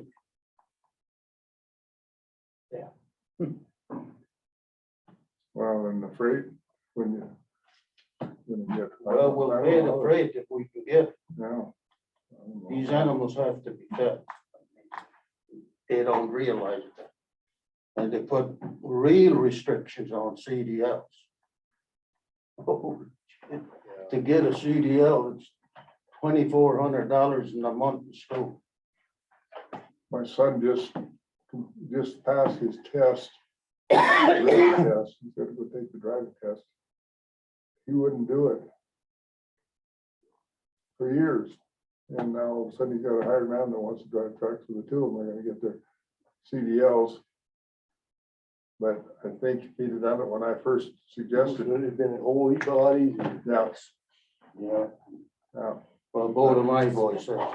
In fact, the younger one's got an endorsement, tanker endorsement. But is it gonna be when they come to renew it that they have to do that? Or is it just the new guys coming on? Just the new guy. Well, I just renewed mine. You guys, I just renewed mine. Just paid the fee, just like any other driver, I just paid the fee and got a picture taken and had to look through the screen and see if I could.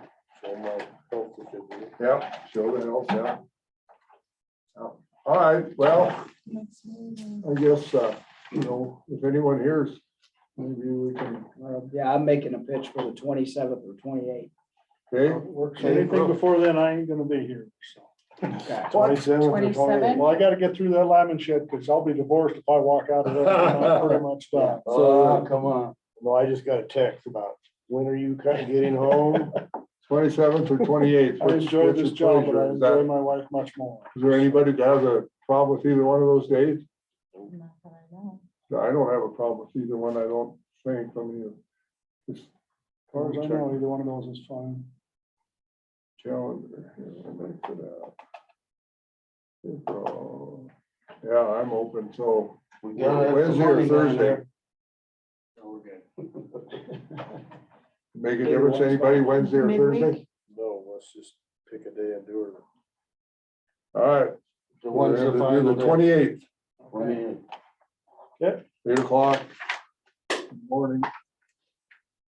We'll try to get the agenda toned down. And if these meetings go this long, we're gonna have to have 2-day meetings. Well, the good Oh, news- but we're, I agree. there's light on both ends If you now. imagine though, once we're about done with red tape review. And so with that off the plate, that right there frees up an hour and a half every time. we Right, meet. So, well, 3 hours. the other thing is, by April, we got another 20, 30 minutes of daylight on the chin. Did we adjourn? Oh, have you- No, we didn't adjourn, but if there's nothing else to come before this board, I declare the meeting adjourned. There you go.